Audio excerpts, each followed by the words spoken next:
You give me a fever and make a believer out of me. I was just a dreamer, but dreams are now my reality. I'm feeling, I'm bleeding, I'm needing for all eternity.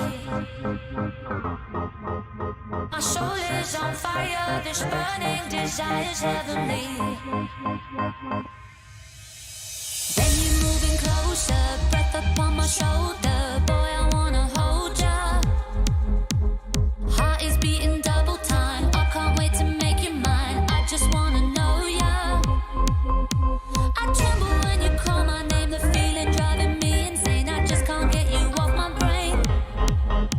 You play me like a melody. The sweetest sound is symphony. It's slowly taking over me.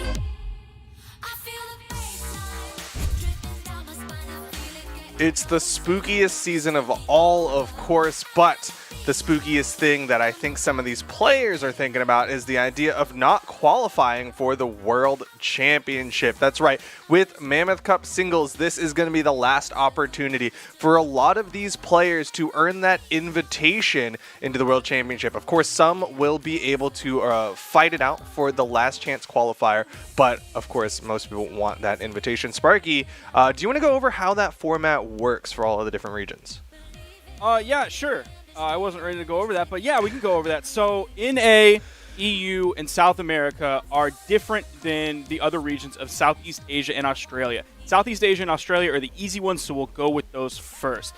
That is going to be the top 8 PR player after the Mammoth Cup are going to be invited to the SEA and Australia World Championships. Just like normal, they'll be their own separate tournament, so there will be an SEA one and an Australia one, but it'll be 1 invitation only and 2 the top 8 PR'd 1v1 players. So right now that's going to go through Kyler Alice, Doggo, Goddess, Shadow, Bailey, Baka, Dummy, and Cheeseface. But that is only before the Mammoth Cup. So Mammoth Cup will decide who those top 8 players are. That's their last chance qualifier, if you will. Now for North America, EU, and South America, they're going to be a little bit different. They're going to have multiple invitation slots and then 1 last chance qualifier spot. So for North America and EU, it'll be the 31 PR'd players. They will be invited, and then that last spot, that 32nd seed going into it, will be that last chance qualifier that will be played on October 31st for EU and South America. And then for North America will be the next day, the Sunday on November 1st. Now for South America, they don't have quite as large of an invitation pool. It'll be the top 15 players instead of the top 31 players. And then that 16th slot, that highly coveted 16th slot, will be based on who is 16th PR after this week. Okay, and because of that formatting, because of the things that are on the line with this tournament, we decided that we are going to talk about some people who we want y'all to look out for in the bracket. You might not see them later on in the tournament or anything like that, but they're players that we're choosing to watch out for because they have that opportunity to maybe upset the bracket. Because of course, anybody who's on the cusp of that top 31, for speaking of like North America, for instance, that does not mean they're safe. There's that very real possibility that maybe a couple of the people who are under that 31 mark place really well today and then knock those people out. And on the other side, of course, there's always that possibility that the people who are already in the 31, they're just going to retain those spots. And then we go over to those other regions. Like we said, of course, if you've been watching Brawlhalla Esports, you know that after North America, we watch Australia and Southeast Asia. And like Sparky said, those 2 regions have that top 8 invite only, so we want to highlight some people who we think maybe have that opportunity of stealing a spot from that top 8 and getting that invite into the World Championship. It's going to be a very exciting time, but without further ado, let's get into it. Let's talk about North America. Sparky, who's your pick of player to watch for North America? I'm putting all of my money on Double Dime for this. He is coming in right now at 32 PR, so he is right on the cusp. Right in front of him is Van Thurl, who is currently qualified for the invitation. But if you look at Double Dime's record, it's been really good for this year. It has almost always been inside of top 32 for PR tournaments. It's only been just recently, like the Autumn Championships, he was still top 32, placed 32nd. In Steel Series, he had a little bit of an issue coming in at 49th, and at Low Tier City, he was 33rd. But the rest of the year, he's inside top 32, sometimes even inside of top 16. So I think Double Dime has huge potential to definitely make it into the invitation-only slot. And the biggest thing for him this weekend is he has to make it into that through this, because he cannot play the last chance qualifier for North America. It's kind of betting it all on this weekend. It's a very important weekend for Double Dime. Okay, I think I had heard that, but I guess hadn't retained that. Yeah, he's not physically capable of playing during the last chance qualifier, so that is going to be huge. Another thing to point out about Double Dime is he is a Canadian and he is playing on the West Coast. He has kind of talked about how he can sometimes have some internet problems, and how Mom Dime, I don't remember what the actual term is for it, but how he'll sometimes travel to his mom's place to play because she has a better connection to the servers. Do you think that's kind of what's happened now? I know Canadian Thanksgiving was close. Maybe he's stayed around since then. Do you think that's what's going on, or I don't know where he's actually playing today. I know I think it was Autumn Championships. I don't know whether it was Autumn or Steel. He also had issues with his monitor, just turning off, which is kind of a big problem to have in the middle of a tournament. But you have a player like Double Dime, who you go back to BCX last year, which was one of our last lands that we had. He came in at 17th place. He was almost top 16 at BCX. That shows the type of player that Double Dime is, but he is one of those players that we've seen kind of get really punished by his location, by his hardware problems, by his connection issues as well in this kind of all-online environment. So I'm really hoping that Double Dime can pull it out this weekend, because, he definitely deserves it. Yeah, he's kind of got the most cursed esports events as far as I'm aware. He's always had trouble. When we were traveling to events, he would always have the longest travel time, despite the fact that there's people from EU, because he would just get stuck in some random airport for extra hours.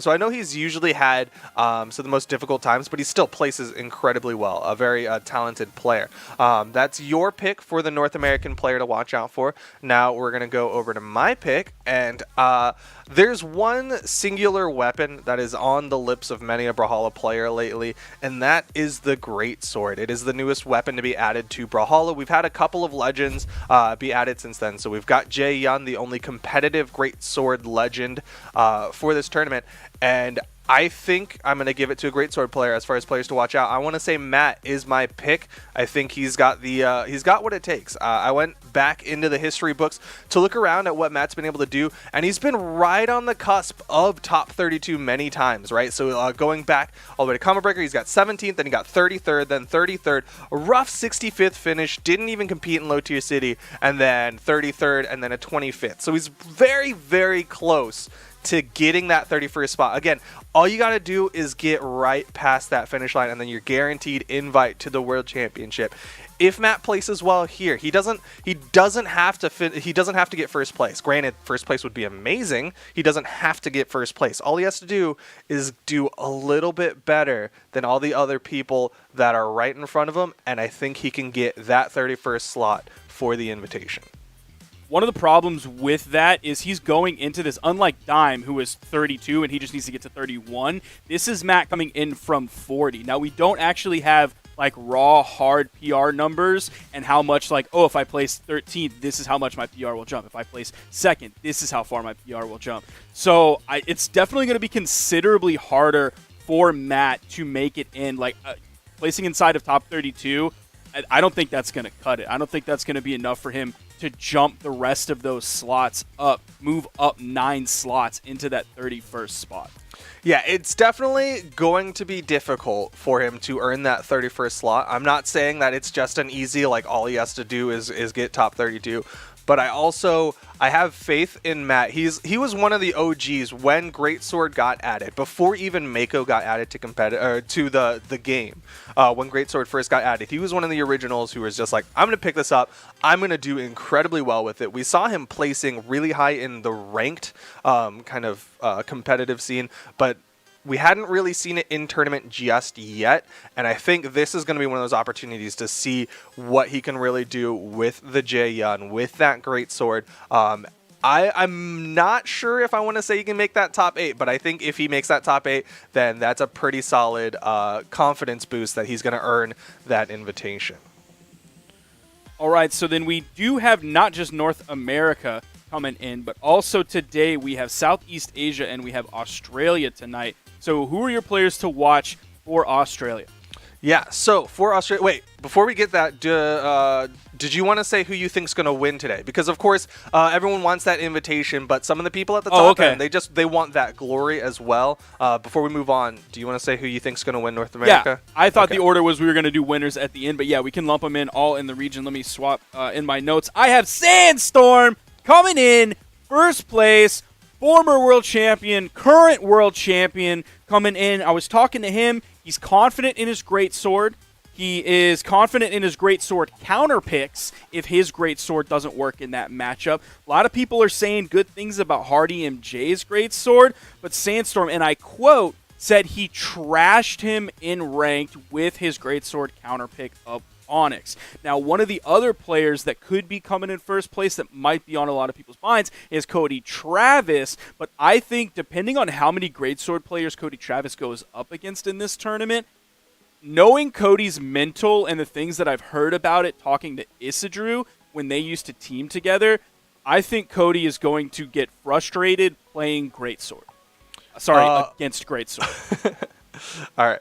I agree with that kind of thought process. I think if Greatsword dominates the bracket in terms of like players picking up the weapon, then I think Kostlix might actually outplace Cody Travis. Kostlix coming in as the 3rd seed above Cody Travis.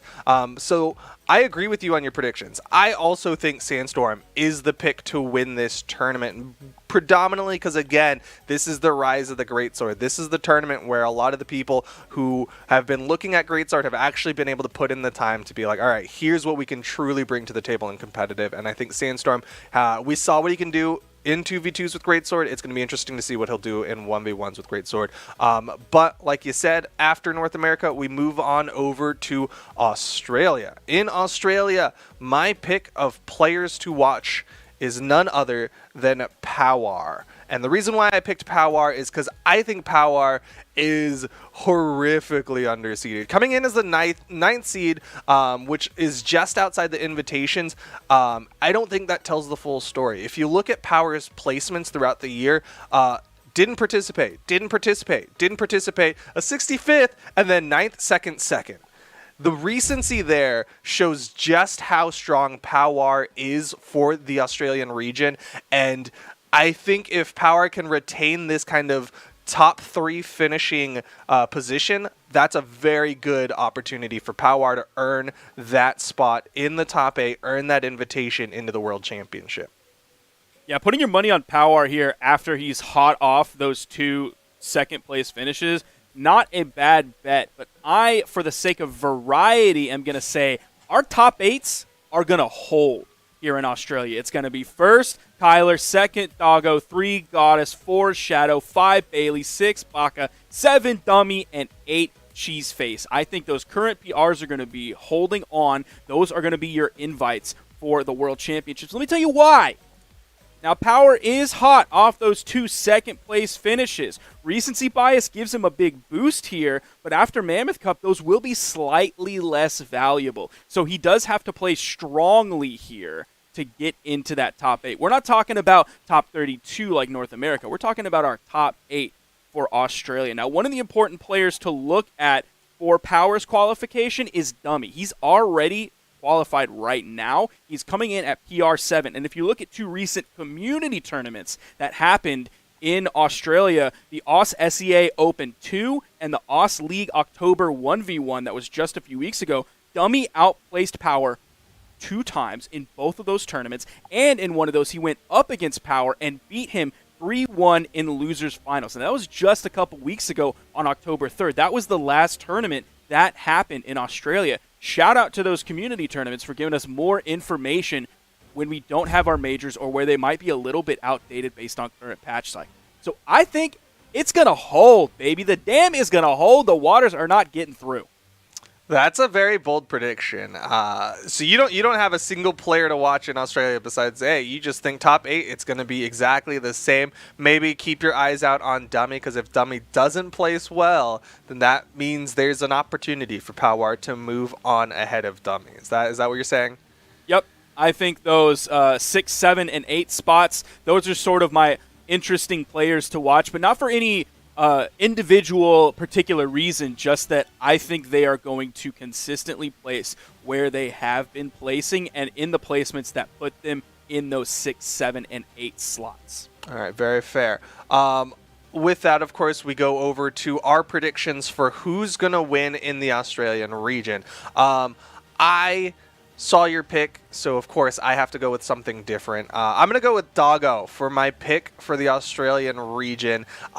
Doggo's been hot on the heels of Kyler Alice, the only person in the entirety of 2020 to overthrow Kyler Alice in 1v1s in terms of like actually winning a major online event is Doggo. So I got to give faith in the Doggo. Of course, it's not going to be an easy run. Kyler Alice has won every other Australian 1v1, but yeah, I got faith in the Doggo to win out here on the last leg right before the World Championship, get a little bit better of a seeding, and get into that World Championship Invitational. Now, Doggo might be hot on the heels of Kyler Alice, but he's just a little puppy. He's just nipping at those heels. All Kyler has to do is make a quick cut, and he is away from that dog. Can't turn quite as well. Kyler's been the man in the front. He's going to continue to be the man in the front. He won 7 out of the 9 last 1v1 tournaments, and that includes community tournaments. So even when he's on his day off, he's on. He's beaten everybody else in Australia. One of those he DQ'd, so we can't even hardly count that one. And then the other one he got 3rd, so he still podiumed in it. He either got 1st or the 1/3, or he happened to DQ that one tournament. And I want to direct your attention to a tweet that he made late last night for our time from Kyler Alice, which initially kind of gave me shaky thoughts on how he was going to place today. If Toast wants to pull that up, the tweet from Kyler Alice, at Kyler Alice, gonna chill tomorrow and try to play for fun. Likely won't win, but sometimes that's okay. :D. Gonna have to completely reset mentally if I want to keep competing in the future. Now let's really focus on that. Ignore the likely won't win, but he's gonna play for fun. And at the end of the day, if you're not having fun gaming with your boys, what are you doing? Screw the glory, screw the money, screw the Twitter followers, screw the clout. At the end of the day, have fun. You remember one of the last things that Kyler did for fun? He played a different character every set in the tournament, and he won. So I'm putting all my money on Kyler Alice. He's my man for Australia. All right, Sparky, really well put, but I gotta point you to an iconic legend, a mythos, if you will, a story told through the ages of the tortoise and the hare. And if you remember correctly, the hare, so far ahead of everyone else, took his time to relax, took a little nap, forgot about the race, and the one who was hungry, the tortoise, taking his time, biting at the heels of the hare, ended up winning in the end. I still think Doggo has the chance. Of course, I love Kyler Alice. You know Kyler Alice. I respect you so incredibly much, but I gotta sell a story, and Doggo is my pick, the tortoise in this story of the tortoise and the hare. Now, my counter to that, and then we can move on, is that metaphor doesn't apply here at all. Not even close. Because all of these tournaments that Kyler has won, they're like individual races. So if the hare won the first race, the second race, the third race, fourth race, the fifth race, sixth race, no, he missed one race. in there. He missed one in there. It wasn't all in order, all right? He missed one in there. And chat can go on with those numbers because Kyler has more victories under his belt. if you were voting on the person to win the next race after that, would you vote on the tortoise? If you would, you're crazy. I'm going hare, baby. I know hare. I don't even have any hair, and I'm voting on the hare. You're just like all the animals in the forest. But, of course, with that, after we finish Australia, we still have one more region in the day. We go over to Southeast Asia, another situation where only the top 8 will get that invitation to the World Championship. And so with Southeast Asia, I got to scroll up so I make sure that I say the correct name and I don't completely blindside production. I'm saying my Southeast Asian pick is Dolan. Dolan's a name that's kind of fallen off of a lot of the Southeast Asian kind of scene. You haven't really seen a lot of Dolan, but if you go back into the start of 2020, Dolan had a really good start to the year. 9th place, 5th place, 4th place, 4th place, and then he hit 17th, 13th, and then a really rough 25th.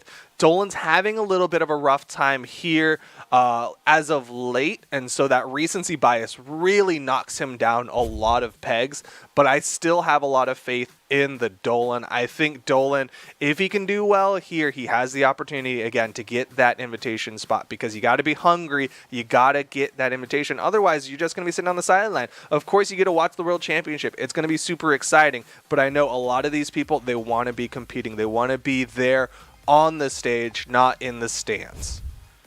Now, I like that you picked Dolan so that I could pick the much smarter pick of Cowl J coming into this. Now, you did mention that Dolan is kind of trending down for the year. Like, yeah, he started off 2020 strong, but we were all different at the beginning of 2020. A lot happened this year.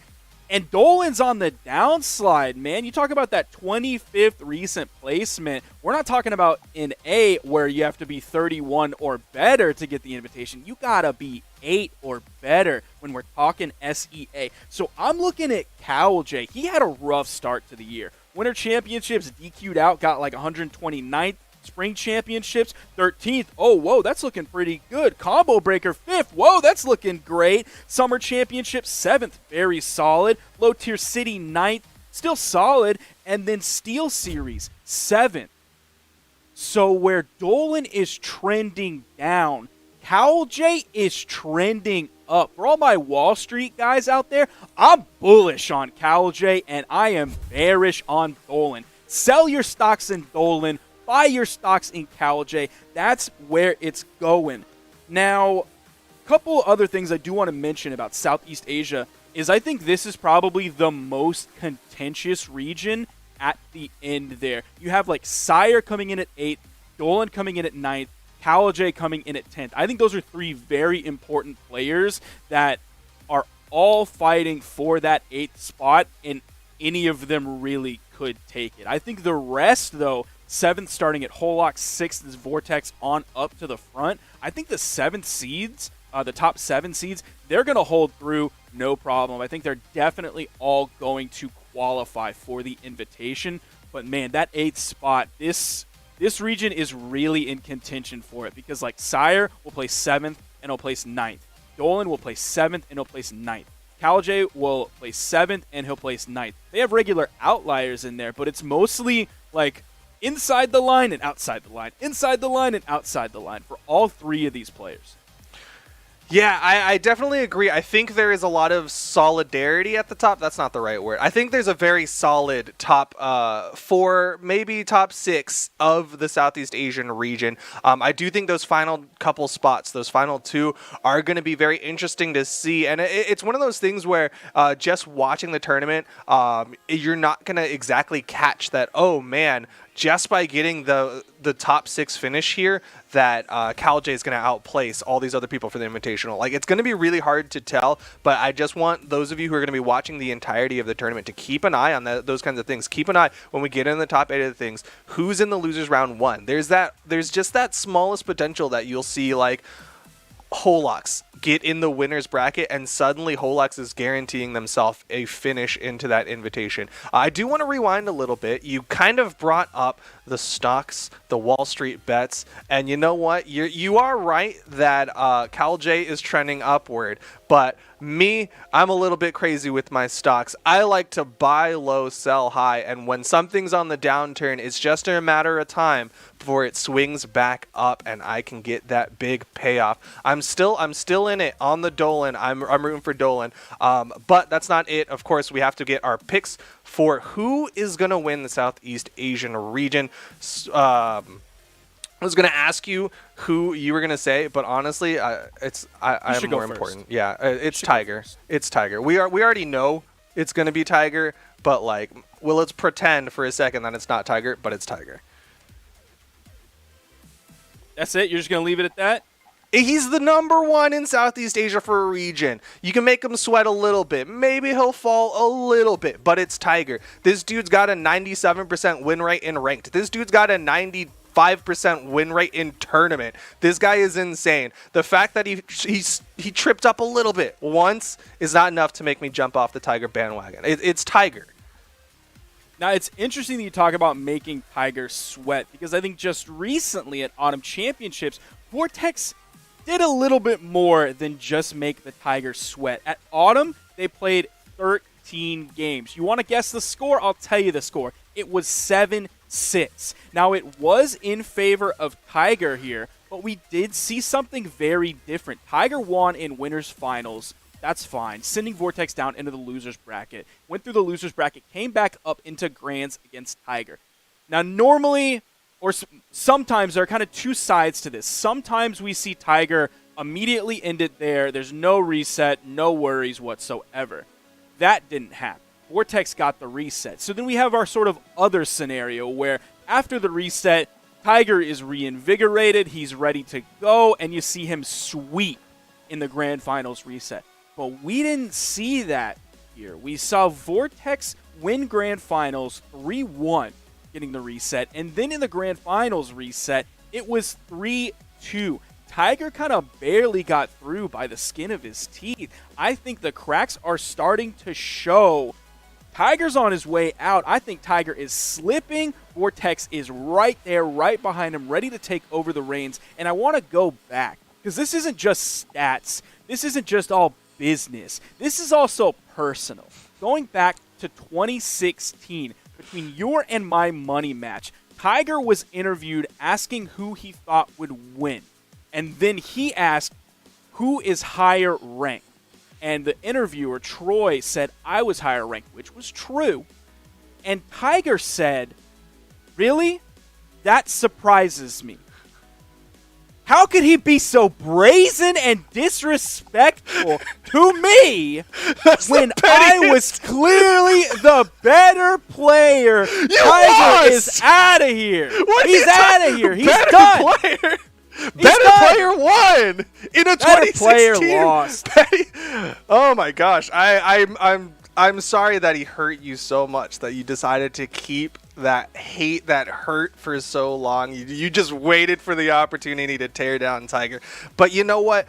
You and I have had many a conversation about how hard it is to be at the top and to stay hungry and to stay above everyone else. And I think finally, Vortex has kind of given Tiger a reason to wake up. For the longest time, he's just been like going in, getting that paycheck, getting that money, clocking in, clocking out. He's good.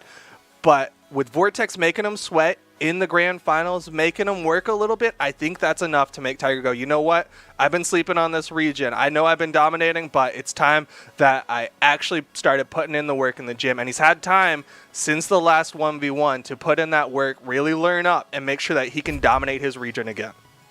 I'm going to keep predicting a Tiger loss for the rest of 2020 and a Vortex victory. I know it's coming. It's just a matter of when, not if.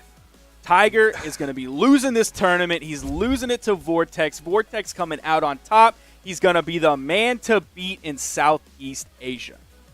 Okay, well, we've given our predictions. I'm sure chat has their own predictions as well. I do want to give y'all a little bit of an update on some stuff that we were talking about at the start of this. Double Dime already knocked out, lost to Ethan, so... Honestly, man, he tweets that after the pre-show already started. I did my research, I said my piece, and then he goes and loses. Man!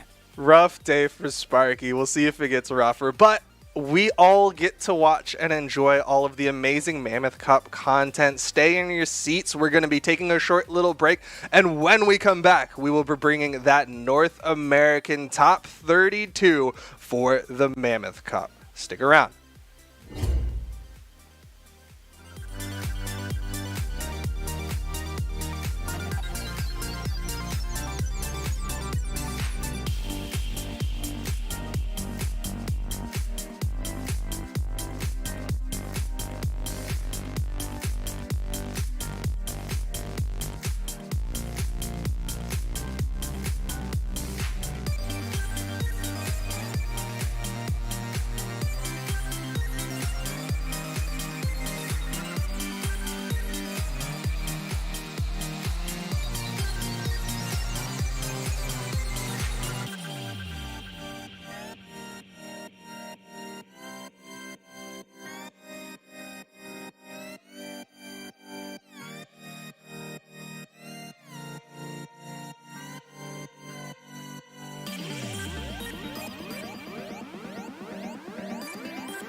What's up, Brawlhalla, and welcome to the North American Mammoth Cup Singles Tournament. It's going to be a good one. I'm super excited. I'm Foda, joined with me, my main man, Steven. How you doing, Steven? Dude, I'm doing great, dude. That energy, man. You got to bring it. You brought it. We got to bring it. We've got quite a tournament here for you today. You've so already excited. seen the pre-show. You know how important this is. Players are fighting to qualify for the World Championship Finals here. This is the most important tournament, aside from the World Championship, in the year. This is a big deal because the way the rankings work, the results decay over time. So the most recent results are always the most potent. And this will definitely be the most recent results when it comes to who qualifies for the World Championship Finals.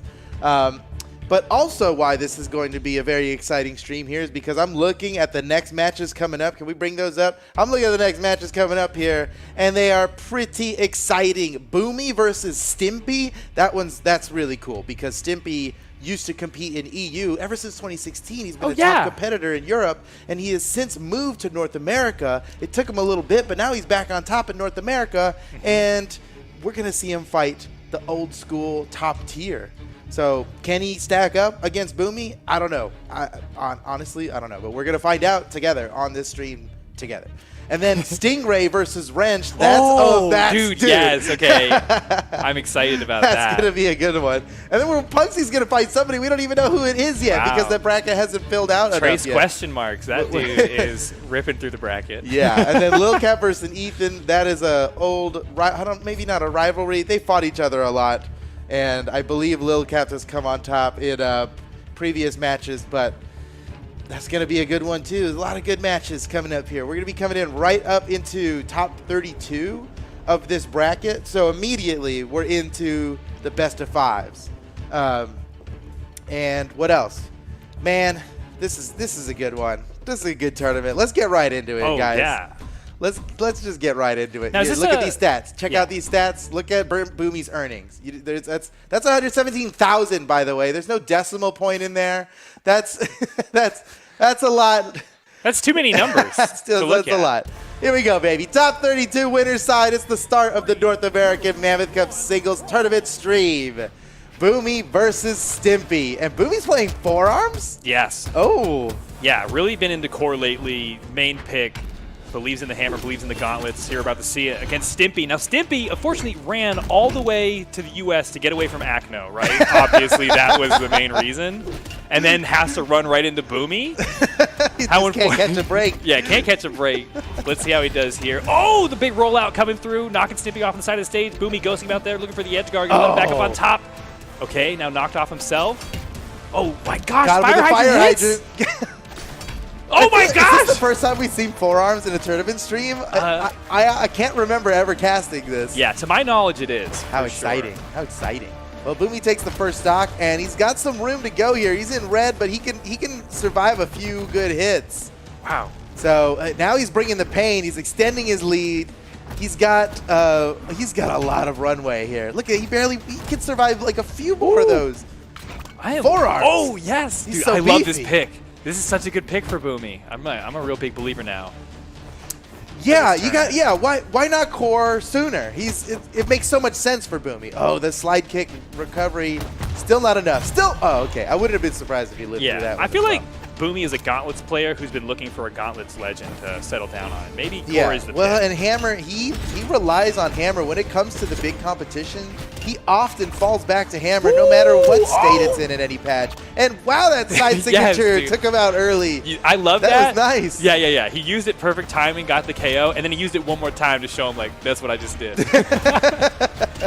That is the mind games you need to be playing, you know? Full stock ahead for Boomy here. This is big. A lot of people are probably watching this, favoring Boomy, expecting him to get the win, and he might be right to do that. But I think Stimpy's got a chance here. Oh, wow. Did you see what he was just going for? That was – okay, Boomy went for the X-pivot slide charge of the neutral sig on Gauntlets. Oh, my gosh! Oh, the Russian Mafia! Okay, well, speaking of he can bring this back now. It's with that kind sight. of mental damage he just laid down? Oh, and it continues. Boomy off on the side, able to turn the corner. Oh, misses the downer, gets the punish. Oh, can't spot dodge all the way through that. Oh, The he's down catching sig! up. Oh, man, it can't all be for nothing. Wow. He's got to take this set. He might just take it. He might just take this off the Oh. side. He's got an opportunity. Whoa, wow, he bet it all. that was a Hail Mary right there. Yeah, he was going for it. Oh, what? That was so tricky. He just disarmed Boomy too. What better He time disarmed me. to disarm? Okay, what's he about to do next? Oh, he man, rushes he in. tried to do basically the same thing as the last time, but it didn't work twice in a row. Uh-oh, now Boomy's had time to think about this. The weapon throw, not going to do anything right now. Oh, that was almost enough. He's taking the lead. Stimpy actually has the damage lead. No! Oh, man, he might do it right here. Dude, Boomy has no dodge. No, he misses the slide kick. Oh, no. That's the end. What? Oh, no. What? I can't believe it. Oh, my off gosh. the floor and everything. What a game. What a game to start this set. That was the first one we've seen. And we're yelling so much already. That was Yeah. just the very first game of the very first set that we have watched on stream today. We're only in top 32, Oh. and the action's already this good. I can't believe it. Oh, man. Oh, look, Stimpy's Wow. switching up the skin. Dude, that's a flex. I like He's changing it. his skin. Yeah, this is, look at how many skins he owns. Yeah, personally, that's my favorite Thor skin. So, you know, good choice He's there. even better off now. Boomy's sticking with the forearms pick. They're going back to Apocalypse. I like it. Lather, rinse, repeat. Getting into game 2. Now, Woo! Boomy, woo! Hot start. Hot. Oh, my God. Oh, man. Oh, wow. If you- Boomy. how soon we forget Holy about that last game, eh? Oh Look at that. my- Boomy oh is my a terror. God. Oh, the Stimpy weapon throw just shut get down. it. He almost had the 0 to death, basically, with that anchor toss. Got shut down by the weapon throw. Stimpy now finding a piece of that health bar on Boomy, but dude, Boomy just kind of ruled that first stock That was hard. a nice first stock. Oh, and it's done. And that wasn't even true. I don't think he even caught a dodge with that one. He just blasted him. Stimpy couldn't handle it. Oh, man. Well, you know, after seeing Stimpy come back from an actual one full stock disadvantage in the last game, And honestly, I'm not ready to call this yet. especially because Oh, we caught him. it's Look over, at it's that. tied. It's Yeah. already tied again. You almost couldn't finish that sentence soon enough for the game to be tied, and here we are, stock 2, even Steven. Boomy now with the weapon disadvantage. Stimpy able to steal that other weapon drop to pick up another hammer. Laying on the pressure, keeping Boomy in the air, juggled up. Boomy looking for just some safe landing to get to that weapon drop, finds a hammer of his own. Okay, yeah. You know, I think, is that signature combo true? I feel like that's why Boomy is, I don't think so. well, I think it's one. I think it's tiny. I think it's like 1 or 2 frames. it is something you're going to see him consistently going for, I think. I He's mean, if netted a it lot of was damage true, off it. then no wonder Boomy's playing this game. Like, that would be something Boomy does. He's like, wait, there's one combo, one big combo that I like a lot. He would play the character and win with it. Yeah, but that being said, another close game here under the second stock. They're both in the red, heavily damaged. Stocks to go either way. Ooh, Oh, a what? raw neutral signature. He just Just caught him off so the ground. perfectly with that fire Yeah. hydrant. It is. Okay, he used his dodge early. Stimpy's getting aggressive with it, but couldn't catch him. Ooh, oh, come on. Oh, okay. yes. What? That was so good. Very tricky. That shocked him with the drop in the last kick, but then picking him up with the recovery, finishing off the stock. But Stimpy can turn this around pretty quickly. I mean, we saw him do it last game, and I think he's in a better position here than he was then, almost. You know, like, Boomy can only take one more hit, maybe, and Hammer with such damage. Yeah. Oh, Whoa, how the did he spot dodge that? Oh my, the timing. Yeah. That was pristine, dude. Don't try that at home. You don't try that in ranked, guys. Whew. That's a 1 in a million dodge right there. Holy cow. All right. Back 1-1. Last stock. I kind of prefer Pretty watching. close. Oh man, okay. Stimpy getting some good damage there. I was excited to see Oh. Boomy back with the gauntlets, but so far Stimpy robbing us Oh. of seeing them in action. Dude. Wow, Stimpy doing so good in this matchup, and he's a game ahead. Let's not forget. Let's not forget the set score. Oh, he Woo. caught him. Boomy actually, he had the read on his movement, but he didn't think that Stimpy was going to just hold a neutral signature. And what a perfect neutral signature. yes! That was so Oh. good. Wow. Okay, now we got ourselves a set Dude, here. this is 1-1. a close set. Every match has come down Oh, to the this is that very first- end. oh, that look first at run. this combo. It just keeps going, too. Yeah, there's a lot more after that as well. And some before it. Yeah, the stop of the neutral It was signature it was too finish. much to fit in one highlight here. Oop, the drop. That was a purposeful. Intentional yeah. drop? Yeah. That's like, you ever drop your phone, Oh. but it doesn't actually leave your hand, and you catch it before it ever falls? Yeah. But nobody notices. That's Boomy with his hammer recovery. Okay, Stimpy back to the Undertaker. Oh, the Thor didn't Thor didn't win it, so Yeah. back to the Undertaker. Same character, epic crossover. He's got more power now. Something about Undertaker coming in on that cute little cat with that cute cloud is so perfect because their colors match really well too. All right, enough of that. Boomy armed up with these gauntlets. I've been really loving his gauntlet play. Honestly, he's doing so much work with the hammer, but the gauntlets are just fun to watch. Stimpy keeping him at bay off on the side of the stage. Ooh, man, look at Stimpy's movement. I can't even keep track. What a perfect hammer to give Thor, too. The lightning Oh, bolt. yeah, that's from the Superhero Sentinel skin, I think. Yeah. That's perfect. Oh, wow. Nice. Boomy With now the gravity trailing cancel. pretty big on This is- damage in this first stock Yeah, here. and in every game here, he's had such an early lead every single time. And, uh-oh, now disarmed as well. He knew he was done. He used some jumps before he got hit with that gravity cancel stomp cider. He had nothing left to get back. Oh, man, and he just keeps pressing this. Stimpy is just, he is moving so smoothly. Man, a lot of pressure on Boomy to perform right now. Stimpy is an amazing player, but, you know, Boomy is so far ahead of him in terms of, like, power ranking and tournament history. You know, he is the legacy here. Nice. All right. Okay, didn't lose too much damage on that second stock. Still in this game. But the set is tied up 1-1. This is to give someone an advantage here.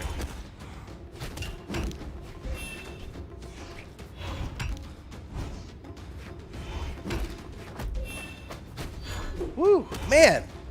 Dude, they just look good while they're fighting. Just take a second. What? Okay, Nice. that was actually a crazy option. He lined it up so far in advance, getting some good damage. But Stimpy primed maybe to get a KO here. Whoa! Oh, that was pretty nice from Boomy. It didn't work out for him at all, but I like. Oh, that will work out for him just Okay. fine right there. Weapon throw to take the second stock. Again, hard to give him too much of an advantage here. I know. In The red. lead means nothing right now with how well Stimpy has been coming back from these deficits. Okay, come back to the stage. Really good dodge on that orb recovery. That's a hard move to dodge. Has so many active frames that spot dodge doesn't work. You have to dodge to get out of its trajectory. All right. Down to the last stock here. Set's tied up, stock's tied up. Damage now also tied up. This is more It's even just than tied you up. thought. More even than you thought. You did not think that this was going to be this close of a set. Admit it, those of you at home. Admit it. This is so much closer than anyone expected. Ooh, almost caught him with the pivot ground pound off the side there. Stimpy, oh, that was a nice little fake for the weapon throw, but Boomy didn't fall for it at all. Still even in damage. Stimpy starting to take a lead here. He might be able to finish Boomy off. It could happen right here. Ooh, that neutral signature. Boomy turning it around. Side sig, no dice. Off the side. Oh. No, that's it! Oh my goodness! Wow. Just the side sig like that, straight up. I know. As soon as you saw it, it was over. And that is it, man. Stimpy going up 2-1 in the set. Could close it out here if he take another game off of Boomy. And you know Boomy is bound and determined to not let that happen. Oh, yeah. So this game is going to be interesting. Yeah, you just got to expect a game 5 here. There's no way. All right, I'm kind of really anticipating a hot start from Boomy. Whatever weapon he grabs first is going to be going in. And we're going back to Apocalypse now. Another map with short walls. Here we go, game 4. This could decide the set for Stimpy. Let's see. Looking good already. Oh, man. Yeah, those gauntlet That's the starts start. with Boomy, you know? That's the start. Oh, man, he got him on the read there with the recovery. Now, He hasn't even been touched yet. Boomy he's going to just flawless game here. it's what he needs at this moment right now.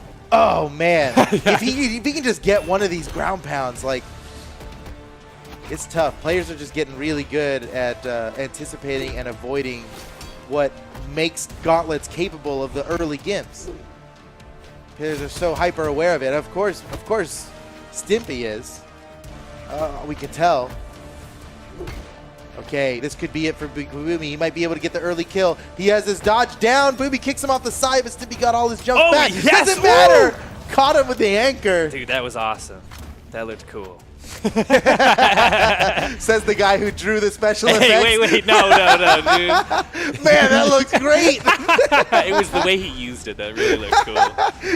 Steven drew those. Everybody knows. Yeah, they do. They did look great, Steven. They look great.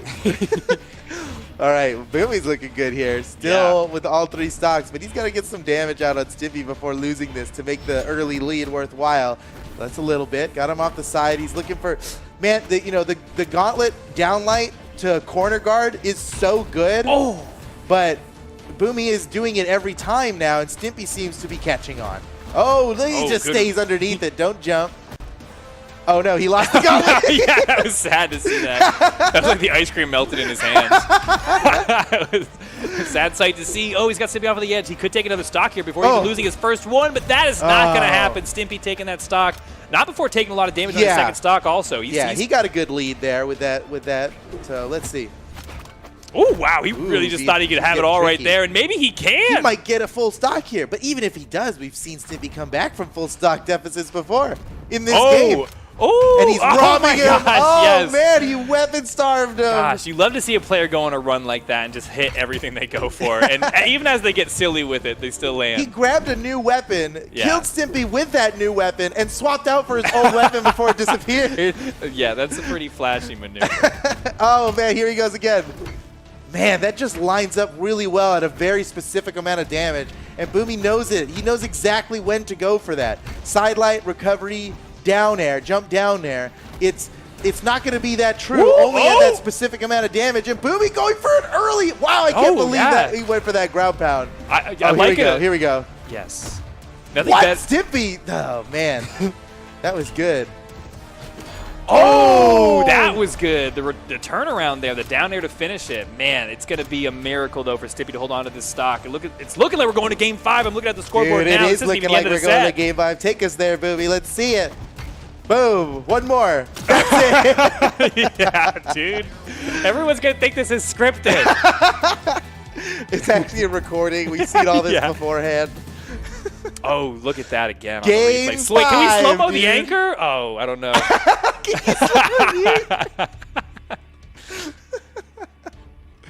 Oh, man. You guys can't see it, but Stimpy, behind the scenes here, Stimpy has swapped his legend for Koji. Yeah. Desperate move here. I don't agree with this. You brought Boomy to Game 5 with the Undertaker. Yeah. Just play it, dude. But you know what? Maybe he'll surprise me. And I'd be excited to be surprised here. But if he loses, obviously it's all because it's because of the character pick. Let's see. Oh, good start for Boomy just with that, and that's a good amount of damage on this first stock, and it's completely unanswered as of yet. There we go, finally breaking through with some sword action. Oh, okay. I like that option. The gravity cancel sidelight travels such a good distance that you fall down afterwards, so it's a little safer. But yeah, not really finding much breathing room to break through here. Boomy completely controlling this first stock. I love the way he's using those gravity cancel downlights. Like, there he goes for it again. Yeah, he's waking up with it a lot. That's some Chosen Bot stuff right there. Yeah, dude. Chosen Bots have taught me some stuff, dude. And I think they learned. Stimpy's doing a great job coming back from this. It looked like it's gonna be heavily in Boomy's favor here. Oh, I don't know. Okay, he had an opportunity for the edge guard there, but didn't press it too hard. Boomy, he had the dodge. Oh, no. He was going for the down signature on that when you saw the hand come up. Well, his little hezzy there it totally caught Stimpy's dodge, but... Wow, all that credit I was giving Boomy on the first stock, and Stimpy's the one to come away with it. Now swapping out for the bow. Can Boomy turn this game around? This is Game 5. This is to go on the top side, okay? Boomy going down to the lower bracket at the start of top 32 would be news. There'll be articles written about this. It would be devastating. It would be devastating. Okay, tied up. What more can you ask for in the first game on screen? Game 5, so close. Such top-tier competitors meeting so early in the bracket. Well, it's not early. You consider over 6,000 attendees in this tournament. Right, Stimpy didn't walk right into Boomy. He sliced through 1,000 men and women and children. Oh, jeez. Yeah, I know. Stimpy's brutal, dude. And you're about to see it on this second stock. Oh, yeah. Man, he is playing this so right. Oh, man, I can imagine. Oh, what? Oh, he went for something big there, but he got some good damage off of it now. Position to take a stock, but Boomy looking for an early one. What an option from Boomy there. Oh, yeah, caught his dodge. He might be able to get him again before he got his dodge back. Stealing the weapon. Nice. Stimpy's got nothing. Oh, what? Oh, just on the edge of the range there. Get him again. Oh, Ooh, nice with the gravity yeah. cancel. I can't believe that killed. He In literally Great Hall. went tit for tat with gravity cancel signatures and and lost it out in the end. Stimpy picking up the KO now with a little bit of a lead. Boomy can get through this potentially, but man, Stimpy actually looking really good right now. I'm thinking this might be Stimpy set to win. This has got to be so nerve-wracking for Boomy. Imagine. Oh! Wow, dude, the Sneaky. reflexes. That was so quick. Okay, ladies and gentlemen, look at this. The very first round on stream. And we're down to Game 5, last stock situation. It doesn't get any better than this. What's going to happen? Boomy continuing to weapon starve Stimpy. He's got to hold on to weapon control, but oh, very convenient for Stimpy. Gets that weapon spawn right on top. The Brawlhalla gods. Yeah. Odin's Yeah, blessing. Odin's blessing. That's what we call it. Stimpy didn't want the bow. You can tell. He got rid of that bow pretty quickly. Wants to switch to the sword. He has had some pretty good success against Boomy in this match with the sword. Boomy's starting to take the lead now. Uh-oh, Stimpy's getting desperate, and Boomy's going to play off of that. Stimpy in red. Getting dangerous here. Got to watch for the stomps. Stomp Cider might take him out. Ooh. Oh, man, so Boomy wants to stomp. That side signal work, too. Uh-oh. Uh-oh, it's getting close now. Yeah, uh-oh, I'm Stimpy worried can steal for this this stock. back. Oh, man, what's going to happen? Oh, is that it? Oh, my goodness. Boomy takes the game at the last second. Boomy wins this set. 3-2, down to the last stock. You can't ask for anything better than that. Oh, my goodness. Well fought by Stimpy, and congratulations to Boomy holding his position. He's going to go on to top 16 now, still on the winner's side, and Stimpy goes down to the lower bracket. Oh, man. Wow, that was a nail biter right to the end. That was a GG, I believe. That's the technical term. GG to Boomy there. And you can see in this bracket that Cody Travis has also moved on in the same way Boomy did while he was fighting, and Kostlix as well, going over Jaden. Shoutouts to Jaden, though. We had to look up his stats as such an unfamiliar name. Jaden made it to top 32 winner's side. He's been competing in community tournaments for a long time. He's always been on the fringe. And this was his first time making it into top 32 winner's side in an official tournament, and with over 6,000 people, 6,700 attendees in this tournament. And Jaden made it out this far, so props to him. Hopefully he has good luck in the lower bracket. Wasn't quite enough to face off against Kostlix. Kostlix beat him 3-0 in that set, but Jaden, man, that's pretty cool. Wow.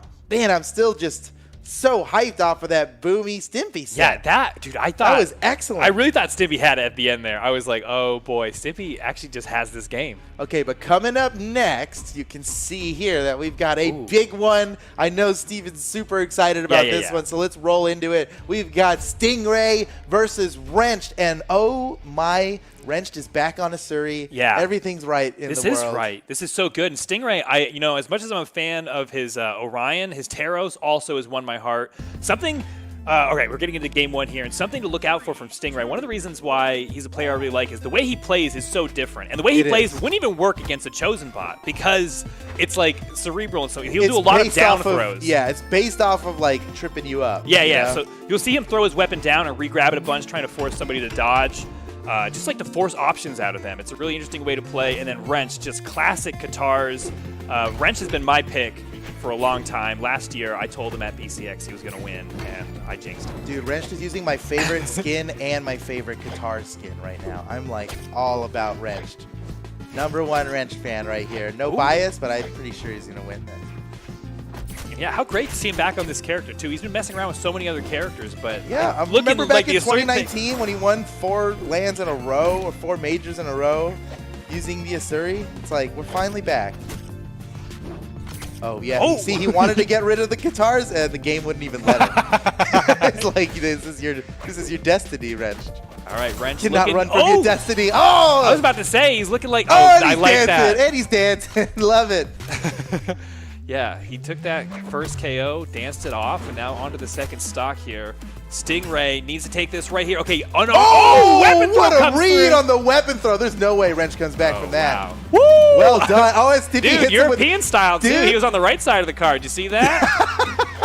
I like that. Stingray taking that Euro trip, and now onto the second stock, all tied up with the axe in hand. What can he do with it? Wrench armed up again with those guitars, has him off stage. I'm liking that he's going down there because I want to see some big, bold guitar plays off the You know, side. but when you're fighting against the Taros, no matter what weapon he has, that's true. It's Dunkalicious. equally as dangerous. Yeah. Of all the opponents, Wrench would. Woo! Oh, what a That's read. a great option. And Man, Stimpy, how did he know? How did he know? When you see him with Axe, you know, a lot of people talk about that neutral sig on Axe, but it's the down signature that Stingray is going to probably net most of his damage with. Wrench, What? no! Oh, Oh, wow! no! It was a bait the What whole a time! bait! What a bait! How is he's a whole level above us. We have no idea. All right, both of them in the same damage, deep on the red on their second stock. Who's going to come away with the stock here? Now the weapon throw to watch follow out. up. Wrench Ooh. going high over the top, makes it to the wall safely. He's got Stingray. no weapon right now. Oh, Stingray could have just caught him. Any one of these siders will probably kill him. Yeah. Stingray knows it. Woo! He is so. Look Oh, at that! The man. down signature again coming through. It's so great because Stingray really has excellent movement, okay? He really does. Yeah, that cannot be denied. And a move that just makes your body explode, essentially, like that down signature on Taros. Oh, so Oh good, my but goodness. He's already in orange. Wrench is already in orange. Yeah, Stingray Dude. looking good to take game one, potentially here. Wrench trying to answer back, unarmed. Now picking up that sword. We haven't seen too much of his sword play. He's been favoring those guitars, but now he might need the consistent kill options here with the sword in hand. Yeah, he wants a downlight recovery. Okay, there we go. Wrench Just a recovery to do it. taking some damage here. He's got the guitars, though. How's he going to do this? Stingray's got a hammer waiting for him, I believe. I know, it's tough with Oh, Stimpy. no, just no. with Stingray's been doing a good job of cycling his weapons out so that he always has the axe when he needs it. Oh, and he needed Wow, it there. how and does he keep landing that signature, 'Cause dude? dude. It's a risky move. It's your hurt box that you're attacking them with. It's like again. Yeah, oh my it's good, goodness, dude. He knows that Wrench is scared to punish it, and that's what's happening here. Yeah, and Wrench that's didn't even bother trying to punish it. when that's the mind games component coming in. He really does mess with his That's what Stingray opponent. specializes in. That's true. That's his move. He knows. That was a good weapon throw too, man. All right. Wrench had a 50-50 there. Whether he'd go high or low in response to getting knocked off by the side air. He picked low with an unarmed down air, and maybe Stimpy knew that. Maybe Stimpy saw that he's unarmed now. He's probably gonna down air. I mean, man, Stimpy just keeps getting better and Stingray? better at. Did I say Stimpy again? It's tough because He's got they have the STI, same. yeah. It's tough. Here we are, Here we game go. two. Stingray took game one, and now he's going to take the first weapon drop, grabbing that hammer. We didn't see too much with the hammer in the last game, but maybe he's got some tricks here for us on the first stock. Yeah, I don't remember him playing hammer for a second in the last set, the last game. It was really all about that axe. And about there- that axe yeah, down get signature. rid of There that we go. As hammer, soon as he dude. gets It's an not opportunity, he's even- going to swap out for it, and I agree with his choice. But man, Wrench has Oh, got one more cider. He's going for Oh, it. he did, Wow! yes! And Oh, the no, dance, wait! He didn't waste any time Oh, dancing. oh, whoa, Dude, whoa. If he died from that'd have been too much. I really didn't think his dodge was going to come I'm back surprised in his time. dodge is back. Yeah. I was really shocked there. Wow, Wrench almost threw it away for a little bit of flash, but Just that's for a why we little love him. Just at the time. Oh, I like the weight from Stingray there off the stomp to see his opponent's reaction, but Woo! his reaction is just to cut him up right in the face with those guitars, and that will tie it. Oh no, not tied. Full stock Not lead tied, for Wrench. dude. Not even close. I'm sorry. Oh, Whoa, what in oh. the? Oh, you gotta And he love went that. to follow up with a weapon That's throw. what's up. That's awesome. Dude, okay. that was like, he was literally John Wick for a Oh. moment. Oh, again! Oh, come on, Wrench. That was in poor taste. What? No. Yeah, Stingray Oh, punished you Wrench, for come that. He did it in the air. Thought to get bodied right there. He kind of deserved that one. Oh, man. Oh, but jeez. he's feeling good about the lead he's got already on He Stingray's must be, second but stock. we've seen Stingray come back from these kinds of, and once you taunt like that, once you put your intentions out there, Yeah. like that, Well, especially it's to be in game two of a set with no games to your name, It's a Right. bold claim to be right. making. That's a bold claim. And Stingray has actually done nothing but net some damage onto Wrench's second Yeah, stock. Hasn't why- taken any why for the would treble. Wrench Ooh! willingly power him up like that? Yeah, it really is just inspiring your opponent to win. But we'll see. Maybe Wrench has just has the lock on him now. Let's see. Stingray, nice neutral. Catching him. Man, he's maybe one down sig away right now. Probably not. Wrench actually could survive another one. Oh my whoa, goodness! woo! Yeah! Wow! Woo! Oh! Yes! Oh! Wrench gets a Yes, break you dance! deserved that Oh, one. he You deserved earned that that one. one. He deserved that taunt right there, Okay, dude. yeah. Woo! Oh, man, that was clip-tastic, dude. Yeah, Oh, it there's probably was. like 6 versions of that clip in the chat. That was Oh, crazy.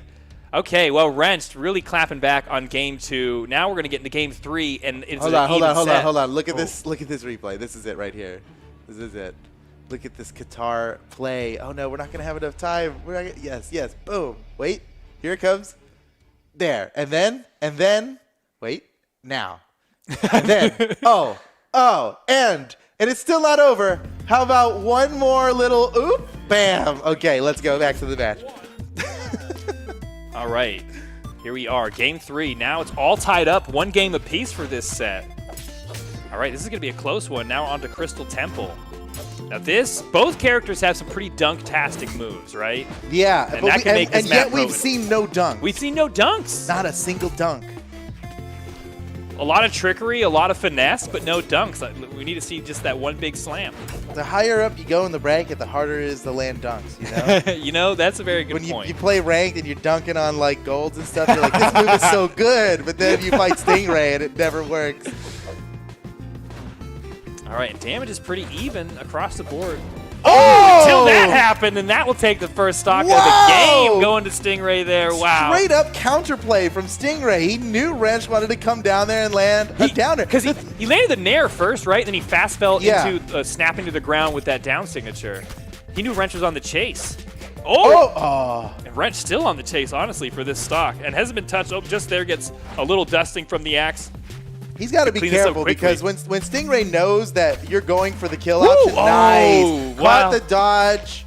That was beautiful. With the dodge read there, that downlight into recovery on guitars was true. Shout out to Wrench for that excellent guitar play. Love to see it. Love to see it.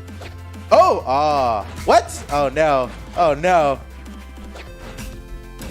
Jeez. Oh, wow, It that's just so keeps- good. He's... Woo! Oh, that kill what right in the there! world? Stingray, what in the world? Oh, my goodness. Did that move get buffed? That was, I don't know, dude. No, there's no way. There's no way. That was so good. That KO'd, and you know, that was probably as early as anything could KO right there from that position on the soft platform. Got him a little bit higher off the ground, but Yeah. now wrenched onto his last It wouldn't stock. have killed if he wasn't on that soft platform. Like I don't sure. believe so, but it killed pretty hard. That was nasty. All right. Oh man. And Wrench is over Wrench an is entire. He's almost he's- 2 stocks there's no- behind at this There's point. no chance, dude. There's no chance. There it is. Oh wow. Not enough yet. Wrenched. He looks defeated. I can see it in his movement. He looks defeated. You think Broken Spirit? This is I just a go can see. next. Maybe. Dude, but what if he turns it around? I would just love it. I mean, you got to at least go for the attempt. There's a lot on the line here. Yeah, there's Play till the there's too whistle. much to be given away here. 1 to Yeah, 1 in this set so far. You can see how Wrench is like questioning his movement here. He's really respecting that down signature as an option from Stingray. And Oh, ooh, the Sire's man. going to finish it off. Okay. There goes game 3. The way of Stingray now up 2-1 in the set over Wrench. Stingray just needs one more victory here to come away with the win and move on to top 16. And by the way, the winner of this is going to face off against Boomy. Oh. You know, if you don't want to fight Boomy, maybe take a longer losers bracket run. If Boomy was really, you know, your boogeyman, maybe take the losers bracket run. And maybe that's what. No. No. Obviously not. Dude, I like Stingray's choice in Avatar, too. I wasn't a part of the Avatar team, and that one was one of my favorites. I think it was done by Christian, one of our I new like how you animators. preface that. You're like, I didn't draw that one. No, I didn't do that one. Well, because And I it's, still like it. yeah. Well, it's more often that that's the case, but All right, Steven, here we go. yeah, here Nice. Wrenched with the, he's balanced here at the start. Oh man. The Siders, they hurt. They just hurt to even see. You know it's damage. we are. Oh How my does gosh, that the just down keep air. working? Wrenched continues to fast fall into Stingray after getting dribbled up, and Stingray continues to capitalize. Good for Stingray, too, for not changing anything he's doing. You know? Yeah, if it keeps working, Oh no! What in the world? Oh, is this set gonna end right here? This could be it. It's looking. Oh, Wrench is starting to haymaker off of respawn. He's losing his mental. Is that? Oh no! Look at what is this? Was that the sign of his insanity? Is Yeah. haymaker on respawn? I do that all the time, bro. Don't tell me that. That's like my move. All right, well, he's Well, got it's a a chance different here. situation. He can tie this game up pretty quickly. And there it is! Let's Off the go! dribble. He's back. His mental is repaired completely. Yeah. He's back. Ooh, complete. That was like a pokey stop. He's healed up and he's ready to rock, dude. Let's go back into this gym and take this. What do they get? Badges? Yeah. Patches? This Patches is- they iron on to their tweed jackets? What is it? That is exactly what it is. All right. Yeah. Okay. All right, game Should is we tied just up. change our trophies to badges now? I think we should. Because that could be fun. This game is actually super tied up at the moment now. Both of Yeah. them on their second stock in the orange, fighting for just a little bit of advantage. And this second stock swing is actually pretty big to determine the whole Yeah. game, really. And Wrench has to win, or it's over for him, or he's down the lower man. bracket. Uh-oh, Stingray in a good position to, yep. Wrench dodged pretty early there, and Stingray caught it perfectly. Here we go. Potentially Wrench's last stock of the winner's bracket, unless he just dominates here. He's got to take out Stingray, and then he's got to take him out again. Uh-oh. Ooh. It's going to be a... Okay. The Wrench equalized in time, but can he close it out? He must win this game. Yeah, I want to see a game 5. Let's go. Let's go, game 5. Just rooting for game 5 now. We can maybe get a full streak of game 5s. That on really our shows, casting. and the story of NA, especially for 2020, is how close these players are together. There's Right, so yeah, many yeah. Turns players out in the seed mix. 4 and seed 25 are like right up next to each other. It's crazy. And we saw it with Stimpy versus Ooh, Boomy already. Oh my gosh. Double! Wrenched in the Oh. winner's bracket of top 32. Oh my goodness. And I love this Yeah, dual breakdance. at least they can breakdance in solidarity. A good thing to see. Man, Stingray looking good. What a game. Reminding us, Stingray, his breakout performance in the beginning of the year seems like forever ago now, but coming in second place in the first major of 2020, and now, making another great run here. And just has done such a good job making a name for himself. There he is, moving on in the bracket, going to face off against Boomy next. Oh, Yeah, that's going to be that's gonna be exciting. crazy. But that's later on. So what's coming up before that? Looks like Lil Cap versus Ethan is going to be the next match we watch, I believe. I think so. Yes, that's true. All right. Oh man, I can't get over it. Stingray with that down signature. His method of play with this Taros is so opponent specific. None of that stuff doesn't just work. That's not a usual habit everyone has, right? That's not like you don't just default to that. That was Stingray beating Wrenched. That was Wrenched had some tendencies there, and we saw it starting to happen like more often, and more Stingray was catching on to Wrench's tendencies, and he dismantled him, dude. Yeah. He figured out how Wrench was assembled, and he disassembled him. He made that down signature on Axe look like the best thing ever. I know, right? It looked like, because he used it for so many different situations, it was like a true Swiss Army knife. That was incredible to see. I'll get back into ranked with my Taros now. Well done to Stingray. Wrench is not out of the tournament yet. He's going down to the lower bracket, where he'll have to defeat 3 more people to make it into top 8. And, he's capable. We'll probably see him again. But we'll keep you guys updated. Okay, let's get into the next match coming up here. It's going to be Lil Cap versus Ethan. This is a bit of a storied battle here. Yeah. So check out these Lil Cap stats. Oh, that's a lot of money. $23,000 playing this game. Power rank number 8 in North America, 1v1. He's been playing a while, you can see. Top 32 placements. He's got 41 top 32 placements. That's insane. That's a lot of tournaments, we do like, what, 10 tournaments in a year, maybe? Seems like we do 100 sometimes. That's the way it feels. And Ethan, a newer player than Lil Cap, but still quite the veteran with $17,000 in earnings. Fewer top 32 placements, but if you looked at the recency of it, Ethan is just as mighty of a competitor as Lil Cap is. So Who do you think's gonna win, Steven? If you had to put, if you had to put, let's say, a burrito on it. No. Who would it? I'm just asking. This is theoretical. Okay. This is theoretical. Theoretical burritos? Theoretical burrito. I'm just like that's how much I want you to consider the weight. Yeah. Obviously, you're if you had to put, I didn't say if you had to put $100 on it. I said that's basically like if you said I had to bet my mother's life. Yeah, it's pretty severe. Oh, okay. Now that I see the lock-in, I'm going Ethan. Okay. Yeah. I really love the way Ethan plays Spear, and you guys can't see it at home, but he's currently locked in on Hattori, which is a very common pick. Yeah. And I'm looking for Ethan's Spear. That's what I'm looking for here. Well, Lil Cap is obviously playing his tried and true Bodvar, though locking him with Xavier Woods here. And even though he's picking Xavier Woods, he's going with this classic purple. I like that. He's always been purple Bodvar. Even when it's Xavier Woods, he's still going with purple. So this is going to be a good one. I'm going to put all my chips in on Lil Cap. I'm pretty sure he's the And you guy mean for that? this. I mean it. I mean it in my heart of hearts, dude. I believe strongly. But I'm not ready to bet a burrito on it. I'm just, that's, obviously. That's too much. I've been burned too many times. I've been scorned by the burritos. All right, here we go, ladies and gentlemen. Lil Cap versus Ethan, top 32. It's a battle to get into top 16 on the winner's side here. These players have fought through over 6,000 other competitors and have not lost a single game yet. Ooh, okay.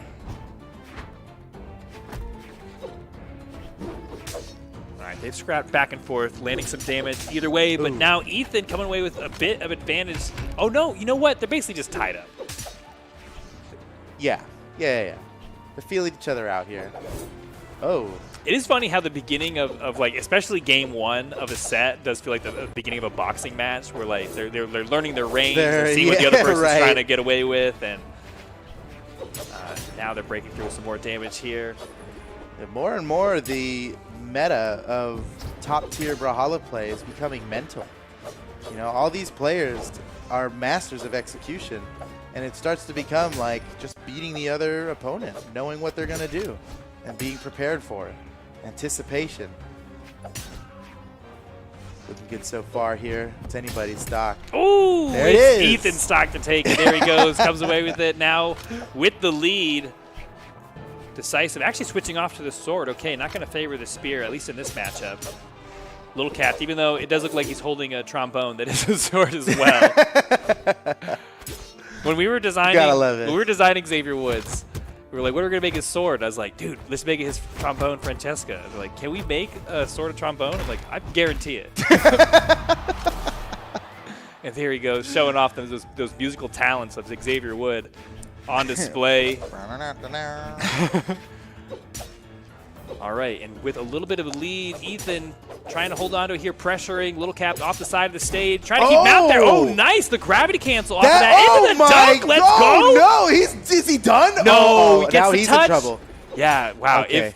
If Little Cap, that could have been bad. Yeah, it could have been real bad. But Ethan's now back up on top, and he's going to secure that edge guard. That's almost a full stock lead. That's huge. That was a big conversion he got, and he set that up off the downlight into gravity cancel neutral signature, which from he only did because he actually caught Lil Cap's dodge there. Lil Cap tried to dodge in over the corner. Ethan backed up, caught it with the downlight, and that's free reign to go for the gravity cancel neutral sig. Otherwise, I don't think he would have risked doing the neutral signature. He knows Lil Cap will wake up stomp. Yeah, nice play by Ethan, recognizing that the string changes now that he's caught a dodge with it. Oh, big damage there. On a run and uncontested, keeping Little Cap in the air. Little Cap had to flee for his life, but picking up so much damage. Ethan hunting down that last stock. Is he going to take it here? Goodness. Oh, not quite. Little Cap somehow, and that's going to do it, though. Wow, went right down for it. Ethan doesn't even want to wait to see game two. He's rushing right into it now. On top. Yeah, look at that. They're already betting stages. We haven't even done replays yet. Boom. Ethan's about to replay that whole thing. He's okay, like, look at this. Look at him catch this with the. Oh no, never mind. That was earlier. And then, bam. All right, getting into the next game here. Ethan up by 1. Man, I wish we'd bet burritos. What the heck? Dude, I'm glad we didn't, man. I'm glad It's we only didn't. game 1. We'll see. But we're No. back onto Mammoth Fortress. Little Cap finally grabbing that hammer. Both of them armed up. All right, poking in. A little bit of damage. Ethan, nice combo there. Oh, good way to avoid the stomp on the ground. Oh man, Ethan's movement, dude. He is. What's Lil Cap, dude? Lil Cap. Can Oh, Lil Cap yeah. even Oh, touch my him? gosh. Oh! This is like. Yes, this is what I was talking about from Ethan's spear. This is what I wanted to Oh. see exactly. All right, dominating this first stock of game 2. Ethan looking great. Oh Maybe to my sweep this goodness. set. Are you Ethan kidding me? is Wow. sla- Okay. He's getting a little Yeah, comfortable you can there. see- You can tell. you can see the Which confidence is not meter. necessarily a bad thing. You know, confidence in a fight, dude. It goes a long It can way. get you hurt, but it's sometimes maybe the only way you can even be in it to win it. That's true. And so Ethan is really showing that he's in it right now. Little Cap hanging on, though. I can't believe he's robbed Ethan of this stock. He got so much damage, but now this didn't look like over 1 minute stock from Little Oh Cap. yeah. Well, you didn't. Only a little over. A little bit. All right, Ethan overcooked that stock a little bit. Let's see if he can season this one perfectly. Get that efficiency That's very up. quotable, dude. Well done. Okay. Yeah, Lil Cap's got some catching up to do. Yeah, he's got a lot to catch. Oh, okay, but this is the opportunity. Oh, what? Yeah. Oh my God. He doesn't need to live from that. Whatever, Doesn't matter. dude. Oh my He goodness, said what he needed to dude. say. He can leave the room. Dude, That's woo, over. Yeah, It's he might have over. overcooked that first stock. Yeah, Yeah, but Lil the- Cap was gonna put Yeah, ketchup that on one it. went in raw, dude. Yeah. That one had salmonella all over it. That stock was not edible. You close it down, dude. We can't serve that stock. All right, let's look. I mean, Little Cap is really going to have to make some plays here to come back. And actually, he was. Actually, he is making complaints. Yeah, let's not forget that No hammer way. deals lots He's of about damage. to even this up. Oh, he had it there for a Oh, second, that but ground no. pound would have Oh. done it. Oh, it's not done yet. Okay, pancake yes. power. Oh, man. Dude, that was the power of positivity right there, coming through, tying up the game. Stocks are even. Little Cap a little bit behind in damage, and I don't know if he can come back from, that second stock mentally was a lot, but it already looks like he's having no trouble here, and now No eating way. away at that damage No lead that way. Ethan gained. This was looking over. It was looking so over.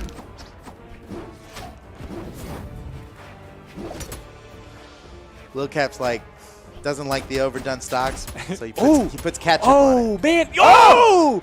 Okay, Ethan does a really good job. Oh, what? Oh, good punish, good punish. a good punish He even there. tried the wake up down light there. Lil Cap got away before it was possible. But he's in trouble still. Oh, see, okay. for Ethan's the been God switching up his response off of side light Yeah. to catch that down light. He's almost like randomizing Yeah. which one he goes for. That's a very good way to put it. It goes it. through his own RNG calculator in his head. Ethan takes another game. Man, that last stock was a very different story, though, so I'm wondering if that is really going to be the Little Cap that carries over into Game 3. But so far, a blowout of a set. If you're looking at the scoreboard, Ethan ahead 2-0. Man. What I loved about Ethan right here, boom, boom, boom. That was huge. Right. I can't believe you went for another ground pound. And there. that- That was for the highlight reel because he could have lived without it. What's great about that play is rewind. a lot of people are like, don't challenge Hammer off stage. It's got that vertical reversal with the recovery that is so devastating. But Ethan, he's such a fast player. He commits to things immediately, and he doesn't give his opponent time to react. He just went for that down air ground pound and just kept it going. And let's see what he can do in Game 3 now. He could sweep this set full on. No rebuttal. But let's see if Little Cap has what it takes to come back in this set. Grabbing the first weapon drop, gets the hammer. Did you see Ethan punch the air when we first came into this? That's guaranteed him changing the song on Spotify or whatever he's listening to right now, Yeah. right before. You see that all the time. It's like that's somebody Really? alt-tabbing and coming back into the game right before it starts. That's So he's got the freshest music on right okay. now. Now, I agree with this. I think music can severely affect your performance in yeah. whatever task you're trying to do. Even at so. the LANs, we see players Yeah. have their own headphones underneath the headset that they wear for team comms and game sounds. I know. Man, Lil Cap, a little bit behind. Oh! What a way to break out of a combo. Wake up. Oh my goodness. We saw Ethan going for the gravity cancel down light before, the big wake up out of Lil Cap's string, and we'd never seen how it ended. That's how it ended. Oh my goodness. Oh, nice. Yeah, I think maybe I should add whatever Ethan's listening to. I need to add to my playlist. Oh, what a dodge! That would have been. That was hilarious. The fact that he like landed right next to Little Cap and just did a move made it look like he's like, I'm on your team. Look, we're both fighting this guy off stage. Okay, Ethan really holding on to this first stock somehow. Little Cap completely denied so far. Wow, Ethan going for it off on the side of the stage. Little Cap recovering wide out. Okay. Oh, that'll do it. Yeah. Well, Ethan gambled. He knew he was gambling there. I like it though. But you know, he was up so much that he figured, hey, I'll go for the low odds, big payoff. He's a real red line player where he just steps on the gas, lets it rip. Whoa! Wow, I can't believe he went for that option. Yeah. Uh-oh, Lil Cap's in trouble here. Okay, no, Ethan let him come Dude, back. I'll tell you some behind the curtains. When I was talking to Wrenched at BCX 2019, Yeah. he told me one thing in his personal notes to look out for from Ethan is the gravity cancel side signature on Hattori's spear, and you'll see him do it all the time. Yeah, he'll pivot with it. He'll make it look like he's Yeah. retreating, and then zip comes back with that. Okay, uh-oh. Oh, good job with the Oh, weapon see, he went throw. for it there, but it cost him. He took some pancakes to the face. Yeah, he was able to catch those pancakes because he caught the dodge, and whoa! Talk about catching dodges! He jumped right before using that gravity cancel down light. That was crazy. He's so good at always switching that up to make it consistent, even when his opponent's doing different things. Yeah. Oh man, Lil Cap is in trouble here. This could potentially be his final stock in the winner's bracket. Oh, Ethan is looking so good, dude. He's like an assassin. Look at him go. Hunting it Again! down. Oh my goodness, Ethan Woo! is so. Dude, I like that. Ethan for BCX 2020. Let's go. Oh, dude. Okay, to burn that corner, he did the gravity cancel down like a sneak Oh! around, dude. Oh, Big E can't help you Perfect. here. Ethan. Perfect. 3. Oh, man. Oh, that was so good. I can't believe it. The clean sweep from Oh. Ethan, and I've never been so happy to not take a burrito bet. Oh, dude, I would have won another one. It's the burrito bets you don't win that keep you up at night. That's the real truth. Tell me about And it. look at the story here, man. Ethan's spear. Watch him get around this corner. He's like, yeah, gravity cancel down light, fool. Right around that corner. Boom. You then can't trick me out. perfect Get rid of Big E. Boom. Take it Oh, out. wow, dude. 3-0. 3-0. That's the first 3-0 that we've seen on stream here today. Yeah. But it may not be the last. Well fought. And you can see our next match coming up there at the bottom of the screen on that bracket. It's going to be Phazon versus Zinkwer. All right, wait. You're going to need to give me this pronunciation. Zinkwer. Zinkwer. I'm going to say that's how Are I'm you saying confident it. in that? No, I'm 0% confident. Okay. It could Okay. be Zinkwa for all I Okay, know. yeah, sure. We'll do our best out here. We could call him Zinc to make it Oh, cool. zinc? I mean, Hey, zinc's it's pretty the cool. old zinc. It's one of my favorite vitamins. I don't know. That's the one that like. Zinkwer's out That's the one here. that Lucky Charms gets away with. Like it has zinc. That's good for you, Like it's good for you, yeah.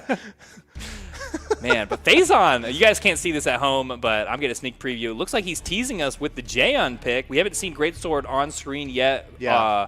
Especially considering all the buzz we've had about it. But man, I'm excited to see how the players, what they've developed with the character, and then how they can counterplay it. It's some exciting Yeah, stuff. that's right. It's- Because it is not just about how good the players have become with Right. Greatsword, but how well players have adapted to fighting the Greatsword. And Greatsword is one of the more unique weapons ever added to Brawlhalla. So it's going to be spicy. It's going to be a good one here. Oh, look at that. We're Oh, going to see dude, this is such a Sandstorm. good. Look at this lineup. Yeah, we're going to see Sandstorm versus Pugsy after this. Yeah. Oh, and then Boomy versus Stingray. Oh, my wow. gosh. Oh, we're so lucky that we get to cast that Dude, match. what a spoiled bracket we have in We- NA. we dude, are- for yeah, once. we are This is spoiled. excellent. We are spoiled. The viewers at home must just be elated right now. All right, so let's get into this. Phazon versus Zinkwer. Zinkwer representing Orion Esports. And Phazon, man, but Phazon's got so much seniority over Zinkwer. This Yeah. might be Zinkwer's like first time in top 32 of a 1v1 major. No, I don't think it is. I'm pretty sure he's been here at least once before. But Phazon is a seasoned vet. I mean, he has been living in the podium for a while. Like he's got a vacation home out there. And I would say Faison is one of those people who not just trying to qualify for BCX. He's kind of got that on lock, right? Oh, yeah. He's not worried about not qualifying. It's number one position. That's the only, Right. If you're trying to make your mark on 2020, this is the last time to do it before the final tournament of the year. I'm glad you brought that up because looking at Zinkwer's placement, he's currently ranked 39. Ooh, right? Which dang. is just a little bit below the cutoff of 31 to make it into the World Championship Finals for North America. So Zinkwer, more than ever, needs to win this match. If he does, man, that'll really help push him over number 31 and get the qualification for the World Championship Finals. Faison may be the only thing standing in his way at this point. So a lot on the line for Zinkwer here. And you just know Faison does not care what joy what joy this will bring Zinkwer to beat him. He is much more interested in defeating Zinkwer right here. Oh, here we go. Faison versus Zinkwer.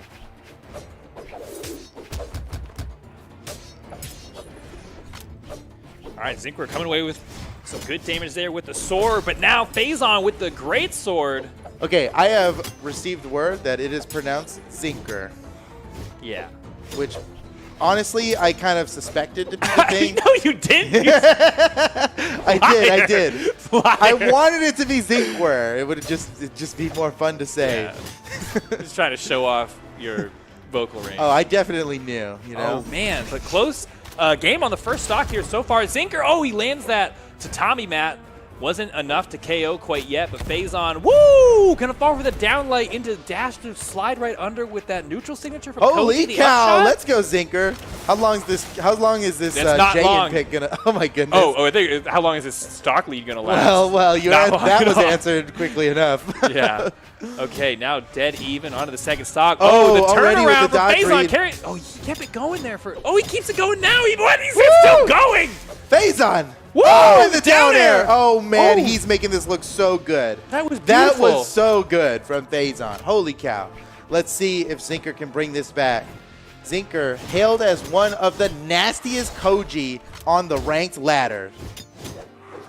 Dude, a demon see, in the rank Faison. queue, but Faison might just be a demon in the bracket. Yeah, what That's- about the bracket, though? That's what really matters. Oh, the neutral signature. Woo! Zinker! Oh, my goodness, Zinker. That was... I like, okay, you can tell he's got a lot of time in this character pick in particular because of his gravity cancels. That's really where I judge a person on their character because that signature usage is pretty funky and fresh. Yeah. Well, Zinker's got he's got a lot of room to cut back from here. Oh, look at Faison. Zinker was ready for Faison to turn around with the dash and then pivot side light like he's been doing through this game. Faison knew it. Ooh. He knew Zinker was going to try to counter that, and he just ran away with it instead. Zinker gets the stock, but is it too late? Faison coming back fresh, and Zinker's basically one hit from death. I like that. Faison opted just to try to get some damage in there before grabbing the weapon. Maybe because he knew it was the little sword and he's like, boring. Boring. But man, not going to be boring there. Takes the final stop. Oh, man, with a full stock lead. Faison looking good out there. Yeah, basically a JV2 stock. And there it is, the finish of the first stock, tying it up. Man, that right there came at the tail end of a pretty nasty combo that continues on here, off stage, chase down, jumps. Oh, at the same time he was jumping over him, he was hitting down for the down air.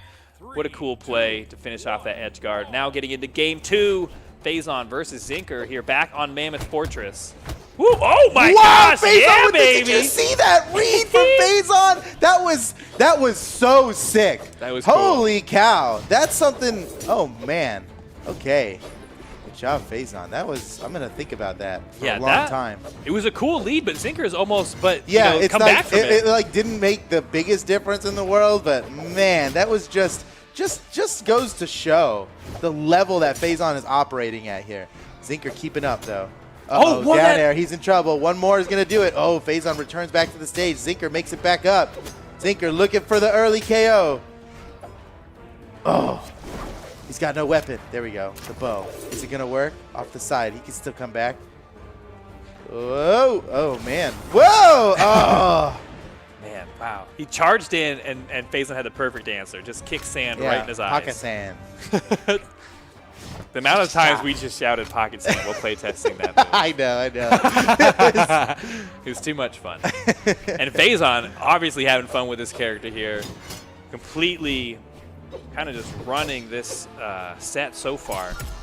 Oh, but wait. Zinker answering back. Yeah. All right, it is close on game 2. Zinker going to opt to come away with the bow. I like that pick. He's been doing lots of damage. He's got some good strings of reads. Whoa, makes it over the sand that time. Oh, but Phazon with the edge guard. Man. Is it over?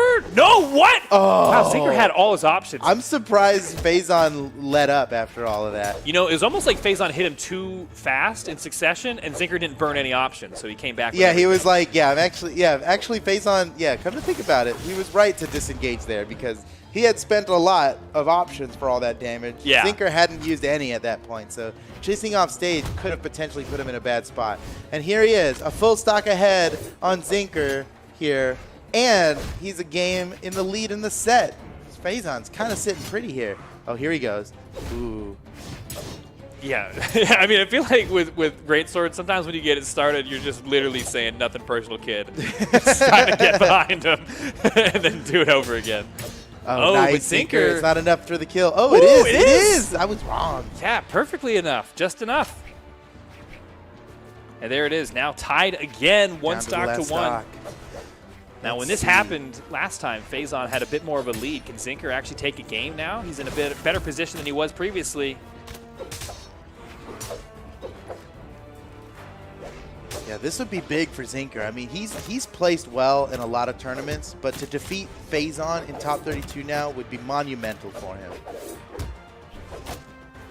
Oh, and it seems like he's capable. He's just got to close it out. Yeah, Phazon was right at the edge of that floorboard. Uh-oh. What? That was it! Wow, he just caught him and dispatched of him just as easily. Did he There catch goes. his dodge? I don't know. It looked like he just... Oh, we got the replay. We're going to know. Ooh, that was the hot start yeah, there. I love that. You know, the I thing love is, that he was on kind our of side. anointed to win that match after a hot start like that. The gods are on your side, really. That's true. Okay, here it comes. I got to check this out. So Zinker. Oh, yeah, he caught his dodge. Beautiful, beautiful. So, of course, that full three-piece is going to work with Phazon's Greatsword because he caught a dodge with it. He dashed in perfectly, caught him with the neutral light, kept on going with the full three-piece finisher. Okay, no character swaps for either player. And we're waiting. Okay, yeah, they're starting out. Oh, man. Zinker, down by 2. He's got the skills. Yeah, I mean, they've been close games. He's taken Phazon down to his final stock each game of the set, but hasn't been able to come away with it because he's always trailing a little bit in that damage percentage, you know? Yeah. Phazon's just I don't netting think more he's had damage. a lead on Phazon for much more than a second in this match. All right. Well, and this might be it. again, we're going to Mammoth Fortress. All right, on to game 3. This could decide the whole set here. Phazon is ahead, and he can close it out with just one more win, unless Zinker can stop him.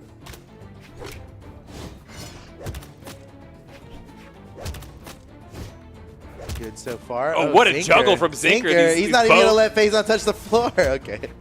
Yeah, using that neutral air perfectly from the bow with the juggle. He's got the damage Oh. lead. Wow, he Aw. was charging it up too. You know, if that Yeah. had landed, that'd been good damage for sure. Oh. Oh. Oh, you got to be careful.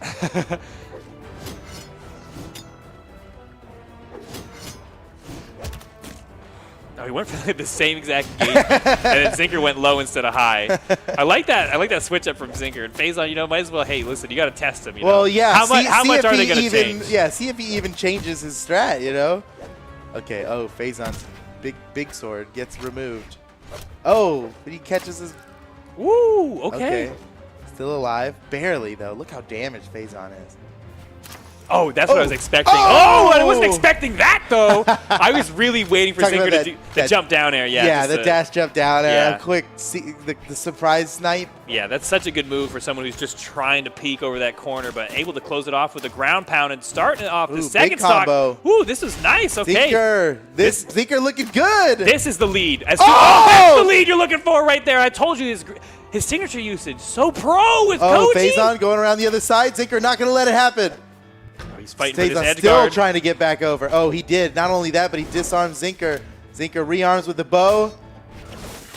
Oh, that's an easy Woo, punish right punished there. him. Beautiful from Zinker. Oh my gosh, Max yes! range. Max range. You know, if you're not using a move at max range, you're not really using it. Yeah. Optimal. Oh we my got to be gosh. optimal. Two Zinker, stock 2 lead. stocks ahead. I didn't even think it was possible. Okay, dude. Oh man, this was looking like a complete onslaught from Faison, but Zinker showing signs of life here in Game 3, dude. The heart is beating. He's Don't getting pull it done that plug before. yet, Foda. Zinker's in this. Okay, has a real chance here. Has the whole stock lead. Faison now armed up with a greatsword, looking to cut away at the stock of Zinker. Oh, doing a good job of it. Now finally rearmed with that bow. Okay, has the air juggle. Man, when Zinker is holding the ground and Faison is just fighting to like have any piece of land to land on, it's really when Zinker's in. Yeah, it looks tough. He's getting all those bow nairs, just keeps sending Faison right back up and keeps catching him before he can touch the floor.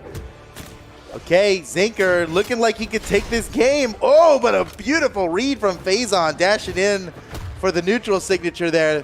That's a lot of good damage, but Faison is hurt. He's injured out there. He's bruised and bloodied. And Zinker's, okay. Uh-oh. This seems within the realm of possibility for Faison to bring back.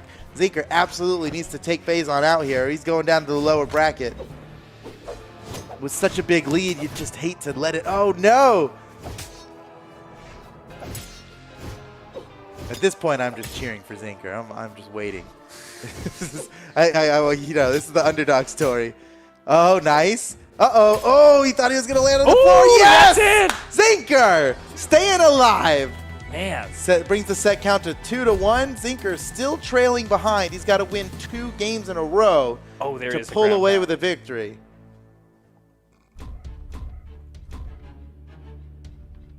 Oh, that was such a beautiful play. That reminded me. That gave me flashbacks. The way he utilized that gravity cancel side signature on Koji Bow reminded me of BCX #1 in 2016 when LDZ he did that, and I think that was like the final stock of the final game of the whole tournament. That's how he won. Was a gravity cancel side sig from Koji Bow. 3, 2, 1, brawl. Okay, here we are. Didn't think we were gonna see it, but Game 4, Zinker fresh off a win. Is this the momentum he needed to get that mental edge to come away with another one? I like how they're just resigned to playing on Mammoth Fortress. We spend all this time painting all these maps, and they'll just play this one. You know, Old Faithful here. Everybody knows how to play it.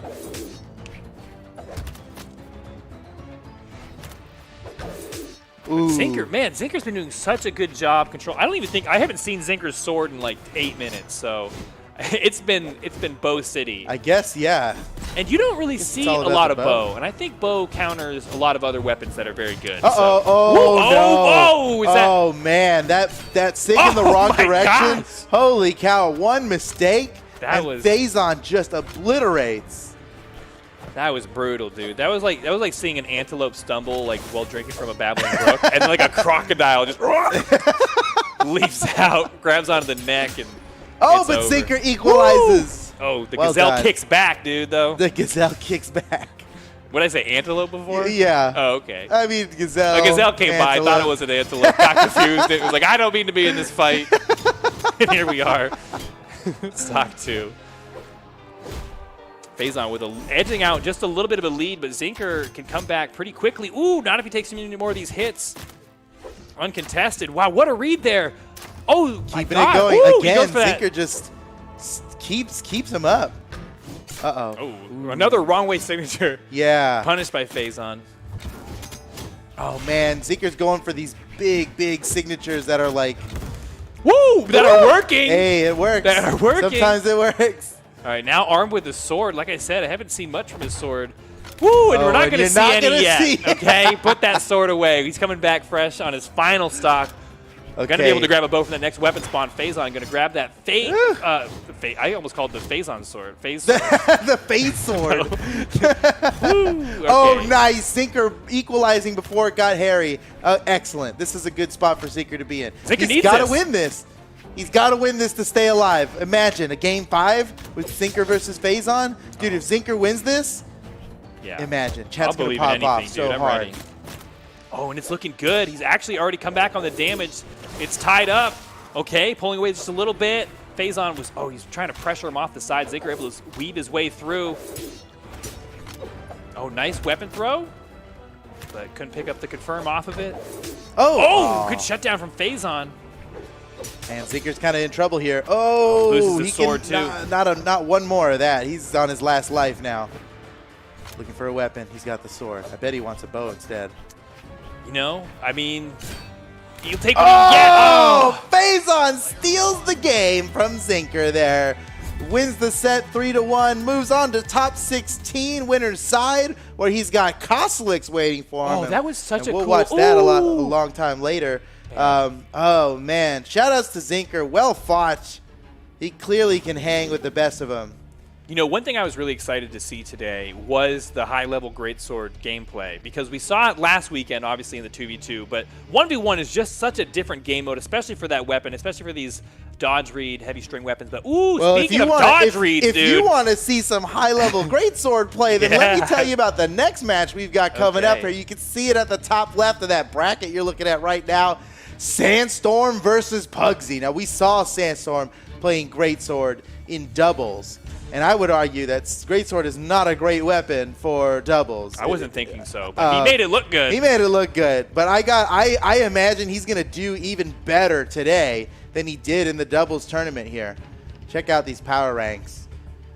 Sandstorm currently number 3 in power rankings, only behind. Sandstorm's earnings look like a phone number. I mean, it's a little it's a little insane, much, yeah. dude.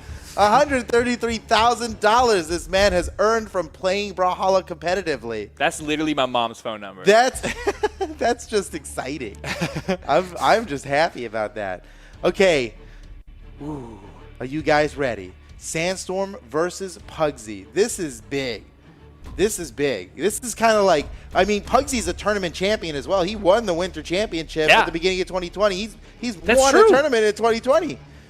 Yeah, With this same character he's going in with, Finn. So get ready for a great, great set here. Top 32. It's the last match of top 32. Sandstorm versus Pugsy. Two titans meeting in this bracket earlier than you might expect. Okay.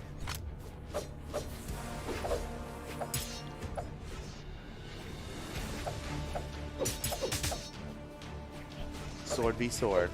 They're feeling each other out, you know? Oh, I'm just waiting for that Oh, other this is weapon straight spawn to duel. drop it, dude. As Here soon we as go. it drops, he runs right for it. But we're going to pick up some damage there. Pugsy, not Pugsy might afraid take of the him out. great Pugsy sword, might dude. just take him out. Yeah, Pugsy with just a little bit. Oh my gosh! And as I was saying that, Sandstorm slicing off some big damage. What? Gravity cancel. The downlight becomes the hard-hitting version when gravity canceled, and that's enough to finish off the first stock of Pugsy. Already. He's already getting going with the strings. Oh my gosh. Oh, no. Dude, Okay. I mean, this is crazy. I mean, not Yeah. only is Greatsword such a string-heavy weapon and everything, Sandstorm's the best player at catching strings, at landing strings. Okay. Like, Thank God for the Jake suit, though, coming through. Pugsy taking that first stock off of Sandstorm. Caught a little bit of damage onto his second stock. Greatsword's actually such a good weapon for Sandstorm. Um, If there was a Greatsword Scythe character in this game, it would just be, it's over.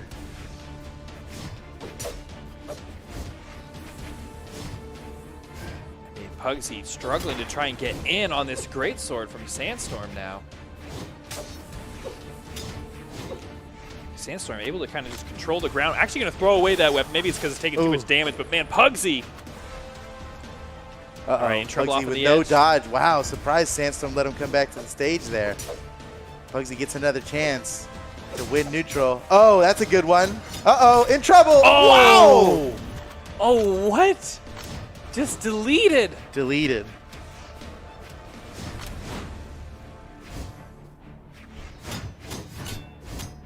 Oh my goodness. Nice.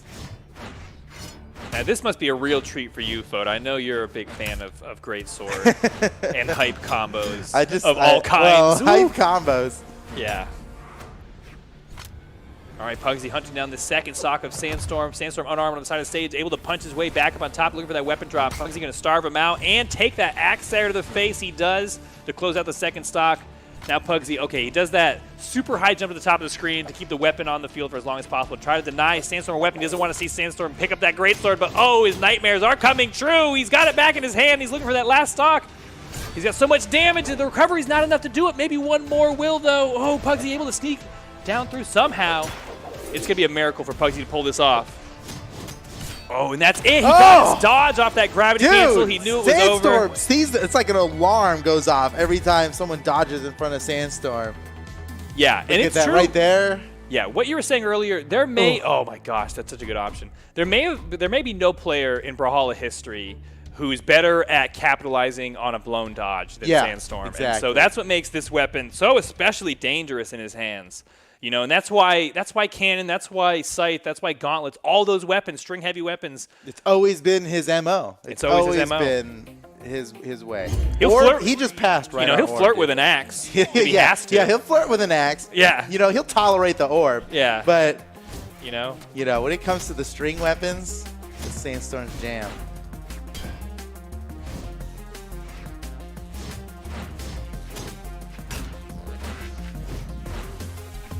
it's scary because it's like he looks like a serial killer. Something about the way he's moving is like he's looking for something specific that's for him. And Pugsy is just, you know, trying to do anything to get away from it, but man, on the run now. Pugsy looking for an opening here. Trying to swing with those axe stairs, going to swap out. Nice, I like that. Oh, what the a spot dodge. That was amazing. Okay. Pugsy coming back now in this first stock, whittling away at that damage lead. It's almost completely gone now. Woo, what nice jump ground pound from Sandstorm. Good reaction there. Pugsy, able to go over the top, but going to get clapped up for the treble now. In red on his first stock. He could get it taken at any moment, and that it is it, dude. Man, Pugsy, that was some risky business diving in with a gravity cancel down sig like that. Sandstorm took advantage. And man, missing a gravity cancel against Sandstorm, that's that's why. It's like the most obvious way to say, I don't have a dodge. For a long time. For a long time. But Sandstorm actually has taken so much damage on his first stock. Pugsy can clean it up right here. Oh, he's looking for those side airs. Sandstorm's going to deny him, though. Side airs, just like Sandstorm's barely avoiding them. Any one of them will get the KO right now. Sandstorm refuses to be hit. He's just not available. He's not available. His phone line's not even hooked up, dude. He's completely unavailable. All right, now dealing damage with the small sword. Has Pugsy off on the edge. Oh, he swings his way out there. What? Gonna dodge through the... Oh, no! Man, now catching him on the corner there. Leaving Pugsy unarmed. No dodge. Wait, he has a recovery. Makes it back to the top of the stage. Somehow picking up that sword, trying to fight off this... Oh, he wanted to use that sword as bait to get at least a little bit of damage onto Sandstorm. He needs a play here to take this first stock off of Sandstorm before he loses his second. Oh, man, the gravity cancel again. Sandstorm, he saw that it was open for business, and he just could not... He just could not find it. Oh yeah. All right. Pugsy taking well played with the weapon throws. I like you know what I like? I like someone who commits to throwing the weapon early. You know, they get the hit, throw the weapon along the same line, hoping the person can't react to it. Then he gets the second weapon throw to clean it up. But man, he's so far behind in damage. Sandstorm can hit him with almost anything. Yeah, he's already starting to bring it back though. Look at this. He can continue this pain. Here comes the great sword. Ooh, nice. That was a nice. If it doesn't work, try again. Yeah, Reed's so nice. He tried it twice, and that second time it came through. Look at his movement. God damn, that's just insane. His movement is crazy. He's just so good. Okay. Pugsy is in a position to equalize here. Look, he's looking for a side air. This could be it. Oh. Sandstorm knows it too. Sandstorm's playing around it. In such anticipation here. We will not let Wow! It caught him on the second go around. Until that hit though, I wasn't even certain Sandstorm had a hurt box. He was just like actually a ghost, barely material. And Pugsy finally able to find those solid hits to get that stock. And now it's a tied game. You know, that damage lead isn't too much to come back from. And Pugsy, can not get hit by too many of these strings from that great sword. Because that will rack up the damage very quickly. Looking for the reset. Sandstorm.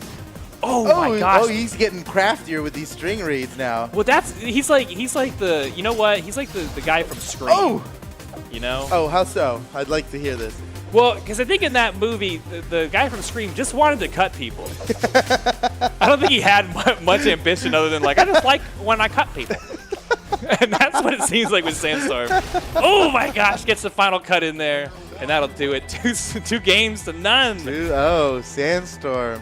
Because he pokes him, and then he tries to see what they're about to do, and then he just, I don't know, based on their reactions, he's able to net so much damage. And there he goes for the same read again, oh, dude. Man, Pugsy came in that time. He was conditioning him to think that he wasn't going to go for the same read by going for different reads earlier. I wouldn't go for the same thing twice.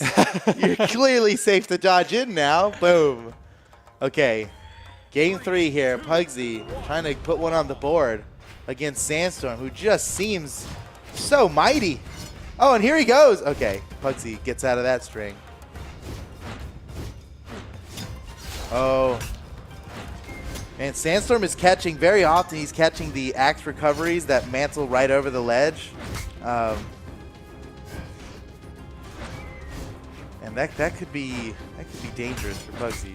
Be careful with that. Even damage so far. Ooh, man, dude, are we thinking Nice. really that Pugsy's going to have what it takes to turn? Oh, I wait a do. second. I Oh, okay. think- Actually, I think I take it back. Pugsy- I don't even know why I questioned it. I believe 100%. In Pugsy we trust. Here we go. In Oh, he's looking Pugsy for we the. trust. He was looking for the back end. That's the cool thing about Axe is you can kind of get bold by going Yeah. under the opponent, then get above them with the recovery. Ooh, and just needs. Oh no, that Sider's not enough to do it. Throws the weapon away and the ground pound. Checkmate. That was a There checkmate. was nothing else Sandstorm could have done there. Yeah, he threw the rook at him, and then he just had to. Oh, such confidence from Sandstorm just standing in front of that neutral light. No, he knows exactly the invulnerability timer. Oh, wow, okay. Nice way to get back on top of the stage. Oh, Sandstorm looking for the reset. Pugsy just fades back. Oh, wait. Oh, whoa! Uh-oh, Pugsy dodged. Ooh, man. I'm, like, paying more attention than ever that to the was dodges. nice. That was nice. I'm looking at this. Pugsy's got a full Pugsy's stock. so far Yeah. ahead. Still far ahead. Even, I'm not taking it back. He's still really far ahead. I mean, he's almost a whole stock ahead. Almost. But Sandstorm can get he's some one damage. cider away. Sandstorm is just such a force to be reckoned with. Oh.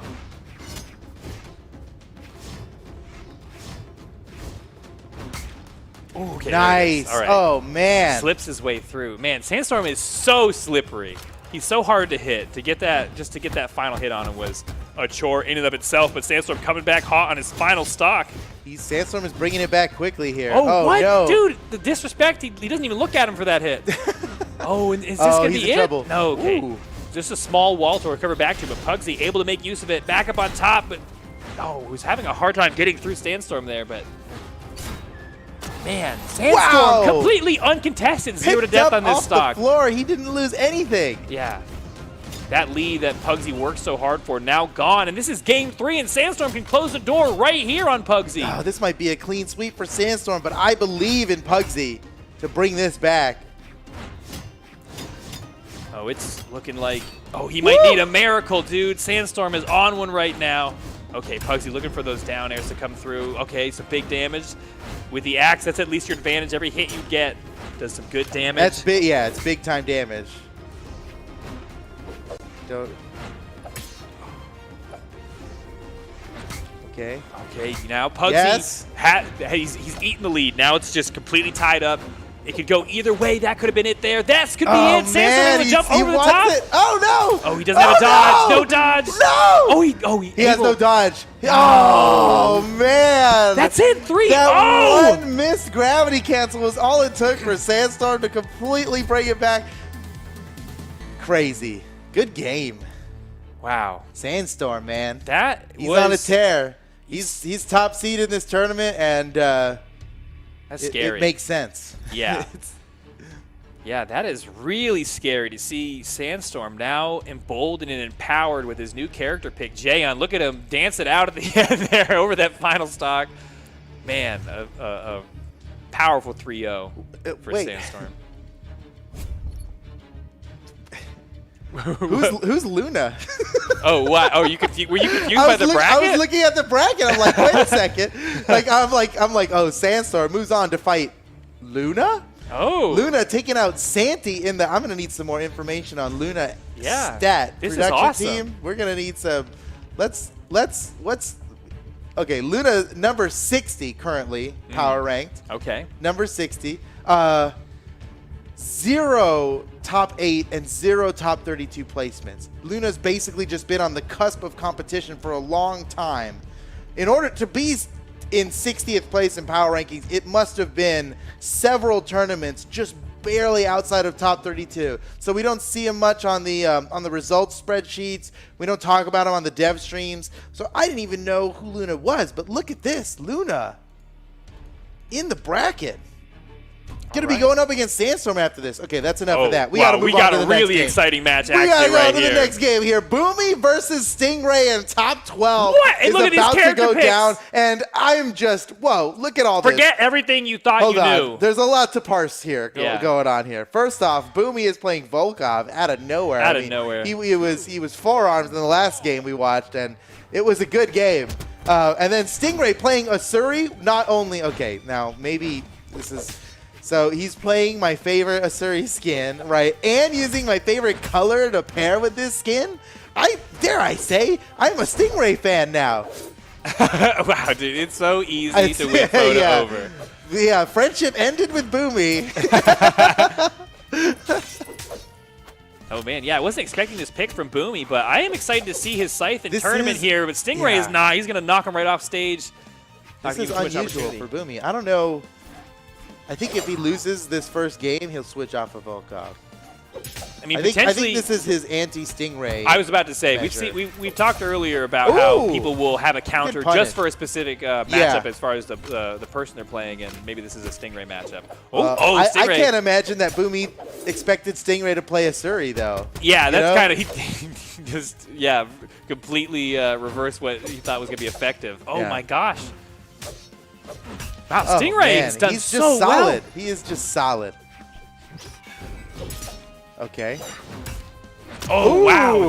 that was a good side air. Yeah. Just to jump through, nail that, He- take the stock. Yeah, he's fading away. He pivots back, gets the side air on his way back to the stage. He's got some damage to make up for here.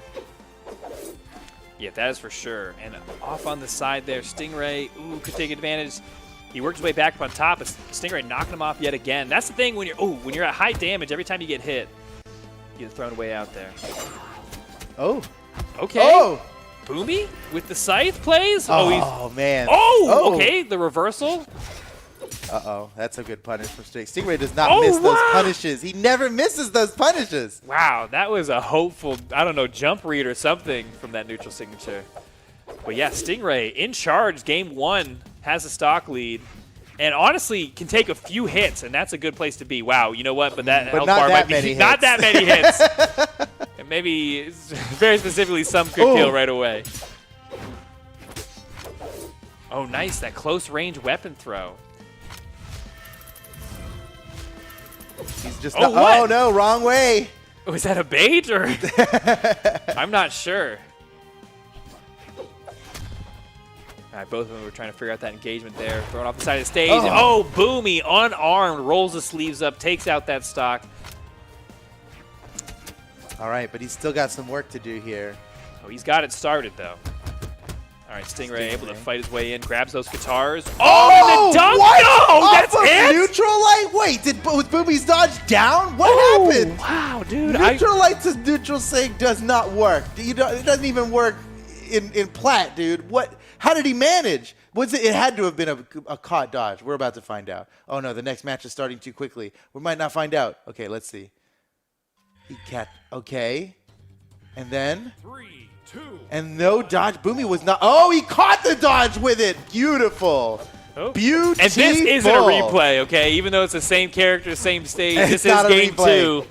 And we got game 2 Boomy here coming off that loss against Stingray in game 1. And you see game 2 Boomy might be a different breed. He's netting some good damage off that my axe. goodness. Wow, playing fast and furious. Boomy's cut away at Stingray's first stock, but now in a bad position off to the side of the stage. Stingray almost capitalized. Could have been bad for Boomy Yeah, there. that would have been a devastating loss of that stock lead, but So we still were- holding on to it. We were saying that Boomy is probably going to switch off the Volkov if he lost, and he did not. Oh! Man. You love to see it. You know, it feels like it's Yeah. been forever since I've seen some good Asuri dunks in tournaments.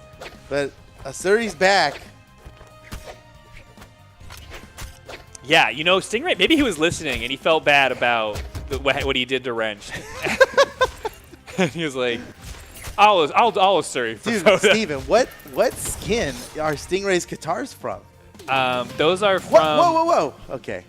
Those are from the. I don't know the name of it, but it's the Lin Fei volleyball like back to school skin, the one with the locker cannon. Ooh.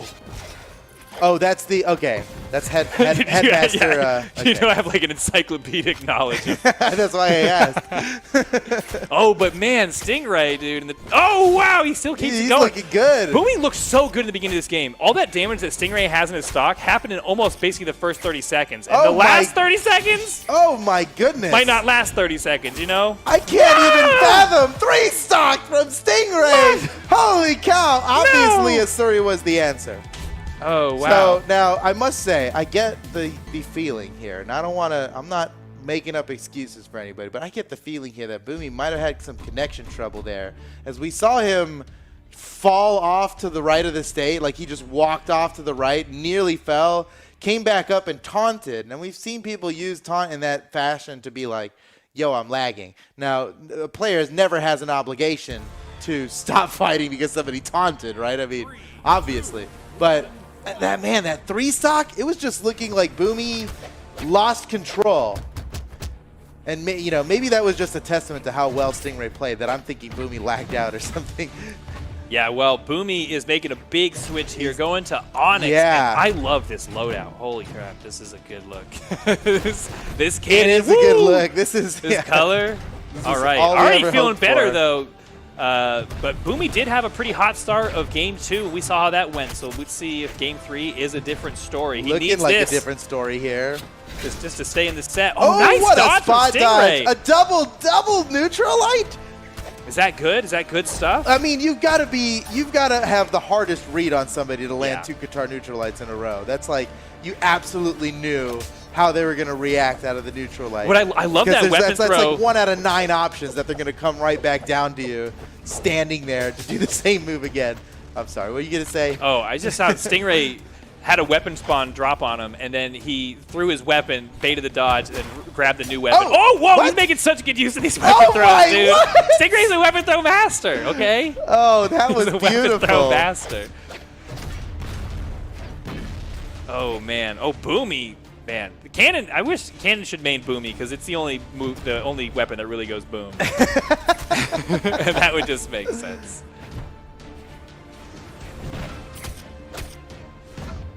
I actually have we seen Stingray play Asuri before? Oh my gosh, Dude. it's so good. The half pipes, following it up, the my punish, Stingray! the weapon throw, the edge guard. Okay, he doesn't get the edge guard, but everything else was so beautiful. Finally, Boomy able to break through with that break dance, but that might not be enough. The stocks are tied, but Stingray has just put on a show, and he's gonna. Oh, he made an effort for that stock there. Not gonna take it quite yet off the top. Oh, able to dodge through that blast. Now has Boomy off on the right side. Perfect weapon throw. Wow. Stingray, you see him do that often. It must be, I don't know, people are dodging or recovering low or, oh my, I don't know. Oh my goodness. How is he Stingray? Oh no. Oh, and the no. perfect dodge read. He is just all over Boomy here, and he's just going to taunt. Are you serious? No! My God! How does Stingray do it? Oh my goodness, that's it. Is that the set? That's 3-0, a clean sweep from Stingray over Boomy in the winner's bracket of top 16. That was. Oh man. Ooh, yeah, that was too much. That was honestly too much. That was nuts. This whole That big was too run. much, yeah. Wow. Ooh. Look at this. And then another, I mean, of all the ways to like, you're taunting, and then it's like, oh no, he's going to live. I need to take care of him real quick. Of all the ways to handle that situation, another gravity cancel Qatar neutral set, another dunk. Yeah. Dude, that Pretty was brutal. insane. Stingray is actually insane, and I wouldn't be surprised if he won this tournament. I mean, That would be amazing. well, there's a solid chance that we see Stingray versus Sandstorm in the first round of top 8. Now Now, that Stingray, all depends on how Sandstorm versus Luna goes, and we'll see. But Stingray is one of those rare people. I think only the likes of Cody Travis have this, where they might have a winning record against Sandstorm. You know? At least he has one of the best records against Sandstorm. Yeah. He's often the one who's been putting Sandstorm in those tricky losers bracket runs. So we'll see if that happens again today. Wow, man, this tournament, it's Dude. like NA is a powder keg of just all kinds of talent that is bursting out. And they know that this is like the biggest tournament right now to make your name. Going in, and then so many people have a lot on the line as far as making it to BCX or just getting a first place trophy. You haven't done that yet this year. You know, if you're looking to solidify yourself. And as the a World top player. Championship trophy is like extra fancy compared to the other trophies in other lands. So big deal, right? Not to mention the lion's share of a $204,000 prize pool. That's right, $204,000. It's not just a $200,000 prize pool for the World Championship. Well, look at those commas. Oh yeah! Look at this. Oh yeah! All right. Well, Cody big money there Travis for has both made of them. $26,000 competing in Brawlhalla since he started here. And this next matchup is going to be insane. Cody Travis versus Ethan. Now, Cody is currently power ranked #1. Not seeded #1, though, for this tournament. Close to it, but not quite. Dude, this is going to be a good match here. Yeah. Any other day, I'd say Cody Travis has got this easy peasy. But Right. Ethan popped off against Lil Cat. A clean sweep, 3-0 against Lil Cat, one of the most consistent players in the game. Right. I think Ethan might be on a hot streak. I wouldn't be surprised if he took out Cody here. It did instill a lot of confidence in Ethan for me. I think that was a pretty good performance. And yeah, Cody Travis has really been, and he's like nipping on the heels of Sandstorm as far as power rank, right? Like he is right there neck and neck for that #1 spot, but just coming in at #2. So obviously he's been having an incredible year himself. Yeah. And you can't count him out of any match. Well, this is going to be a good one. Let's get right into it. Cody Travis versus Ethan. These are both monstrous players in the North American region. They have been on top for quite a long time. A history of success, championships won. And Cody, Cody more than anybody else right now, has just been dominating throughout 2020. Ethan has been on the cusp. We haven't seen him winning any tournaments this year, but he's always been a top player. And I feel like now more than ever, he is ready to take this. Well, I think so. I agree. Ethan has always been one of my favorite players. I'm a big fan of Spear. It's funny how, like, in this, you could become a fan of a player just because of the weapon they play and how they play it. Yeah. Because it's like a common bond. You're like, oh, you like Spear? Me too. I like Spear, dude. People think Spear's not fancy. Show them the fancy stuff. Steven loves Spear. I'll tell you guys that. So, yeah, Ethan's the big play here. I think we're ready to get going. Oh, look at this. Lifetime matchups. Oh, this is great. Look at all this helpful info down here. That's great. So, okay. A pretty even matchup history with these two. 3-2 in tournament sets. Yeah, just a little bit edged it out, Cody Travis, but this could tie it up here. I mean, if we needed any more evidence that this could go either way, there you go. So, Cody Travis versus Ethan in top 16. This is a battle to get into top 8 winner's side. Oh, okay. That's a big deal. Yeah, this is a big promotion match here. Okay, Cody Travis. All right, going to lose that first weapon drop. Ethan going to pick up the sword. Now Cody Travis armed up with the blasters. Oh, double down air. He double dared him, dude. Double dare? He double dared him. They're bringing it back? Yes, they are. Ethan's about to get slimed. Watch this. Off on the side. Oh, my gosh. It's coming true. No, Ethan with the reversal was looking to dunk Cody Travis down there. Wow, and they're just like smacking away. Both of them in orange health. 30 seconds in, and this is an entire stock's worth of damage spread across the two of them, basically. They've been working away at these stocks, looking for that edge guard. Going to pick up that downlight. Ethan losing his weapon in the process. Oh, the down air coming over the top. And the axe chop, that's going to be not it. Ethan somehow fighting his way through, but can't get around that recovery, and that will do it. Man, Cody Travis was determined to take that stock off of Ethan, and he got it. Let's see if Ethan can equalize quickly here. Wouldn't be surprised if it's just a quick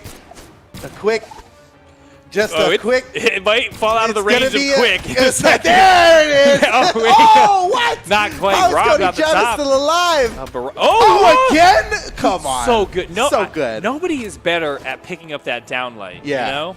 It's not easy. It's not, at this level, it's not free. It's very far from it. It's extremely It's difficult to expensive. land. That's an expensive It's down light he's expensive. landing each time. It's a big investment every time. Again. Oh, man. Saw that one coming. But it functions as such a great anti-air, and you see the way Ethan's able to use it. Oh, but clapped off the side of the stage. Cody Travis ahead in the damage still, looking to come away with this second stock of Ethan's.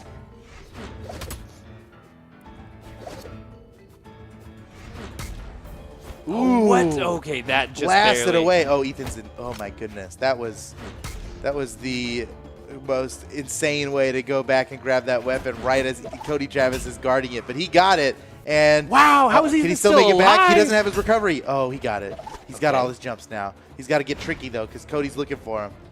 Oh, no. Yeah, I don't know. Yeah. Somehow making it back through all that. Ethan hanging on to this second Woo. stock. Man, Cody Travis. This Any is hit dangerous. could do it. Any single hit would do it. Even maybe in a down air on stage would do it. I'm not sure. Oh, he went for that, and that'll be Nice. the punish to take the stock. But, you know, Ethan did a good job coming back on that stock. Cody Travis is pretty heavily damaged. He can take some of these hits, but not too many more. But, man, he starts laying them out himself.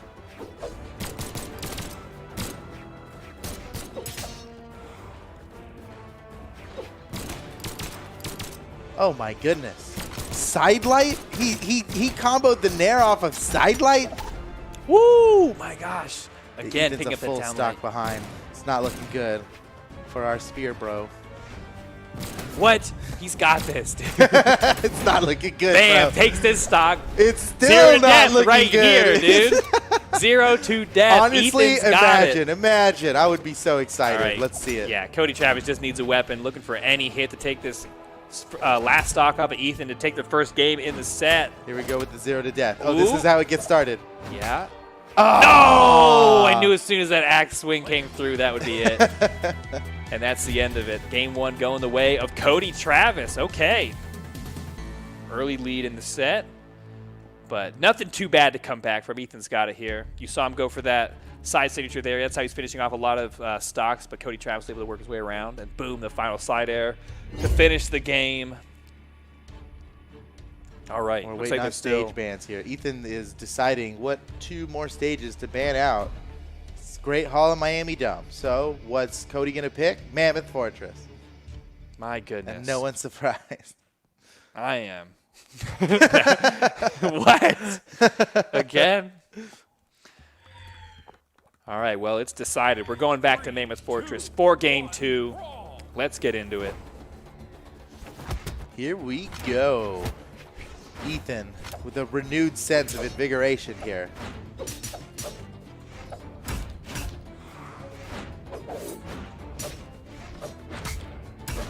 Oh. Blow for blow so far. Looking for his way back up. Oh no, not like that. Cody was so ready for that. Oh no, now Ethan's got no weapon. Oh, and he lost his recovery too. He's barely got anything. Cody was actually 1 hit away from victory there, or from taking the stock. Ethan is lucky to be alive. So what's he gonna do with this blessing? Uh-oh. Oh, Ooh, nice wow. dodge. Cody still managed to pick him up with the recovery, but That was as pretty low. nice. That was as low as you could come in over those bullets without Yeah. getting your toes blown off. You know, he really scathed the line there, dancing around those hitboxes, but losing the stock in the process. Cody Travis heavily damaged on that first stock, Oh. but man, he's so good at extending these stocks. You know, and he's gonna pick up some more damage here, and this is exactly what he needs to be doing, just netting all this unanswered damage with those blasters. Ethan having trouble breaking through, able to punish that side signature from Cody Travis, has him off on the edge. Is he going to go out there and try and get him? Oh, Cody Travis, oh, he sees that soft platform up top, goes high over and recovers, now pressuring Ethan off to the other side of the stage. Ethan looking to take that first stock off of Cody Travis, hopefully before he loses his second one. Oh my gosh, but he can't Wow. do it. 2-stock lead. Cody, his damage has hardly changed in that stock. It did, yeah, Did it he was- get hit? That's insane. Surely he got hit. He went from like dark red to, you know, cherry. Nice. Ethan takes a stock, but man, he's going to have to do twice as well as Cody from this moment on.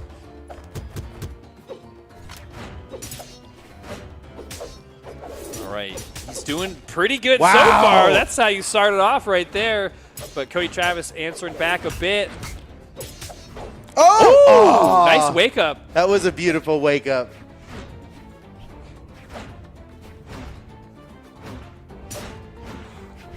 Man, I can just hear these axe swings. I know. And I start it's like, sweating it's for like Ethan. killing blow, killing blow. Yeah, He's yeah, just it really every is. one of those. It's like Could be gunshots the whizzing end. past your ears. That's Oh, gonna speaking do of it. gunshots whizzing past your ears, Ethan That's blown through the roof. 2 games for Cody Travis now, and Ethan has got his back up against the wall. I know he's got what it takes to beat Cody Travis, but Yeah. wow, Cody is holding strong. I mean, Cody is favored to, win the tournament. Yeah. I mean, he's of the favorable people Clearly. of the two. No one would contest that Yeah. opinion there. So if you want to come away with a high position in this bracket, you have to get through Cody Travis or someone equivalent. You know what I mean? Yeah. Man, look at those. So there's no those easy road zombie now. hands coming out of I know. I was Cody's looking at podium them there. too. It's just like, ew. Yeah, they are gross. They're just that's gross. Why would we do that? People like gross things. That's true. I kind of like them. I like how the one zombie hand is like on the right side is almost touching the other one, like the Sistine Chapel. You know what I'm talking about? Yeah. I see it there. I see it there. That just happens to be out of the background of Yeah. the yeah. That's beautiful. That's art. Okay, well, Ethan, I love this pick. Ooh, Honestly, he couldn't sure have done you do. anything Yeah. more to make me a fan. Here we go, Ethan, going with. Now you know what it felt like when Stingray picked Yeah, I Missouri, do. dude. Why is that? Why do I have such character loyalty? I love Wu Shang so much. I think Ethan and his everyone spear. does. Now, Wu Shang's spear, known for its devastating side signature on spear. That one really is a killer. So we'll see, and it functions similarly to, in some similar situations to the side sig for Hattori, but I think maybe is a little safer to pull off. I don't know. We'll see if Ethan's able to make this change work for him going into game 3, because he needs to. His back's against the rope. Cody Travis could finish this set right here. Ooh, I love the way Cody Travis, his blasters are so fun to watch and just pop around. Yeah, man. Like, He really is just amazing. It's almost like he's ooh. the best player in his region. It's almost like he's ranked Yeah. as #1 or something. He is just so good at Oh, it. wow. It's like, it's poetry in motion when you watch him doing this stuff. He challenged that side sig from Wu Shang, was able to beat it out with that side air, now picking up another one, sending Ethan off the edge. Oh, he can't quite find this last hit, though. Ethan being elusive, can't man. elude that. You know, the way Cody challenges everything that comes at him is like, that's the type of confidence you can only get from consistently playing 2 weapons that are allowed to contest everything. I mean, he's using blasters, Yeah. and he uses his range always to win all of those interactions. Oh. He's going to outrange anybody in these situations. And then Axe just powers out everything else. And since he's only played Barraza competitively for so many years now, it's like a level of confidence you only get from that sort of, oh, look at this. Wow, Ethan. Oh, no! What? Ooh, Oh, frame perfect. man. Frame perfect. Look at this. Frame perfect. Absolutely. that was- Frame perfect that was SD from Cody synchronized. Travis. Yeah, solidarity. He's like, I'll take this stock, bro, but I'll come down with you.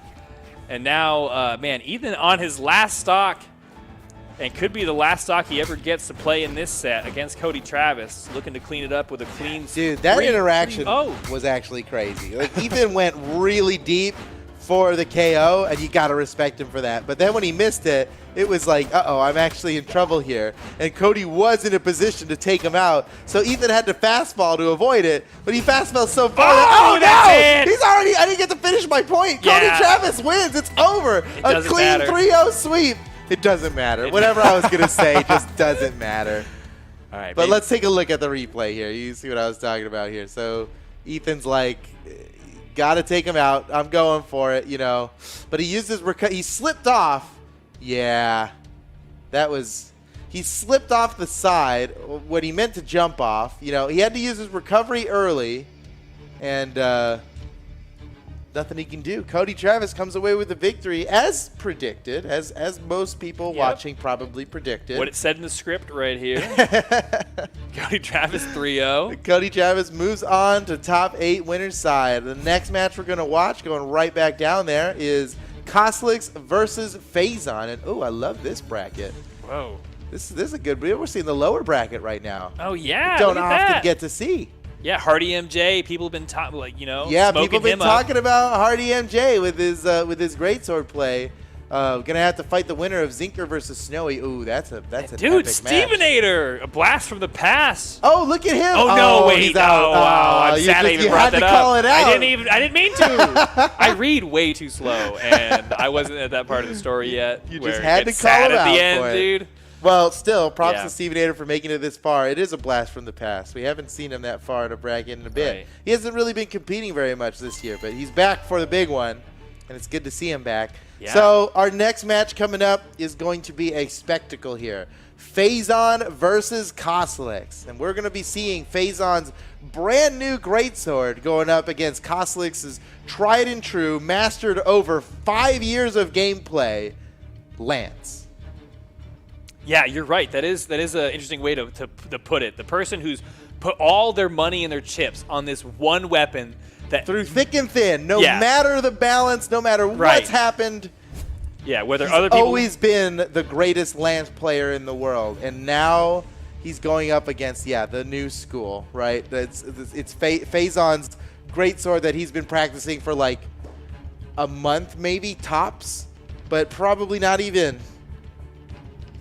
We'll I see. mean, how long has it even been in the game for? I don't know at this point. Time, yeah. Dev time is I know like whatever dog I'm thinking years. is less than what it's actually been, because time Yeah, flies. it's flying. But All right. I'm excited to get into this next match here. Yes. Let's get it on. Can we just go? Can we go? Can we go, please? All right. Well, we'll fill. No, apparently. Okay, we can't. Yeah, all right. We'll keep talking. Don't worry about it. So let's talk about Koslix and Phazon. Yeah. Oh, look at this. And There's their stats at the bottom. lifetime 6-3. matchups. Wow. Koslix has a really good record against FaZe, which makes sense. He's got a because really good record against a lot of almost people. everybody. Yeah, It's true. Because he's like everybody but Sandstorm. He's got a winning record against, I feel like. It's true. He's power ranked a third, right? Or he's up there. Koslix is power ranked second, actually. What? Well, Oh. he's got second in almost every single tournament in 2020. Oh. Lest we forget. Yeah, you know, it's true. He's been in almost every single grand finals. It's uncanny, really. Yeah. So yeah, he's up there, but so is Phazon. Phazon's power rank number 5 going into this. So yeah, big deal here. This is going to be a good one. Koslix opting in for dexterity, the 4 dex. Oh, Ulgrim. you don't often see that. Yeah. Take note, Lance players. Often people will claim note, Macho Ulgrim Man. has the best stats spread in the game, and they can. I've heard that before. Yeah. All right, So let's depending on see. what you favor. Let's see what Phazon's got going on here. Obviously, That Lance look. looks so good in that color Oh, swap. man. What? I have actually not seen this. Let's forget about the match. Let's talk about this guy's drip here. This is Yeah. Wow.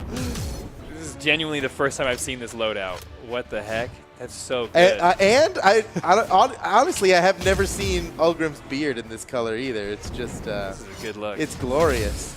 Boy, yeah. Are we giving the drip win to Koslix? I think yeah. so. Okay. Yeah, he won Fashion Hala already. Stocks and damage are tied, but the drip off goes to Koslix. Here in game 1. Okay, both of them hunting down that first stock to get some advantage. Oh my gosh, able to get away from that pocket sand. Obviously gonna, respect that as an Yeah, option. you got to keep an eye out for the pocket sand. Especially when you're But at not this too. heavy damage. You don't want to keep your Yeah, eye yeah, out very keep your eyes wide closed. either. Everybody.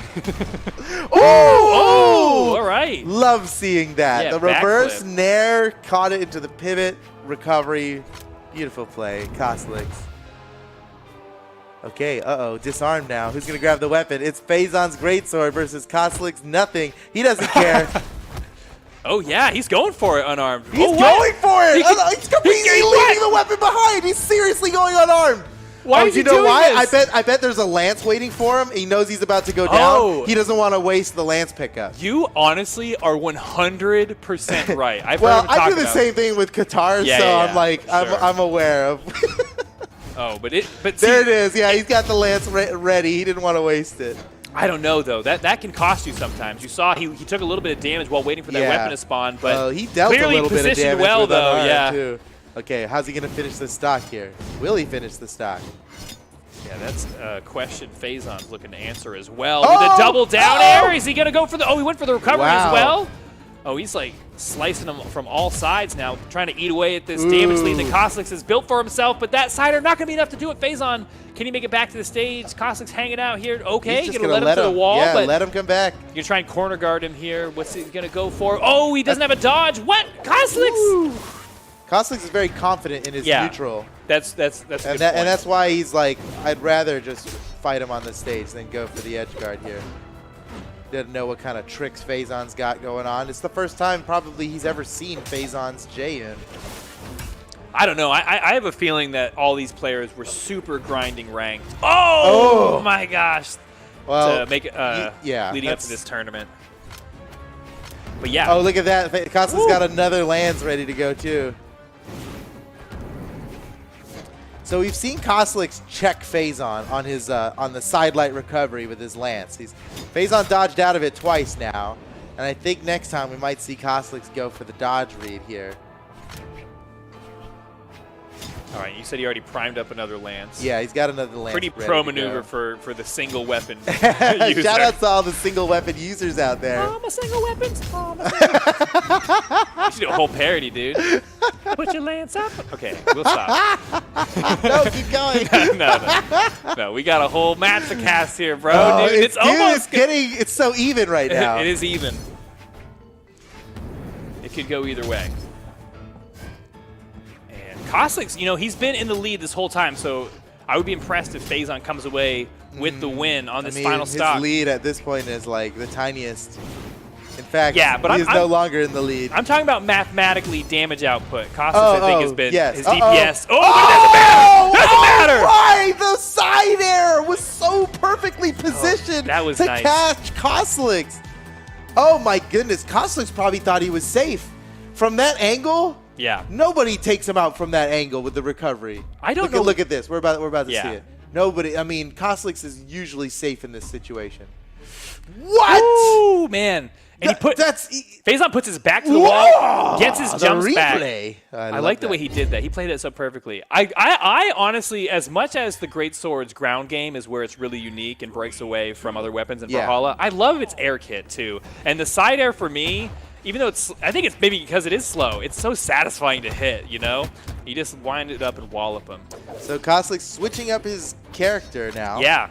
Now, we've seen him play more. The Olgrim pick really was Yeah. kind of end of last year, all through 2020 type of I pick. mean, so much success he's had with the Macho Woo, Man. Uh-oh, okay, he's in but- trouble. He's oh in my trouble. gosh. Okay. That was looking dangerous.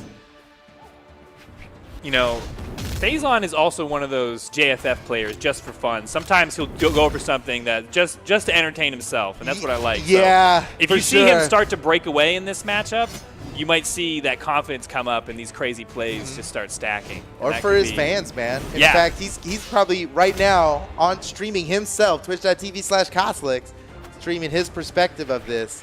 And he's probably got a lot of people cheering him on over there right now. He's got to take that energy and apply it here. Wow, I can't believe he snuck that weapon grab through. Faison was definitely trying to be the one to grab it there. Kosliks desperately trying to finish this stock off.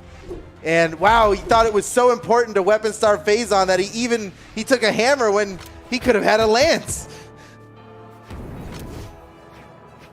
Still trying to finish off Faison's stock here. Ooh, Faison tried to get fancy with that gravity cancel down light. Yeah, that just barely KO'd off the side. Now, stocks are tied up. A little bit of a damage lead for Faison, but not too much, and it's completely almost whittled away from that first engagement with Kosliks. But now arm back up with a sword, looking for the ground pound off the edge. That would have been devastating, but Kosliks able to find his way through. Now both of them back on top of the stage. Kosliks sent out. Oh, he's looking for that down air. I like that. Faison, he knows his options for the most optimal KO. Send him down. Just force them downwards.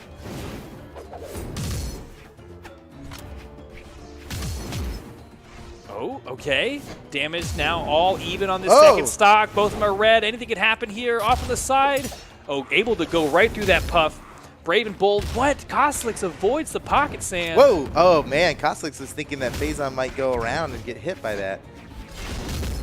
Oh, perfect punish from Kostlix. Gets around the neutral signature and blasts him off with his lance. And he queues up a second lance for when this one's over. And it might be over. Okay, yeah. he's still good. He's good. Kostlix starting to push a damage lead now. He's got the stock lead. It's not going to mean anything without some damage. And, you know, he's positive. Yeah, he He's came positive away on with some. damage. Yeah. All right, Kostlix. He's got another lance. Now that waiting he's for him. weapon starved, I He don't doesn't know. care. Look at him just go in unarmed against this greatsword. Boom. Whoa.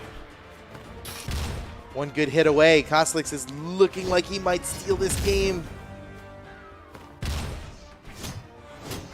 Oh, man, that was a nice dodge read, but he didn't finish it. Didn't seal the deal.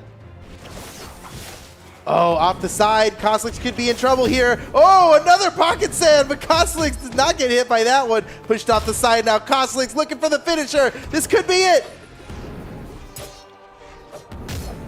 Oh, off the ground. He's got the hammer now. Is the hammer going to be the finish?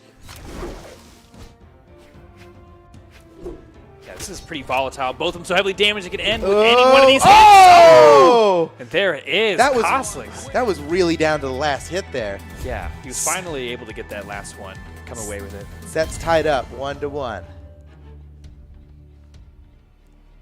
That was wild.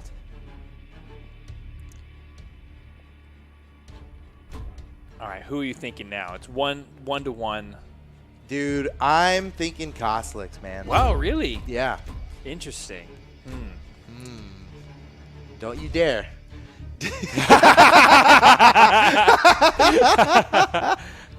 I am thinking the real ones Phazon.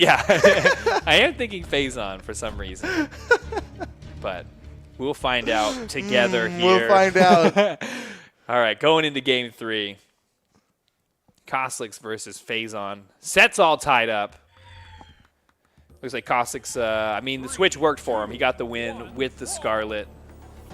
Gonna run it back. Yeah, the Scarlet worked out. Honestly, it didn't. I don't think that was Scarlet. I mean, maybe the stats, but it wasn't a big signature heavy game for Kostlix. That's true. It's just coming down to his tried and true lance gameplay, the mastery of his craft.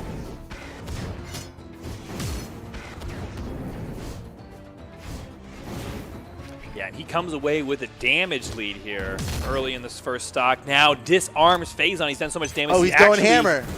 Oh, Oh, yes! that's Oh! the perfect way to land that. Okay. That's what that move was designed for. We're talking about he's not using the signatures. he's Look at using- that. And you know his Scarlet signature uses Oh, yeah. is legendary. Those Yeah, slide off down signatures. Yeah, legendary in tournament play. I actually almost might say a very legitimate infamous they might be. You know, Indeed, indeed. famous for their depravity, really.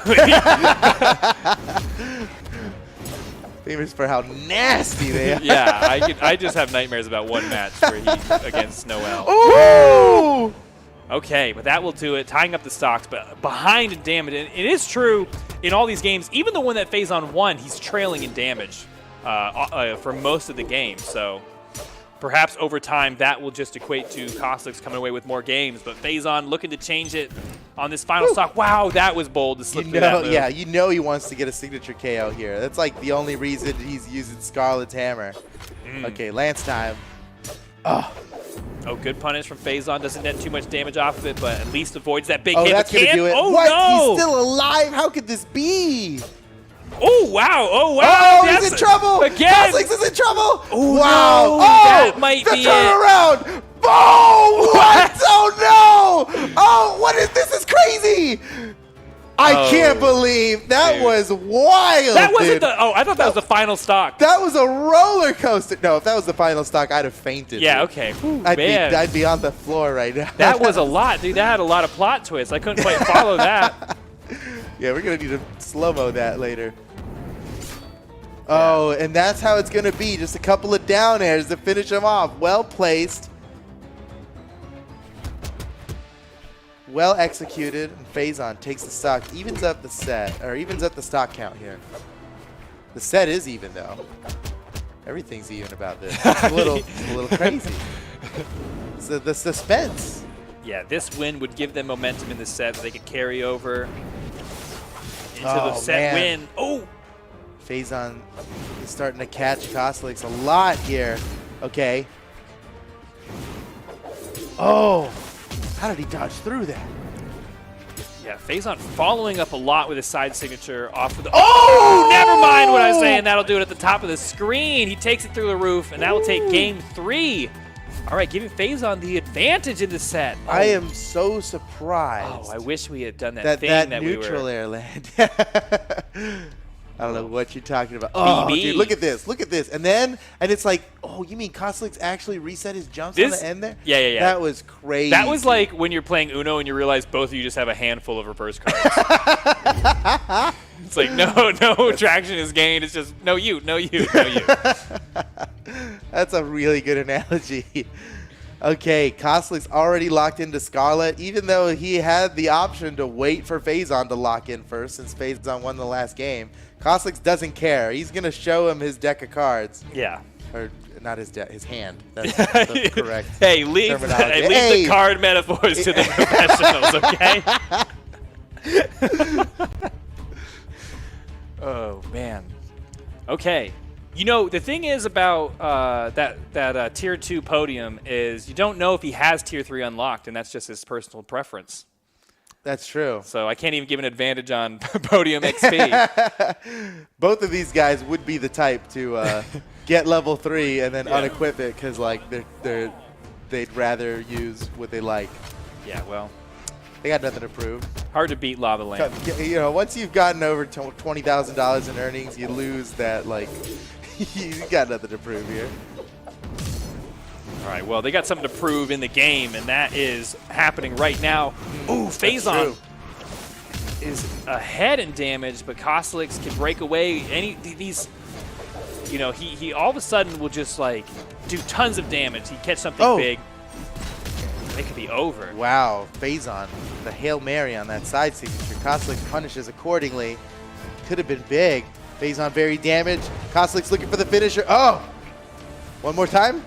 Oh my goodness, I can't believe Faison's dodges. Okay. Faison finally goes down. And Kostelix loads up another lance. That might do it. Oh, wow, he goes for Kostelix is that. disarmed. Do you think Kostelix is going to fight unarmed now? Yeah, for sure.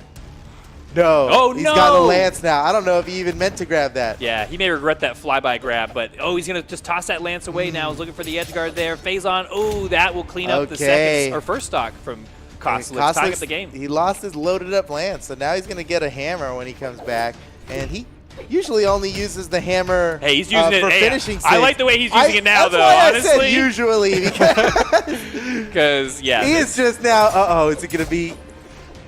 This is a great stage to land the hammer side sigs off the corner with Scarlet. Whew, man, at the damage that Faison is at, any one of those signatures would be the KO. Potentially, you know, side air recovery. There's so many things that Kostelix has that he can use to get this stock off of Faison. Faison going to have to play tricky around him here. Okay, pressuring Kostelix off the side. He goes for that side signature follow-up so often. Could pay off for him. Woo! That takes the he's got his recovery, though. No, he didn't have his recovery. He does not have his, right. He just had his dodge. That's the whole thing. That's the whole thing with that effect we put in. Recovery was taken, and then the stock was soon to follow. Faison with a little bit of a lead here. Well done by Faison. He's come back from a lot this game. And Faison is a game ahead right now. Stocks are even. The set is not. If Faison wins this, he moves on to top 8 winner side. But let's see. Kostelix fighting to stay in the set. He wants to bring it to a game 5, and honestly, I want to see it. So let's go, Kostelix. Look at the movement, the dodge. Reverse nair, catches him. Well done. Oh, that could have been big. Yeah, snuck through that tornado. Oh my god, Faison is determined to land one of these signatures here. Again.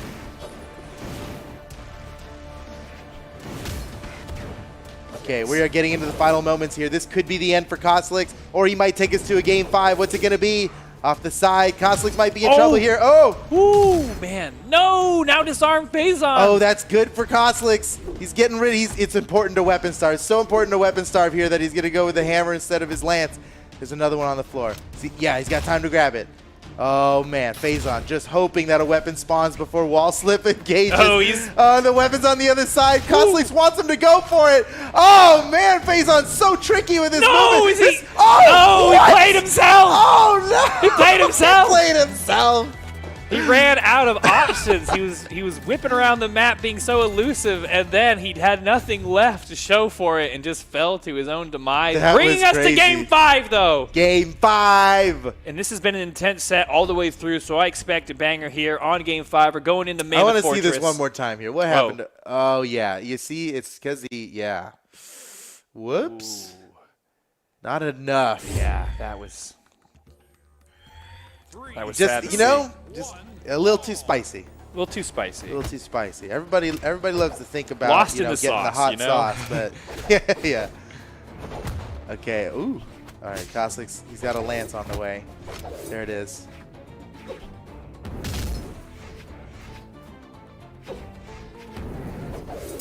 Game 5. It comes down to this.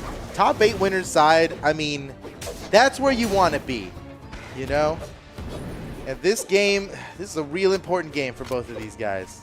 But there can only be one.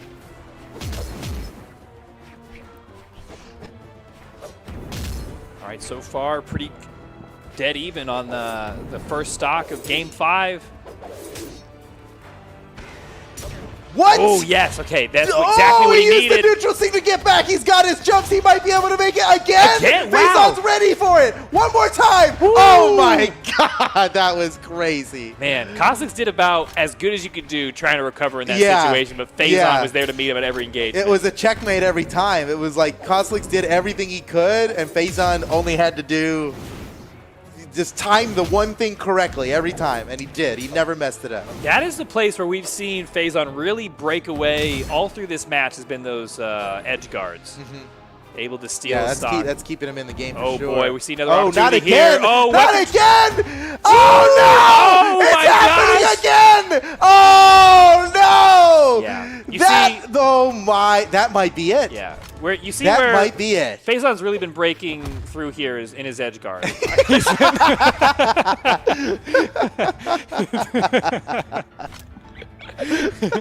Okay, now with a full stock lead to play with Okay, Faison. do you believe, Pretty though, do you believe comfortable. that Koslix can bring this back despite Gosh. truly fighting this entire game with 2 stocks? Oh, rather than yeah. I don't know if I believe in anything but Faison right now, dude.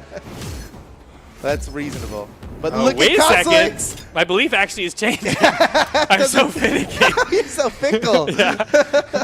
Oh, man. Koslix doing a great job on his final stock. He hasn't taken too much damage. Has Faison now potentially going to KO in this next hit if he can find it soon if enough. Koslix actually brings this back, that'd be too much. Oh, perfect dodge from Faison to get around yeah. that weapon throw. I'm Able so- to make it back that to weapon stage. throw seemed like checkmate, but Faison figured out a way through it. Oh, Oh just my. punishing recoveries here. Oh, Ooh, wow, just good. Hey, he's got Okay, those goggles. That's why okay. you pick Scarlet, and it's for the goggles, dude. That sand does not stop him. In trouble on his final stock, deep in the red. Oh no! oh, it's not over. It's I not cannot. over. It's not over. Oh my gosh! Oh, it's over. What- Faison wins in Game 5. What a set. Oh, man. But I'm still heartbroken by that second Oh stock. wow! of Look at this Koslix edge guard this right year. here, where Koslix did This was everything beautiful. This on was God's like green earth to amazing. get back. Yeah. Whoop! But Done. then this one, circumstances were different. See, we're coming into the middle of this, and it sure looks like the same thing again, except Yeah. this time Koslix put himself in that position. Yeah, he went And right it out seemed there. like muy accidente, but I'm not sure. Oh, we missed the man. Oh, at the beginning of that last clip that was shown, Koslix had thrown his weapon and re-grabbed it while being hit. Yeah. And that's the only thing that gave him a chance to get back. But That was crazy. Oh my goodness, what a set. What a set. Faison moves on to the top 8 winner side. Woo, man.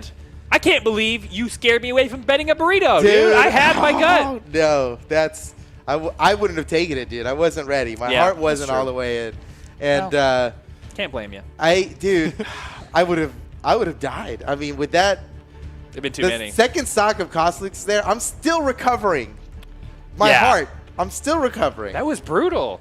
Okay, looking good for Faison in this tournament, man. One to look out for, that great sword. And sword in general, right? The small sword Faison known for with his Hattori and other characters, Val. You know, that's a strong pick for him. I'm liking it. Yeah. So, this next match coming up, this is going to be special. It's Sandstorm. You guys know him, remember? Yeah. Sandstorm? Going up against Luna. This is the first time we've ever seen Luna on stream of a major. Yeah. And what better time than to fight Sandstorm? You know, this is a good the first way. seed in the tournament.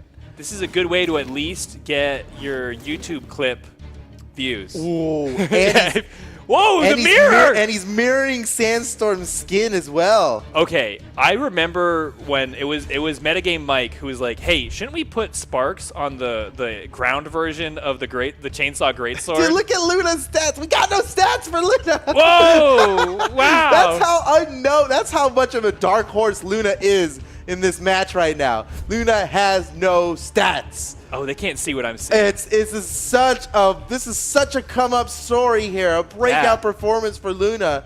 Currently power rank number 60, well below what is needed to qualify for the World Championship Finals. But honestly, with this performance, taking out Sandstorm right now, dare I say, might just qualify Luna. And I mean, forget about the stats. If Luna was to take out Sandstorm right now, they'd make history. Yeah, that's true. I'm kind of rooting for that. It's weird, you know? In a sports story, you just got to love the underdog. And Luna, completely unproven. And we're about to see what he's got in the tank here. And chat can't see it yet, but they are in a mirror match with Jay on. They are Same in a mirror skin. match, big time. And you couldn't see the chat either, but they were both being very sportsmanlike. Good luck, have fun. You too, man. Here we go. Sandstorm versus Luna. Welcome, Luna, to a major stream here. Let's see. Oh, man, it'd be so crazy. I would just love to see Luna win this game, dude. I know. It felt like last tournament was like, finally, return of the Mac, and it was Sandstorm, not Mac. But now Luna's coming through, and, you know, my eyes wandering. Maybe I want to see the new... My eyes are wandering. Yeah, the new up-and-comer, and he's using the chainsaw greatsword. Objectively best greatsword. Come on. You do like that chainsaw. Oh, it's so good. Oh, okay, nice punish there. Oh, Sandstorm. I like that he's using the back end of the hitbox on the Nair is a really cool option. Oh, got no recovery. Okay. Oh, man, never seen that one, dude. Sidelight, chase dodge, pivot, Yeah. down sync? That's a hard read. That's a hard, yeah, like he's definitely going to dodge down. Oh, nice little three-piece there after the reset. Okay. Man, those jump down there are so good with the greatsword. Oh, the down throw. Gonna lose it. Oh, they're able to finish it. All right. Let's go, Luna. Luna. Holding their own here.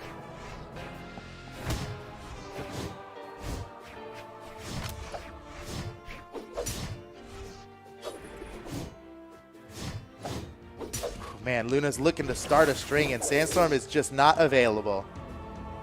Please try again later. Oh, Wow. what? A weapon throw it's interrupt? like he knew. Oh, Okay, there we great go. string from Luna, though. Quick 4-piece. That's good damage. Again. Oh, man. Sandstorm not getting caught in these strings. Oh! Wow, he knew exactly where he was coming out of that down air. That was really good experience from Sandstorm for that option, man. The distance you'd have to be to catch that is so different based on the current damage. We've seen people land that before plenty of times, you know, down air, dribble into the neutral air. But You can clearly see Sandstorm has sunk the time in needed to take his greatsword to this top level.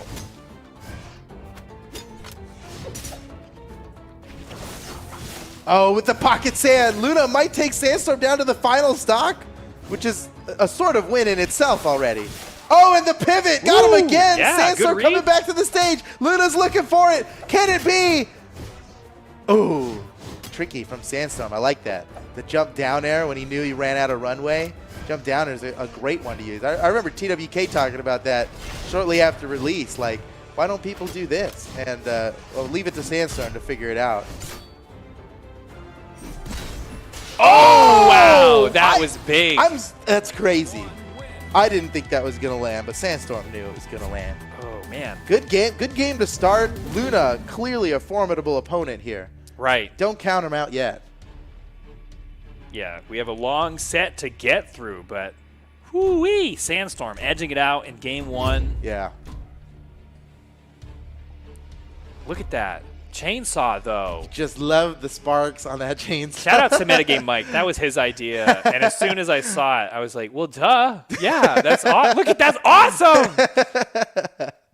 Oh. That's why I like being on the art team. We just draw things to entertain ourselves. Okay, here we are getting into game 2. Luna, ooh, aggressive play. Getting the first bit of damage there, but Sandstorm going to walk away with the weapon, now both armed up with the swords.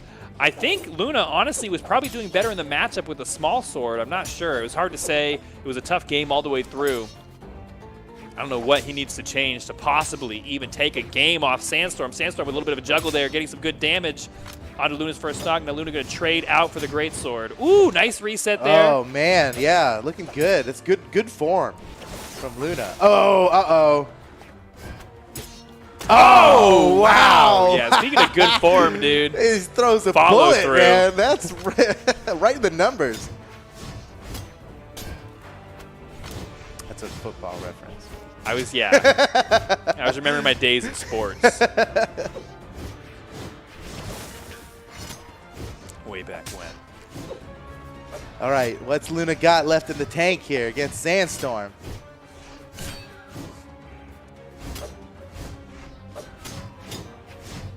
Ooh. Okay, Luna. Oh, yeah, he was not out of trouble yet. I was going to say he got out of that, but burning this corner against Sandstorm. Well, interesting way to do it. They kind of just cross paths there in a very dangerous way.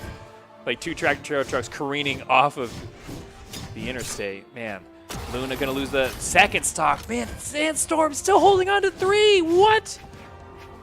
Yeah, I don't know. I mean, thinking Sandstorm might have this game in this set. Oh my goodness! What a combo! Looking like we're staring down the barrel of a 3 stock here. Yeah, 3 stock, maybe a 3-0. Just 3's company for Sandstorm this whole set, dude. Luna's got to prevent the 3 stock. Can't be on stream getting 3 stocked out here. Oh, nice. Good while Clean doing edge it guard. too. Clean edge guard. I like that. Clean. That down air is good. Yeah. Real good option. Some good priority. Oh, with Okay, the backdash nice. reset. That was Ooh, beautiful. whoa. Oh, Luna. Okay.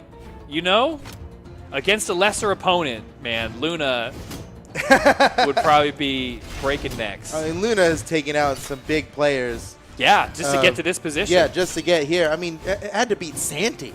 Exactly. Okay. Man. Oh, nice punish there from Luna. Sandstorm fishing for that one final hit to take the stock to. This is just for game 2. Oh. Okay. We got a long set left ahead of us here. And Luna, honestly, I'm liking, the confidence I'm seeing now in this late stage. Ooh, yeah. Accidentally ground pounded in the wrong direction. Okay, but Luna was able to turn it up a notch at the end of this game. Oh, and big time, yeah. hoping to see that same all Luna. of their damage came from the last stock, pretty much. All right, this could be it for the 3-0. Look at that string. Oh, man, you love to see it. I mean, Luna was able to deny the 3 stock. And almost. And then some, yeah. And then some. Almost Yeah. got him down to his last stock. All right, this could decide it here, though. Getting rid of Mammoth Fortress. Thank goodness. Let's get out of there. Here we go. Miami Dome, dude. Best music in the. Well, you could argue. I would say it's up there for slappable tracks. Oh, yeah. Slappable track, indeed. This is, I mean, if it weren't for the Crystal Temple theme coming in, That's it'd true, easily yeah. be #1 on the tier list of slap tracks. Okay, Sandstorm going to turn this into the soundtrack for his victory here soon enough if Luna can't turn this game around. Wow, this is like, are they just showing off their swords or are they fighting? What's happening? Check me out. Oh, check him out though. Biting off a big piece there. Luna, okay, he wants to be fully loaded at all Oh, times with yeah, great yeah. swords. It's all about greatsword for Luna. I see that play. Ooh, wow, man. Dude. Don't dodge in on that. Sandstorm. All right, Luna, maybe did he learn his lesson there? We'll see coming into stock 2 of potentially the final game of the set. Sandstorm is ahead by 2 games.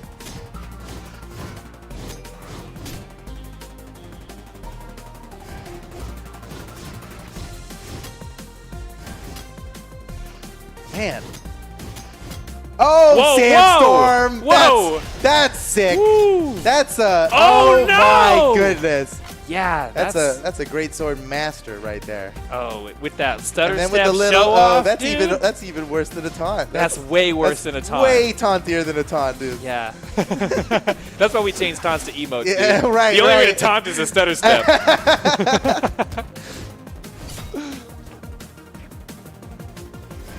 All right, Sandstorm looking maybe for a 3-stock to cap off this 3-0 to show really what he can do with this legend. Oh, but Luna going to find that hit, taking out that first stock from Sandstorm. But is it all but over? I mean, honestly, Luna, this would be the biggest comeback ever. Oh, Reverse imagine the 3-stock. comeback. I can see it. Dude, reverse 3-stock leading into a reverse 3-0. Let's go, Luna. That would be, oh, man. Woo! Oh, man, making Talk some about good that moves. I'm forever. liking the movement and the options that Luna throws out. Honestly, I mean, this is a beautiful fight, regardless of Yes. the result here. This is like, look at this. Oh, Oh, dude, but Sandstorm is head and shoulders above the rest, man. This is just incredible.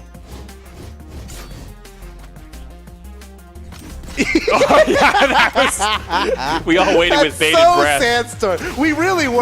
Woo, wow, look at that. The down air into Nair. Is that, or was that down air into Nair again? That was a 3-0 victory for Sandstorm. Is Okay, what that yeah. was. Clean sweep for Sandstorm, but major props to Luna. Yeah. Coming out and making it that far in the winners bracket. And it's not over for them either. Luna's gonna go back down. I think gonna fight Lil Cap? Yes. It has to fight Lil Cap now to battle into top 8. And if we see Luna again, we'll know why. Oh, yeah. And some updates. Well, here you can see on the winner's side. That's what's been happening. That's what we've been watching. Whoa, I'm looking at the set against Boomy 3. Wait, did we watch that? We watched that. We Oh, saw dude, it. What the heck, dude? Those results were so shocking, they shocked me You twice. forgot about him. But let's Shocked look me at the twice. lower bracket here. This is pretty spicy. So, Boomy made it into top 8. We still get to see him. Oh, yeah. It looks like Snowy took down Zinker. And then Hardy MJ took down Snowy. And Hardy MJ, who seems so promising through this tournament, amazing to get 9th place, but gets taken out by Boomy, who makes it into top 8. It's going to be Luna versus Lil Cap. And then Koslix is facing off against Java right now as we speak. And Ethan and Santi are also showing down right now as we speak. So we'll see how Lil Captain Luna goes. We'll update you on that one later. Guys, we're going to take a super quick break and swap out some casters for some fresh ones. Thank you all for having us and watching me and Steven. We appreciate it every single time. Don't go anywhere. We'll be right back after a super quick break with Top 8. See you soon.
know I should grow up, but I don't wanna get older.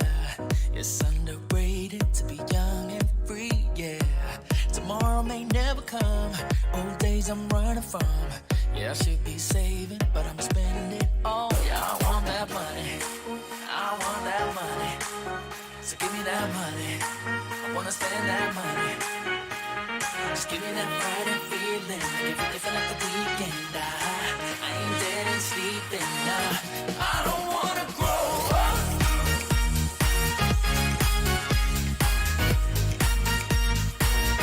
I don't wanna grow up.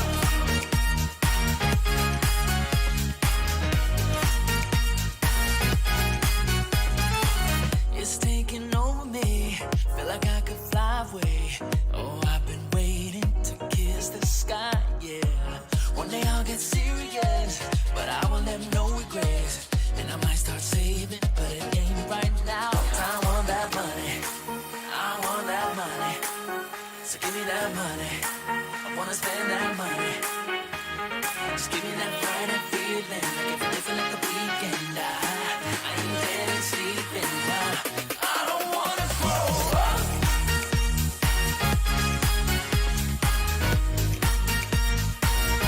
I don't wanna grow up.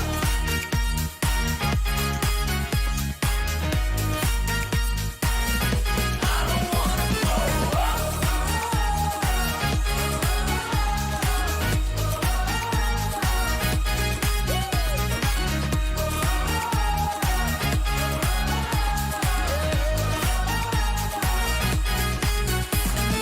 One day I'll try to not get wasted all the time, but for the moment I'm alright because I feel so alive. Yeah.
Hello, everybody, and welcome back to Mammoth Cup Singles. We are just getting into the top 8 for this tournament here in North America.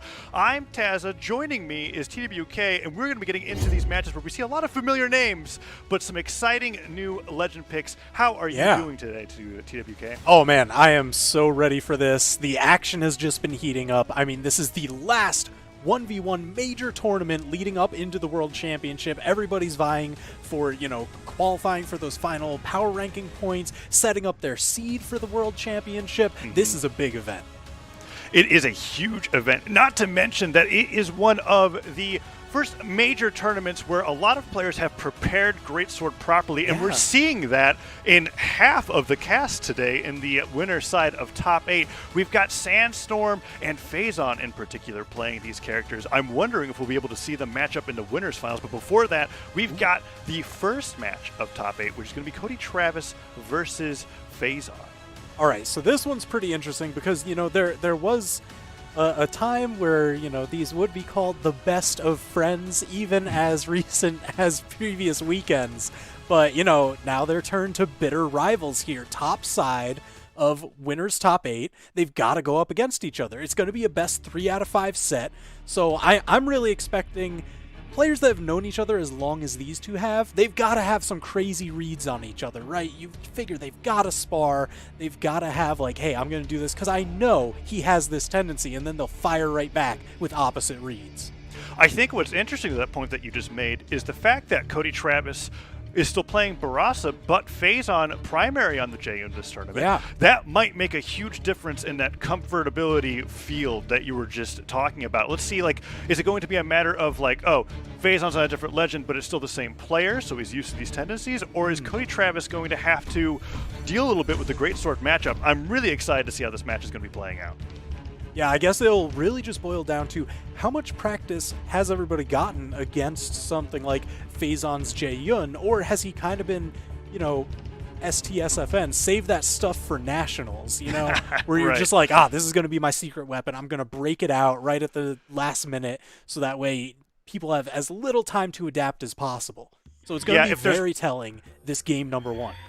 Yeah, if there's one player that doesn't have to worry about qualifying for the World Championship, it's Cody Travis. That is for certain. Being the number 1 PR player at the moment. Here we go into game number 1 of Mammoth Fortress, and already picking up that Greatsword and getting a nice 3 hits onto Cody's Barasa, but he responds right back with an even more. That neutral Oh my sig. gosh, and you can see it in the damage. 3 hits from Axe is going to do way much more damage, just because each singular hit does so much more. Wow, it is so much fun to see that no matter where the meta takes Cody, he's still slide charge pivoting neutral signatures, and that weapon toss goes all the way into the exhaustive recovery. That really strong start. Man, it's pot of gold over there, I don't know what Cody Travis is planning to do from here. It's going to be tough to top that first stop.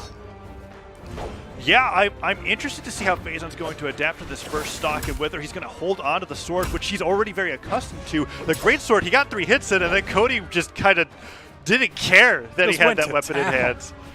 Yeah. Oh, these downlights have been wonderful from Cody as well. Missed that side light. Good punish from Phazon. Neutral into that chase, dodge into the side sig. Ground pound dodges underneath the stage to avoid that and kicks him down. No, the ground pound off and just barely misses. Cody gets down aired, trying to go for that really greedy play and loses a stock for it, but he still got a lot of damage despite that. Yeah, I mean, so you saw Phazon there at the end. He was really hammering home on covering the wall. He did it with the recovery. He's doing it with those down airs. That's going to be the big thing. He has these long vertical sweeps that he can do with this Greatsword, and he's going to use that to try and secure stocks. Well, he's got a lot of damage very quickly. I liked Cody's option to land with the blaster's down air in the direction that Phazon wasn't facing, so the neutral sig didn't come out fast enough to stop it, but still Phazon very quickly takes that second stock in a lead in game number 1. Yeah, that was a big turnaround with the Whirlwind Closer from Greatsword. You only get that as a 3-piece, or if you're doing it as a gravity cancel, so there's some resources and setup involved, but man, he caught Cody's landing perfect. And now I'm noticing Phazon is doing a really great job with the downlight bridge that he's been pulling on the Greatsword. Every time he's catching him with that side light, gets that poke, goes for the downlight, waits to see what Cody's doing, and he's getting 4 hits at a time, which is just crazy amount of damage coming up from the Greatsword. Cody Travis now trying to get those side airs. Wow, the down air actually enough knockback to take the stock. So now it's tied up 1 stock apiece. Cody Travis, he's somewhere between yellow and orange, but he still has a ton of defense on that Barasa, so it's going to take a while to chip on through. Yeah, and he's getting those hits, and didn't go for the downlight that time, but the Nair connects. He dashes back, but 2 Nairs from the Greatsword in a row will bring Cody into deep orange. That side air comes through with the sideline Nair will even up the damage. Cody doesn't get the down air, and the side sig interrupted by Jaehoon's own side sig. The D-Light Snare off the platform, that catches Cody off guard and takes down the stock. Phazon taking game number 1 over Cody Travis. Man, that was such a rocky start for Phazon, but he was really able to turn it around, start matching Cody's damage output, and really it was big on these edge guards, catching the landing even that far out on the platform, and there, stuffing his side signature twice in a row, Phazon beat it out. That was huge. Yeah, unfortunately for Barasa, he always has that little celebratory charge for the side, so no matter how fast you put it out, Jaehoon's a little bit quicker than that. And when you put it point blank, you're going to find yourself getting punished. And now the greatsword recoveries are coming out from Phazon as he takes a monumentous lead here against Cody Travis. Went for that neutral stick, just barely missed it. He gets one down air, but Cody taking so much damage in the first 30 seconds of this game. Yeah, where it seemed like game number one, it took Phazon a long while to be able to find any kind of read for extended greatsword chains. This time he's mixing it up. He's got the read onto Cody, and that's just turned into a first stock. Yeah, So now first Cody- stock goes down. Yeah, he's And, respawning. He's unarmed. Phazon just controlling the ground, even going for the jump ground pound read. That's an unusual one, you know. Usually you see a lot of people go for just general continued chains, sticking with grounded attacks, but that jump ground pound that you can kind of inject in there for a little bit of extra damage.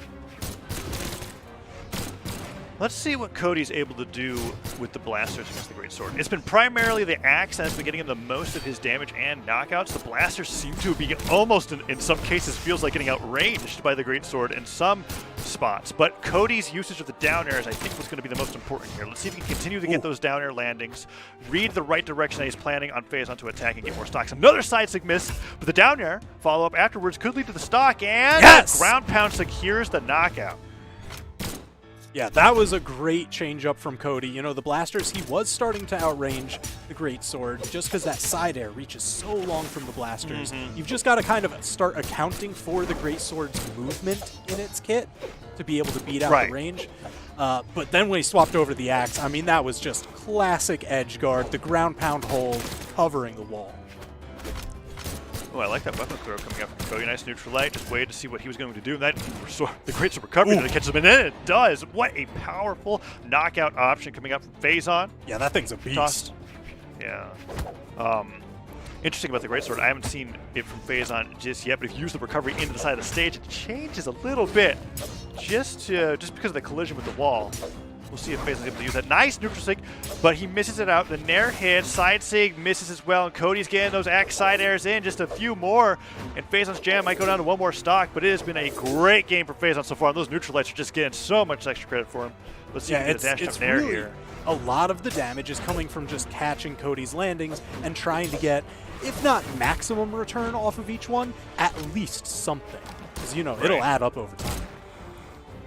And Cody's starting to get the really strong hits in here through his both the axe and blaster side airs, but then Phazon with that punish is just going to basically mean even if Phazon loses the stock right here. Oh my god! That was a beautiful read. He hit the side light opener. He knew he was going to dodge through. And he had that neutral signature just waiting for him. If Cody had done nothing, it would have just completely whiffed the opposite direction. Phazon would have gotten blown up, but Phazon knew he had that dialed in so early. Yeah, and that's the first time that we saw a mix-up coming out from Phazon like that, too. Very powerful one. And Cody Travis is back on a legend that, honestly, is rare to see him block in a tournament. The Lord Frax is coming into game number 3. Will the Lance make a difference? The Axe was doing wonderfully for him. I'm just wondering what it's going to be from the Frax that we're going to see that's going to possibly change up how these games have been going. They have been... They've been competitive. The second game wasn't nearly as close as the first one, so let's see how he plays it out here. Yeah, I find this an interesting change just because I personally felt like Cody's axe was doing most of the work when he was keeping up with Phazon. But I'm wondering what he's thinking. Is the Lance really the answer here? Well, so far we haven't seen it. It's been all blasters. He's been putting out that Brax down signature, trying to snipe maybe that's Phazon's positioning. It is an incredibly unique signature as far as blaster kits go, especially with his ability to slide charge it like that and the range that it has. Yes. It's interesting. We were talking about range, right? And where blasters, yes, they do outrange the greatsword, but with the ability to dash and the momentum that you get from the attack, sometimes it can feel like the greatsword has the upper hand.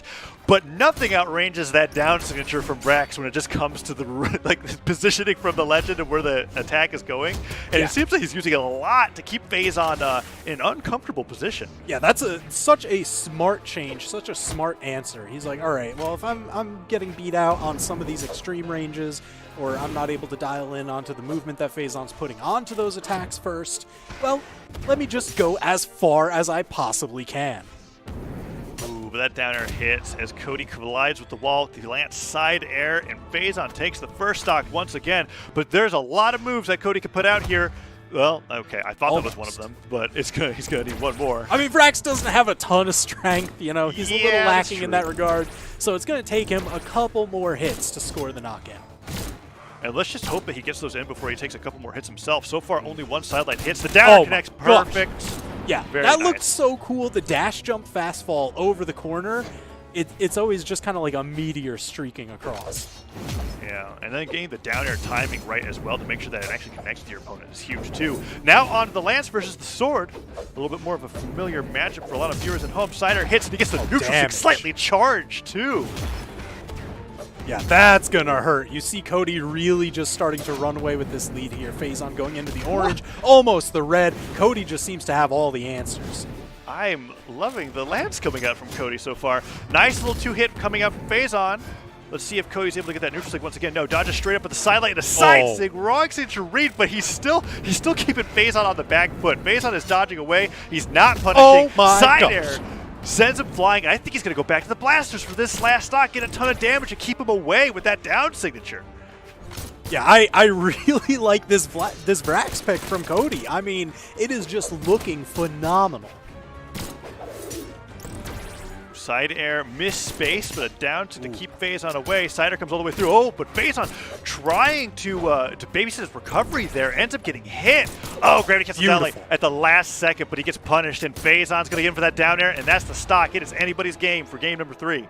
Yeah, that was really smart. Just some key differences in how Phazon tends to edge guard. He will track you as far as possible. He doesn't try to go and just cover the wall or where he thinks you're going to go. He will actually make sure to lock onto your position. That's why that down air after the blaster's recovery was so spot on.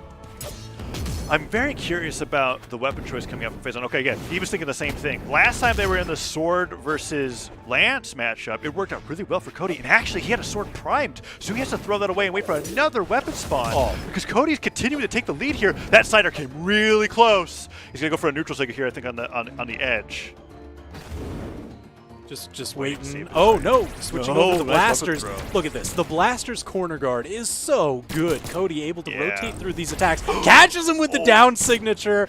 That's a ton of damage. And a combo for the knockout. That's now 2-1. Cody Travis is on the board. Ooh, and there's a pretty big damage lead coming out for Cody on the Vrax as well. All right, I'm sold. Sometimes I'm wondering when Cody gets these other legends, is that going to be it for his run? But no, it was very convincing against Jan, and I firmly believe that the down sig usage was entirely to prevent Phazon from feeling too comfortable dashing in with downlights and sidelights on the greatsword for the openers. And it worked really well.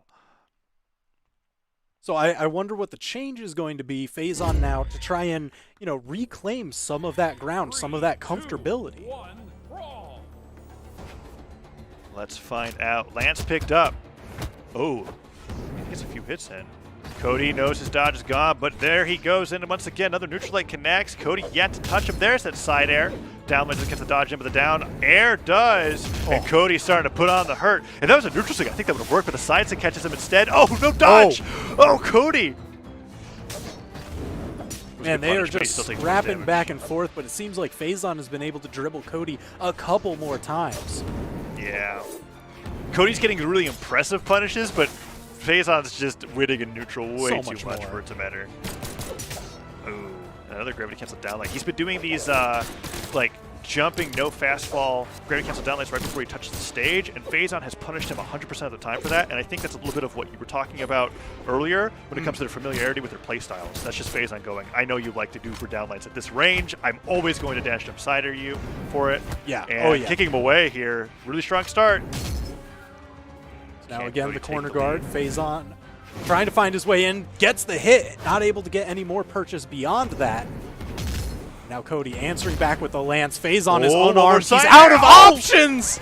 That's a little bit more powerful than a side air, and I love it. Side signature, using every jump, just fall. Like Phazon was just jumping for his life, and then he takes the first stock, as well as getting an air in there. Beautiful lance play coming up from Cody. Another side sig hits. What?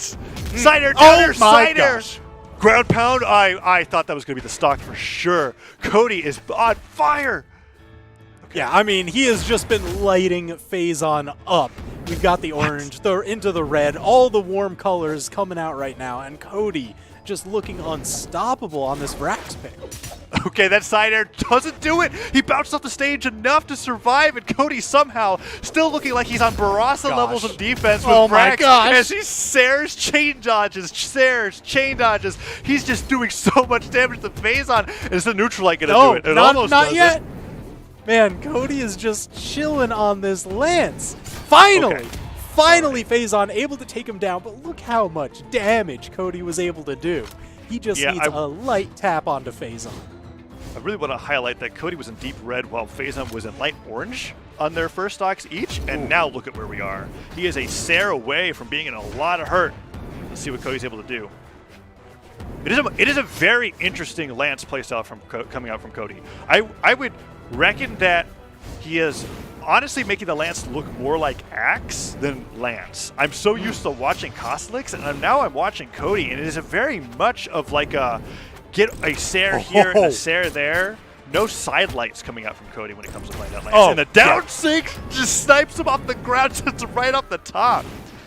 Jeez, that is just such a smart thing to change to Vrax for, and Cody's really been making it work. You know, not even just for making Phazon uncomfortable and kind of stealing the ground from him, but in securing knockouts. He's done it a couple times now. And he's doing a very good job of getting out of Phazon's option selects when it comes to the mix-up off of hitting a neutral light opener. We saw like in that game 2 where he was able to end with the neutral stick finisher off the top. I've barely seen any conversions coming off of Phazon whenever he gets a hit here or there. Sides to connect though, and that sends him flying. Yeah, that's one of the biggest reads you can get with Jae-Yun, is when you're like, hey, I know you're going to dodge away, I know you're going to try and just create that distance. I'm going to use this very slow to start side signature, but it launches itself so far and just covers those escape options. Oh, Phazon juggling these weapons, just trying to deny it from Cody. Cody waiting for him to get close. He was just going to smack him right on the nose. That was pretty funny. Okay, Cody's got blasters now against the sword. Means he'll probably go back to his regular playstyle, not marrying as many down signatures, side lights galore. Ooh, okay, that down came really close, and the downer doesn't hit. Oh, they're just jumping right over each other, but one side light hits. He's gonna get another one. Oh, gonna get the down light in a cider. That one connecting, and the down sig dodged out of the way, but Cody still taking more damage, or doing more damage than he is taking. And he's just trying to keep Phazon away from that greatsword. I like Cody fading around. You know, they're kind of, even though neither of them was going to grab that weapon for quite some time, they were using it as like the focal point of the match, all just leapfrogging around it. Phazon's hitting so many recoveries. Okay, downlight recovery range is here, but he has to avoid that side stick from Jae-Yun, and that will absolutely do it. If he gets a downlight side air on that platform, Cody's just got to stay to center stage if he wants to bring this to a game number 5. Oh, big signature! Let's go, Cody! It's 2-2. We're going to game 5. Wow, I honestly can't believe what I'm seeing. I was really thinking that going to the Lord Vrax was just kind of like, okay, you're picking a different legend because it's going poorly for you, but no, this seems so much like what you were alluding to earlier before the set even began, which was that how is this matchup going to play out? Is Cody going to bring out the secret weapon? And I think he is. I think he's brought out the weapon that's like, I'm sick of fighting all these Jae-Yuns on ladder. I know that the character's flavor of the month. Here's what I've got to beat it. And it's the Lord Vrax. The Vrax out of all characters. That's a legit pocket. Like, if there were any doubts at all when he first selected this character, I mean, they are just completely dashed. These matches have really just been Cody playing the alien overlord to his maximum. And it's particularly noticeable to the stance that he's taking, going into the defense stance and taking out the decks. There was taking off a force, or taking off a force, right? There was an argument for a long time that Vrax was really only picked because he could dip into that really rare high dexterity zone so that he can get some strings that were tighter or true over other legends. So it's nice to see Cody picking Vrax for a purpose completely different than that. Yeah, it really seems to be, hey, you know what? Greatsword's got a bunch of movement in its attacks. Lance has a bunch of movement and oftentimes more priority. So able to take to the skies, cover those a little bit better. And then the signature kit of Vrax, again, I really, really like this Vrax pick from Cody.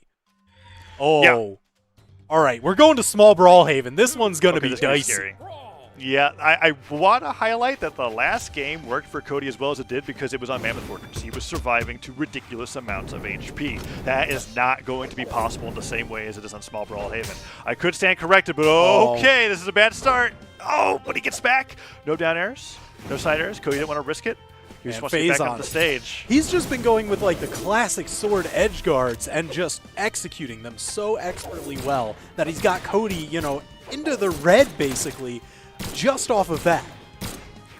Yeah, Cody's starting to get some damage with the blasters, but it was already a ton of damage coming up from downers and ground pounds from FaZe on. Neutralite puts him off the stage again. That ground pound doesn't connect, but it does put Cody into the center of the stage. One nair, two nairs. Does he get a down air afterwards? No, the weapon throw comes through, and he's going for that greatsword for that quick finisher. No dodge. He could go off for an edge guard. That's the ground pound, and that's the stock. Yeah, covering the wall. He built all the damage with the regular sword, then just went over to the greatsword for that cleanup. Recovery hits, and that's more damage. That Neutralite catching the landing as well. Oh my Cody gosh. is just not finding any of the openings that he's finding the previous two games. FaZe doing remarkably well in Game 5. I mean, here's where Recovery. FaZe really gets to use, you know, that mid-range ability of the sword, and I would argue the long-range ability of the sword sidelight to catch Cody's landings way more reliably. With Small Brawlhaven, you've only got so much area to land. Oh, but Cody chasing him so far up into that top right corner, securing the knockout. Signs of life. Let's go. Game 5. Yeah, that was huge. That was D-Light into Sair, just sending him all the way off to the right side. Unlimited ammo, no reloads.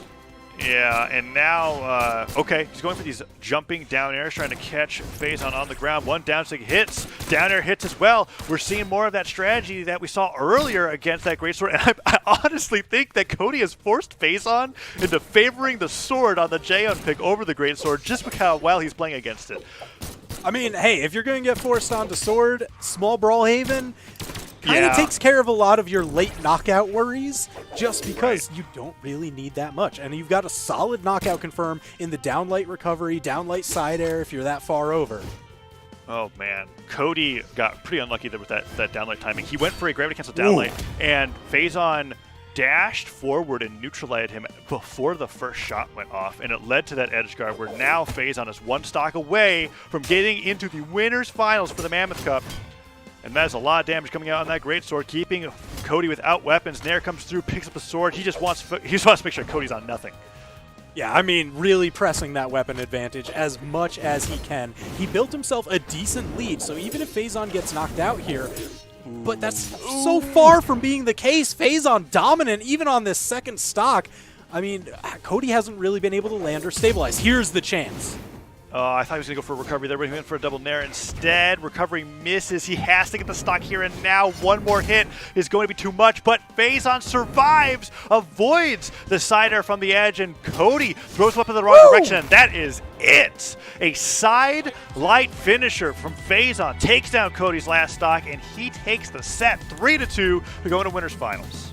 Man, that was such a tight set, just rife with counter picks and adaptation. I mean, it really was, hey, Barraza wasn't working out against this, bring out the pocket Vrax, and then you bring it all the way to Game 5, and what happens? Change up the map, where Phazon can really just more consistently catch those landings from Cody Travis, where the bulk of his damage was being built.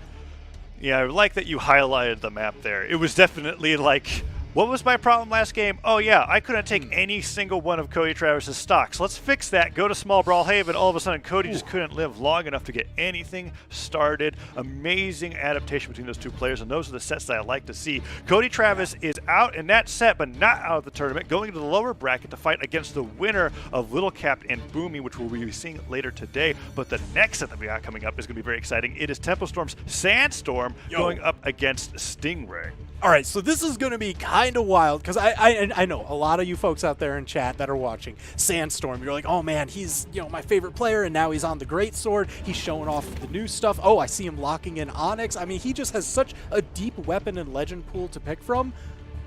But Stingray, like, he broke out onto the scene, crazy lance play, then switched over to the Taros. Like, I know he has garnered a massive amount of fans in probably the shortest amount of time. Like, I know Steven loves watching Stingray, and I'm just always so happy to see him break into these top 8s because he always has some of the most electric play, like crazy reads all throughout his matches.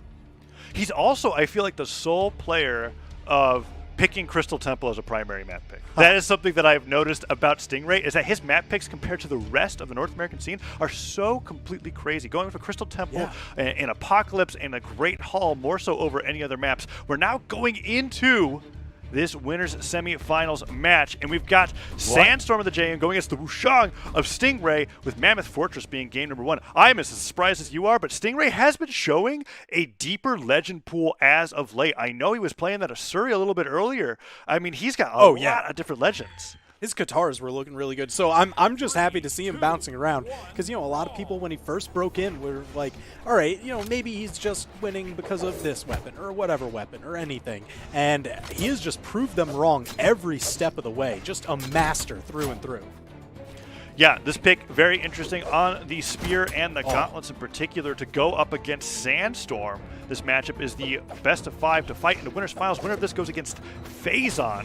How crazy would it be to see a Jayun Ditto in winners finals? Of course, we got to see how Stingray is going to be able to play in this match so far. Sandstorm opening it up with a few sidelight stars. Oh, man, amazing string coming out from Sandstorm. Yeah, that's going to be, oh my gosh, just catches the landing. The giant rock coming out from, oh, but you can't do that twice in a row to Stingray. Ooh, he's really guarding that weapon, and then he succeeds in stealing it away. Stingray, however, with the patience, just punches him away, but that light finisher is a little bit more than enough force to take down Stingray's first stock.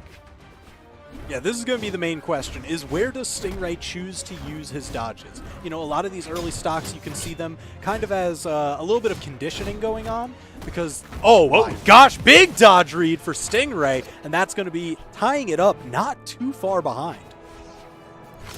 Yeah, that was a really solid stock finisher coming out from Stingray. Something that I worry about a lot of the times when seeing people fight against Sandstorm in any capacity is that Sandstorm, when he takes the first stock, you think, oh, okay, I'm going to equalize it, and then something like that happens. That gravity cancel sidelight with the greatsword, highlighting it in case anybody doesn't know. If you gravity cancel any of those light attacks, you get the finisher, and it can be really strong in situations like that where the sidelight reaches as far as it does for an edge guard. It's like an empowered unarmed sidelight, which is a strategy that Sandstorm likes to go for a lot in edge guards.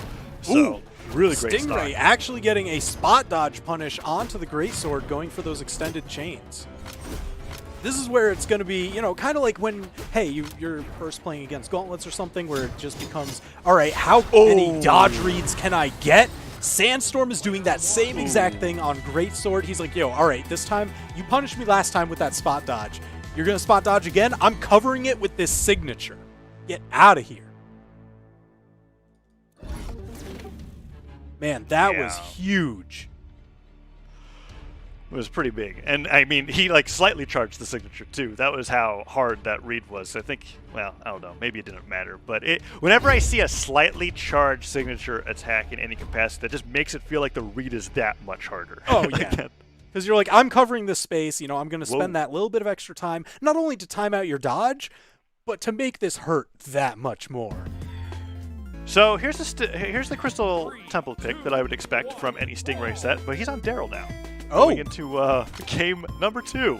I mean, hey, you were talking before about, you know, his deep legend pool, so seeing him switch it up, I am not surprised. Yeah, let's see how the bow is able to do here, as well as the guitars. We were talking earlier about how great the guitars looked on the side on the Asuri. Yeah, I love that's the thing. I do wonder, you know, I've seen some people talking about, all right, what are some of the toughest matchups for Greatsword? And a lot of times, bow comes up in that conversation. So, oh my gosh, Stingray not able to land, Sandstorm just pouring on the damage. The interesting catches him dodging above onto the platform. I never thought about how amazing James' Neutral Sting Greatsword is for Crystal Temple platforms in particular. I might not be right about it, but I would argue that it covers like 80% of the platform if you stand in the center. Like that was insane. Now the guitar's picked up for Stingray. Seems able to get in. Nice neutral light. Double neutral light again? Foda was talking about that before, about like how crazy it is to get the double neutral light on Katars, because again, that is one of those like just such a hard read that they're going to fire right back towards you, and Stingray just keeps landing those.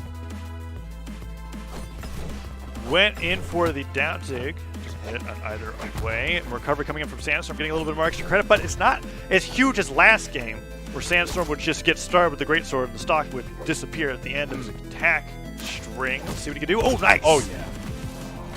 Just hits him with the trap, crossbow shot, and he's out of there. That was a great Qatar down air. It was like spaced specifically to deal with that downlight opener.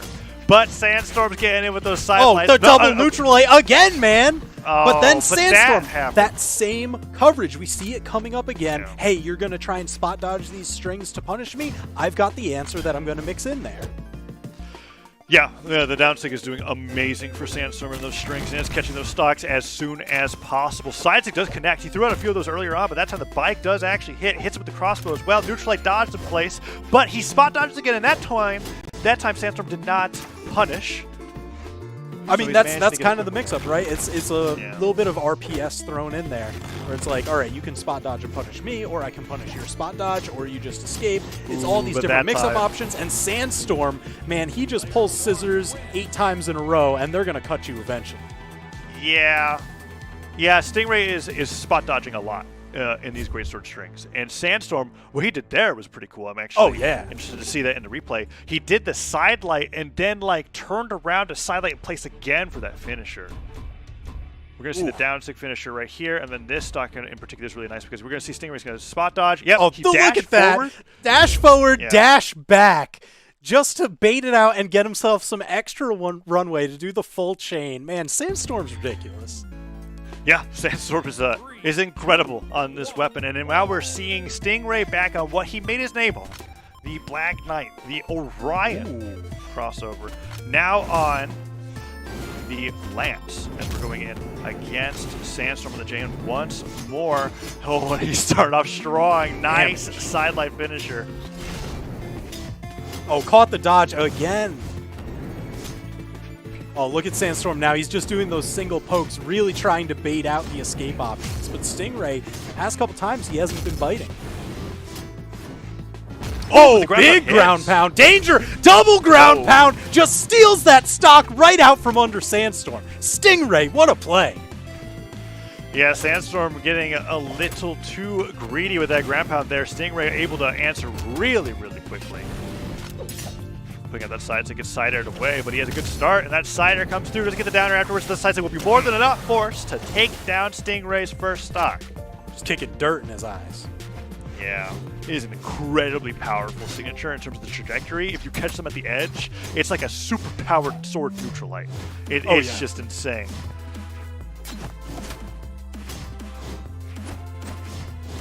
Oh man, Sandstorm's, he's really trying to go for these openers, but Stingray has been kind of dancing around, pogoing off his head a couple times, really just taking to the air and escaping every time. Yeah, a lot of these down airs, and now the neutral airs being thrown in are really throwing Sandstorm off. I mean, he's playing in a way to where he's just being on the platforms. Oh, but the spot dodge is coming in. Whoa, He's gotta whoa, be really whoa, careful whoa, about that. whoa. Oh, it just keeps happening over and over again. He keeps just jumping into the same string.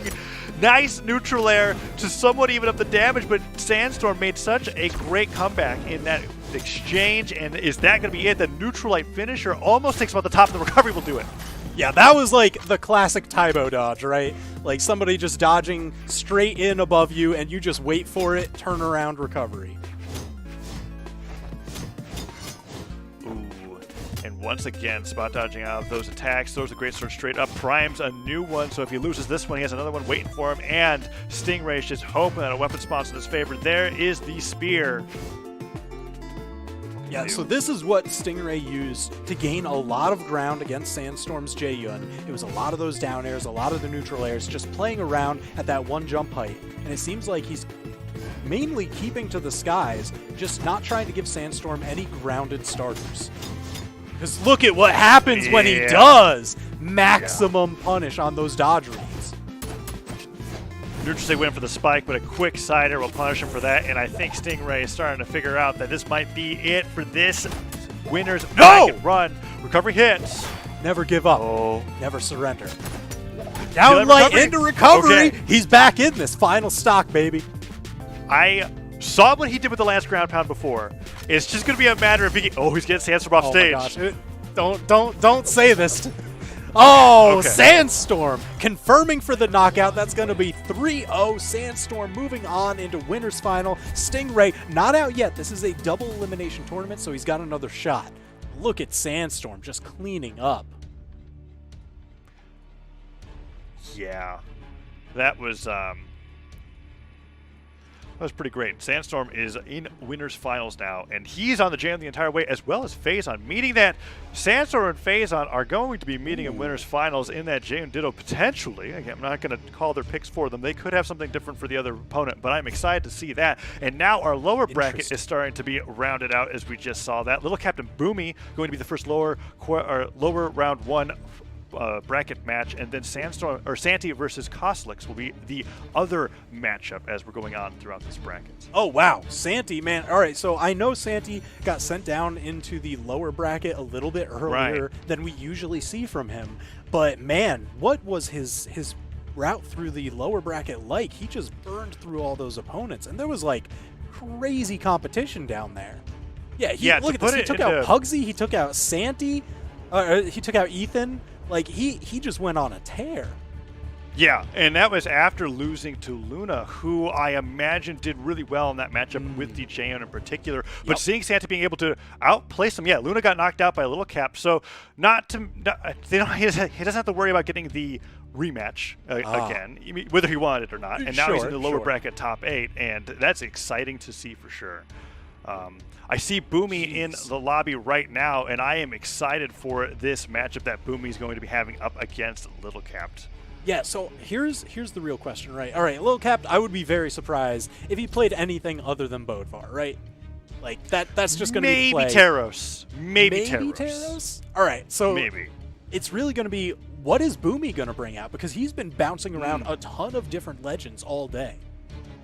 Yeah, it's interesting. I feel like I was expecting Boomy to play the Jayon a lot more than what we have seen. I know that he brought out like once during the first tournament that it was legal, and he won one game with it. And it was like, all right, that's it. You get a taste now going back to my other legends. But he hasn't been playing the legend primarily. In fact, we're seeing him going with the forearms once again into this loading screen against Little Cap's Bodvar for game number 1.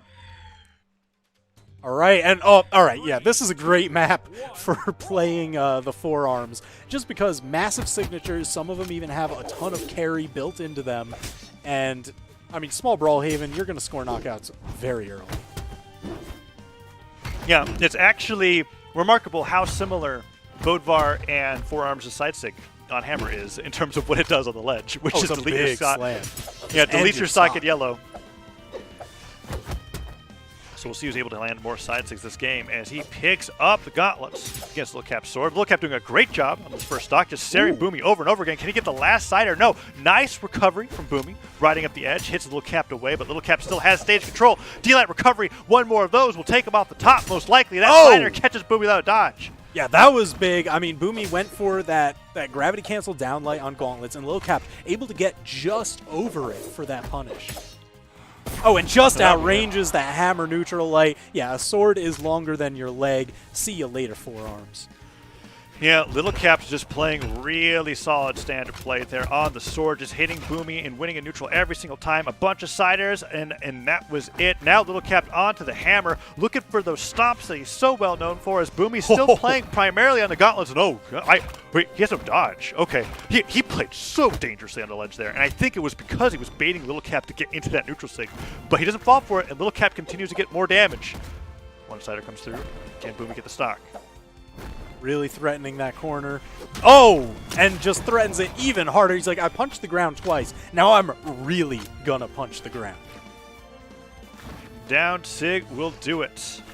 Not enough, forces him off the top of the stage. That neutral air. Nicely done with the downlight neutral air into recovery. Another nair comes through. Sidelight recovery. Oh, the nair just barely doesn't get him, but he does so much damage to Little Cap. Now Boomy taking the lead and trying to go for a quick finish with that side sig. Yeah, that was that kind of gauntlets flow where, like, everything works. And I don't know how that bear keeps working. Lil Cap does stomp into bear, and everyone, they either don't dodge or they just get caught by it because they're not dodging out. It's like Lil Cap just knows. He sets him up for hibernation, and he's in there for winter. Yeah, it was actually so interesting to see Boomy diagonally dodge straight into, like, the center of the bear and get hit by the full force of the move. Little Cap doing amazing with that attack. And now on the sword once again. Small lead. Avoids the neutral stick coming up for the stop. Very quick dodge from Little Cap. Ooh, and the dealer recovery. That's so much damage. Oh, the neutral catches as well. Boomy just keeps jumping into Little Cap and getting punished for it over and over again. I feel like he needs to just mix up a little bit. Maybe go for a weapon throw, dash in, dash back. Stop giving Little Cap these opportunities just to punish every single landing. I mean, he just punches him straight in the face. I mean, a lot of these, it's really, Boomy is just missing by a hair. Lil Cap outspacing, I mean, he's playing footsies phenomenally well. He knows these ranges, but Boomy, determined to get that knockout, stomp into side air. Now we've got last stock apiece, but Boomy has quite the hill to climb. Yeah, but last time he was in this position, we saw him get a nice, like, 8-hit string on Little Cap. And it's starting again. Nair and recovery hits once more. He doesn't get that one Nair, but he is continuing to get more and more damage. Little Cap does break the flow of battle there with that falling neutral air. Boomy trying to go for the double side lights, and they're not connecting on Little Cap. It's close, but stops there. It's not going to be it. Oh, so close. Little Cap doesn't get the ground. He doesn't get the down air. And Boomy fighting back. Sideline hits. Boomy, can he get that side stick? I mean, at this point, either player could land a signature at the edge, and that will be the stock. It is closer than it looks. Man, Boomy, he had to land. Those exclamation points were coming out. So he doesn't have that much time left on the ledge here. Oh, gets it? No! Misses the three-piece just at the last connection, but the gravity cancel signature. Boomy on the board. 1-0. Wow, that was an incredibly close game. I mean, that gravity cancel down came out in a nick of time, and Little Cap taking off the top, just like he was in that previous stock, as we just saw in the replay. That down sig working wonders for Boomy. Stomp side air for that knockout. Yeah, what an incredibly close game. I mean, like, look at that. He had so much more damage on him than Little Cap did, but it's small Brawlhalla. And now we're going on to a really small stage, but slightly larger blast zones. Demon Island for game number 2. All right, so considerably smaller walls here. And I mean, we're working with two legends that have a ton of attacks that can spike you downward. Some that are even, you know, hey, you're above them, they're going to take you down. These gauntlets neutral airs, obviously. The hammer neutral air, something to really watch out for. Yeah, and then the reversal coming out from the hammer recovery as well. Oh, that neutral air was nicely done. I'm surprised by the lack of hammer side sticks from both of these players. I was honestly going to be expecting to see way more of that, but they're just playing in a way that they just don't want to go for it. And once again, the bear! Once again. And I can't believe that knocked out off the top. That was incredible. Little Cap knowing exactly the damage range that he needed to get that first stock, and an incredibly early stock as well. Boomy fighting back on the hammer now, and last time he needed the gauntlets to be able to take out that stock really quickly. This time he's on the hammer. Let's see what he's able to do. There's the side stick that I was looking for, and that's the one that connects. Can he go for it again? When Boomy starts hitting those side sticks, I'm expecting him to throw out more and more of them, but Little Cap fighting back. Nice weapon throw. Pick up sideline. The stop neutral stick, taking him off the top for the hydrant. I didn't even know Demon Island had plumbing. But, you know, somebody's going to have to fix that. I mean, somebody had to chisel little stairs at the side, right? Okay, it makes sense that they put plumbing underneath it. They didn't want to have to deal with all the problems that good plumbing, or lack of good plumbing, has to deal with. Now we have Little Cap avoiding that ground pound. That's was very well done by him. Falling side air. Ooh, gravity hits the downlight. Just a weapon throw to punish, even though that dodge was gone for so long. And the scoop will take him towards the top. Little Cap trying to get those landing nairs, maybe. One nair goes through. Doesn't connect. Boomy just a nice dash jump side air, and the neutral stick doesn't get the jump. Down like neutral air. It's a down air again. He goes for the recovery read. Little Cap reads it in return. Hits it with his own recovery. The air misses. Spot dodged into ground pound. Amazing punish from Boomy, taking the lead in game 2. Yeah, that was about as perfect as you could get it. And I mean, you know, when you're doing, hey, I want to spot dodge into ground pound, you always got to be a little bit careful because, hey, you don't want that accidental gravity cancel. So you really have to time it out. Now Boomy putting in a lot of extra damage on the stock. Dealer recovery is going to be enough. Little Cap has been incredibly accurate with those knockout ranges, not getting letting a single D-Light neutral sig or D-Light recovery not lead to a KO, constantly getting them. And now getting a little bit of extra damage. Oh, downlight down sig. Can we go for another down sig? It's like so scary to get hit by a both of our down sig on Demon Island. I know, like the walls are small enough already, and that one, it just covers the corner. It hits so hard. I mean, even just the mental damage, knowing you got hit by the Bear Claw strike. Okay, Little Cap fighting unarmed. He does pick up the weapon, but Boomy smartly punishes it with a dash jump side air. D-Light ground pound. I don't think Little Cap got his recovery back. Okay, he did, but it doesn't matter. Jeez. Another one. Man, Boomy just determined right there. The slide kick always just catching Lil Cap as he was peeking over the edge. I mean, that was just consistent. And now it is a 2-0 lead for Boomy in a set where I feel like it shouldn't be a 2-0 lead. Like, Boomy has really been doing a good job taking these comebacks, but Lil Cap, for the most part, is winning a lot of these neutral exchanges. Boomy just has a little bit more explosive gameplay to take the stocks first. And now we're going back to Small Brawl Haven. Let's see if that is the same case, as Lil Cap needs to win this game to stay in the tournament. Oh my gosh, the unarmed to start it off, spot dodging the hammer strikes, really just pouring on the damage. Oh, Boomy! Are you kidding me? That reverse slide charge just grips him and rips him down off the stage. There's no coming back from that one. Ooh, and that is so different from all of the other starts these previous two games. Boomy with a huge lead, putting up the down zig now. Neutral light hits right afterwards. The silent misses, but Lil Cap only gets a neutral light for his trouble. Trying to get this edge guard onto Boomy. The downlight sider does it. Will he go for a down air into ground pound? He goes all the way up, and no! The weapon throw covers the landing so that Lil Cap can't get the D-light on the way back down, and now Boomy continues to have this one-stock lead over Lil Cap. Yeah, I mean, Lil Cap, he's got to do a ton of work so quickly to tie this up before it spirals out of control. Boomy this time dodging a little bit later to avoid the bear. Yeah, timing those dodge throughs is really risky, especially considering how willing Lil Cap is willing to go for that neutral stick after the stomp, and how much they've been hitting. But Boomy seems to be adapting in just the right way, and just in time too. Down air hits, Nair pits him up to the stage, and that's it. Gosh! Boomy, please, this anchor. How many times can he use it? How many directions is he gonna throw Lil Cap? Oh no! Oh no! Look at that! The stuff recovery effects at 0 that was horrifying. Okay, but he makes it back. Boomy, however, still getting damage to the recovery. That will take the stock. Is this going to be the reverse 3 stock that Lil Cap needs to stay in the game, or is Boomy going to take it 3-0 to go into the next side of the bracket? Let's find out. Lil Cap fighting with that hammer. Stairs galore. This match has really just been controlled by Boomy. It would take a miracle for Lil Cap to come back, but you know what? It's not over till it's over. I still believe. Right. Oh, but that time Boomy's not even giving him the dodge in. He's like, I know, you only have one follow-up after stomp, and that's neutral sig. He dodges back, and he's ready to fight neutral once again. Lil Cap gets one downlight recovery. Can he get any nairs afterwards? Boomy struggling to get the combo starters, and that's when he's like, oh yeah, that's right. I have this anchor side sig hits. Nearly takes the Lil Cap from center stage, and I'm willing to bet he's going to go for it again. Dash jumps forward, sideline recovery, downlight recovery, and that's it. Yeah, that was just clean. He's like, all right, I identified. I've got you in that knockout range. All I need is this confirm. Bada bing, bada boom, out 3-0.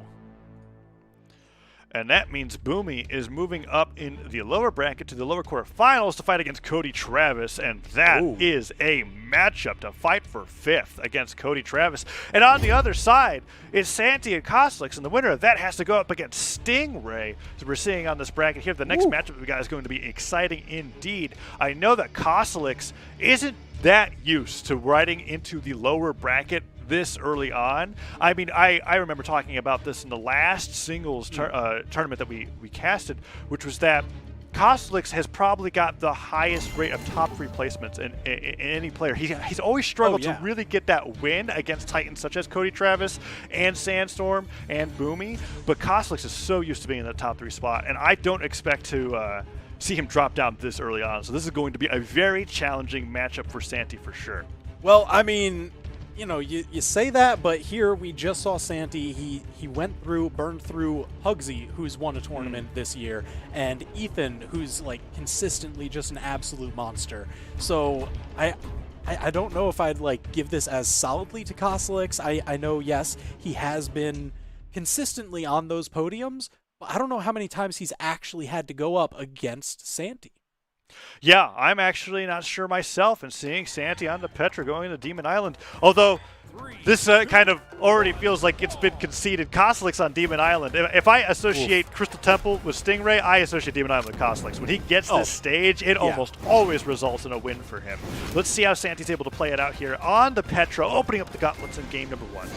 Yeah, so the main feature that we're looking at here are the small walls. You know, Santi already trying to toss Kosalix off of there, but Kosalix, he's got Scarlet. That hammer side signature is so threatening. It can basically cover that wall with just strong spiking power, but Santi on Petra has a little bit of the same when on the orb, has that charge, you know, almost like a spirit bomb crashing down.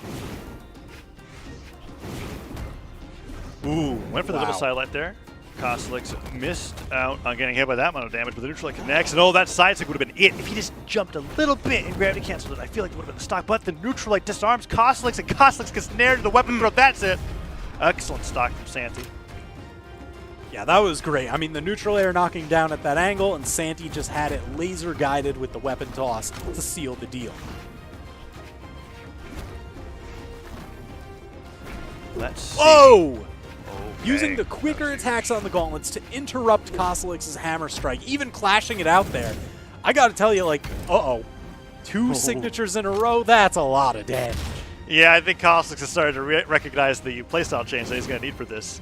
Putting out that down six, sending him flying into the neutral signature, but the neutral signature from Santi connects, and he says, I have a signature kit of my own. Sidelight recovery not going to connect. Weapon throw, sidelight recovery from Santi. Oh, if that sidelight hit, that would have been a stock for sure. Kosalix has taken a beat down in game number 1, and I said Demon Island was his home turf, but Santi is stealing it from him as he looks like he's going to go up 3 stocks to 1 at this rate. Gravity cancel, neutral light instead of picking up the weapon. Oh, side air. Side air. Kosalix is out. He's out of options, making his way back to the wall. And there it is! Yes! The blasting dunk. Just charge it up and lay it on him. Perfect for this stage. There's nowhere Kosalix can hide it. If he was charging a Lance recovery, he's going to get hit by that one way or another. Amazing down signature coming up from Santi, and he continues to rack on the damage. I am so surprised. Downlight side air is not even going to be enough to take out the first stock. He makes it back. Kosalix has to pick up a new weapon, and Santi continues with the extra credit. Side air hits. Can he get another down air onto Kosalix? No. Oh, yes. He dodges the recovery, and he continues his attack on damage. Okay, finally Kosalix landing that side air to score the knockout, but, you know, just about a full stock and a little bit behind. I mean, Kosalix, he's got to land one of his crazy Lance string takeoffs here. Kosalix is going for these side airs, and Santi is perfectly content hitting a sidelight here and there, hoping that he maybe gets a recovery of the nair afterwards. Sidelight downer. Kosalix trying to get that opening string, but oh, that is a ton of damage. Santi getting anything with that recovery as well. Oh, wow. Santi just getting over that corner. Still took the damage from that ground pound, but I think that might have saved his life. Oh, going all the way down with the down stick, just punched out of his way. I'm surprised Santi didn't go for the nair. Oh, man. That just covering the dash through that, you know, Santi was really trying to get in there. Kosalix was just like, all right, I'm just going to, you know, hop on my Lance and charge away. I feel like Kosalix wins these. I would be like, oh no. Okay. All right. Hit. Here's the thing. We've seen Kosalix steal games from Sandstorm and similar friends. All right, great. Santi securing the knockout there. He built himself enough of a lead to secure it, get game number 1 on the board, and have the advantage in the set. Kosalix makes the switch to a legend that I was expecting, which is going to the Macho Man, the Olgrim, getting a little bit more extra defense, and the Axe. The Hammer wasn't doing too great for him against Santi. And this is a very common pick from Kosalix. He's now just... it used to be Roland in Scarlet. Now it's primarily Olgrim in Scarlet. I guess it's, you know, a lot of times you get to do kind of similar confirms with the Axe or the Hammer. You know, you're always looking for, hey, big side air to seal the deal. Yeah, I think it's mostly a matter of signature kit for Kosalix. And we'll see how he changes going into this game number 2. Game 1 would worry me a little bit if I were Santi, just considering how quickly Kosalix was making that comeback from how great of a start that you had. We're already seeing right here Kosalix taking a lead for the first time. Spot dodge that side zig. It was incredibly well timed. Beautiful. Punishing that attack from Santi. You know, Santi was trying to cover any kind of approach that Kosalix would have been doing, but he was happy to just hang out. He's like, hey, I've got the range advantage. You've got to come to me. I'm able to kind of play a bit more keep away. Oh, but Santi identifying that, charges right in, hits these attacks, but Kosalix with the turnaround recovery, man, this is so back and forth. Yeah, recovery, double recovery coming out from Santi, just trying to take out that stock. Kosalix denying weapons, throwing it all the way through, and somehow Santi got a hit through the lance juggling without getting hit by the lance. That was really, really well done. But the sider hits anyways, and Koslik takes the first stock. All right, so this is going to be the kind of turnaround. You know, Koslik, he was starting to gain momentum at the tail end of last game, looking to carry that through. He got the first knockout here. Now it's going to be how much damage can he get onto Santi before getting knocked out. Sidelay side air, not yet enough, and he's got the lance, able to make it back. Yeah, the defense making a huge difference, and that time not staying on the ledge to get hit by the down signature. Koslik's making good adaptations, and that side air still not enough. And the down air hits, that will do it. Recovery off the top. Santi taking a few more hits than he would have liked, but still great job of the edge guards regardless. Lance picked up once again for Koslik's. Yeah, you see Koslik's really just trying to outrange the main threat, that gauntlet down light. He's even probably, you know, waiting for some of those signatures from Santi, because Petra does have a ton that will charge forward or at least teleport that front distance. Ooh, side stick gets punished, but just barely. Santi picking out a lot of these side signatures, and Koslik's not taking the bait. Follow that nair, and Santi just stacked on top of him, pummeled him away with the neutral light, and is taking a damage lead. Gravity cancel down light, side stick to get out of harm's way. And Santi's still with a small lead. Can Koslik bring it back? One nair hits, goes for another one, can't quite get it to connect. Punishes the signature for a little bit of damage, but now Koslik is unarmed, quickly slops over. Of course he had a lance primed, but in trying to continue the weapon starve, Santi just with a haymaker, clearing him out of there and taking weapon advantage. Santi is really impressing me with his ability to deal with the weapon starving from Koslik. It is a known fact that Koslik likes to prime weapons. I mean, he'll tell anybody about it, right? And we'll see him doing it like right here, going for the prime as well. But Santi has more than once gotten through the center of the weapon priming that Koslik is doing, getting hits in and not getting punished for it. And it is keeping him in this game. Yeah, I mean, this is as neck and neck as it could possibly. Whoa! Santi almost landing that huge dodge where he did get a little bit of damage out of it, but not that final send that you really want. Yeah, the exhausted gauntlet recovery ended up putting him in a position where he just wasn't able to connect off the side light, but Santi's still getting so much damage, and one neutral light from Koslik does ease the pressure a little bit. Let's see what Santi can do. Oh, that sider stopping the down light. Side light in air. Does he get the recovery? Oh, he charged it for a minute. I thought Santi was going to fastball to that for sure. Nair hits. Santi looking for the gravity cancel side light, that down light. Anything side light recovery misses Koslik on his own recovery. We're now really close. And Santi doesn't want to go to the orb because I don't think he thinks side air will finish off Macho Man on this stage. But he picks it up anyways. Will he go for recovery? Anything? Oh, weapon for the picked weapon up the start, side stick, covers misses. the weapon. Koslik's able to get over, but oh, the recovery! Nice. Santi now up 2-0 over Koslik. Jeez, that was really such well a done. clutch finish. And that was after Koslik switched over to the Macho Man, which looked really good at the start, but also squashed any doubts that I had that Koslik was getting the download onto Santi going into game number 1. When you see a 3-1 lead and it gets down to a pretty close game, that makes me go, oh, what's the rest of the set going to look like? Apparently, still in Santi's favor. As we go to Demon Island for a 3rd time, Koslik's really trying to get the win on this map. Yeah, I mean, you said it's his home turf. You can't let Santi just take this from him. That would be bad form. Yeah. His playstyle certainly benefits on a stage like this, but Santi's been showing that he's got specific maneuvers that deals with Koslik in particular. And now, neutral lights over and over again, catching these landing nairs from Koslik, and Santi's doing a remarkable job on the gauntlets. Yeah, that's going to be the big thing. You know, Koslik, he hit that side light into down air early on the lance, and then just kind of sat there and watched and waited. And I really like that kind of information gathering because it's really going to be, okay, you know, maybe on this next hit, this next stock, I can just turn that into a massive string and just end it right there. Silent misses. Goes for the neutral leg, and Koslik gets another nair punish. Trying to go for even more, but the double silent recovery. Silent recovery, okay, he finally gets it.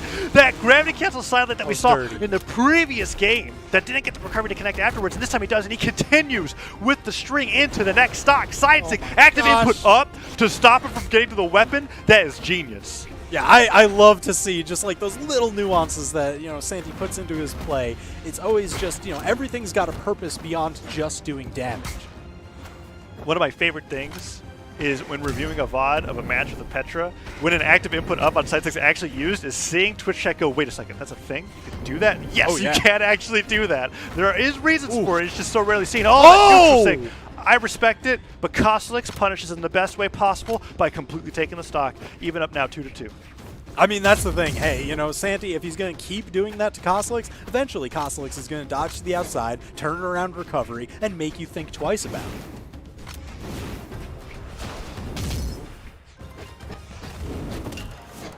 All right, Santi trying to get those sidelight side airs. Would sidelight side air on Orb take out Macho Man from center stage at this amount of damage? I don't think it would. I don't know about that, man. He needs a little bit more. This goes back to those gauntlets. He has been getting so much of it. Oh, the downlight hits, but he didn't expect it, so a little bit of a delayed reaction there, but the recovery hits anyways, and now Santi is one. I cannot believe this. He is one stock away from knocking Costelix out at 7th at Mammoth Cup. And this would be a 3-0 at that. I mean, that is just commanding. I know he Pugsy and Ethan to get here, but this is huge. Yeah, I'm a little bit. It's happening. Weapon throw comes through. Oh, he just has all the answers. Santi, every time Costelix tries to land, it's the weapon toss just to switch over to the Starve, get that little bit of extra damage, and he always turns it into a couple more hits. Costelix has to take this stock here. Yeah, he's taking way too much damage. At this point, it's going to be the end for him if he's able to get this recovery my through gosh. hits. And yeah, okay. Costelix was in a similar position in game number 1. He nearly made the comeback. Can't get hit by anything else. Cider has to hit. It does. Yes. Santi goes off to the right. This is a little bit better position than he was in game number 1. He does prime the lance. Let's see what he can do. Santi does get a hit in. Perfect weapon spawn for him. One nair hit, juggle, 2 nairs juggle. in a row. Give him another. That's can 3. continue it. Caught with the down air. Look at all this damage. Costelix really making a case for himself. Yeah, he avoids the recovery. Sidelight nair. Can he get the second nair right afterwards? Santi lands right into the ground. Cider connects, and does he go for the down sig? No, he gets the coverage instead. And he could go for a lot here, but Santi does touch. So much damage through. Nair doesn't punish the neutral sig. Oh my gosh! I I can't believe he knew made it. that comeback. That was absolutely perfect play on the final stock. Costelix clutching it out to keep himself alive. Wow. I mean, I actually had a lot of hope for that, and I'm very happy to see Costelix do that, because now we get more of these amazing games, and he's switching over to the Scarlet going into game number 4. It is 2-1, and I mean, it is just barely 2-1. Barely 2-1. That was it's such amazing play from Costelix, and if Costelix gets the reverse 3-0 off of that performance, I gotta say, it must just be destiny that he can't get a lower than top 5 placement. I mean, that was just incredible. Let's see what Santi can do. Santi's still playing incredibly, and Costelix has been struggling in every single game. And now we're on the Dome, which is arguably not even one of Costelix's best stages. I mean, I was talking about that earlier. Demon Island is one of his favorites, and now we're off of it after he finally got that win. Yeah, I guess the main question is going to be, how do these higher platforms play into it? We didn't really see them going, under stage much, so I don't think the pillar is going to change their match as much as it would for some other players. It's mostly going to be about all that extra aerial space and able to land on these platforms. Yeah, I'm already noticing Santi utilizing the platforms to go for slide charge side sticks on the orb, a move that he wasn't able to use too much before, and now he's able to do it a lot more due to the way that these platforms work. You can really get that full slide charge and make the move look like it has a lot more range than it actually does. Oh, catches the side signature. Not yet enough. Costelix using side air and down air to get back to stage. One of the luxuries that you have with a weapon as mobile as Lance. Fortunately knocked out of his hands, so now Costelix with the hammer doesn't even hold on to it. Doesn't even need to. Santi's out of here. I think Costelix was just as surprised as Santi was that he didn't have the resources to make it back. He went pretty deep for that unarmed Zare. Yeah. But by doing that, it erased all doubt from Costelix's mind that he was going to take the stock there, because Santi had to dip so low to avoid getting hit. Costelix taking the lead in game number 4 as he's trying to land more of these Lance neutral airs. Doesn't get the reverse there, the recovery hits. Yeah, that one scooted right inside the dead zone of Lance neutral air to score that knockout. Perfectly placed by Santi.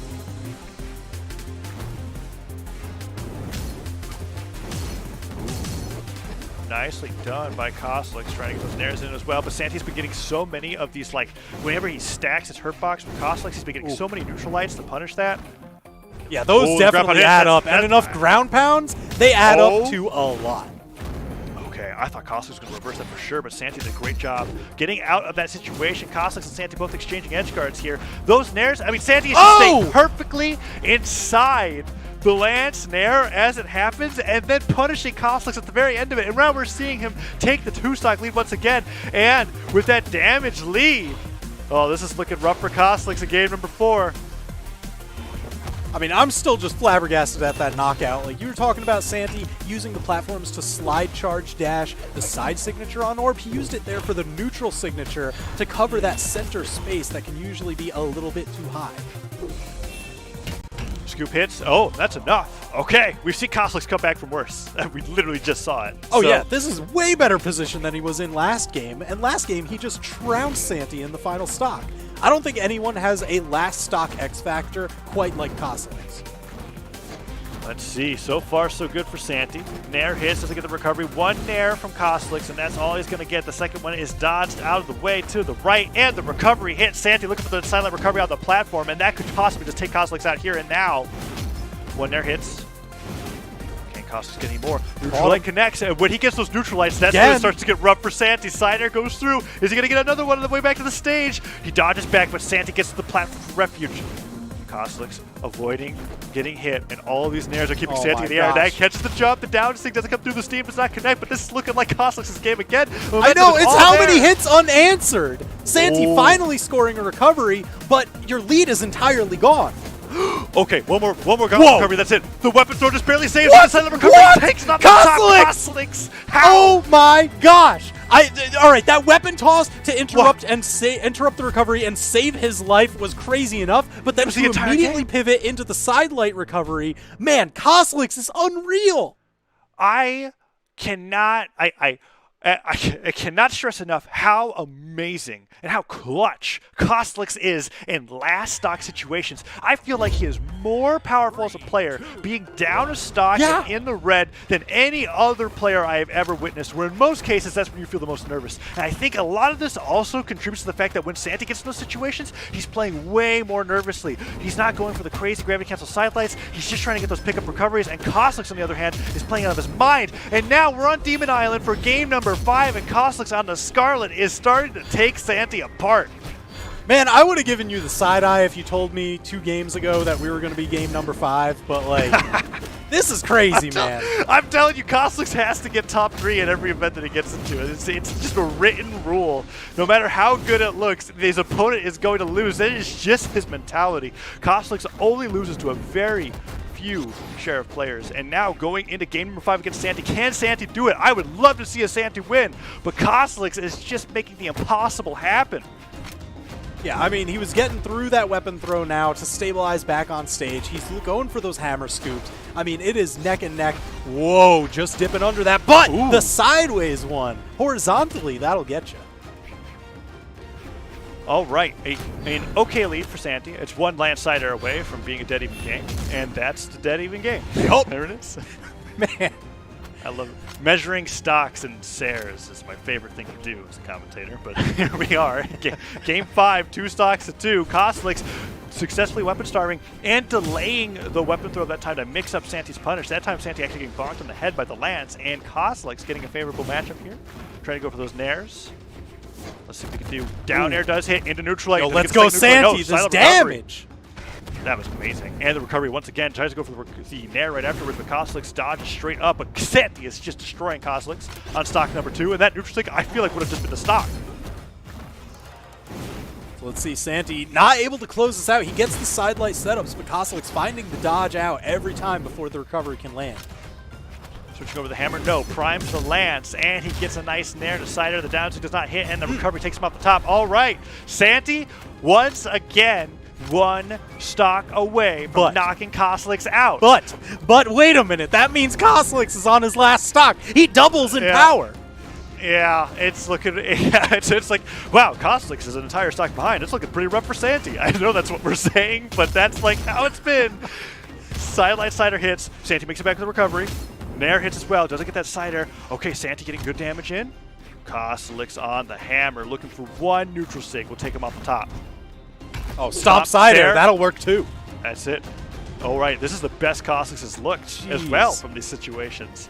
So let's see what he's able to do. Santi on the last, possibly his last tournament stock. Can Cossax makes the reverse 3-0 against Santi while Santi's playing the best that they've ever seen him. Cossax tosses that hammer away, goes for the lance, but Santi picks it up. Perfect weapon spawn for him as he go for it. Santi does not get the nair, and the lance is picked up, but the nair's not hitting there, just circling around each other. One nair after another, but Santi gets the pummel.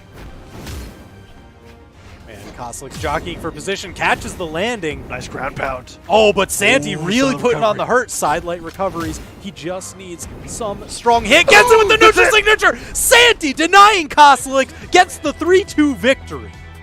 I cannot believe what I'm seeing. Koslik's out at 7th, and Santi with the, like, that had to be the earliest he possibly could have gotten that neutral sig. Takes the set 3-2, just breaks that possible reverse 3-0 curse that could have came in, and Santi moves on in the lower bracket to fight against Stingray. What an amazing set. I can't believe that Koslik is out at 7th, but you know what? I'm so happy to be seeing Santi performing as well as he is playing today. The gauntlets are better than anything that I've ever seen.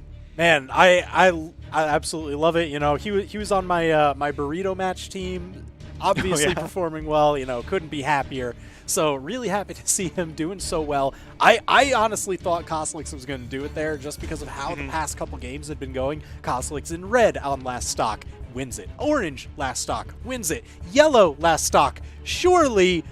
No, Santi able to just buckle down, secure the victory. Man, that was such a wild set.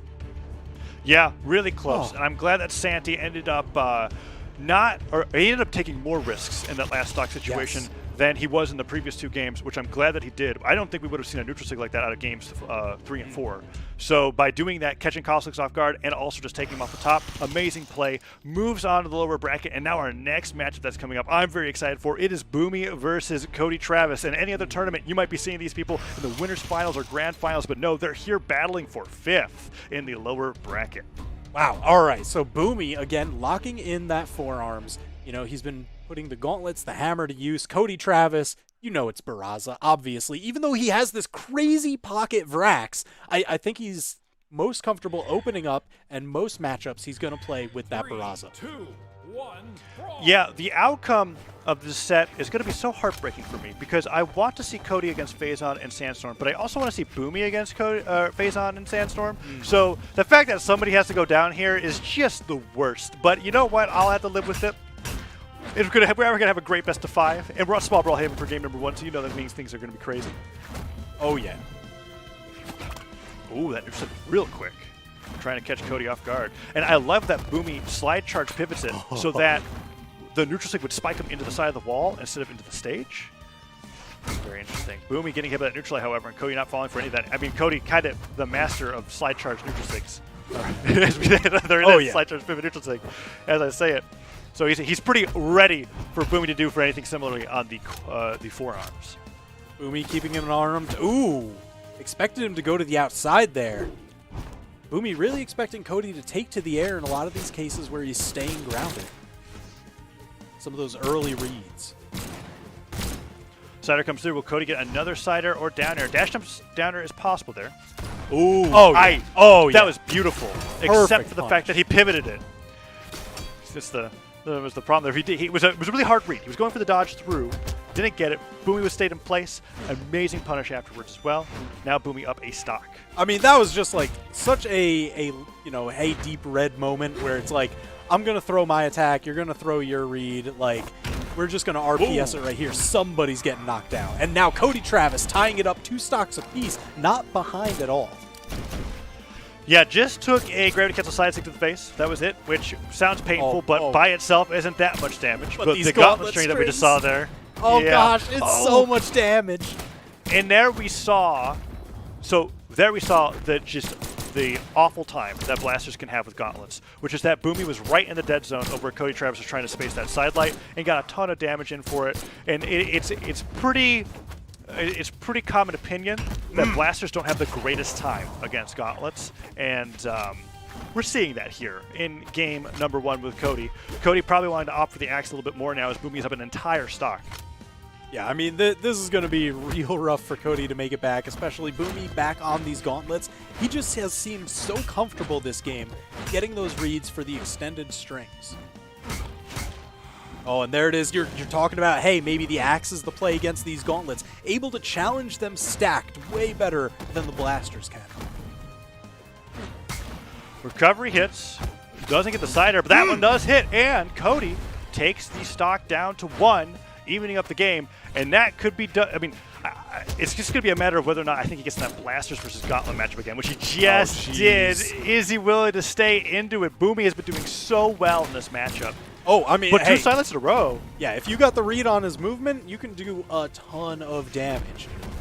Whoa, down light into ground pound. that just looks painful. That was just brutal. Oh, that's it's it. done. It's done. Boomy for game number 1. Yeah, really, really great play coming out from Boomy.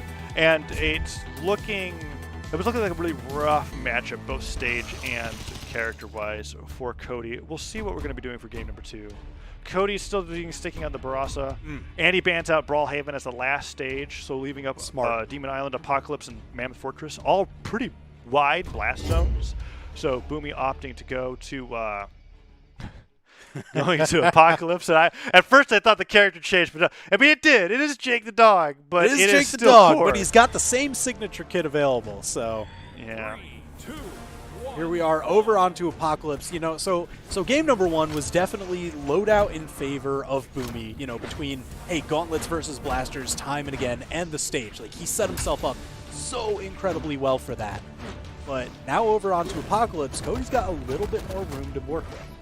It's so funny to me that by seeing him pick Jake instead of 4 Arms, I feel like the character pick is that less serious. Even though I know it's the same character, but I am watching Jake the dog beat up Barasa right now, and that's just it never fails to amuse me. Side airs him, tries to go for the stretchy arms there with that neutral stick. Anchor just exchanged for elastic limbs as he picks up that hammer.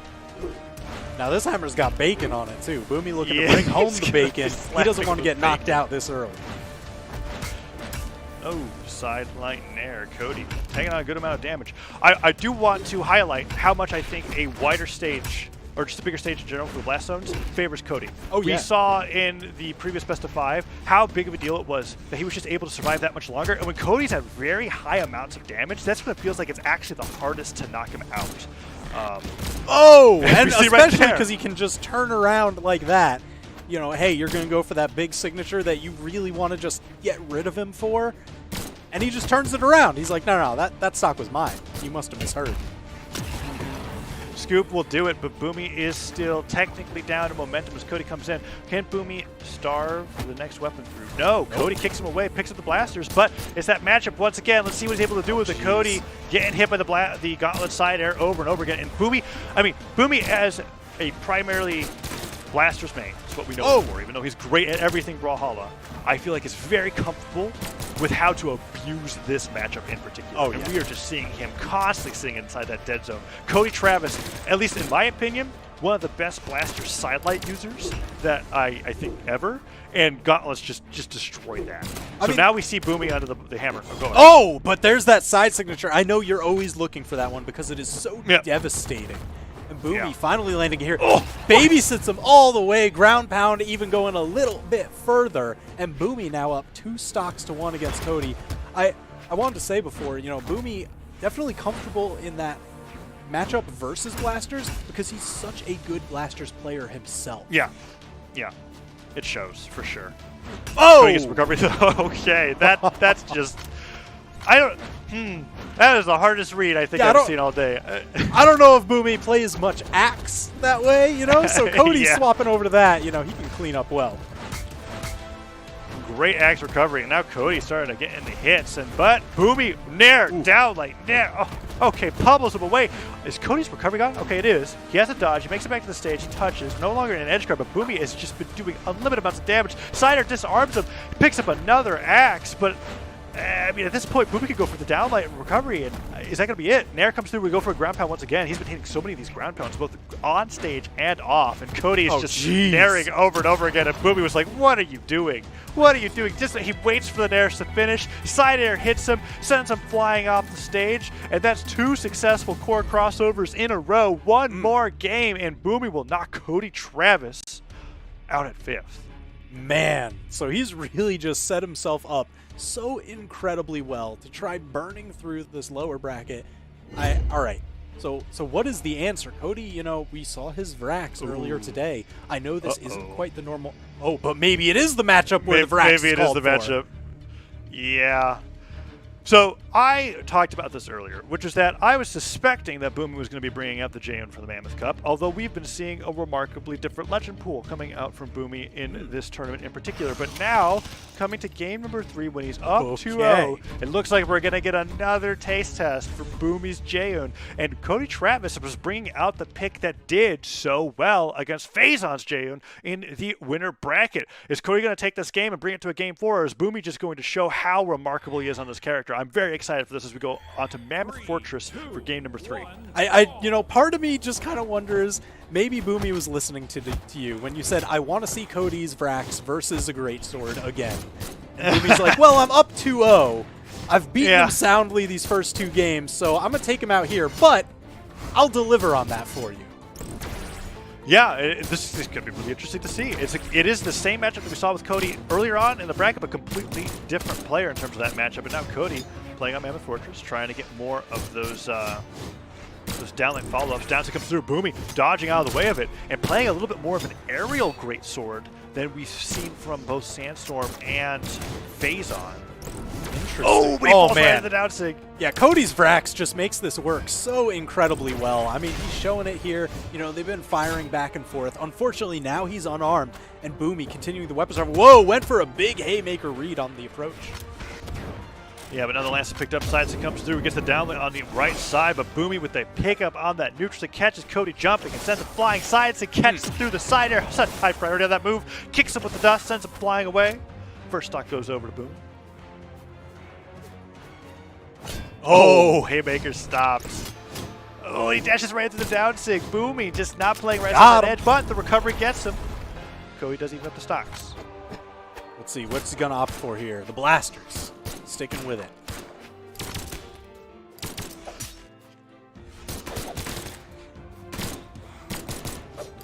Cody, I got to tell you, every time that he opens up with those blasters down air, you know, you expect a lot of people to go, oh. Is that it? All right, so that's the second time now. That's the second time Boomy has hit 2 signatures in a row. The neutral from the sword doesn't quite get the knockout, but brings him to that aerial position. And he's like, I know you're going to fall right in front of me. Gravity cancel side signature to cover that space. And now Boomy's doing something interesting with the neutralite change, where he went for the neutralite finish. Oh my god. I thought that was a stop. Okay, Cody is... oh my gosh. Yeah, Boomy cleaning it up. I mean, he was just in his head that entire final stock. Every time those staggers, you know, he was looking for... All right, if you would just do any attack, it would interrupt me. But he knew Cody was going to go for jump or dodge escapes, and Boomy was able to stagger it every single time. I want to see this replay. Cool. I mean, we just saw the replay there with the side sig. And look at this. Look at this. Stagger, stagger, stagger. Oh, and he follows him all the way back. And then I think he catches up the downlight side light finisher, right? Yeah, downlight bridge side light finisher. So, and how does he finish it off here? So Cody already showed that his dodge is gone. So he's just kind of like, what are you doing? He's like, I got the snipe. Man, that was a dominant last game. Dominant indeed. And that means we've got one more lower bracket match before top 4 is decided. Boomy showing that he has an amazing Jayon as well as a core going into the top 4 side. Man, this is going to be a top 4 without Cody Travis or Koslix. What an incredible sight to see at this part of the esports season. And now, who is going to round it out? Is it going to be Stingray or is it going to be Santi? Santi just barely taking that 3-2 over Koslix to fight against Stingray. I'm so used to seeing this Lance ditto between these two players that I'm very excited to see Santi's gauntlet play coming up against Stingray. Yeah, so this is going to be kind of crazy because, you know, Santi, he's been on a tear through this lower bracket. Took out Pugsy, took out Ethan, took out Koslix. I mean, he is just looking like an absolute monster today. Whoa, and if we're Stingray. looking at the stats, this is going to be a really big deal for power ranking going into wow. seeding. This is 6 and 7. Basically, the winner of this gets to decide who gets to be seated above the other. So that's all right. pretty incredible. So Stingray, you know, we've seen him play a number of different characters, but here he is playing the Ragnir. It's these Katars we saw a little bit of before, and he just gets these phenomenal reads. I mean, hitting multiple neutralites in a row because he knows you just want to get back to ground. I mean, he can just really take you for a ride. And here we are on another Stingray Classic, Small Enigma. Small Enigma and Crystal Temple, I'm so used to seeing when he is playing. And we're seeing him on, as you said, the Ragnir. Going up against Santi, game number 1. Very interesting. Man, Stingray's legend pool, I feel like every tournament, he adds like another 5 legends to his legend pool. He's such an adaptable player. Yeah, that's the thing. It really is just whatever he can add in there, whatever he thinks for the particular matchup, maybe the particular player even, can get the job done best. He'll have something prepped. Damage build fairly even here. This axe just covering these platform spaces so incredibly well. Oh, but there's the big uppercut again from Santi, scoring the first knockout. Yeah, Stingray going down first. Will he be able to return the favor? Kicks him away, picks up the Katars. Went for the neutral signature, but Santi was ready for that. It's okay. Snipes with the side sig, actually. Yeah, that was just about max range, too. Yeah, Ragnar's Katar signature kit, I just feel like is really solid. You've got the neutral sig for the dodge up, you've got the down sig for being them going to the stage, and then you've got the side sig to snipe somebody standing in place, waiting to react to something. Ooh, but the downer, sider, downer again. Whoa, Stingray! I thought he was going to keep going. But no, he just goes back to the stage, takes the damage, says that's a win enough. Oh, almost caught him out of that dodge with another neutral air. That would have put him just back in the blender. Tries to go for that sider, down like disarm Santi. Has to pick up the orb, but he gets Saren as he does. Amazing punish from Stingray. Yeah, I mean, that's kind of like, you know, one of the main things you want to look for, right? Hey, there's the weapon on field. You know they want it. Just use it as a way to bait them into your strong attack. Oh my gosh, even this dodge coverage Stingray was pushing the advantage for all it's worth.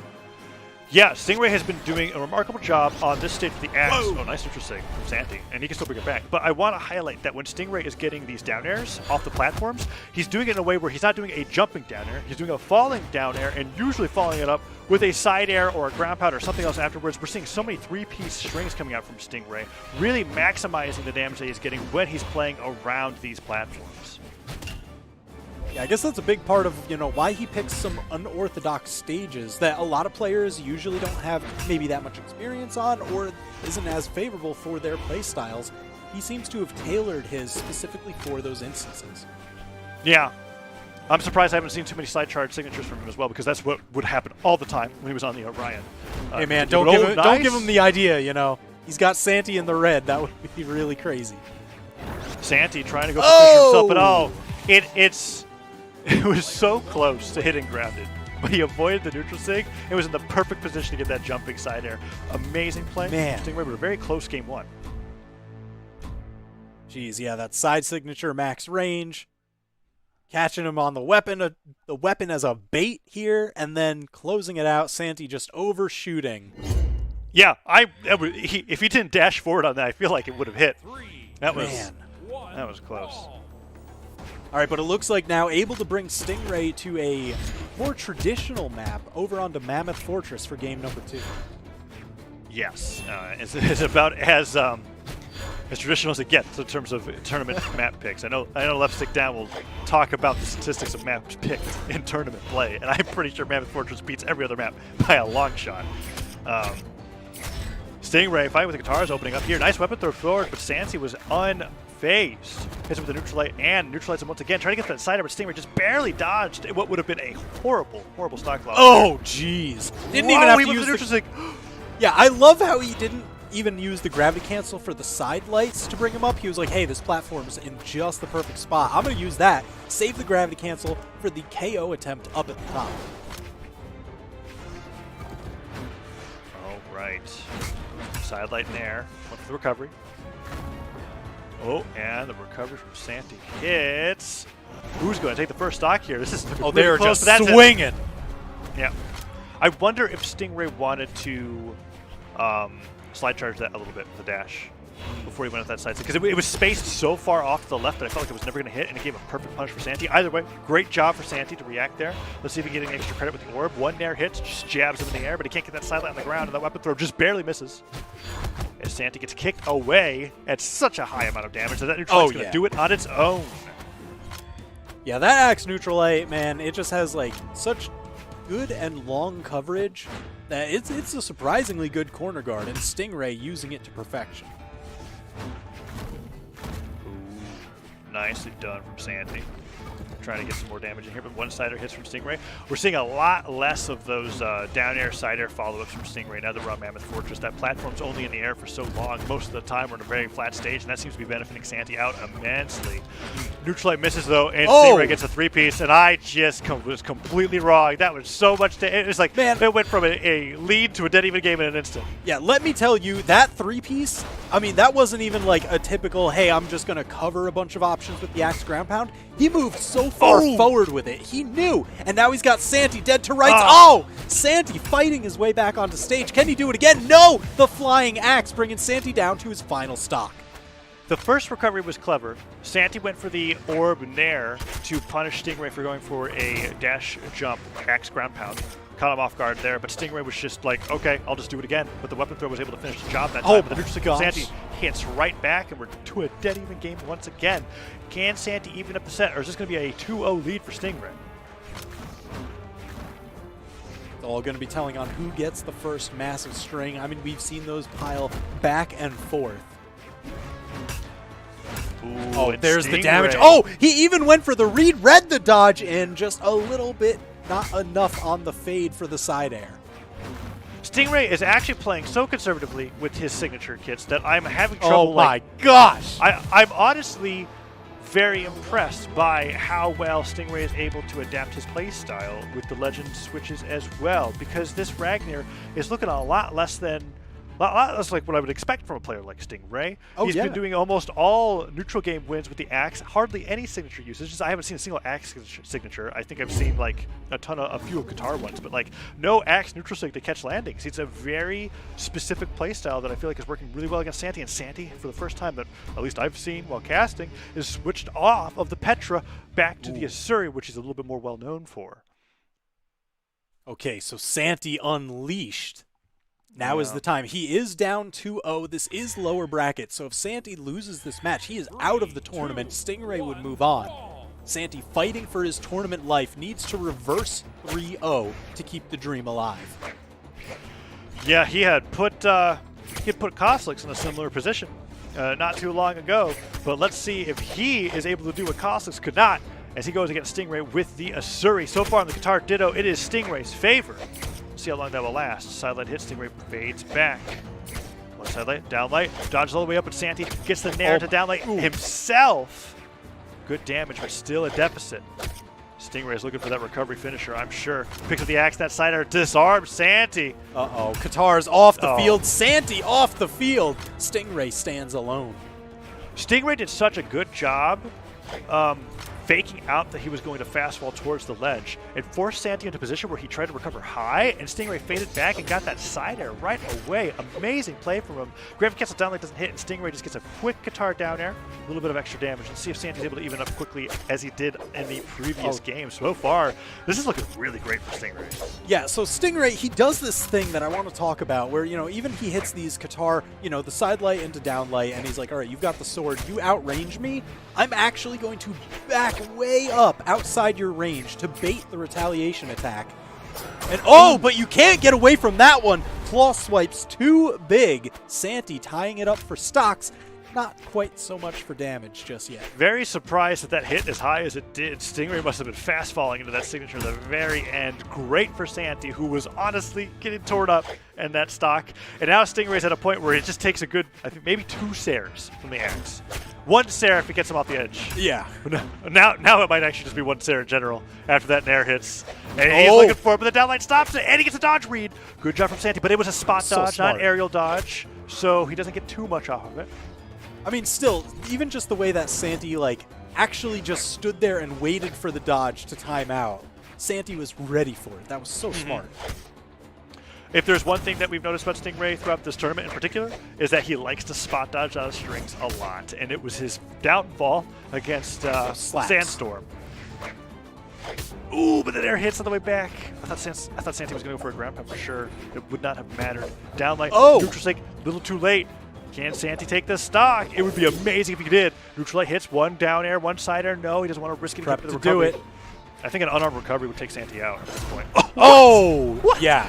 Yeah. Okay, so real quick, highlighting that only worked because he let go of the side stick early to get the swing instead of the charge on the ground, which, yes, it will swing when he connects, but it won't get as much range as if he did it there. Really great spacing from him. Evens up the game 1-1 really quickly afterwards, but still amazing from Santi. So now we're back into the axe versus guitars. Santi getting just up over that side air. Can he do it again for a little bit more damage? Oh, we went for the downlight and Stingray. Doesn't get a sider off of that. That's really great for Santi, but it's still damaged unanswered.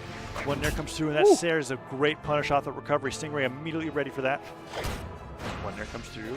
No side air from Santi. Can he get another hit? And he does. One recovery. Oh, he's just jumping around. Stingray gets a sidelight there. Oh, the recovery just barely doesn't hit. That was so risky. Santi one side air away from being out. And now he needs to play flawlessly here. Can't get hit by the side air, the recovery. This neutral light might even do it after a little bit. Whoa, that weapon toss was so close. Oh, saved by the weapon toss, I think. Santi has one more shot. Okay, That was neutral lights in slick. a row. He goes for the recovery. Wow, he pivoted that recovery so hard and like traveled at a diagonal. I've never seen that. Recovery hits. Santi's gonna do it. Oh, but he gravity cancels neutral light on accident. He has to avoid these really sliders at all fishing. costs. Gets the Wow, side wait. light into nothing. The neutral light caught the approach. Stingray taking it 3-0 over Santi in an incredibly close game number 3.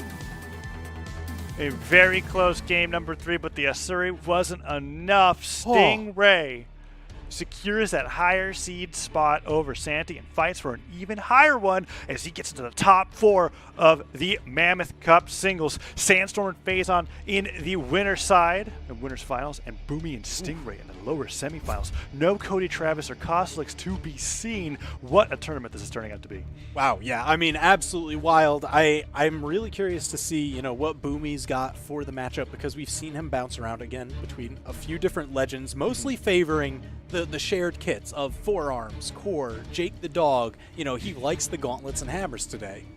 So it's going to be crazy, and I mean, that winner's finals with Sandstorm and Phazon, I'm expecting it to open up with the Jaehyun double. That's going to be crazy. So really just expecting something kind of crazy coming out here. I'm curious to find out what Duke has. I know he was doing predictions earlier today. Sparky didn't do so hot on a number of those. How are you feeling about yours now that we've shaped up into the top 4? You know what? We both picked people who didn't do so hot in terms of like players to watch, but I think we're both feeling pretty good I can't hear Duke. about who's gonna win. Oh well, no. It's okay, Duke. I can hear Duke. Okay, Go cool. ahead. It's just you know what? We don't need to have a conversation with TWK. All right. Yeah, I'm doing exactly. good. Sandstorm was my pick. That was Sparky's pick. We're feeling pretty good. Sandstorm's in the winner's bracket. If you had to pick one of the Jaehyuns remaining, who do you think has the best shot in a Jaehyun mirror matchup with Sandstorm? Is it Phazon or Boomy? I mean, Phazon's kind of the more dedicated Jaehyun between the two of them, I guess. But honestly, I think both of them are going to have a really hard time against Sandstorm. Well, that is going to be it for our casting block. We'll have a quick break as we go into the top 4 of the winner bracket. Don't go anywhere. We'll be right back.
know I should grow up, but I don't wanna get older. It's underrated to be young and free, yeah. Tomorrow may never come, old days memories I'm running from. Yeah, I should be saving, but I'm spending it all. Yeah, I want that money. I want that money. So give me that money. I wanna spend that money. Just give me that Friday feeling. Give it like the weekend. I ain't dead and sleeping. I don't wanna grow up.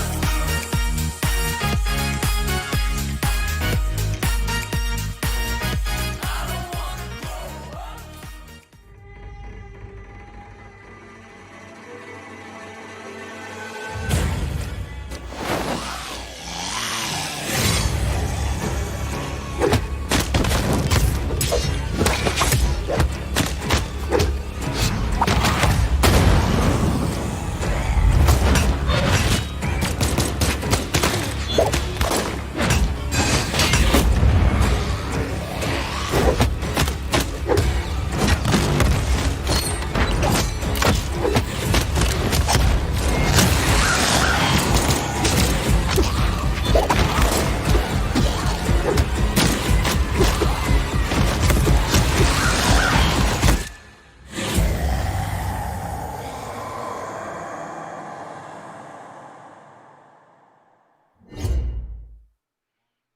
We've whittled it down from 30,000+ people down to the top 4 for the Mammoth Cup North American portion. I am Duke, and with me is Sparky. Sparky, how are you feeling so far about your predictions? Because I got asked that a little bit before the break, but I want to know how you feel. Look, I got screwed today, and it's not even my fault.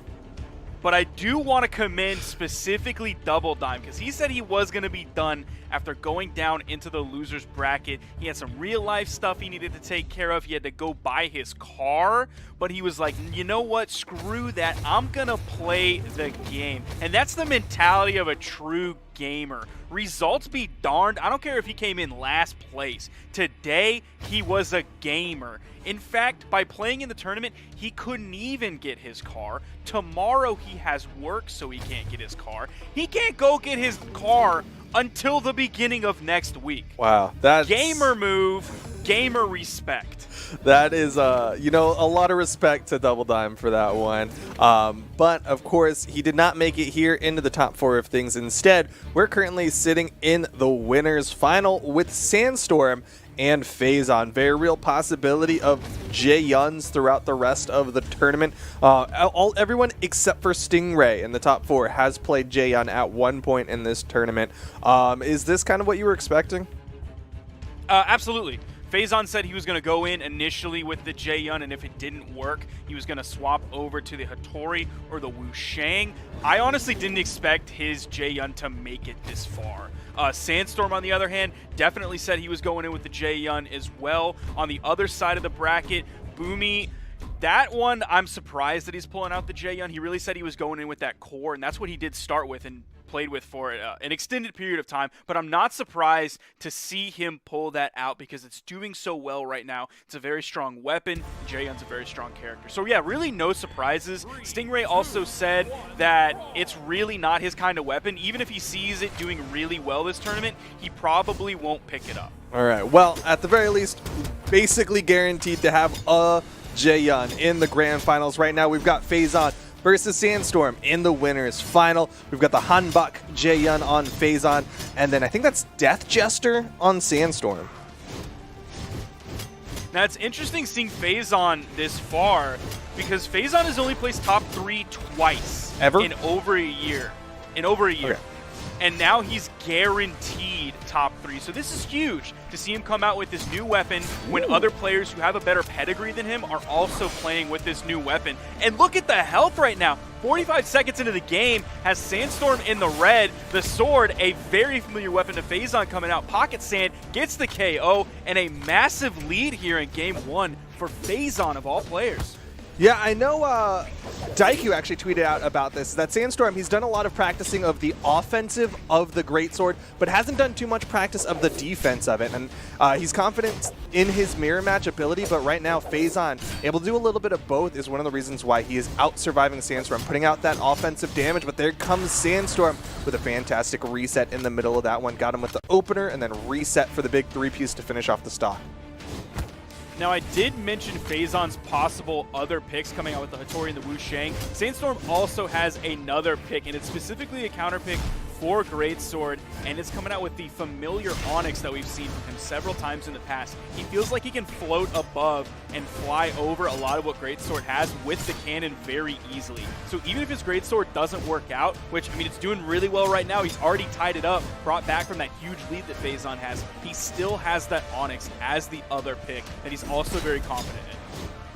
Yeah, but in the straight 1-to-1 Greatsword mirror match, it looks like Phazon is just barely getting ahead, but as I say it, Sandstorm, again, gets the opener. It's that neutral light opener, and then immediately resets forward with that chase dodge, and then gets the 3-piece, finishing off with the neutral closer. Sword again coming out for Phazon. This is looking like it might be the weapon, and it is for him to finish off that stock. Now going dead even, seems juggling weapons. What's he going to stick with? Looks like he's going to opt for the sword here. He's now used Pocket Sand for 2 of his KOs. That might be, well, the last one was a side air, but it was really set up with the Pocket Sand. So we'll see if that's kind of his favorite. He doesn't have to get quite as much damage on the stock like he would with a D-Light recovery or a D-Light side air to be able to KO with just the standard sword. Yeah, that Pocket Sand, definitely one of the favorite signatures on the Jae-Yun sword kit. Oh, Sandstorm swinging back with this Greatsword. He's getting the better in the neutral. You're seeing him open up Phazon just a couple more times than Phazon is. And that's one of the reasons why he's starting to sneak out this lead. And the recovery from the center of the stage going to give Sandstorm game number 1. Now we're going to be going right into this next one. They're moving on through a lot of soft platform maps being taken out. Small Brawlhaven, Small Enigma, Crystal Temple, Small Great Hall, Miami Dome, all gone. So we just have 2 of these single moving soft platform maps from Small Mammoth and Apocalypse. And then we also have the Demon Island. Interesting, not too much favoritism towards those soft platforms. I've seen things like, we saw Stingray utilizing those soft platforms on Crystal Temple, right? Able to throw out like a down sig on top of it, just getting that extra height on them. You can kind of do the same thing with Jae-Yun with the Greatsword, throwing out the neutral sig on those soft platforms. But it looks like they want no soft platforms as we go to Demon Island for game number 2. Sandstorm's going to get the better of the 2 of the initial weapon spawn. Phazon grabs one very quickly, and they both did get Greatsword initially, but Sandstorm definitely coming out on top here. Moves over to the edge, then fades back a little bit. Didn't want to commit too hard. Phazon with a nice 3-piece there. Sandstorm only gets 1 hit. There's the sidelight. Oh, beautiful finish off. That was an orange KO for Sandstorm there. That's been one of the very scary things about his Greatsword that I didn't quite see from Phazon as much, is that possibility for explosion, for him to get those 4-piece, 5-piece that ends up in a KO in orange. And that's what's so scary that he was able to do on Scythe, he's been able to do it on Gauntlets, and now that's carried over into his Greatsword as well. Oh my god, Sandstorm's actually playing this Greatsword so insane right now. Oh, the resets Oh my again. gosh. Has Phazon gotten a hit? Oh my goodness, into the neutral stick. I want to rewind and slow-mo all of that because it's so brilliant what he was doing. He did like a dash forward, turnaround neutral light because with Greatsword, you can't continue those strings off stage. So he goes for the option to put Phazon more towards the center of the stage and then again resets it more central because he wants to keep this going. Sandstorm is playing this Greatsword so well. Now, something that Phazon was doing better last game that I was hoping from his point of view would continue, it's a nice insig to KO off the top, is Sandstorm was throwing out a lot of moves, and Phazon was mostly avoiding them. But then you saw on that second stock there, Phazon just fell into everything. The dodge was gone, the movement options were gone, and Sandstorm put out like 100 damage in just a matter of moments. So definitely a different game than we saw in Game 1. Sandstorm adapted very quickly to the way Phazon is dodging and avoiding his attacks. Yeah, the way that first stock went really made me feel like Sandstorm had already honed in on how Phazon wanted to dodge out of these Greatsword strings. Doesn't even matter, can't dodge all the nairs. Sandstorm takes game number 2 in convincing fashion. And now it's on Phazon. He's got to clean up those defensive options as he switches over to the Wu Shang for game number 3.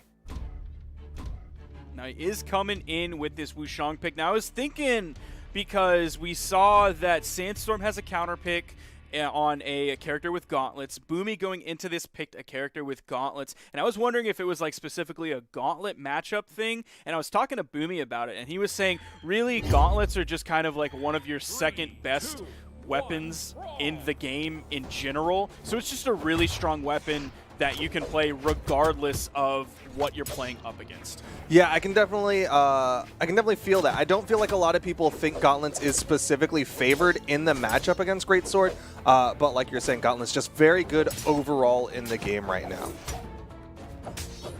Of course, Faison not starting off with the Gauntlets. He has the spear in hand on this Reina Wushang. Shouts out to Dan Fornace and everybody else at the Rivals of Aether team. Nice side sig from Faison. Not even going to send Sandstorm off screen. He is just in the orange. Ooh, he should not have gone with that. That was so dangerous. He did it. He started it so high up. It was incredibly telegraphed. I think if he had reset his jumps before it would have been a little bit better. Because he didn't really reset his jumps, he was forced to go for that wall option, and then it just started making him predictable, put him in that panic position. Sandstorm again with this greatsword, trying to widen this gap in the stocks, going with a falling down air. Punish opportunity, but he goes too early! Bro, that's me in ranked every time a Wushang charges that down swing. I'm like, I'm going to punish it, and I never punish it. The power of charge signature is just kind of mixing you up. I'm surprised he didn't just go straight for the downlight. Downlight has the range advantage there, but either way, Faison capitalizing on the little misstep from Sandstorm. Nice down air into the side air. Side six coming out just over that corner. Faison, bro, you got to chill a little bit more.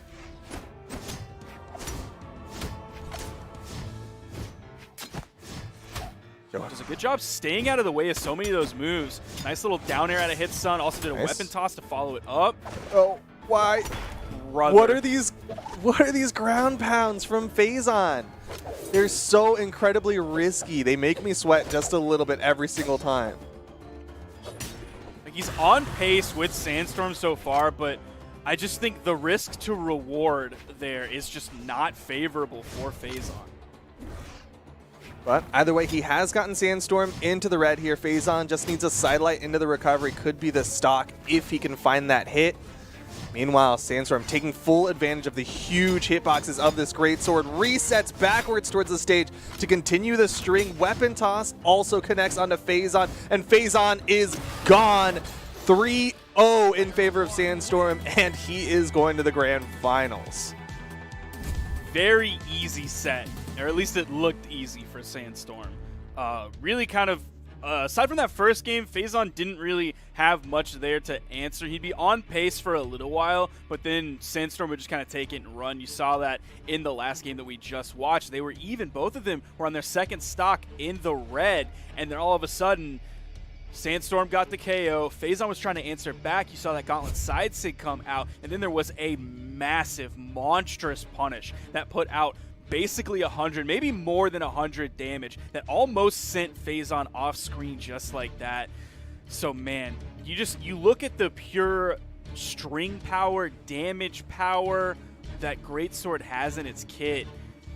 If you're worried about the last chance qualifier or BCX, you got to learn how to play against it, because that is going to be a very real problem for a lot of players going forward in this year of Brawlhalla Esports. Yeah, I mean, people are already talking about it on the social medias, talking about how strong Greatsword is and how much further people who have put in that time into the Greatsword were able to get.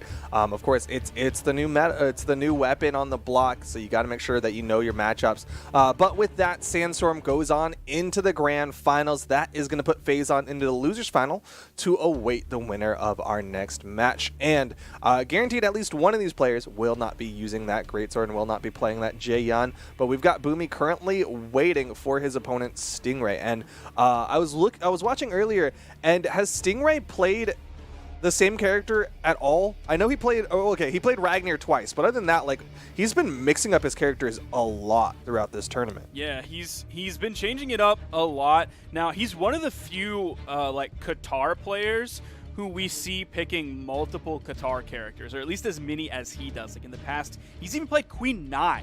He's played Ragnar, he's played Asuri, he's played the Queen Nai. I think he's even played Sentinel at one point. You're seeing the stats on screen. Experience here is definitely going to favor Boomy. But man, it's Stingray. He's made it this far. He's playing really well today. Qatars are in a pretty good spot right now. The Qatar players might be coming out of the woodwork a little bit. I know Wrenched was happy with some of the recent changes to Qatars, with getting more impulse, dash impulse on the side light. So we'll see if Stingray is able to get past Boomy, because Boomy will have a weapon in his hands that deals very well with someone right on top of you up close and personal, and that's the gauntlets. And Boomy, of course, going to be starting this one off with the forearms, that crossover, mirroring the abilities of Core. He's been doing really well with these gauntlets, too, getting very long extended strings and then utilizing the range of these signatures to catch his opponents with slide charges or just on-stage straight horizontal range. And that harkens back to people would always ask questions in the past like, oh, who's the best hammer? Who's the best gauntlet player? Who's the best spear player? And my answer for a very long time was always Boomy whenever he decides to play that weapon. And I think that's partially extended over to his gauntlets. He's done so many good things that gauntlets have as tools in their kit. Like he just throws the moves out really well. He can also hit the GC D-Light into the nair, into the recovery pretty consistently, and it's not easy.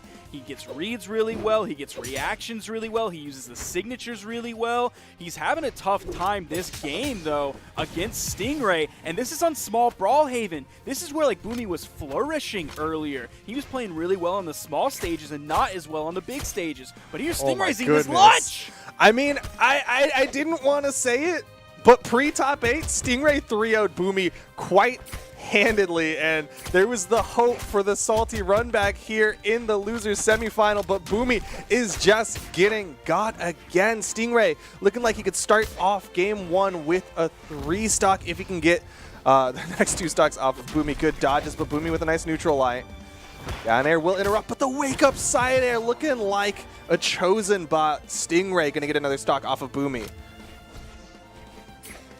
Now, Stingray did get 3 stocks in the previous set that they played together. Definitely very confidently took that. But you saw towards the end, like, you could see it in his play. Boomy basically gave up. He was done. He was ready to move on from that set and go down into the loser's bracket. I don't know if that's the case here. Obviously, we're not seeing Game 3 Boomy here in Game 1. So, I don't know. I still got high hopes for Boomy here. His gauntlets have been looking really good today. But Stingray, man, not playing necessarily the most on meta with this Asuri pick. There's definitely something like awkward about Boomy's movement, though, for me personally. Like, he's just kind of running forward at Stingray, and Stingray just keeps catching him moving forward. Gets him with downlights as Boomy's trying to land, just consistently outspacing Boomy and then punishing him at every form. Look at how Boomy's just walking into these neutral lights. Stingray's hit him with 3 neutral lights. Yeah, Boomy's, I think he's got to be basically done. Going into 3 neutral lights, not a good look for the mental of Boomy going forward. Set's not done. This is just game 1. The GC down signature. Still isn't able to find this KO. D-Sig again coming out, gets punished with the recovery. 2 stocks on Stingray, 0 on Boomy. Going into the next one. Looking born broken right now. He's going to switch over to the Yumiko. This is an interesting pick. I am a fan of the Yumiko. I think Bo's in a great place right now. But the last time I remember Boomy playing Yumiko, he went pretty far in the winner's bracket, and then it just started to fall apart. And that's what I'm worried about right now is if he's already fallen apart with the core, is he going to just fall further with this Yumiko? We'll find out as we get into game number 2 versus Stingray sticking on the Asuri. Now, he does have the hammer carryover from core. I wasn't really feeling his hammer last game, and he's already getting chopped up a little bit this game so far. Throws out the wisps, goes for the dash jump side air to then cover further beyond that in the air. More wisps coming out. I expect those to be a major part of his gameplay here. I think it'll continue as well when he has the bow. That will hopefully cover a grounded approach from Stingray. Neutral light, turnaround neutral light. Stingray is catching these dodge downs from Boomy, just completely reading it. He's done it a couple of times already. Gonna chase after that neutral signature. Now we're seeing Boomy's bow come out, throws out the down sig in the wrong direction, but it is kind of bringing him back in here. He's getting the damage put out. Could see Stingray in the red soon. Good side air, could set up for the edge guard here. Stingray is able to get back. Boomy's a little bit afraid. Oh, gets priority with the side light. Not able to turn it into anything more than that. Strips the field of the weapon, picks up the hammer. Stomp side air for the KO.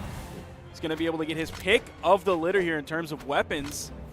Gonna juggle them right as Stingray spawns back in. Oh! The neutral heavy comes in.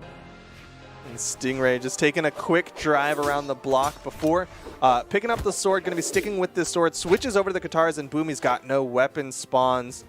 Waiting for the spawn, but Stingray right on top of it. He has got the coverage. Boomy picks up the hammer. These weapon tosses from Stingray have got to be so tilting. Like, he'll throw out a neutral light on sword and immediately toss his weapon. He'll throw out a side light and immediately toss his weapon right after. And he doesn't do it every time, so you can't consistently avoid it. It's just, it'd be very irritating. If I was playing against that in ranked, I would be very mauled.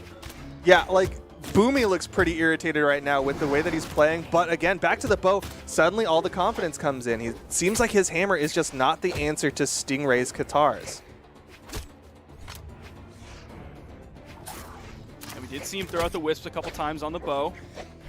Will possibly cover a grounded approach from Stingray. Great punish there on Boomy's read with that neutral signature, going a little bit too far off stage for comfort. Stingray capitalizes, gets the KO. Hammer now in Boomy's hands against Stingray's sword.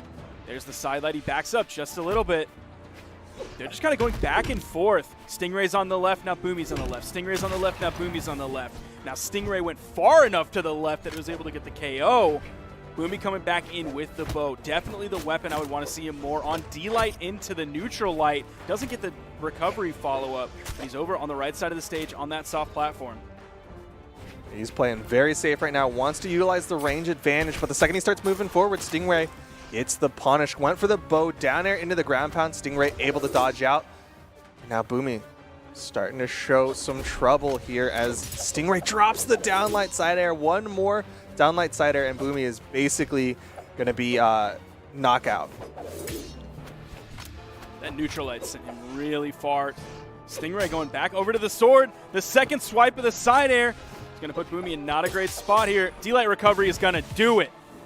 2 games up here in this best of 3. Stingray in a great spot. Yeah, this is looking really good for Stingray, and Boomy recognizes that the bow at least worked a little bit against Stingray, so he's going to be going over to the Koji for a higher dexterity bow, and he'll have the sword as well, considering the hammer didn't work too hot against Stingray. But now, this is the last legs of Boomy. This is game 3. Boomy, if he loses here, Stingray will get that top 3 finish, and Boomy will be knocked out of the tournament. Now this Koji pick, he's going to have the bow carryover. Again, he's been carrying over one weapon at a time. It now hasn't been the same weapon as he carried over the hammer. Now he carried over the bow. But he's going to go sword v sword against Stingray. We're already about 20 seconds into this game, and Stingray hasn't found any major damage. So definitely great improvement from before. Again, neutral light into the weapon toss. Yeah, just those weapon toss pressure moments from Stingray. And it's not like he's using them super long range the way that you'll see some other people use weapon tosses as like ways to open up their opponents. Stingray's using them incredibly close in some situations. There, he's going to swap weapons over to the sword for the mirror match. Boomy playing this vertical game against Stingray right now. We've seen a lot of movement coming out from Boomy. Goes for the D-sig. Oh, punish! And then a counter punish. Didn't hit the down man. Nice He punish. was so close. Stingray got just above it with his sword recovery, but Boomy's still able to find the KO in a good spot here. Around 100 damage on this stock. Weapon spawn comes in. Recovery sends Boomy high. Stingray easily able to grab the weapon. It's Katars in his hands. Sidelight, inlight. Again goes for that turnaround inlight. Doesn't get it this time. Caught dodging in. With the signature from Stingray. Boomy over on the edge. Just be careful how high he plays. He goes high. In comes the recovery for Stingray. That's not going to KO, but then the nair there to finish him off. Completely even that one up with the sword play. Now it's back to the mirror match. Nice neutral sig, reading the dodge in from Stingray, but he tries to sidelight the neutral light from Stingray, and the neutral light just has that priority. Again, it's just so even between the two of them, except for the fact that Boomy's down 2 games against Stingray.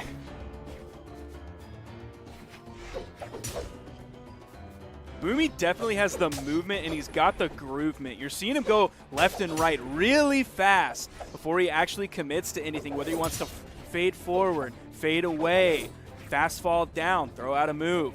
Like, look at all of that movement that comes from Boomy, even running all the way to the right side, now all the way to the left side of the stage. Just trying to create space, figure out when he wants to move in from Stingray, and even with all this movement in the world, Stingray's still coming out on top here. GC D-Light recovery, not enough to KO, even with that little bit of boost that he got off the ground for the GC D-Light. Down air is coming out from Boomy. Couldn't get the second one. Would have been nice. Neutral air not even enough to put Stingray off screen. Still needs a lot more damage, but Stingray only needs the downlight into the recovery. Didn't even have to dare for the extra damage to guarantee it. And Boomy now on tournament stock here. He has to get this stock off of Stingray. It's going to be tough. The sword is coming in for Boomy. Definitely looks like his not as confident weapon, because the way he was playing bow, you compare that movement and confidence and initiation and choosing when to attack, compare that to his sword. He did find the KO quickly. He's opting for the sword. Interesting. Yo, that was wild. Boomy on the respawn picked up the sword and literally didn't throw out an attack until it was that side sig for the knockout. He just used his movement, waited, and hoped for the opportunity. Stingray gave him that opening, and he got the knockout. He's playing sword kind of like old school EU. Like, he's floating a lot. He's not going for the D-Light stairs, D-Light recoveries, or at least they're not hitting as much. So a lot of his moves are just dares and nairs, the occasional sidelight, the occasional recovery. Just kind of chipping away at the opponent. If that was his strategy, which I feel like is a strategy he came up with mid-match, but if that was what he had going into this, I would have liked to see a higher strength character. Maybe something with a hammer like a Scarlet or a Taros that you just like, if you're going to try to just chunk away at your opponent per hit, then might as well get the biggest chunks possible. Again, he's not throwing out D-Light stairs, D-Light recoveries, no D-Light dare recovery. It's like, it's just single hit moves, and then they just kind of reset, or Boomy tries to punish a landing. But again, the punish is going to be a neutral light. It's going to be a nair. It's going to be a dare. We're not seeing any sword momentum from Boomy, but also Stingray's not really getting much momentum either. Stingray is behind here. Boomy needs to get the KO. He needs to win this game if he wants to stay alive. And he will with the downlight into the recovery. Boomy going to hold on in game number 3. We're going to game number 4. Stingray sticking with the Asuri. And I think, like, you kind of hit the nail on the head with the way that game was playing out towards the tail end, where it was basically very small neutral wins. Boomy just kind of getting enough neutral wins that he's going to ultimately win the game. And a big reason for that is because if you go back and watch the last 3 games, Stingray loves to do wake-up attacks. So every time Boomy tried to maintain pressure, tried to go forward after getting a hit, Stingray shut it down immediately. So Boomy's like, all right, I'll just win in neutral,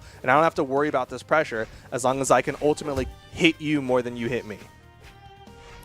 Now, one thing that'll be interesting to see is how Stingray adapts in this game to not only the way Boomy's playing, but also Stingray is very deep in this tournament. This tournament's been going on for a long time. It started even earlier today than normal. Stream was at the same time, but tournament was a little bit earlier than normal. So Boomy definitely has more experience going deep in bracket, playing long tournaments, waiting for games to happen, all of the above. Stingray, it seems like he's doing great against it. Yeah, really not showing any signs of fatigue at all as he gets the dunk down, and Boomy going to lose that first stock to the Asuri neutral signature. That's a bad way to start this game. If you look at last game, it was like 4.5 minutes, almost 5 minutes for the entire game. So Boomy wanted to slow things down. He was getting chip after chip. They would kind of trade blows back and forth. No huge lead for either player. But now that Stingray has a massive lead, has Boomy in orange on his second stock already, It's just not a good look for the way Boomy wants to play this game against Stingray. This is looking real rough for the Boomy. Stingray looking so strong here in game number 4. Already a full stock lead over Boomy, and another one. The down signature will put Boomy back to tournament stock, but 3 stocks left on Stingray. Now, if you look at their past tournament history, in the past year, Boomy and Stingray only met each other in tournament once. And Boomy lost that one, and it's looking like he might lose this one as well. Does get the stock with the down signature, the Tatami Mat coming in clutch for Boomy. Swaps back over to the bow, away from the sword, different than what he did before. Now picking up a second bow. Stingray disarmed. Boomy going to try to play that weapon denial game. It's going to be so important because Stingray, when he has the guitars, just has the read onto Boomy's movement. We've seen him catch Boomy dodging down. We've seen him catch Boomy dodging away as well. Like, Stingray just has every single punish onto Boomy. Yeah, even though Boomy had weapon control for an extended period of time, it's like it didn't matter. He found like 3 hits onto Stingray. Stingray also found a couple hits onto him, but it's like he was just delaying the inevitable. He wasn't able to turn that into any damage, any lead, any stocks, anything like that. And now Boomy finds himself in the red, possibly final stock in the tournament here in Game 4. He's going to have to mount a massive comeback, which I don't even know if that's doable with the way Boomy's been playing this set so far. He needs a Gimp. It has basically become to the point where he has to get a Gimp onto Stingray, something that he has yet to do in this game, yet to do in a set against Stingray. And Stingray, one more side air, one recovery, and Boomy is gone. Nice ground pound. Keeping him barely alive, but he cannot afford to take any hit from anything with variable force. That was a KO in orange, too. That was a good place to start. Weapon Spawn's going to come in, and a neutral light from the left side of the stage. Stingray gets the KO onto Boomy, knocks him out of the tournament. That is another set victory in there. A little bit not playing very much with each other in tournaments, even though they've been around for a little while now. But still, huge knockout for Stingray going in. He's going to be guaranteed top 3. He's going to be fighting Phazon next. But, man, that was kind of a grind.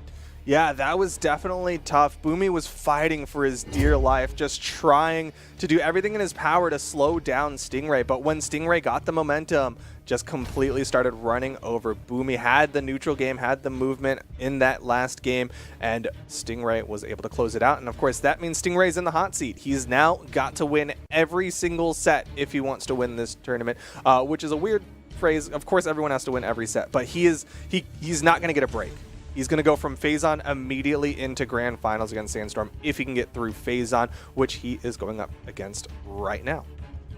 And that's going to be 2 back-to-back greatswords. We'll see if Phazon is going to start with the greatsword with the Jaeyun right off the bat, or if he's going to go over to the Hattori, most likely the Wushang of the pick between those 2 characters. Yeah, I'm seeing him locked in on the Jaeyun already, which makes the most sense. Jaeyun seemed to have worked against Stingray in the winner's semifinal, so Phazon maybe just trying to take a page out of Sandstorm's book in that winner's semifinal and go in with the Jaeyun against Stingray on the Asuri. Stingray ultimately had to swap some characters in that winner's semifinal.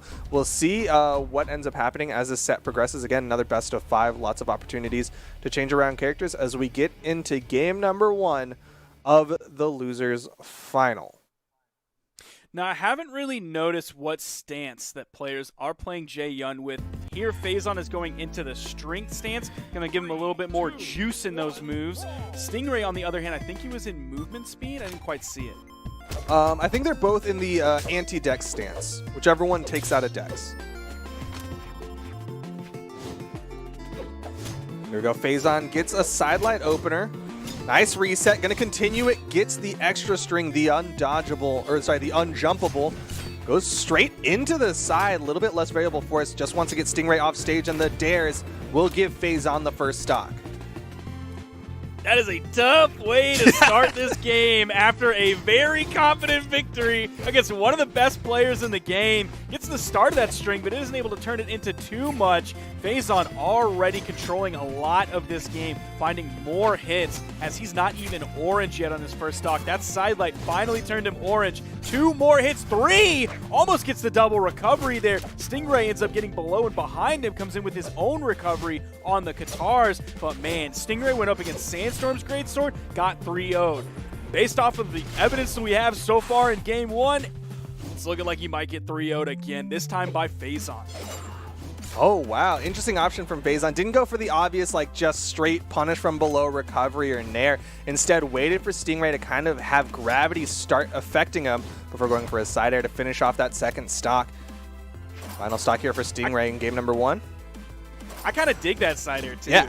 Because who knows if the recovery would have killed. Like, you're oh, putting him in a good spot. Oh, no! The down air, like, bounce. How did that? That was weird. It's like the down air.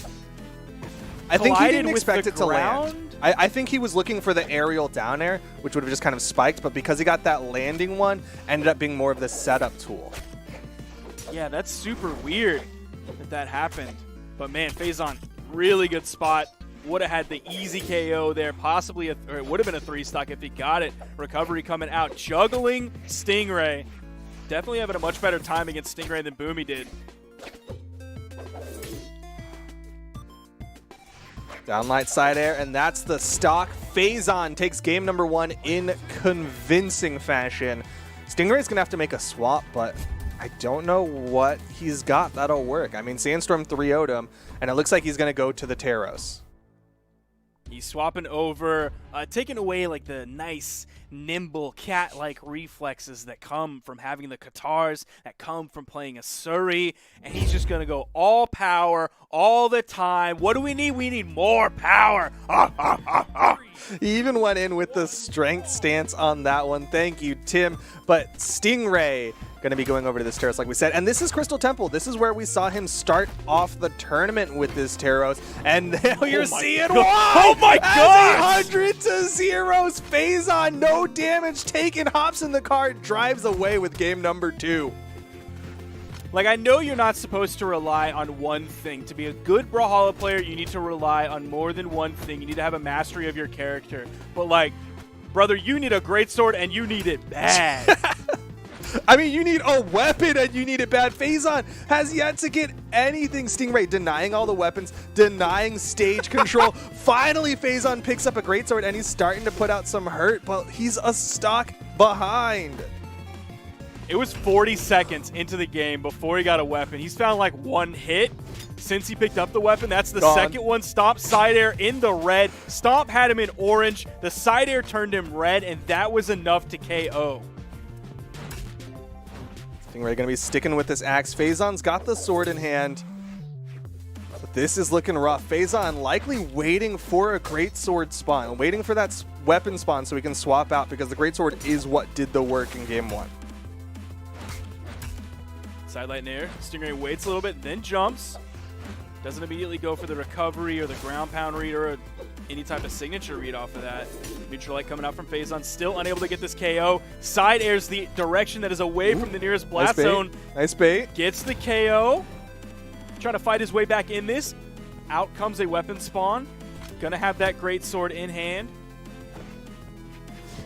Stingray going to jump over it. Phazon catches his landing, goes for the recovery, but Stingray able to dodge past. Nice punish, goes for the dash back, and almost caught Stingray, but one more side air, and Phazon is gone.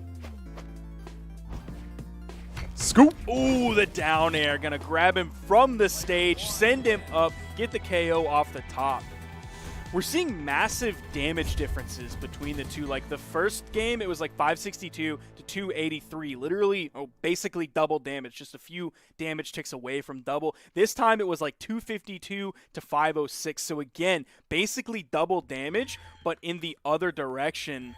Phazon still sticking with this Jae-Yun, still believes in the greatsword. I certainly still believe in his greatsword. He's just got to get a weapon, and it comes out. He grabs it right from under Stingray. Greatsword in hand.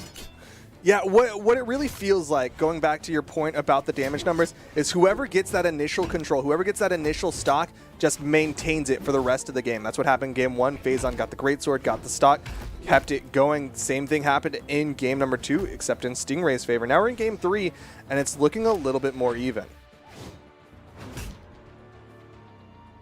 And in about 10 seconds from now, that's when Phazon grabbed his first weapon last game. Yeah. That seems painfully long.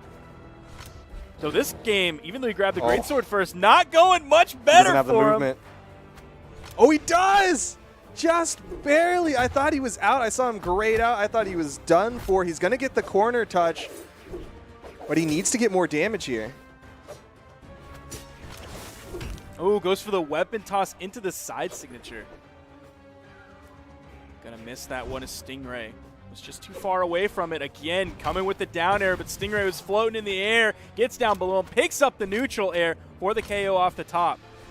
Even though Phazon's at a disadvantage here in terms of stocks, he's not in a bad spot unless Stingray is able to keep these weapons away from him. What a 4-piece, and I'm calling it 4 because that weapon toss was a part of it. The Dare into D-Sig, not too new, but I like the weapon swap into a pickup and then going for that quick jump nair as well. Getting just already damage built up onto Phazon's second stock.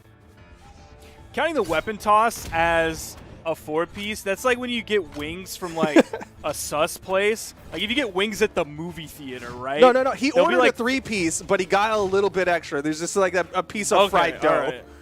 or batter. Alright.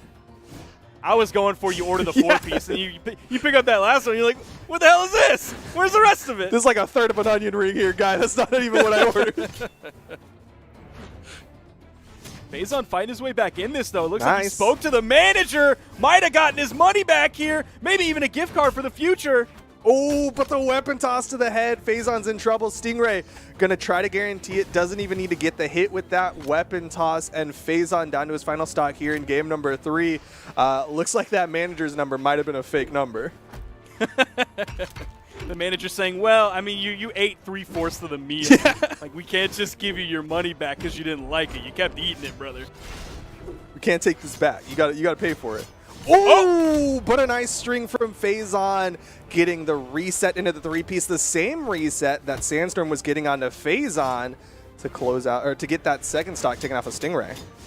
And here to supersede the manager, who is that? It's the general manager. Where did he Giving come from?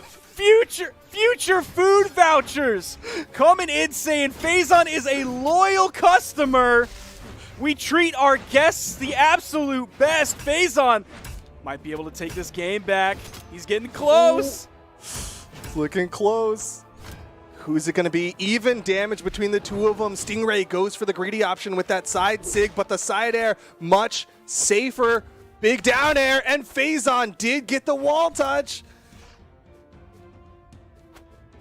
Oh, man. That weapon would have been like a little bit further to the Whoa! left. Oh! Ho, ho, ho. Homie left the Faison vouchers in gets his pants. Clipped by the side air. What an end to that game. Faison still sticking with the J-Yun. We're going back to small Mammoth. He left the vouchers in his pants, put them in the wash. They're gone. Tragic as we are going into game number 4. Stingray, one game away from earning that spot in the grand finals, proving Foda right when this started that Stingray and Sandstorm were going to fight in the grand finals.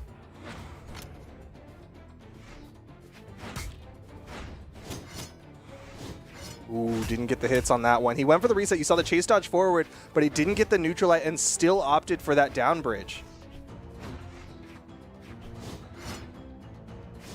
That seems to be a favorite of Faison. Maybe you watched Flambeau's video, his like short little condensed video where it was like, all right, here's what you need to know. Side light, D-light bridge, in light, D-light bridge. And then he just went through like a few of the other ones. That was a nice crash course for me in the very beginning because I don't want to watch nothing long. My brain is small. I'm American. I have no attention span. Yeah, you said it, not me. So far, though, damage in favor of Stingray. Lots of hopping right now as Stingray finds the side air. Faison will find the ground with that soft platform. Nice side stick, puts Stingray in trouble. Weapon toss. Very close to the chest with that one, but the neutral signature from Stingray will take the first stock here in game number 4. Classic Taros move coming in. Neutral signature right over that corner. So Faison spawns in. It's going to be the great sword here already. Oh, man! I like that. I like Oh, the and he's patience. still getting it! Saying he's got resets of his own. Got the side light in there, waited, then got Nair Sair. Waited, got side light in there. Good damage being put out onto Faison's second stock. There's the weapon pickup. Faison needs a big read here. That's when you grab your fries out the bag, and then you eat them, and then you look back in the bag, and there's some more fries in the bag. You're like, yo, extra fries. And then you pull up the napkins that were in the bag, and there's more fries underneath the napkin. They're looking like a Five Guys bag. They just dump all the fries in there. Side light doesn't do anything after it. Not even like movement. Like he straight up waited after hitting that side light, just trying to evaluate how Stingray's reacting to these openers. And Stingray's just bunny hopping over Faison. Like he's not throwing out a lot of moves. He's just moving around Faison. He's looking like Boomy's sword towards the middle of the last set that we just saw. Oh! Nice read. That's the dodge. Ooh, just over the downlight. Stingray just waiting. Soft platform. Helping Phazon out a little bit. Oh, man. You know he wants the Sair punish so Yeah. bad, but he doesn't want to commit to it unless it's guaranteed like that one. Dude, that is something that has been so devastating to Phazon. Is he does really like to recover high. That's one thing that Cody Travis did against him so often, was just recover high with him and punish him with side airs. Same thing happening here against Stingray. Phazon with a fantastic gravity cancel down light to get that spin around to finish off that stock. And we're here in final stocks, except Phazon, if he loses this stock, he is knocked out and Stingray goes into the grand finals. Now, for those who aren't aware, when you gravity cancel a greatsword move in the air, you're going to get the finisher version of it. So you're going to get that extra boost. So it's going to hit harder. Running out of movement. Nice turnaround. Still just in yellow. Any dare hits or Sair hits aren't going to send him too far.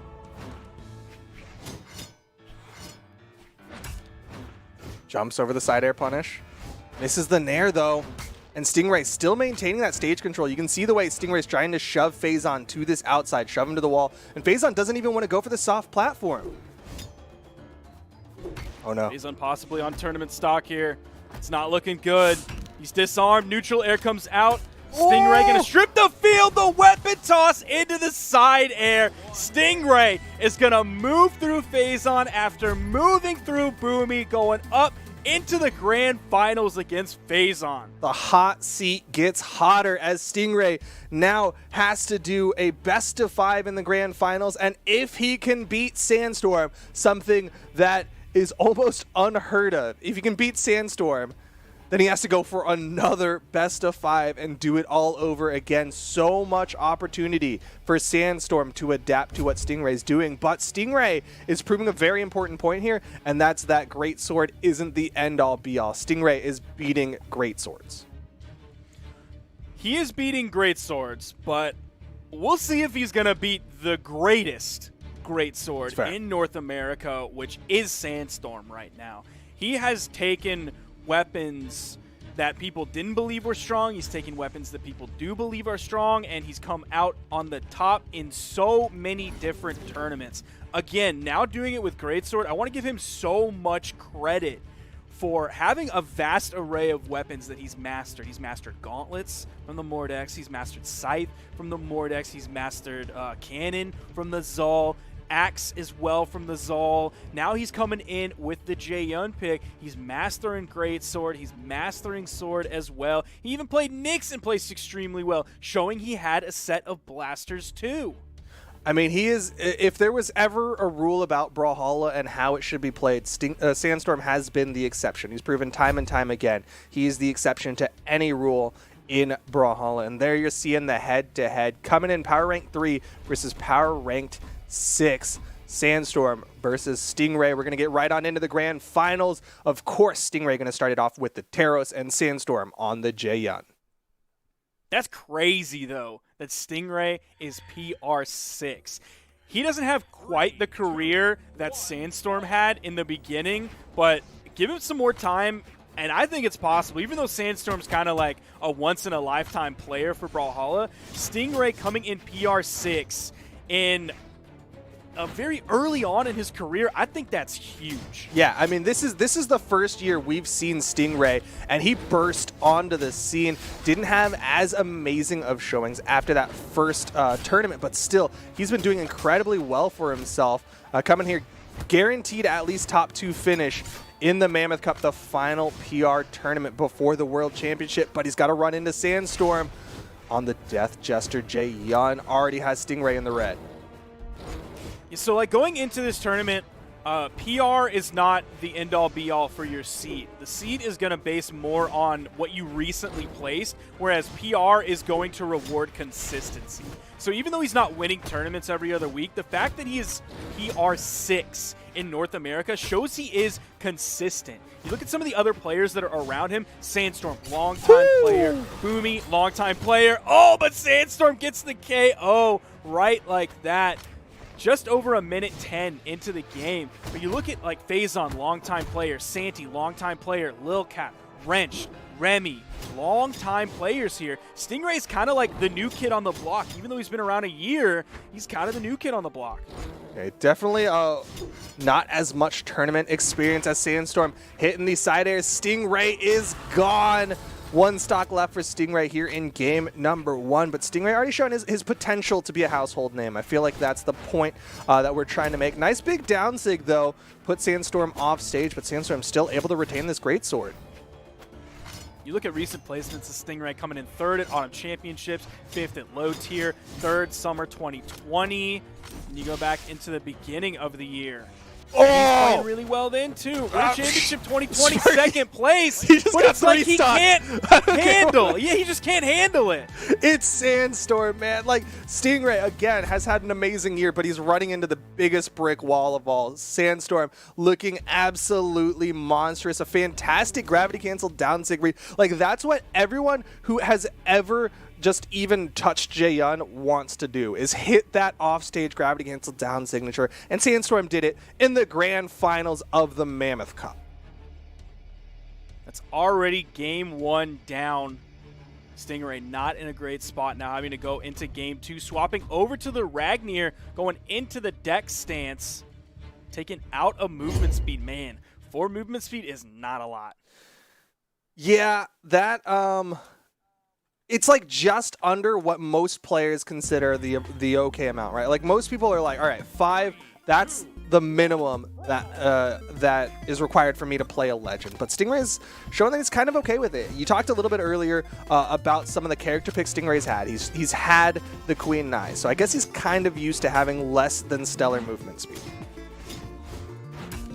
Yo, where's that axe from? That axe is hot. That's the new one. That's the Rick Grimes axe from the Walking Dead crossover. Dude, that axe is hard. Yeah, I would imagine most of the axes are quite rigid, have some All right. stiffness Okay. All right. to them. Okay. Hopefully this set ends very quickly. I'm done. Way to just root against Stingray, man. But right now, game number 2, Stingray getting the better of Sandstorm, showing why he's stuck with the axe between the legend pick, the previous one that Taros, over to the Ragnir. Again, utilizing these soft platforms. Nice big neutral light, and Sandstorm is gone. What a strange place for Stingray to get the recovery away from Sandstorm after he'd blown so many movement options. Like, from the middle of the stage, like less than 1 jump height up, he hits an axe neutral light, and that takes the recovery. No. As long as it denies that movement, definitely works out, right? Like, it's like if it works, it works.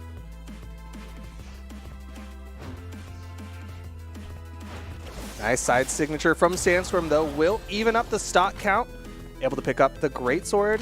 And, of course, gonna prime the second greatsword. Already starting it off with a 4-piece. Was able to get that turnaround recovery as well to maintain that pressure onto Stingray. Ooh. Big damage comes through. GC Trouble. sidelight. Stingray Trouble. punishes that, hits the recovery. Oh, man, almost grabbed the down air. Likely would have sealed Sandstorm's fate. Nice reset, backing up. How did that neutral sig not hit? The Nair saving Sandstorm, but Stingray's going right back in. Dodges past the first side light, but Sandstorm was still in the stance, so went for the closer side light immediately. And the third swing neutral closer, and Sandstorm starting to stutter step, knows that he is 1 stock away from closing out game number 2 and putting him in fantastic. Just kidding. A neutral signature from Stingray will even up the stocks. And it's going back over to the axe. We haven't seen too much from the Katars on this Ragnir pick, despite Stingray being much more of a Katar player here. His axe is looking very strong. Sidelight Nair waits, even fades down a little bit before going back up for the side air. Looks like axe is going to be his best option against Sandstorm's greatsword. No, but Sandstorm, again, going for these resets.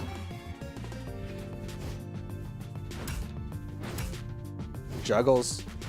Sandstorm in a little bit of trouble, getting back down away from all those neutral airs from Stingray, but he eventually found ground, and he's starting to play this vertical game. You're seeing him go high and then low. Ooh, that time Sandstorm chose to dodge right after the sidelight whiff. Instead of going for one of the options he went for previously. Always changing up what he does. Ooh. Doing it again. Sandstorm gonna close out game number 2. That's something that we saw earlier on from Sandstorm. Is he'll go for sidelight neutral sig and then it'll whiff, and then he's like, all right, I'll just do it again. Sidelight neutral signature, and that time it connects. Stingray now on tournament point. Or I guess technically Sandstorm's the one on tournament point. Stingray's on 1 game from losing. Oh no. Ooh. Oh no, no, no, no. Oh no. This He's is the playing Vector. pocketiest of picks from Stingray. No carryover to any of the characters he has played today. He is going deep in the bag for this Vector pick. Granted, when it comes to raw weapon matchups, Bow and Lance are rumored to have the best matchup against Greatsword, but is that enough?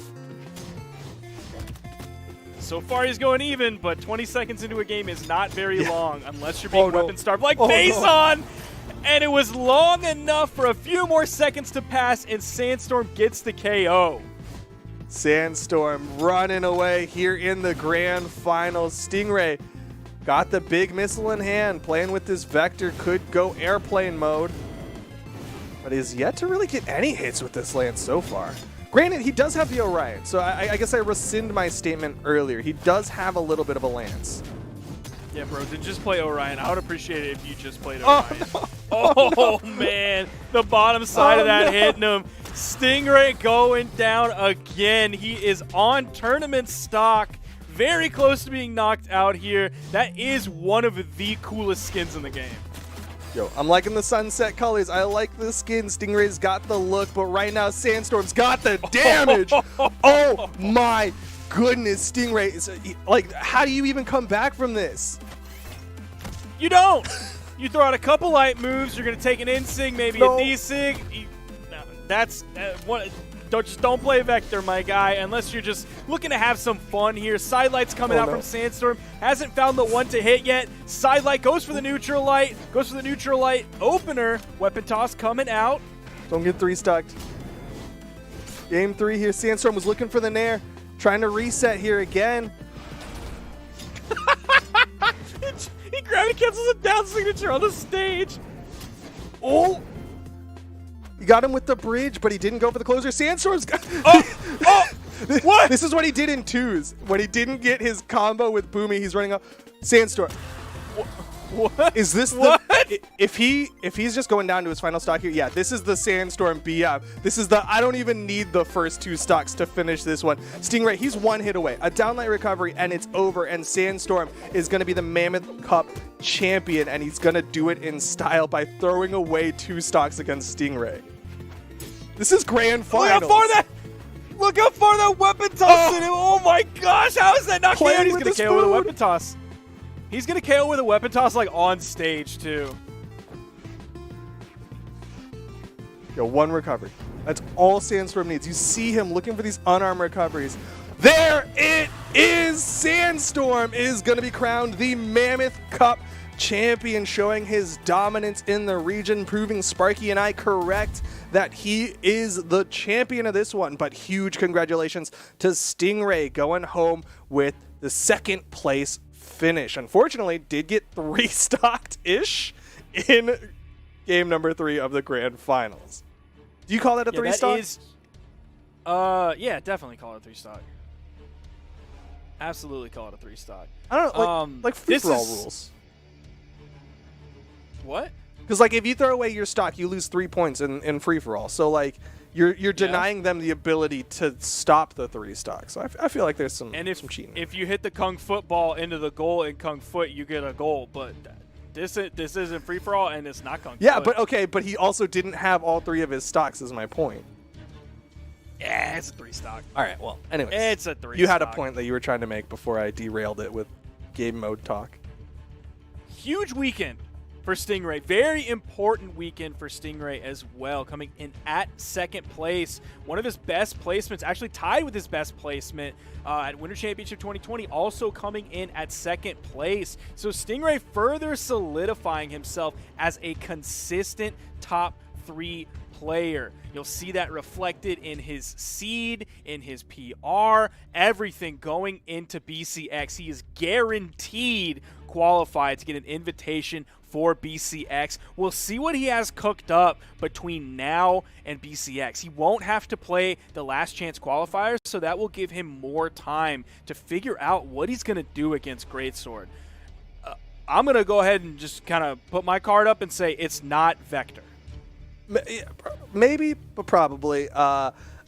Yeah, I am very excited to see, because there's going to be a lot of time for players to go back to the lab, see what's going to happen, because this is kind of a good indication of how the World Championship is going to play out for at least North America, right? Seeing what people are playing here, it's very rare that people are going to mix up a lot of what they're playing unless it's specifically like they want to counter pick. So it's going to be very interesting to see if anyone can find a solution to Sandstorm on the Jaeyun, because that is looking like the looming threat of the World Championship. Of course, there's still plenty more opportunities for players to earn their invites. Of course, for North America, there's the last chance qualifier to find that final 32nd player for the World Championship, but we also have the other regions coming up in just a little bit. We are going to be bringing you the Australian portion of the Mammoth Cup. Stick around, and we will be bringing you that in just a little bit.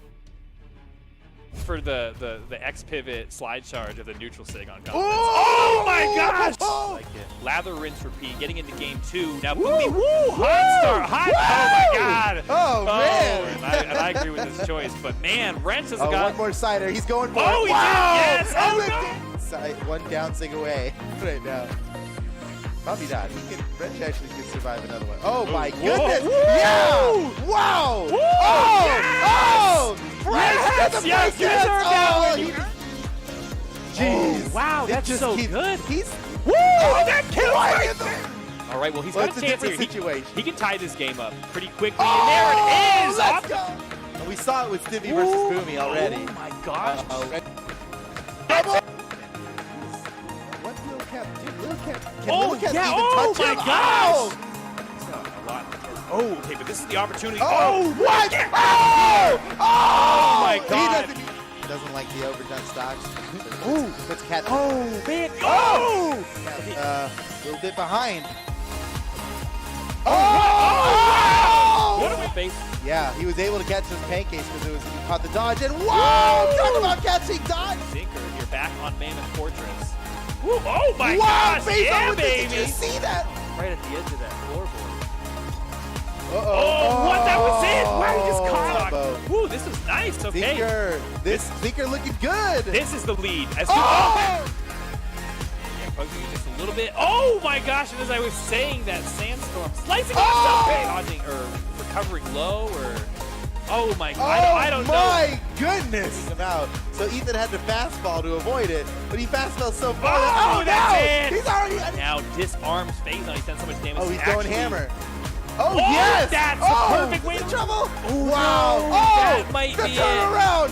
Oh, what? Oh no! Oh, what is this? Is crazy! I Oh. can't believe. Oh boy, we've seen another Oh, not opportunity here. again! Oh, not what? again! Oh no! Oh, it's my happening gosh. again! Oh no! Oh! This game and this set. Oh my Oh! goodness! What a combo! Look at. Wow! Wow! Even if Phazon loses the stock right now. Oh my god, that was a beyond that. Cody answers back with a lance phase on his Oh, own arms. He's side. out of Oh! options. That's a little bit more power. Those escape options. Oh, Phazon juggling these weapons, just trying to deny it to Cody. Cody waiting for him to get close. He was just gonna smack him right on the nose. Way more reliably. Small Brawlhaven, you've only got so much area to land. Oh, but Cody chasing him so playing against gauntlets or something where it just becomes, all right, how many dodge reads can I get? Or I can punish your spot dodge, or you just escape. It's all these With different that mix-up vibe. options. And oh, ground big pound ground hits. pound. Danger! Double ground pound! Just really just pouring on the damage. Oh, Boomy! Are you kidding me? That Another air punish. Trying to go for even more, but the double silent recovery Silent recovery. Okay, he finally gets it. I got to tell you, every time that he opens up with those blasters down there, you know, you expect a lot of people to go, Is that it? all right, so that's the second time. Now Boomy's doing something interesting with the neutral exchange, where he went for the neutral finish. Jeez. I thought that was a stop. Okay, Cody's. Oh my gosh, yeah, Boomy cleaning it. You should bait the retaliation attack. And but you can't get away from that one. Well, And like, you can see it in his play. Louis basically gave up. He was done. He was ready to move on. But Stingray going to be going over to this Terrace, like we said. And this is Crystal Temple. This is where we saw him start off the tournament with this Terrace. And now you're seeing why! Third at Modern Championship, fifth at low tier, third summer 2020. And you go back into the beginning of the year. Playing really well then too. World Championship is going even, but 20 seconds into a game is not very long unless you're being weapon starved like Mason. Transform needs. You see him looking for these unarmed recoveries. There it is, Sans.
Welcome back, guys, to the Mammoth Cup, where we are going to go to the land down under. That is going to be the Australia section of this tournament. We got a little more one-on-one action coming up for you, man. It should be a good one. Actually, my first time, well, not my first time, but actually not super familiar with Australia, so this should be very fun to watch. On the side of me, I got my boy Zip. Zip, how you doing, man? I'm doing good, man. I'm ready to see these matches. Looking at that bracket, we got some good stuff popping off. First and foremost, we have Power versus Kyler Alice. You know it's gonna be a good one. Oh yeah, for sure.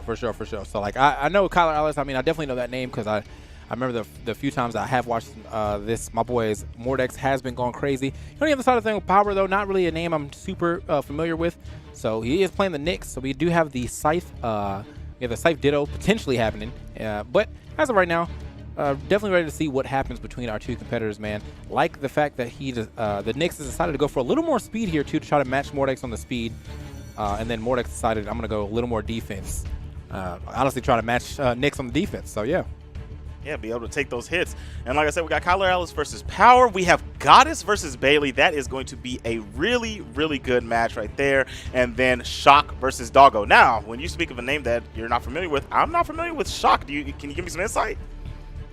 Also, honestly, brother, I'm telling you, this is a very new region for me. So I know a few of these names, but the one that definitely sticks out the most will be Kyler Alice. I'm sure that guy's been slapping it up. Very close match, though. If you look up at the top, he had a very close match with Shock, barely beating him in the 3-2 to get into winner's final. So obviously, Shock has been doing a little work here in this bracket.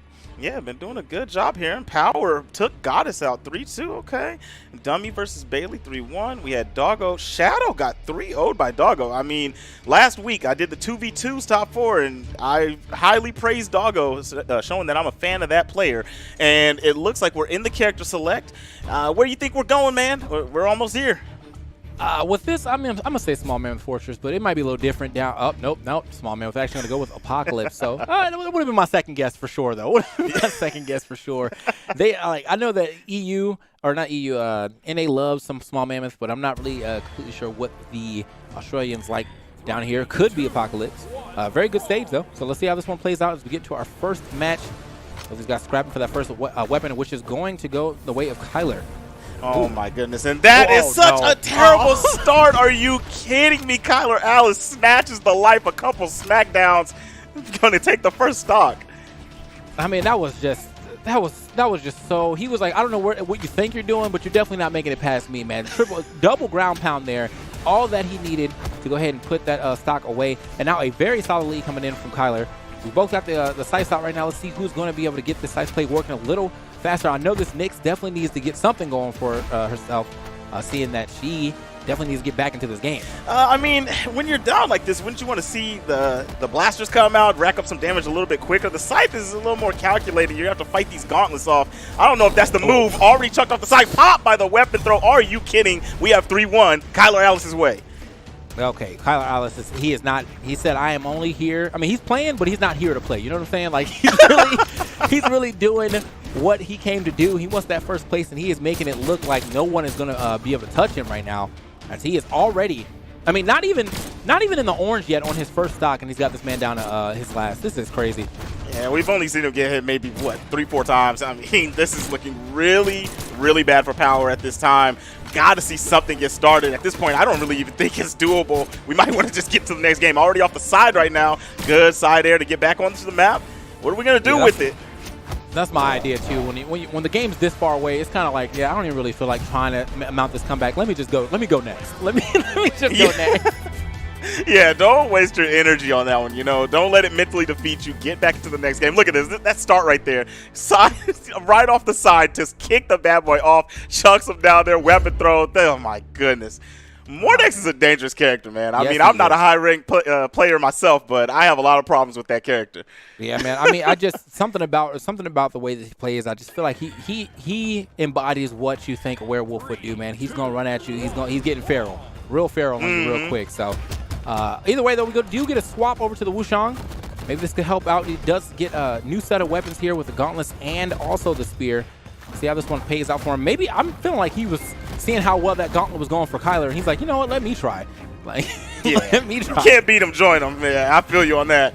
You know, I thought he was going to want to go for the spear. He's getting torn to shreds. Are you kidding Not me? Again. You serious? I was about to give some praise and he got cooked up and roasted. Oh, man. So, yeah, just like the beginning of the first game, a little slower this time, but pretty much get that double ground pound going yet again from Kyler Alice. Oh, my. Okay. Meets him in the air with the gravity cancel. You kidding? This is a wash. Please don't let him do this, Power. Show your power. I mean, you got to get at least one stock in this set, man. You can't go 3-0 while getting 3-0 the entire time. Like, that's got to. Oh, no. Okay. Oh. Okay, he's still on him, though. Oh, I thought we were going to see it again, man. Days of future past. I mean, I like what he's doing too. Like, you notice that, like, he's getting him off stage quite a bit with the the down light into the neutral air, and then after that, he's kind of mixing it up what he's doing out there, because I'm sure that he's expecting to go for another ground pound just like that. Though that's going to be it. This time, getting a little more damage, but still no stock. We are the way Kyler Alice is making it look like, how did Power get into this top 8, man? Like that's what he's doing right now, man. Yo, you saw the turnaround with the cape. I feel like that was the best moment to have the cape as your taunt. Just like showing, just the flex. Oh, man. This is just a rough outing right there for and he gave that stock up too. Like that second stock, he actually did not hit the blast zone, but he jumped into it. So another swap here to the Rayman. Maybe this is going to be it. Now we got another set of weapons again. Well, at least one new weapon swap as we keep the gauntlets, but do get the axe going. Rayman, a very interesting character. I feel like this is one of the characters I have problem with in rank. I'm only platinum though, so obviously like it ain't much, but you know, I mean, I feel like this character is allowed to spam every now and then, and I just be like, man, I'm gonna get hit by every single one of those. So, ooh. Yeah, I agree. I mean, you can spam and oh my goodness, loses the first stock. I definitely thought he was gonna make it back on that one. You've got to be joking. He's gonna want to get that axe again. That's what I want to think, because chest to chest, gauntlet to gauntlet, it's been getting torn up. So we want to keep some space. Use your Sayers. If you can ever get a weapon, do not try to run hands. Do not run the fade when you've been getting cleaned up like this, please. Okay, here we go. Yeah, go for the weapon. There we go. Gets himself the weapon. Got the gauntlet. So, old powered up punches. He is doing a decent amount of damage right here, but he's still getting red almost every time. Oh man. Oh man. That gravity cancel he's doing has hit every single time, and I think it's because Power is just dodging in place. It's not choosing a direction, and Kyler Alice is seeing that. Easy pickup.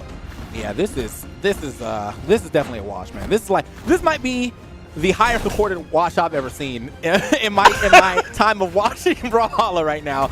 This is not looking great, man. This is kind of reminding me of that. I think the Olympics. There's that one snowboarder or skier that got in from like just qualifying by everything, and all she did was kind of like go down the mountain. This is kind of what this looks like with this top 8. Oh no! You're serious? Oh my goodness! I'm gonna tell you this right now. I saw the grand finals from NA just a second ago, and I thought that Sandstorm did old boy dirty. This right here put that to shame. This was a complete hard body. Okay, well, you know what? Yikes. Listen, Power, like you still have a chance. That's all I'm saying. It might be like a loser's bracket type deal, but you have to redeem yourself in this loser's bracket for sure, because that was a certified wash right there. You know what I'm saying? You got to the cleaners for sure. Oh man. Yeah, like you said, Power, you're still in it. I'm going to need you to go Ultra Instinct power up until we see you next time. Get that power level up, because you are going to be down in losers waiting for the winner between – oh, goodness, we got the graphics switched in my face. But, yeah, so we had grand finals was Stingray versus Sandstorm. That's what it was. Right. Quick wash. But, yeah, so like I was saying, so Power's going to be down there waiting for the winner of Goddess and Bailey, and they're going to be going up against the winner of Doggo and Shock. You know myself, I already said it, man. I'm rooting for Doggo every time. Okay. That's my player right there. Yeah, I mean, again, I feel like with the Doggo and Shock one, I mean, I get that's your player and whatnot, but I'm looking at the fact that, okay, so we just watched Kyler Alice play, right? He triple 3-0'd someone, or triple 3-stocked someone to get into winners finals, and then the match before that, he actually went to game 5. So I'm very interested to see how good Shock is. If he's able to at least get some games here, on to Kyler Alice, who's looking like a straight menace in this bracket right now, man. Holy. Yeah, Shock has obviously got to be nice. I mean, let's see what we got here. Okay, I think that's the fastest I... Oh, my gosh. Are you kidding? Takes to Twitter talking that jazz. Oh, my gosh.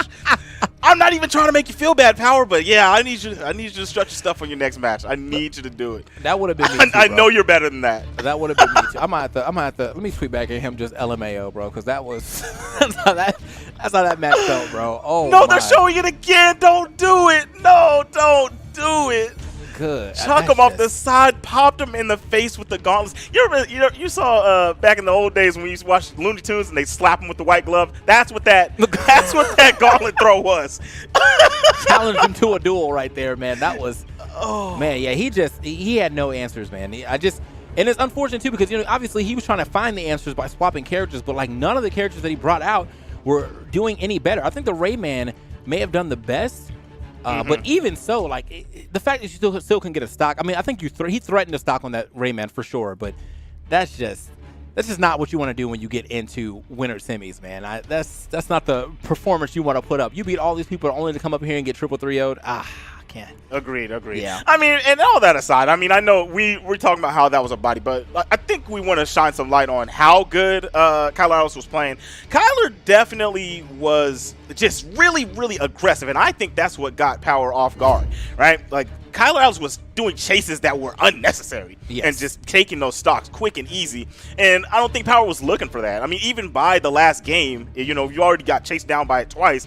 I mean, at that point, if they're being accurate, you're still going to have trouble with it. So, I mean, you got to give some kudos to Kyler Ellis. Not all shade towards Power. Yeah, no, I mean, look, that was just amazing gameplay from him. He was right on pretty much every read, as you said. He, like, every gravity cancel seemed to hit. Every time he went for a ground pound seemed to hit. I mean, every air dodge that Power threw out seemed to have got punished. Just wasn't a great game for him right there. So obviously, hopefully he gets to go back to the drawing board. And if he does meet him again, man, come with some different heat. And it may not be a character choice. It may just be a difference in your play style. Maybe the play style he was going for just does not work against Kyler Ellis. So he's going to have to bring something new to the table. I know that's a little a harder thing to work out against. Like if you're an aggressive player, learn how to play passive on the fly may be super hard. And if you're a passive player, vice versa. But I mean, he's definitely got to bring something new to the table, man. Ooh. Yeah, I totally agree. And right now we are waiting on which one we got up next. Which match are we getting up next? I am not sure. I would have definitely asked Toast, but he is probably not in here. No, it was Goddess. It was Goddess and Bailey. That's the one we're getting up next. Okay. Trivia. We got Dusk. Oh no, that was too fast for me. Store sale. Dusk doesn't give Kaya any cookies. Okay. All right. There we go. You got it. Okay. Orion for Hire is on sale. Okay. Oh, ooh. If you guys are trying to get Orion for Hire, bro, if y'all need some new skins, man, the skins definitely be hitting in this game. So that's exactly what I was about to bring up. Have you messed around with any of those new Walking Dead skins?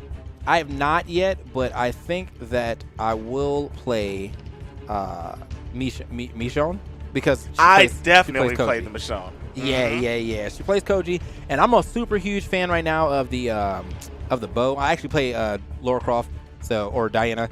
But I figured that, maybe I might change the second weapon out because my blasters aren't great, you know what I mean? And I'm like, all right, well, what else do I want? Didn't really like Yumiko's kit, so I didn't go with her. Katara's they're in a better place now, so I might be able to pull that Ember back out. And then, but the first one that stuck out to me was definitely Koji. So I'm thinking maybe it's Koji time. Learn a little Koji on the side, see how that goes for me.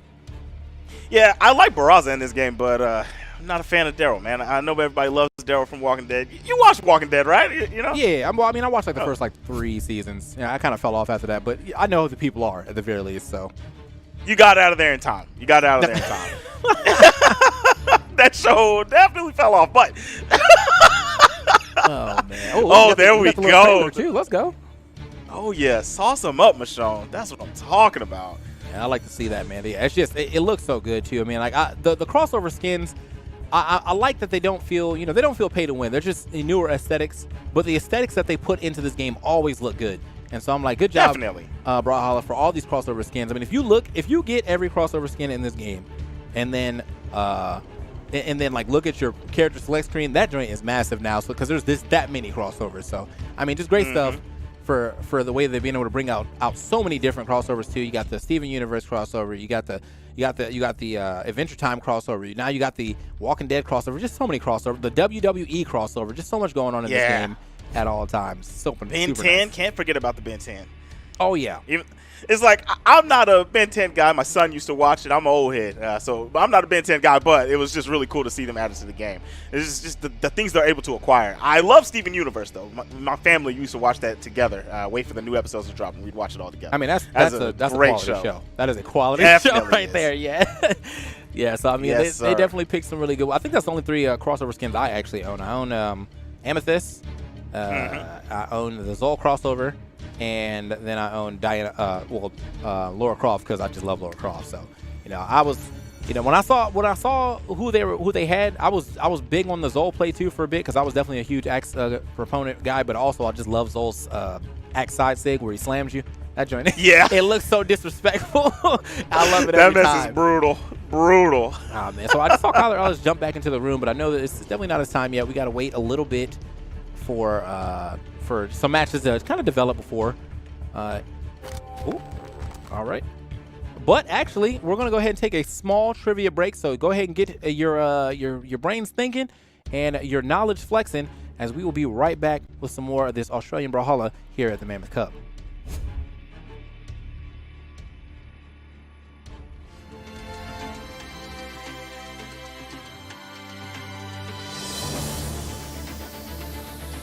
So, what happened to him? Oh.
Welcome back, guys. We are still here at the Mammoth Cup here on the Australia side of things. We had just a little bit. We had to wait just a little bit to get some of the losers matches going. That winners match was so quick that he has actually destroyed the bracket time. So, you know, I mean, hey, sometimes you're just that good. You're just that good. That's right. That's right. He was super nice. We talked as much as we could about it. It was absolutely ridiculous. But we have who do we got? We got TK Breezy going up against. Wait, what in the world? That's you. What am I doing here? Wait a minute. Hold on now. Wait, left stick about to catch this work, bro. Right, sauce that man up, man. Sauce that man up. We got Goddess going up against. Oh well, I guess it's not over yet. So it's Doggo, and then we're still waiting on the winner of Goddess and Bailey.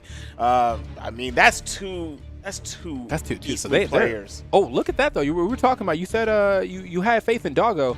Doggo came through with the 3-0. So I mean, I don't know who put him into losers, but he is 3-0 everyone he's played so far. So this is a good look for Doggo.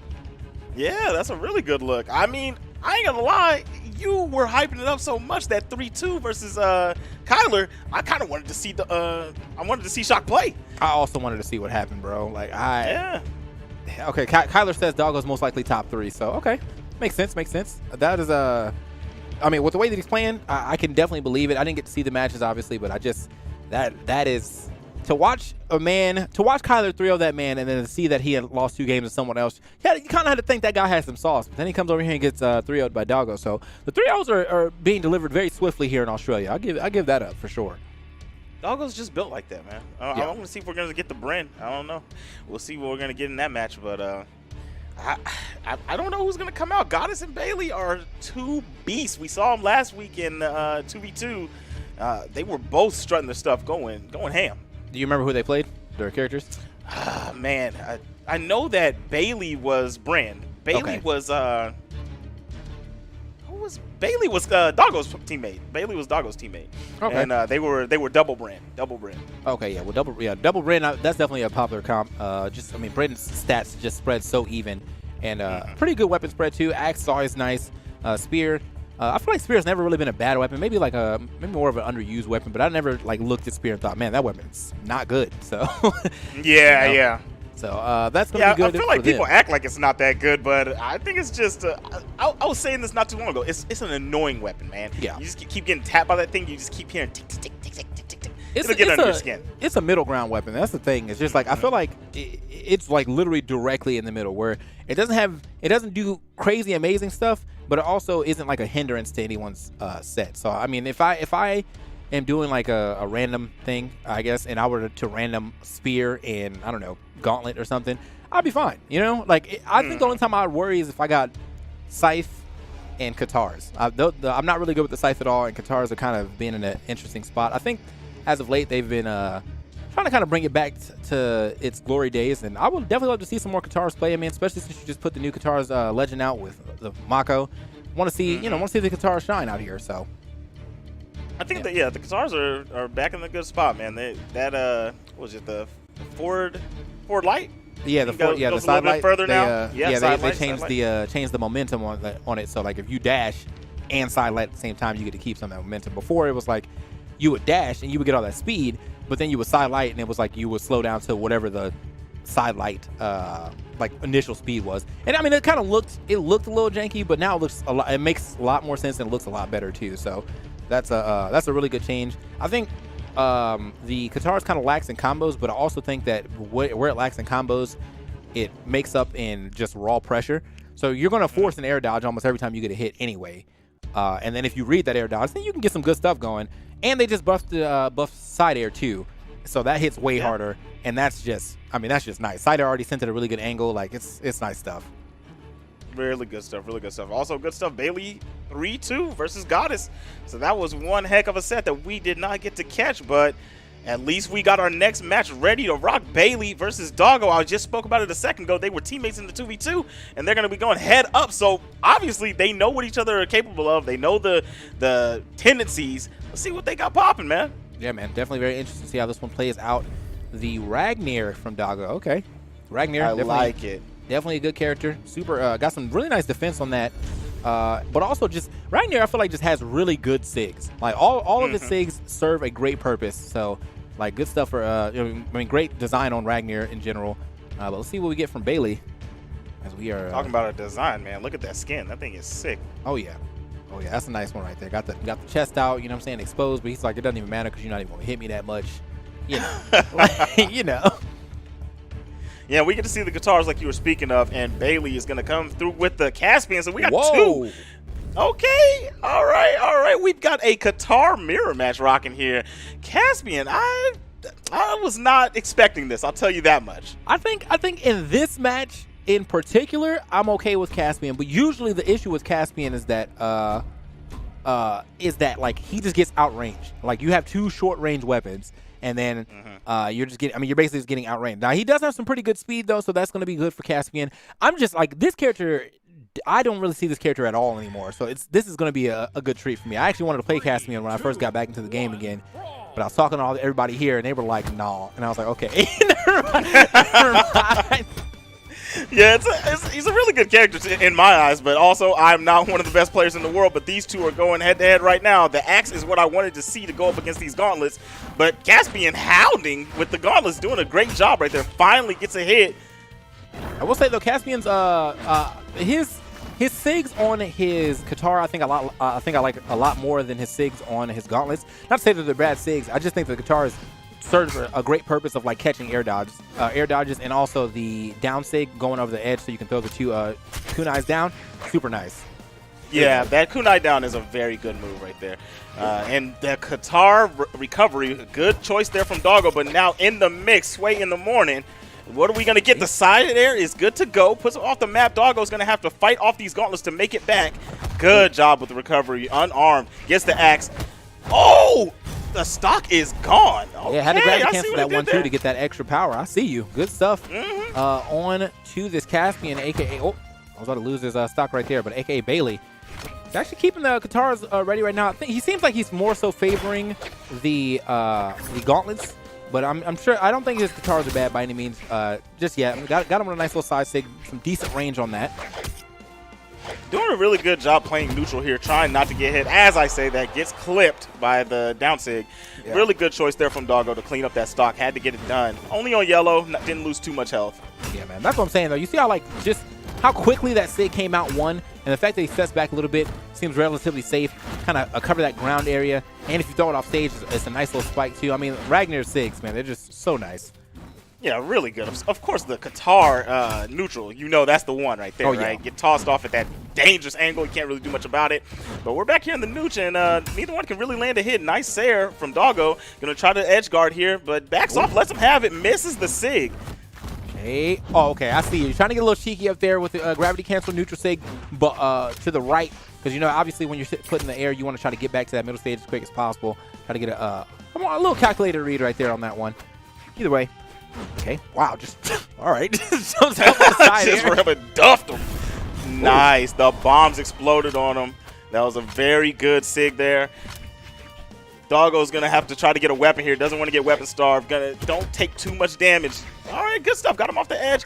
Ooh, he caught by the sig. There's gonna be a little bit of damage racked up, but it's good stuff. Got him off the map. What are we gonna see? Doggo does not get the kill, but got the recovery snatched. Oh, missed the down sig. Could not catch him with the Qatar sig. I think maybe a ground pound right there would have been the better choice because the down sig took a little time to start up. But I think if he just immediately went off a ground pound, like he already used his double jump, he was forced to have to touch the stage. Yeah, he was going to definitely eat that. I'm not sure if he would have died to it, but he definitely would at least ate that damage. Either way, though, still a pretty decent lead here for Bailey. Unarmed right now, though, so he might want to get a weapon sooner than later as this is starting to rack up on him. Yeah, I completely agree. And nice hounding with these gauntlets. Ooh, step back. Hits him with a whip punish. Beautiful move there. Yeah, I'm pretty sure that's the down sig right there. Definitely dropping the bombs out. Oh, looking for the side sig way up there. All right, we're in a dangerous spot. Doggo is going to have to get something happening here. Get back on the map. Start playing some more neutral. Woo-wee! The gravity cancel down light into the recovery. Blasted him into outer space. And we got one game on the board. And he almost, he almost got away with that, too, with the air dodge. And if he air dodged straight forward instead of down forward, he might have got away, but... Yeah, he got caught with like the back end of that hitbox, and then set up for a perfect recovery to go ahead and send him packing. Great gravity cancel down light there from Bailey to go ahead and take that first game as we move into the second one and a swap of character as well. I think that's the Petra right there. Yeah, that's gonna be the Petra. See a little DBZ references coming up real soon. It's Dragon Ball herself. That's right. That's right. And getting torn to shreds though to start this off. I like that sequence right there. Bailey is on top of it. Going to get some more damage here. Nice neutral. Chase is good. Okay. Off the edge. Oh, didn't decide to chase. I thought he was going to go with the ground pound. Boom. But lands that one. The stock is gone. Quick and easy. Swift work from Bailey. Now, honestly, I like both of that. The option that he did was going for the ground pound that landed on stage, too, just in case he poked his head over the edge. That way, he still would have got the hit, and he stayed relatively safe. But the second time, he was like, oh, you're kind of stuck off stage. I think I can get a little more reckless. Great job from Bailey yet again, taking this first stock. And so this is looking real good for him. You know, one thing I'm noticing about Australia though, you guys love your gauntlets. This is a gauntlet land, bro. Yeah, both matches had gauntlets all the way through. Not switched to a single character yet that hasn't had gauntlets. Oh man. Oh, catches the ground pound. Are you kidding me? That was some wild stuff there, but it was something Bailey could give up. It didn't really matter, right? He had such a lead. I just don't even know how he was supposed to get past that too. Like if he had drifted too far back, don't think he would have been able to grab the side. So just a great ground pound right there from Bailey. I agree, but we have the orb in hand. Keep him away from this weapon and get as much damage as you can. I like it. Nice little neutral there. Caught but Bailey fighting back. Gets the weapon finally. Qatar's in hand. Gonna read the dodge, chasing. Are we gonna make it back to the map? Misses the neutral. Gonna kill themselves. Bailey loses a stock that they should not have lost. Didn't do enough damage to be doing something risky like that.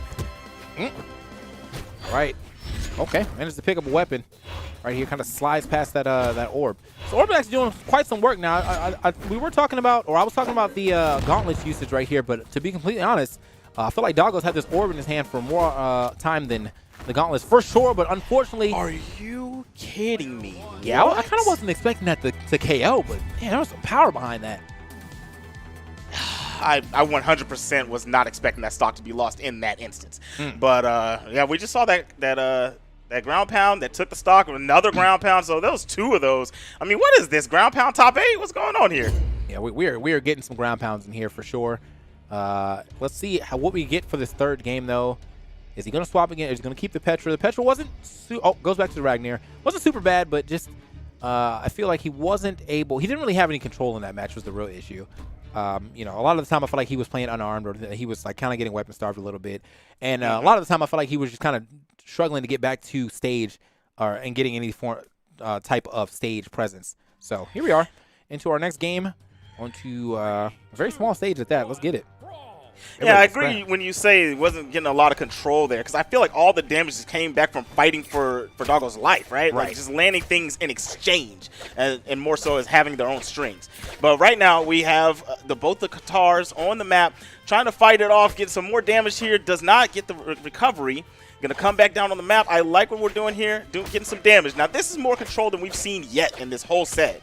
Yeah, man, he's definitely keeping the... Oh, whoa, wait a minute. Oh, he got too crazy. Kidding. He might lose for it. Yeah, it's gone. He went crazy for it. He went crazy for it. Wow. Doggo's just giving it up for free right now. Yeah, man. I mean, I like the idea, you know, of trying to get a little crazy out there, but I don't think that was the time. Like, just, you know, you got to bring something new to the table, because whatever you're doing the first two games wasn't working. But I just, right then, when it was an even game. Yeah. I don't think that was the time. I mean, you do have to do something risky. I do understand it.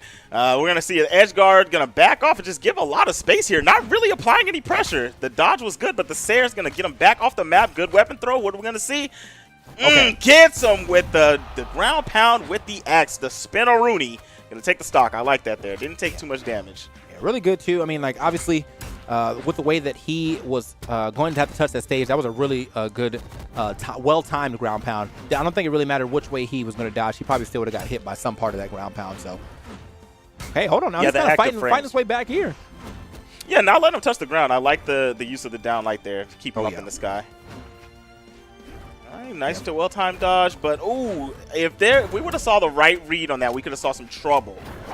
Oh, okay. Actually, well, scoops him out. He went for another neutral sig, but unfortunately ends up getting hit by that side sig from Caspian.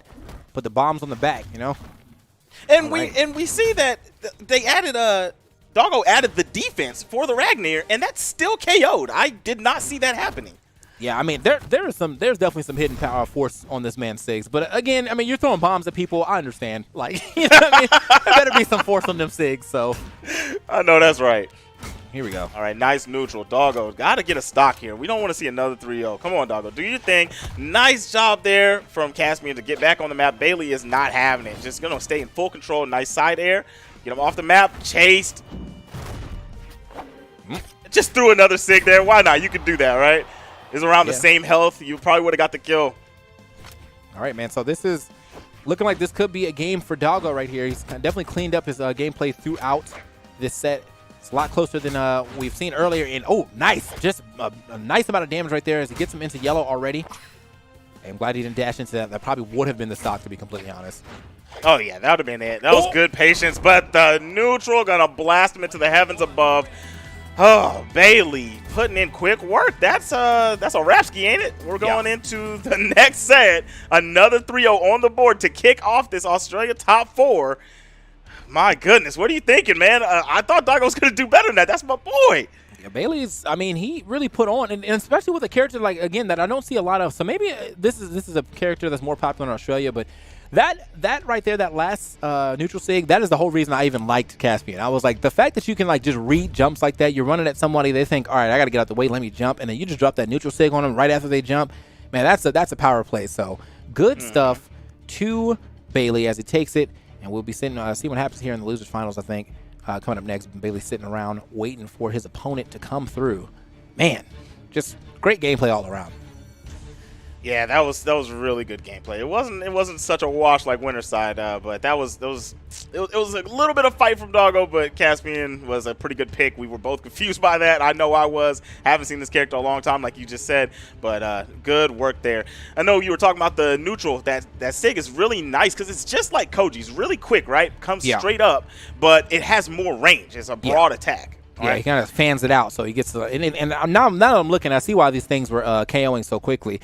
My man has a lot of force, man. That is, what is that, 7 force right there, bro? Yeah, he's definitely hitting pretty hard with these kunais and, of course, with the gauntlets. And then on top of that, you got to think about the fact that, he's blasting you with bombs, man. There's force on force right there. So we got Power back. Let's see how this one plays out, man. He has got to redeem himself somewhere in here, and this might be it. Gonna have to deal with some more gauntlets. Hopefully it doesn't turn out the same. I mean, didn't look like Kyler Alice play. Oh, okay. You got dealt with by Mordex, so you want to bring the Mordex out to play. So, went to the lab a little bit while waiting for your match. Like, okay, this character's a little crazy. Let me get my self strutting with this. A little nutty. So, yeah, he's in the chat right now talking about some. He hopes that his mental is okay. And to be honest, same, bro. Like, big same. Because I know if that ever happened to me in a winners finals match, I think I might just forfeit, bro. I was like, obviously, this wasn't the tournament for me, bro. I know that's right. Oh, man. But yeah, my homie calls characters with high power resident slappers. So we got Caspian with the high damage resident slapper going up against the Mordex gauntlets. Let's see what we get out of this one. What map are we going to? I hope we get Apocalypse, man. And we got it. That's a beautiful map, man. I love this stage. I like what he's doing here too. He's gonna opt in for the defense. Sometimes I feel like when you're playing your first game, to opt into defense is just to kind of be like, well, let me see what your pattern is. This is going to allow me to see your pattern a little longer because I'll live a little longer. And then if he figures out what this man is doing and what ways he can read, he can opt into another stance. Like, he can opt into power, try to get those kills even faster. So see how this we'll see how this works out, though. Obviously, as you said, he did kind of get washed by this Mordex, and now he's bringing the Mordex out himself to see if he can do the washing. And I can see early on, Bailey is going for those kills. Fishing. Really wants to get these stocks early. Goes out there on the edge and is going to get it rolling quick. Oh, that was nice. Knew they weren't going to get anything out of it. Bailey just went ahead and chased on map. Okay. Oh, trying to run in there. Oh, I like the repick back up to looking for the double of the side lights, but didn't actually throw that one the correct way. If he would have got it, though, that most likely would have been the stock with the side light into the recovery. Not really avoiding that. Oh. A little bit of an overextension right there. Yeah, I think Bailey is doing a good job here, but I do want to shine some light on Power's patience, right? Hasn't really rushed in situations where they weren't in full control. As I say that, rushed in, gets clobbered by the sidelight in the air, misses the sig, but no punish. What are we going to get? Nice job there. Stan Nooch into the good old sig. Going to clean up that stock. Nice haymaker. Blasted him. Not like that, man. You got to know that that's coming when you're trying to run past your opponent, man. That haymaker has so much good, so much range in front of you. I mean, obviously, most people will not hit a button immediately because they want to preserve some of that invincibility. But I mean, if you're gonna give it up for free, I'm gonna take it. Like, you know what I mean? I know that's right. Oh, all man. right, we see some scythe work coming on right now. I want to see a little bit more control, rack up some quick damage. This is what that weapon's known for. Got him off the edge, doesn't really chase. Oh, good job with the down air. Okay, now that's exactly what I was talking about. Got him the orange already. He was super close to getting that side air, too, right after the down air hit. That would have been, oh, whoa. Okay, down air yet again. I think he did touch the side, so he's going to have to edge guard this one well. I think if you reverse that down air, that would have been it. He would have at least thrown him very far away from that stage to set up for an easier edge guard. Hey, nice. Nice job there. Side light into the sig once again. That's a nice cleanup kill. And so we have a pretty good lead here. I mean, we said he's the resident slapper, so one sig, a nice kill move can get this stock cleaned up, but just take as little damage as you can. Bailey's got to play a little bit more patient and stop just fishing right now. Okay. Dropping the hands on him real quick. Oh, okay. Got him off the edge. Yeah, he's really fishing. You see, we've seen 2 whiff sigs at this moment. Good dodge to get through that weapon throw, but still not going to make it back. All right, so now it's like it's an even game, Obviously, I think he was going to try to go for his gauntlets, but he ran over there faster, so going to have to stick with the guitars. Not really a bad weapon for him, though, as he has been doing some great work on these. Oh, like that. The side air into the down light. Got to watch himself, though. He's trying to get back to stage. Some great stage control right here coming in from Power. Yeah, Power is doing a good job right now, doing some control. Bailey's made really good dodges off this scythe, not really giving Bailey a chance. I mean, giving Power a chance to get things in succession, right? Right. All right, we got him off the edge. The damage is high. Mordex can get a quick kill here. Oh, look at that. That was a good side light, good weapon throw. That should be it. Yeah, I don't. He did not have the weapon for recovery right there. That vertical recovery the vertical recovery on this here gauntlet, not really the best. So once he got hit too low, and this is like why this stage is good too, because on other stages where the wall goes all the way down, he might have been able to make that back. But this stage, wall's about 3/4 the size, or about 2/3 the size of most other like long wall stages. So makes it a little harder for you to recover. Obviously not as small as Shipwreck, but it's still not one that you can hang around the edge as much as you want to. Such as like here, Miami Dome. Not a little larger on the wall. Let's see how this one works out for him. Yeah, a little larger on the wall, but this is also scary because if you get tucked under there on the bottom, you can't switch sides. So that's a bad spot. But oh yeah, you're not gonna find yourself there too often. We got a side edge fight going on already, but just lets him up for free. And Qatar's already putting in some work, getting a little bit of damage. Interesting enough too. I think that I don't think that Ragnar has a sig that will reach that platform from the ground. But I do think that the tip of the Scythe neutral sig should be able to reach it for Mordex. So we'll find out in this set if that's anything that really matters. But that is like something you have to think about when you go to these higher platform stages. Like, how will I attack on there from the ground if I have to? Obviously, gravity cancel being such a big thing in this game usually kind of thwarts that. But sometimes you don't want to burn your gravity cancel. So that's right. You burn that gravity cancel and get punished for it. Get yeah. Punished for trying to jump around and get that weapon. Nice skill from Bailey. All right. So Bailey right now got a little bit of a lead here, but obviously not anything that he can really run right home about, as he is already in the red. He's picked up by that, I think that was recovery, but not enough yet. That was a really good recovery there, but nice check on trying to get back on the map. And Power's going to make it swift work. Didn't lose too much health. Got the gauntlets back in hand. And it's going to try to get some damage here without letting him catch. This is a control weapon, right? You can keep him away from this weapon for a while. Oh, and let him slip past with a nice clean dodge. And now we got the Katars on deck from Ragnar. Bailey fighting back. Going to chase off Edge. Oh, just gave it right back to him. Tried to hit the nooch. I mean, no, that was the down sig. Excuse me.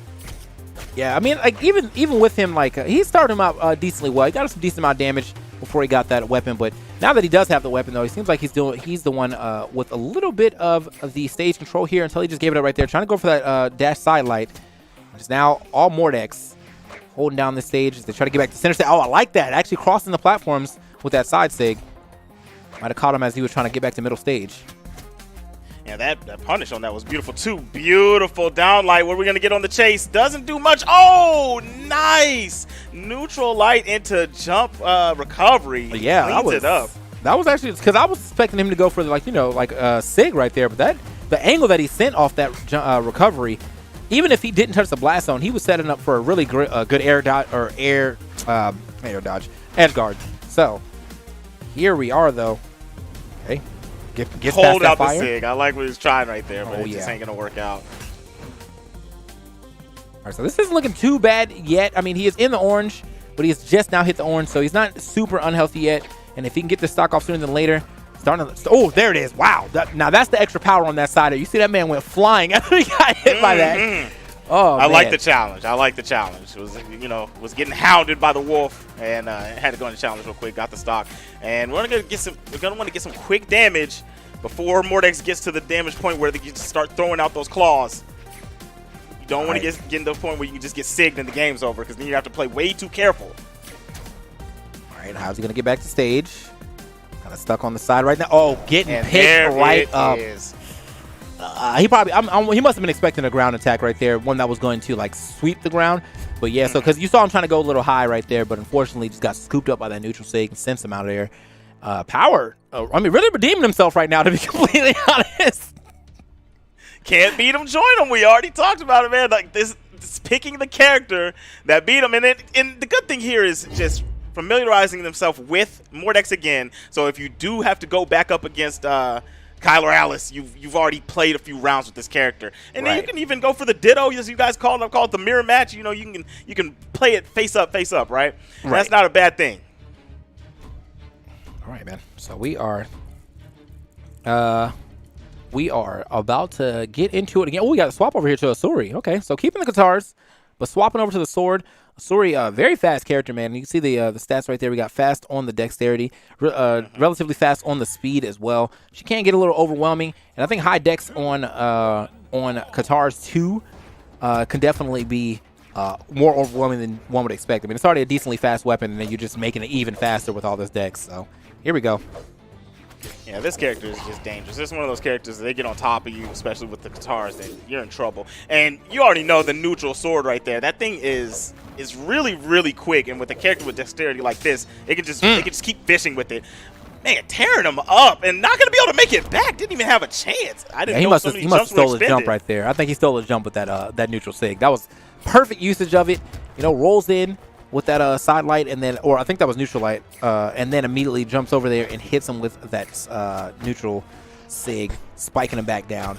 This is a really good start right here for Bailey to try to get himself back into this set at the very least. Or are we going to see another 3-0? Man, this has been such a common theme on this stream so far, and just honestly in this top 8, a lot of 3-0s here. These people will say when they win here. So that's right. I mean, that's what you want to do, right? You don't want to expend a lot of energy playing against somebody. Nice gravity cancel right before he touched the ground. That is not something that Bailey was going to be looking for. Caught him with the sig. Good job. And it's got a little bit of damage on him. Bailey's not, well, I would say Power's not really in trouble. Able to clean this up and get this damage even up quick. But nice neutral there from Power. That is Bailey. What am I doing? Okay, let's get back to the stage. Finally does it. It happens to me all the time, man. I be mixing up names. I be Dude, I'm pretty much holding tab the entire time I'm commentating just to make sure I got the names correct. Man. All right, so Swift action. okay, gets the recovery as he's trying to get back down to the ground. Having a hard time just getting any type of stage to work for him. So, and now he's getting chased down by this Hirasuri. That was a really clean stock. You know, for this closeout from Asuri, I want to see a dunk, man. I want to see a Blake Griffin. Oh yeah, for sure. Here we go. Get those guitars and take them off the edge. Nice gravity cancel. Haymaker them. Okay, well, he's trying to get a dunk some way. I mean, that's how he got in that first stock. And interesting off of the sword. Really good spike hitbox on that. All right, hold on. Got to watch himself as he's trying to get. I mean, he has to get the stock, so I understand why he's trying to play off stage a little bit. But how are we gonna get it? Oh, and somehow it looked like he actually got a dodge, but still got an 8 up. So either way, yeah, that move was pretty active. It's the startup on it that fools you. You know, you dodge immediately, that thing's gonna pick you up. So yeah, either way, good stuff right here to power. Oh wait. Oh, are you kidding? Oh, okay. He got missed so the lucky. ground pound. You're so lucky. Oh, you have to win the game off that. Like when someone gives you the game, like he gifted it to you. It's gift wrapped. Like you gotta get back in here. Oh, nice job with the pickup, down light side air. Ooh. Okay, fighting back. This is some really nice cheeky stuff right here. I like what they're doing. Just nice exchanges back and forth. Both of them on the cusp of victory. That might have actually hit if he didn't slide off the stage. Just might have hit with the top side of that. However, okay, can't land safely. Oh, I like the idea, though. He's going to go to the other side instead. He's just taking these neutral lights every time, though, as he's trying to get back to the stage. This looks like an easy setup. Yeah, wow. Now going to go for the ground pound. Just the down air. Good stuff to Bailey. Almost gave that game up by missing that ground pound, but more power not going to, well, take the gift that was given to him. That's right. That's right. All right, so Bailey went ahead and took a game. We got 2-1, so we're not going to have another 3-0, and I like to see that, right? You don't want to see 3-0s over and over and over in a top 4. Right. You want to see people fight and having the best matches they can. They're here for a reason, right? Yeah. Skill gaps aren't that large. Yeah, for sure. So we're going to go for our last game, or our 4th game here. Looks like we are left with Demon Island, Apocalypse, and Small Great Hall. I'm thinking Apocalypse because I really haven't seen a lot of people play Small Great Hall. Demon Island could be a pick, too. I think I want to go for Demon Island. Oh, no. It's out of there. All right. Okay. So I'm calling it, man. We're going back to Apocalypse. Yeah, I feel like we're going to Apocalypse, man. Okay, there we go. Yeah, we're going to Apocalypse. All right. I really don't see a lot of people playing on Great Hall. So, I mean, even if it's small or not, it's still a relatively big stage comparison to all the other legal stages we have on right now. So, all right. Yeah, you don't want to deal with those 3 platforms, man. I mean, at least I myself don't, and I feel like they feel the same way.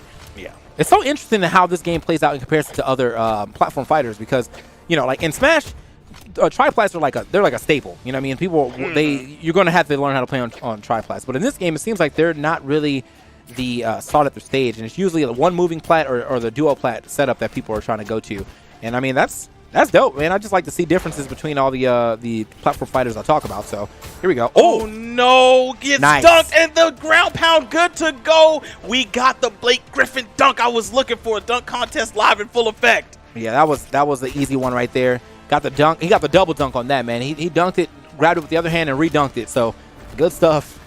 What was that? That was the JaVale McGee, right? Oh yeah. Yeah. Oh man, so yeah, he's looking all right here though. He hasn't taken too much damage after losing that stock early, and he's added up quite a bit. Oh, that could have been it right there, but I think if I was him, I would have tried to actually bet on that recovery just to see if I was going to get it. Everyone's always expecting you to wait out for the air dodge now. So sometimes you got to just throw that recovery and see if you can catch him slipping. Okay. Yeah, we saw a lot of that earlier in the NA, but right now, tried to do it right there, just chose the wrong side. Yeah, he's having a hard time finding his stock though. Look at the color here on this story. Finally bouncing her off the stage to get that stock. And that's how damaged he was, right? Oh yeah, bounced off the stage and still flew high velocity. Yeah, you cut some of that force off with the bounce off the stage, and it still ended up getting a high velocity throw. Looking good though for him. Just in general, he's been able to keep this relatively close. I won't say it's even yet, but he is starting to rack it up, man. Look at this, just two pieces and 3 pieces happening from Power. Okay.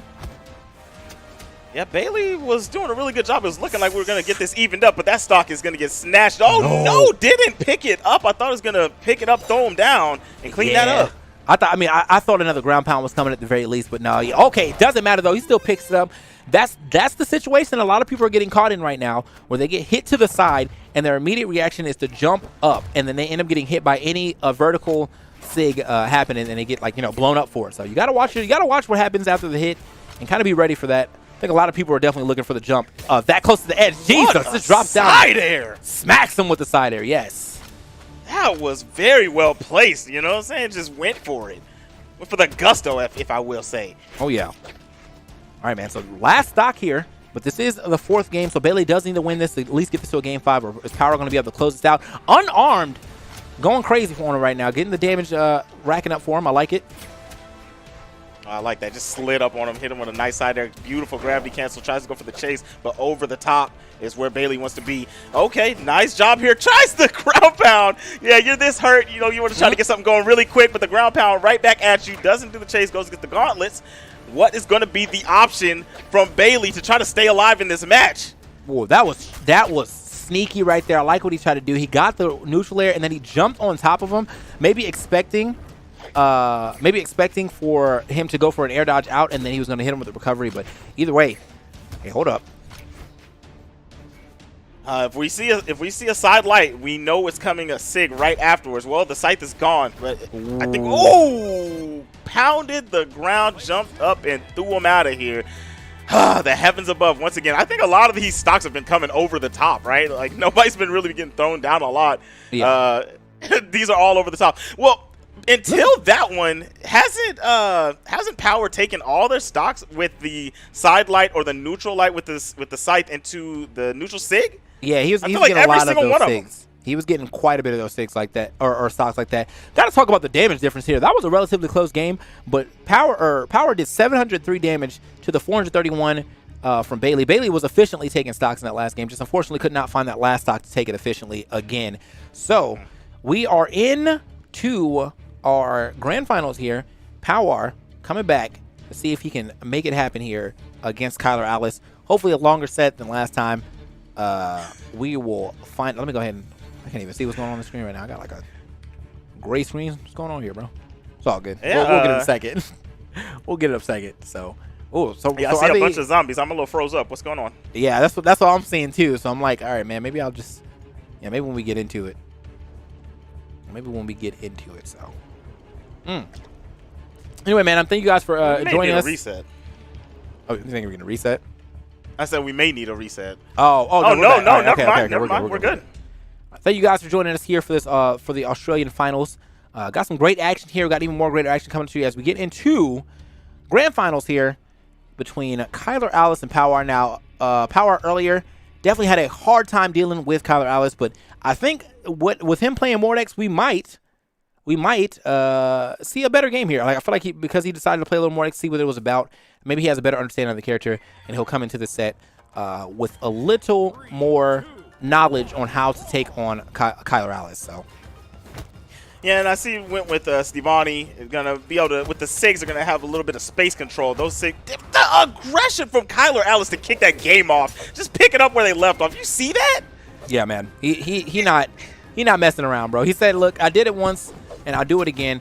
Let's see. Oh, he is all over him yet again. I mean, not as quick as the first time we watched them play, but still, the reads are almost always on his side. Although we got a little bit of a fight back this time around coming in from Power. Yeah, great job with the sword play. Oh, the Cider's going to put him off the map, and this is where we saw all the danger from the first set they played, Winners Finals. Oh, good job with the gauntlets. Goes up there with the recovery and blasts him in outer space. I like what we're seeing. Yeah, man. Here we go. All right. Chopped him up real quick. Chopping him up some more, though. This is actually looking all right. And he's got the first stock here, so Power. I don't know what happened between this set and now, but he is playing with. He's playing a lot better. I wasn't saying playing a little more confidence, but I'm just gonna say he's playing a lot better. He was worried about his mental the set before, but it seems like his mental is checked out, and he seems to be very fine. And if he's able to at least get a game here, man, that's gonna be good for his mental even more to be able to take a game off the dude who 3-0'd you earlier. Yeah, I'm gonna tell you right now. Power pulled up the stream. Saw that tweet from Kyler Alice and said, "Oh, you gonna tweet me out? Okay, let me holler at you right quick. We gonna show you what we're really talking about." All right, hold on. Scooped up.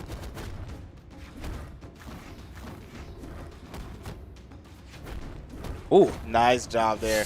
The chase. Okay, those landed almost every single time in the first set they played, but this time finally got a whiff. Goes for the sig, but no punish from Kyler Alice. Nice chase. I thought that'd be an easy punish on that side sig right there from Val or Savani, but guess he's probably second guessing it. Didn't want to end up getting a spot dodge to like punish, so he was like, you know what, I'll just go ahead and keep the stage control instead. Good juke as he is avoiding quite a bit of these side airs or side lights to recoveries. That just like that though, down light in the recovery. He said this one's guaranteed. What's up? Guaranteed true combo. Got him out of there. And they were both, as I was going to say, they're both in the range of anything can kill. And there it was right there. Even game. And just going to square up straight fist. Fist of Fury does not need a weapon. So I got you, man. Hold this damage. Got you on yellow. Run some more phase. Okay. Definitely jabbing him up, man. This is looking good. Definitely hitting him with the old mink right there. That's what I'm talking about. Okay, I mean, that's all he's getting. He's just delivering a bunch of neutral lights, so. Okay, hold on. Just running up on him. Hit. Hold on. Yep. Oops. Okay, throws him up to the skies, man. Who is going to get this first game, man? This is a very down-to-the-wire type situation. A little more damage here onto Power though on this last stock, although he finds a nice little three-piece combo. I do want to say Kyler Alice, Power's obviously doing a really good job here because Kyler Alice is not being as aggressive once they get touches, right? The chase isn't there like it was before, and that's a good sign. But the SIG is right there on the mark, sliced the forehead wide open, threw him off the side. We got game one. I wonder if he thought he must have thought he was coming in with a little more heat. Because he went for that downlight, and if he had went for like a dash downlight, that might have hit, but he just went for a downlight kind of in place. And so he must have been expecting Mordex or Kyler Alice to come in, and then Kyler Alice saw that whiff and just went for the hard punish. Go ahead and finish that. Yeah, I just watched on the replay. It was a little delay. It was a little delay on the dash up. Oh, yeah. So there we are, man, running it right back. Really good first game for Power in comparison to the games that we've seen them play so far. Definitely doing much better in this set. Might be able to get himself a game here, but at the very least, if he doesn't get a game, I feel like this will be a close 3 if he can keep playing the way he's playing. Correct. And I like what they're doing. It's the sword, right? It's the space control. Very good SIG right there. Just able to cover ground and not let him hound him like that. Just stay on top of him. Because it was chest to chest last time. That's where the problems came in. Oh, for sure.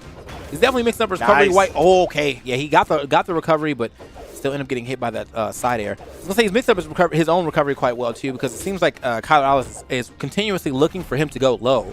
But he has been mixing up and kind of going high every now and then to get back to stage for free. Okay, Kyler Alice.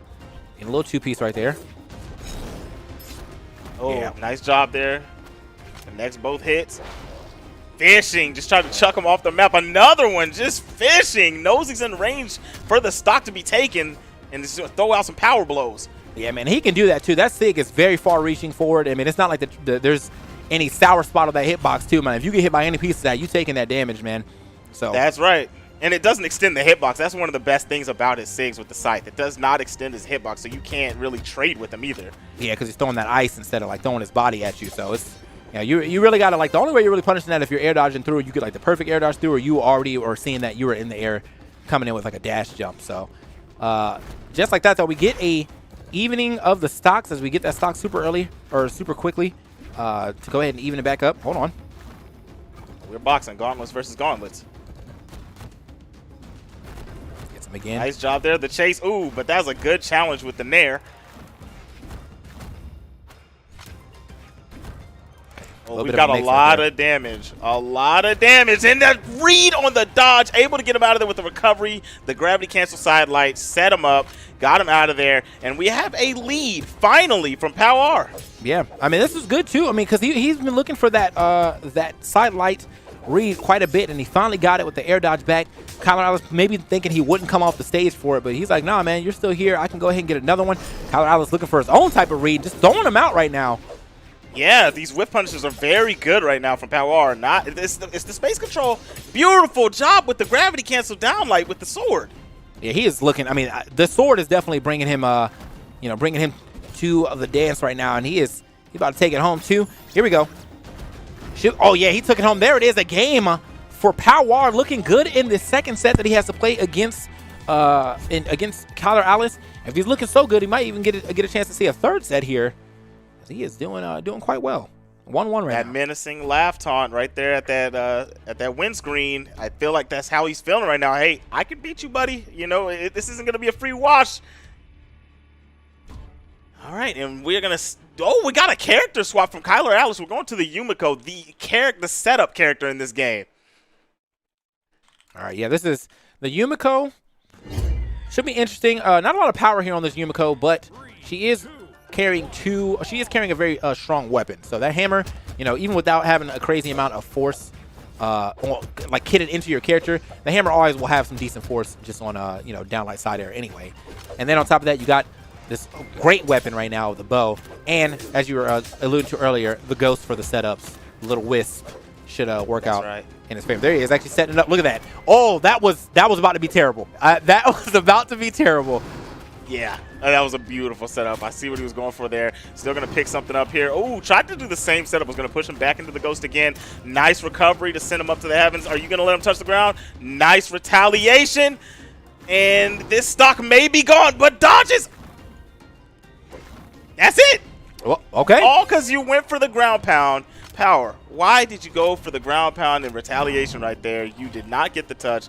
Lost your stock for it. I don't agree with that. Okay.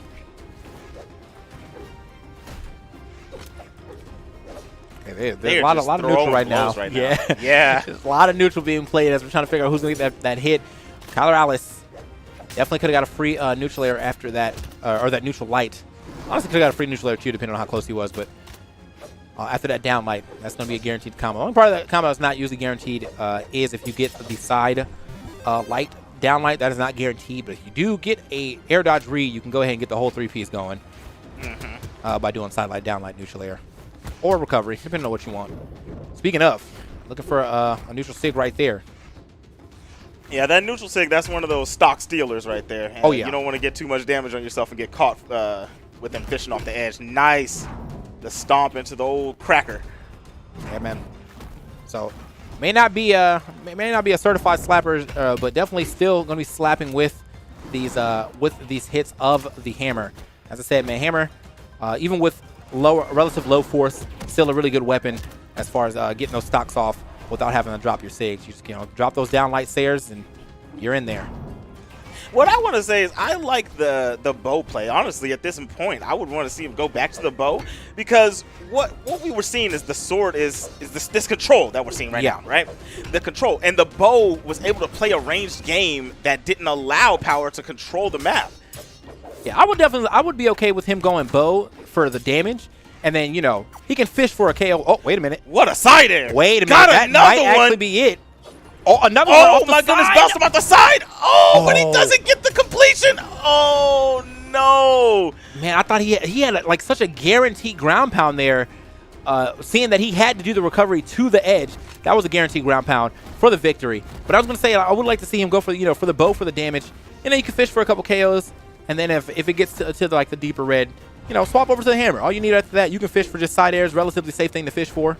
Just like that. Yep, out of there. Beautiful, beautiful. Well done. And I think this was the perfect character swap. Now, the question is, will Power stick with Stevani knowing that he just got counterpicked in such a word? I feel like he got counterpicked. Yeah, I mean, that game definitely looked a lot stronger for Kyler. It looks like he's going to go ahead and stay. I'm looking at the chat, too. Power said he's having fun as long as it doesn't look like winners. And that's very true. I mean, definitely doing a lot better in this match. And, we're here for it, man. That's the type of stuff we wanted to see. Definitely didn't want to see a double, like hard 3-0. I'm okay with the double 3-0 if it came out, but at least put up a fight, Exactly. I do want to say, man, that's a good sight to see, man. Somebody in grand finals able to say they're having fun, even if they lose. You don't see that a lot of the time. Yeah. All right. So he's going to go ahead and step back right here. Nice. Now, the sword play is definitely what's been bringing him closer to these victories right here from Power. So Exactly. loving to see the sword play. Not to say that his gauntlets aren't really doing much, but the sword play, I mean, this is the weapon that I see him getting the most damage on. Might as well go ahead and keep that going. If he ever needs to swap 2 gauntlets, I would say maybe for a offstage KO, because she does have pretty good offstage SIGs, but for the most part, yeah, I would be trying to keep this sword. And on deck, wow, what a scoop. What a scoop. Haagen-Dazs. Yeah, I was about to say it. There it is. The Haagen-Dazs. Shout out to Yikes, bro. That's my guy. I know, right? Come Oh, on. man. Here we go. All right. Just barely avoiding that neutral air, though. Wait, I mean, doesn't really have a lot of damage here on to Kyler Alice, which is unfortunate. Lost that stock relatively early. Again, to a relatively low force character as well. So that means Kyler Alice definitely put in some a good amount of work to get that stock off. Oh, there we go. That is going to be nice. Catches him yet again with the double side light recovery. Good stuff. Very good job, man. Let's try to keep him weaponless as long as you can. Get some damage on. I like it. Chase down, but oh, what a switcheroo right there. It just runs up straight to his face and hits him with the SIG. Oh, yeah. We're getting a little disrespectful out here. Yeah, I mean, he's got to turn himself to the human fireball right there so he can get back to stage. Would have been nice just in case there was any type of trade action. Great spacing to avoid that neutral SIG and get a punish as well. Uh-oh. He's going to get back to stage. The recovery. I'm trying to go for a double recovery right there. Oh, wow. Okay. King of the dance hall goes over and break dances on him one time for the one time. I like it. Yeah, man. Definitely hit him with that nice you got served real quick. So served up that stock for sure. Oh. Okay. Almost got him again. And Power tried to come back and pump it up and throw him into the sky. Actually, so hold on. And he is having a hard time getting back down to the ground. Finally does it right there. See what he does. The good part is he's only on yellow, hasn't lost too much, and if he can just land something swift here and get this stock, he's in good standing. Ah, man. I mean, he's fishing for it, though, unfortunately, but just not finding that hit. Luckily, the long-lasting hitbox of that side light is going to register even through the neutral air dodge. Okay. Well, almost that. I think that would have actually KO'd somehow. He would have dragged him down. Probably just went for a nice little ground pound. Oh yeah, good punish. There we go. Perfect. That was beautiful spacing. Yeah. Beautiful spacing. All right, so it's not the best spot to be in, but you at least got the stocks tied up. If you can play this stock well, you're still in here. You don't want to lose this round. Oh, and the Sayer, it hurts so bad. The setup's in your face, but it doesn't stay out long enough. Nice scoop. Are you kidding? Yeah, man, that was a really great hitbox, and the neutral air is going to take it off the ground at that. Great games all around from our competitors. Power finally being able to get a game here in the set, but unfortunately, still Kyler Alice will be running away with it. Good stuff to Kyler Alice. That was beautiful, beautiful Yumiko play. I like the swap. Like I said, the sword is what was doing justice. Look, take him to the dance hall, man. That's my favorite move in Brawlhalla. Oh, yeah. Is that breakdance. But like I said, the sword is what was getting Power some games and getting them some control of the map. And I think that bow counter pick was exactly what Kyler Alice needed. And Kyler Alice showing exactly why they were on the winner side of Grand Finals. 3-0 against Power, and then takes a 3-1. Didn't get to see Shockblade with that 3-2, but we have our champion of the Australian top 4. Yeah, man. So, I mean, good stuff to Kyler Alice. Really showed up today. With multiple characters, too. Obviously, we saw the Mordex, and the Mordex really did slap. And he probably could have finished the game or finished the tournament with the Mordex, but the fact that he could swap to another character and still dominate as hard as he did earlier, super nice to see. I mean, what other accolades can I give the man? He went in today. Yeah, beautiful play. Beautiful play. Like we saw when we got to give kudos to the other competitors. Power did his thing down there with the Mordex also, and like we said, playing the Mordex in the lower side, I think that gave him an edge once he had to go back up into Grand Finals and go up against Kyler, because Kyler only ran that Mordex one game and said, you know what? No, it was 2 games. And said, I don't know if I want to do this. I don't know if this is the right answer. Yeah, I mean, that's a totally fair thing to think too. He was definitely having a hard time earlier on, and in that Mordex match, I mean, you could definitely see that Stevani or Power was starting to adjust to what Mordex could do. So a really good swap off in the time that it mattered. I'm sure that he still could have done well with the Mordex, but make the game work for you basically, and that's what he did when he picked up that Yumiko. So I think up next we're gonna have Southeast Asia coming up. So we got the top 4 for that, you're going to have your boys Frone and Sparky stepping up to the mic to go ahead and give y'all that hot commentary for Southeast Asia. You got any final words, my man? Not much, man. I know we're going to see some work from Tiger in that one. I'm going to be sitting there watching after I get off of here, and I hope everybody has a good night. That's all it is. Zipmaster Flex out. All right, TK out. We will see you guys in a little bit. Stick around as we get everything ready for the Southeast Asia part of the Mammoth Cup. We'll be right back.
Day 3 of the Mammoth Cup is getting live right now with Southeast Asian side of the tournament. Of course, we have the top side, Tiger and Dolan waiting in the winners finals, Sphinx in the losers semis, with Holix and Cal J finishing up their games to see who will be qualifying into the losers semis. I am You Got Froned, and here today with me is Sparky878, the man, the myth, the legend. How are you doing tonight? I'm doing great, except this bracket is not what I expected. This is possibly a very strange bracket. Holix and Sphinx coming into top 8 on the loser's side of the bracket, despite being pretty high power ranked in SEA. Holix coming in at 7th, and Sphinx coming in at 3rd PR, coming into top 8 on the loser's side of the bracket. That's crazy.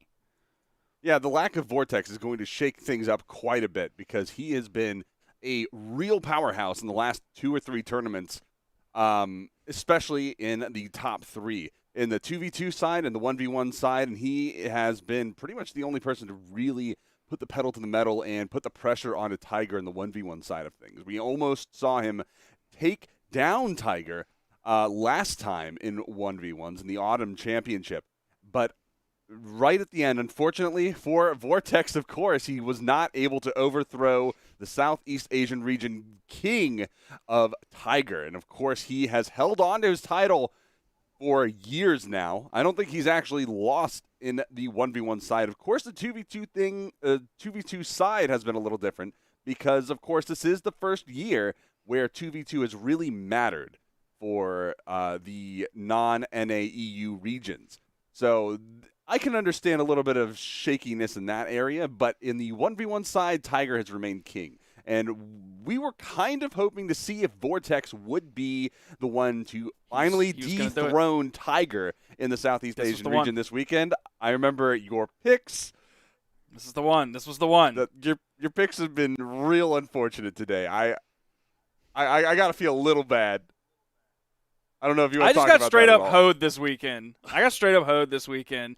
Vortex ended up DQing out of this tournament. Of course, for Southeast Asia, it does start very early in the morning for them. It's starting right now at 11:15 for me, 12:15 for Frone, and then on the other side, it starts at like 7 a.m. for Vortex. So that's really early to wake up, and I don't necessarily blame him. He's going to take the time off, going to take the nice rest, because he's basically already qualified. I don't think there's really any major chance that he won't qualify for BCX for Southeast Asia. So it would really be for the little bit of boost in money and then possibly a little bit more PR, good placement in this, maybe give him a better seed for Southeast Asia. But it doesn't matter to him because he's going to win, guaranteed. You heard it here first. I'm going to put my money down on it. But we have here tonight, ready to go, it's Tiger, the main man in Southeast Asia so far, versus Dolan. Now, Tiger was Duke's pick to win the whole thing. Since Vortex isn't here, that's likely going to happen. Dolan was his pick for player to watch, and it seems like that panned out very well for Dolan so far, finding himself in the winners finals, guaranteed top 3 in this. On the loser side of the bracket, Holix and Sphinx are waiting to fight their match, and then the winner will move on to face the loser of this one. Getting into this, Tiger and Dolan, Bryn, and this beautiful night coming out from Dolan. Yeah, it's not often. We used to see a lot more Black Knights back in the day. I know Stingray, we saw him in the grand finals in the NA side, but we used to see him get his start on Orion, and since he has swapped over to more Qatar Legends, of course, we saw him in the Terrace. But regardless, we have Dolan on it now, playing the Black Knight here, going up against the Bryn pick here from Tiger. Tiger having played, I believe, Koji in the last time in the 1v1s, but this time switching over to the Bryn. I'm very excited to see how he's going to take these. I guess I'm excited to see how he's going to take these neutral SIGs to the face, because Dolan just took that stock almost 30 seconds into the round. And very importantly, Dolan is using Christmas colors, which is getting towards the holiday season coming out. Christmas colors extremely underrated. They have some like solid color schemes, but then they have so many really good ones. I doubt there's even one bad character or skin combination that does not look good in Christmas colors. Extremely underrated. So good to see some representation here. And also the Candy Cane Spear coming out from Dolan, which is the most savage-looking weapon in the entire game. That ground pound is going to be all it takes for Tiger to find the KO onto Dolan off on the left side. This is going to even up the stocks just a little bit. Tiger, having just very little damage built up as well, is going to put him in a very good position to just get the tables turned a little bit. He is getting a little bit of damage on Dolan right now, forcing him into the air. That pickup, though, is going to find that Lance. And we saw the very early KO from Dolan on the Lance. A lot of that pressure built up with this weapon. So we'll see if he can continue to get a lot of that momentum that he built up in the beginning of the game with this weapon. Oh, he almost lost the pickup, but he just got it in time. Swapping over to the double recovery on the spear to almost find that KO. This is going to be a very interesting one. Charging it up, and there's the big punish. That came out right away from Tiger. He was ready to wait that one out. He could wait that out and then react to the timing on it with that side signature. So he didn't have to really worry about the timing at all. Tiger, being the player that he is, able to easily react to it. Doesn't have to make any guesswork coming out. Dolan still hunting for this KO. You're hearing the side airs come out, but it's going to be the gravity cancel neutral signature that actually brings Dolan up to the platform and sucks Tiger down over to the wall. Sometimes that'll happen where they just kind of bounce off the main stage, and that's what you don't want. But what just happened is the exact perfect outcome if you're Dolan. He just zucked them right from the stage, right through from the wall, and then down into the blast zone off on the bottom. That is a phenomenal option there. And now it's all evened up, Tiger, because right after he came back, he just came out with a quick recovery KO and to even up those stocks. And now Dolan off onto the right side. He's no weapon, no advantage. Almost found that weapon pickup, but the spacing from Tiger is impeccable right now. And he's looking for the KO option. Dolan missed the neutral light. That's so unfortunate. That's going to be that's almost guaranteed the KO now for Tiger, because Dolan in the red, having taken so much damage back to back to back, is just, I mean, he's got almost no recourse, no weapon in hand. He's looking for a neutral light, but he doesn't have a lot of damage built up on the Tiger. There's some follow-ups off that, but he's playing very carefully. Before that, Tiger kept Dolan on the right side for like what felt 100 years. And then when that soft platform moved away, Dolan didn't even have that to go over to. Tiger's going to take that game. The last stock there was really important for Tiger. That helped him get that huge lead towards the end. He completely zoned Dolan out. Tiger was safely on that corner, and Dolan, anytime he tried to recover back up to the main platform, was hit, either sent near the blast zone or sent down back over to the wall. He was completely relegated to that zone the entire ending of that final stock. That was pretty nuts from Tiger. I mean, if I had to guess, it was only like a couple seconds worth of time where he was actually moving around on top of the stage, being forced off to the side. That's immensely powerful stage control. And now it looks like Dolan is going to try to get the same kind of start he had in the last game. Very powerful start. He doesn't have a lance this time, so that momentum coming out of that weapon is not quite going to find the same thing. The recovery, though, almost finding the KO off the top, being that close to the blast zone. A very precarious position. Tiger managed to find his way back down, but looks like the neutral sig coming out is going to be punished. Tiger with a nice neutral sig pickup as well. And Dolan, with a little bit of turnaround here, is going to be looking for a little bit more damage, looking for the neutral sig. A very good option, but it's going to be punished. We'll see if he can capture with his spear this game what he had at the beginning of the last game. Because you saw later on in the game, once he picked up Lance again, it wasn't really working for him. He was initiating a lot with dares and not finding too much off of them, or even just missing the dare altogether and getting punished. That's when you saw him really realize, hey, I need to get off this Lance and over onto the spear, which is what he focused on towards the end of the game. Nice dodge there, reacting to the weapon toss coming through, recovery coming out. Still, first stock has not been taken. Neutral light might get him close. The weapon toss doesn't even get the dodge from Tiger. Woo. Oh, yo, the GC side signature to get back onto the stage. Side light comes out. Dolan expects Tiger to dodge, jump away. Oh, that gets the KO. How, though? I mean, I don't almost ever see that finding a KO, especially on maps with incredibly high blast zone borders. I mean, this is one of the tallest, too, contending with Shipwreck. I mean, Thunder Guard's not tournament viable, so I'm not going to include that one, but Shipwreck and Mammoth Fortune, I mean, that was way up there. He must have had so much damage built up on him at that point. And now he's in his second stock. Tiger still getting stock extension damage, this bonus damage coming out. Dolan finally able to find that damage, that KO off the top, but still that's about 60 to 80 damage built up on Dolan right now. And with the axe coming out from Tiger almost immediately, he's only going to need a couple more hits here to get him into that danger zone. That Tiger coming out with that neutral good signature boy. on the axe. Now gets the double D-Light. But going back to the neutral signature on axe, he covered that 45-degree angle that Dolan has been initiating on quite a lot there with the lance. He's not using side lights as much. He's not using neutral lights as much. He'll use D-Lights defensively, like he'll back up and throw out a D-Light. But really, it's that down air. You're seeing so many Lance down airs coming out from him. Really not even that strong of a move in Lance's kit. Neutral light going to be one of the better ones. Side light maybe going to be one of the better ones. Still, he's daring into the ground, and he's in so many recovery frames when he does that. It's like Dolan's just kind of spamming, hoping Tiger's going to get hit. Tiger making his approach across the stage. 2 side airs, looking for a third. No weapon throw. What is he doing? I don't really know, but I Straight guess up, it, what I is guess he it, doing? I guess it worked. Dolan kind of kept backing up, and then he went off stage to space out a little bit more, jumped, avoided the weapon throw, but never really went back to the stage. And Demon Island has those short walls on the side, so you really got to be aware of your positioning when you're trying to make your recovery. And if you're trying to play off stage just for the spacing opportunities, trying to get away from your opponent and find an opportunity to reset, getting back to the stage is still important, just like if you were knocked off and have to get that wall touch. 3, 2, 1. I don't really know what just happened overall, but I can just guarantee you, I can tell you right now, no doubt in my mind, it was real weird.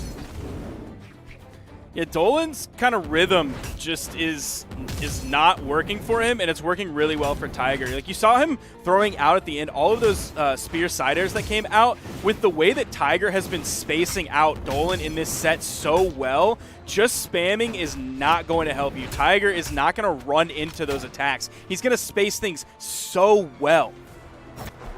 Looking for the approach, makes his way back to the stage, almost finds his way to the weapon, does pick it up. And that's really nice movement from Dolan to get over to the weapon, because Tiger was doing a phenomenal job at just throwing out all the moves that he could. Try to read that positioning coming back from Dolan. Getting back to the stage, good dodge, getting back on top of the grounded position into the reversal.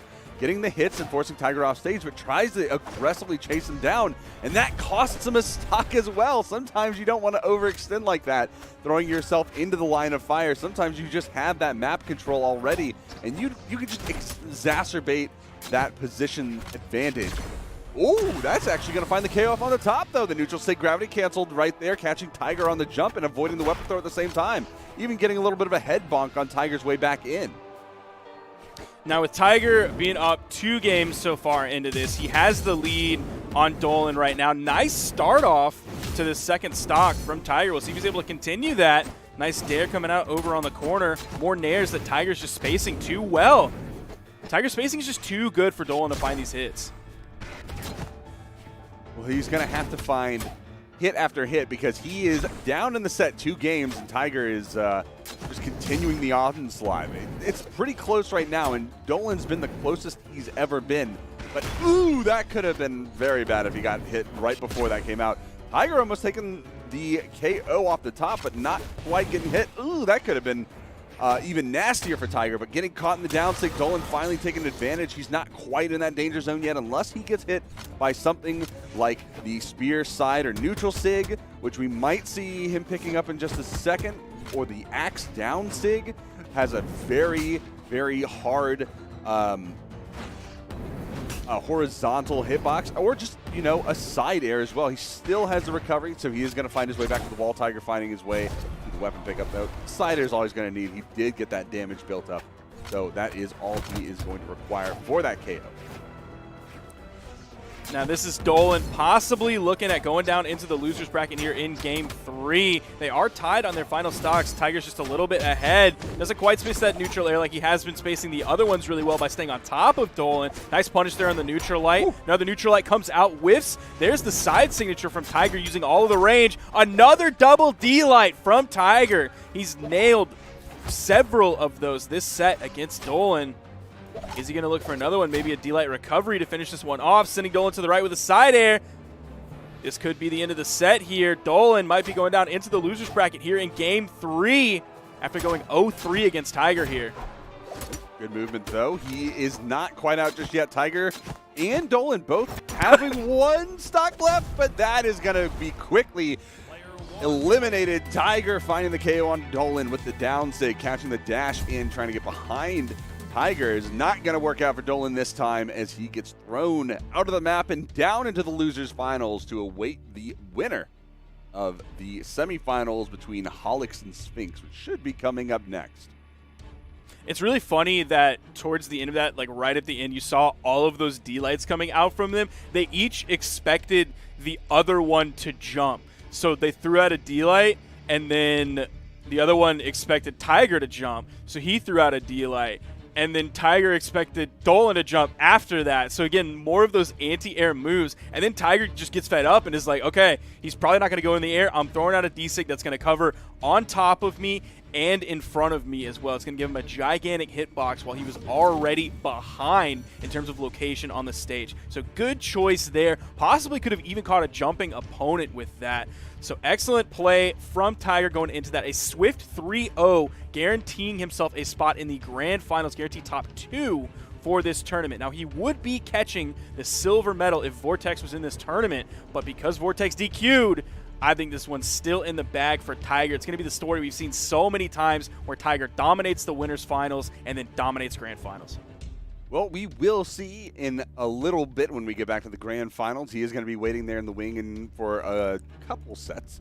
But Sphinx and Holix getting their way underway right now, banning out the maps. We have Teros being played by Sphinx and Bryn being played by Holix. Of course, Bryn being just a solid all-around pick for, you know, the longest time, and Teros being an absolute powerhouse. You can't go wrong with either of these characters. And of course, we're going to get the map bans right now. I think we're probably going to see either Mammoth Fortress or hopefully Miami Dome.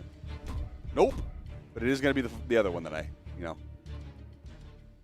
sort of predicted. I don't know. I said 2 maps. That's not really a prediction. That's like me like hedging my bets a little bit.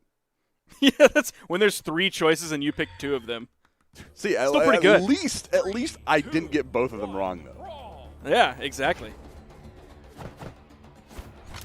Both of them starting off early with the unarmed recoveries, trying to hit the other one away from the weapon spawn. Now, we just saw a Bryn from Tiger. Holix now coming out with a Bryn as well. Sphinx, on the other hand, coming out with the Teros. We saw some Teros play in North America late on in the tournament from Stingray. Now, he had to swap off of that as it stopped kind of working for him. There is a weapon spawn on the field. Both players opting for the ones they have in their hand. Hammer from Sphinx, axe from Holix. Holix making the approach. He's going to lose that axe, missing the weapon throw. And now Sphinx able to turn things around. The double Sair going to take the KO off onto the left side. That was from an orange health deficit, too. So that's really, really early. And that's not really something that Holix can even really afford to take here. Now he's going to have to deal a lot of damage trying to get the situation reversed back onto Sphinx, because Holix did have a pretty solid start to this game. Things were relatively even, but Sphinx was able to turn it around in only a couple hits, which is kind of what you expect when you play Teros. You have those 2 heavy weapons. You have a lot of strength behind it. You're going in and you're looking for damage. Holix able to find that KO, not taking too much damage in the meantime. This is going to be the exact position he wants to be in. Weapon spawn's going to come in. Sphinx is able to grab that one. Holix was all the way on the right side of the stage. Sphinx was closer to the center, so he was definitely closer to the left, which is where that weapon spawn came in. If it came in on the right side, that might have been a tough sell for Sphinx to grab that one. Out comes the D-Light Sair. Falls down, goes for the neutral air. Doesn't end up hitting that one. Sphinx had the dodge, and he threw it. No follow-up after the weapon toss. Picked it back up and just kind of waited to see what Holix was going to do. Maybe try and grab a dodge so he can go for some big plays. Nice coach pitch right there, finding the downlight stop from the hammer. Now Holix making his way back over to the field. Getting the spear in hand is going to be just slowly building up damage. It's going to be a miss and a punish from Sphinx. That's going to be the dodge through on the weapon throw. And just, you know, just this little gravity cancel side light, a very, very good option. It doesn't find those KOs in the same way that, say, a gravity cancel downlight breakdance or a haymaker does. But that little kit comes out very quickly and can really disrupt people's jumping paths to get back to the stage. Yeah, he basically had that GC sidelight for free because you saw the weapon toss go out. I don't even know if that would have hit him. It would have been close either way. And the dodge came out from Holix, so he got that gravity cancel sidelight for free. The dodge did come off of cooldown again before Holix died, and he was actually closer to the wall than I would have expected, but he couldn't quite get there in time before he fell after all his movement options were gone. Neutral light comes out from Sphinx. The weapon toss again. Holix swipes the weapon right out from under him. We still got ourselves a game here, ladies and gentlemen. Holix still a little bit far behind, further behind than he was the last time he took a stock. He was about at 50 damage. Now he's about at 100 damage, maybe even more, 120 after that neutral light came out from Sphinx. A neutral light again puts Holix in the red. Uh-oh. Holix going for the big plays. Oh, he almost finds the down light. If he found that and hit that ground pound right after, that would have been the dirtiest turnaround because we know where Holix is at right now. He's still at a damage deficit, but that brought him back so much. And now Holix, he'll still die in probably one good side air, which is something that Sphinx is probably going to be looking for. That, a neutral light, or maybe even a signature move, although we haven't really seen that too much from him. I mean, we are going to see the pop-up right out of the side light, the recovery, but Holix almost turned that around, and that offstage Gimp attempt was very nearly just a complete shift in the narrative for the set between these two. Yeah, Holix played that really well. It was very dangerous to go for that unarmed Gimp on the edge. He ended it with that GC D-Light, which was a hard read to the left side. He kind of bet a lot on that because it did burn his dodge, put it on that in-air cooldown, but he was able to get back to the main platform, and I think that put the fear of God in Sphinx. Like, he played considerably more worried after that. I think that gave Holix some confidence as well, so he could play into that fear onto Sphinx a little bit better. Honestly, though, I mean, talking about like it being a major gamble, that's very true because that could have backfired at any moment. However, at that point, when you're down that much, it's those gambles that you really do have to take because otherwise, playing safe like this has been losing for him at this point. And that very nearly was very successful. So, that was not successful. For Two Holix. KOs now that Sphinx has grabbed with axe recoveries. You saw him grab it at the end of the last game, or near the end of the last game. He picked one up, and then he also picked one up just now, this time waiting for it rather than going for the immediate read off of like a sidelight nair. Limnail coming in from off stage. Holix making the approach. Looking for just any sort of hit right now, and he's having a lot of trouble finding a connection. Sphinx with all the control as well. The neutral lights coming out. He's looking for a pickup. Or neutral lights in a row, and none of them hit.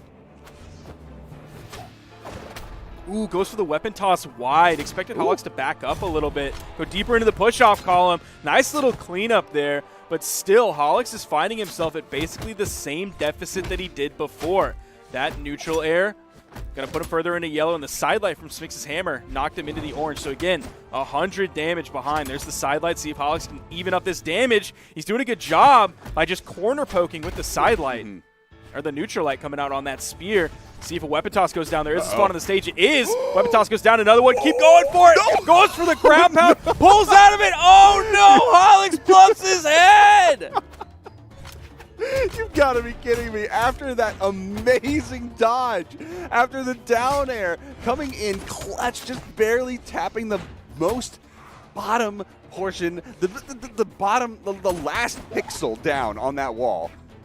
He gets around, makes his way to the other side of the stage to still survive. Brutal.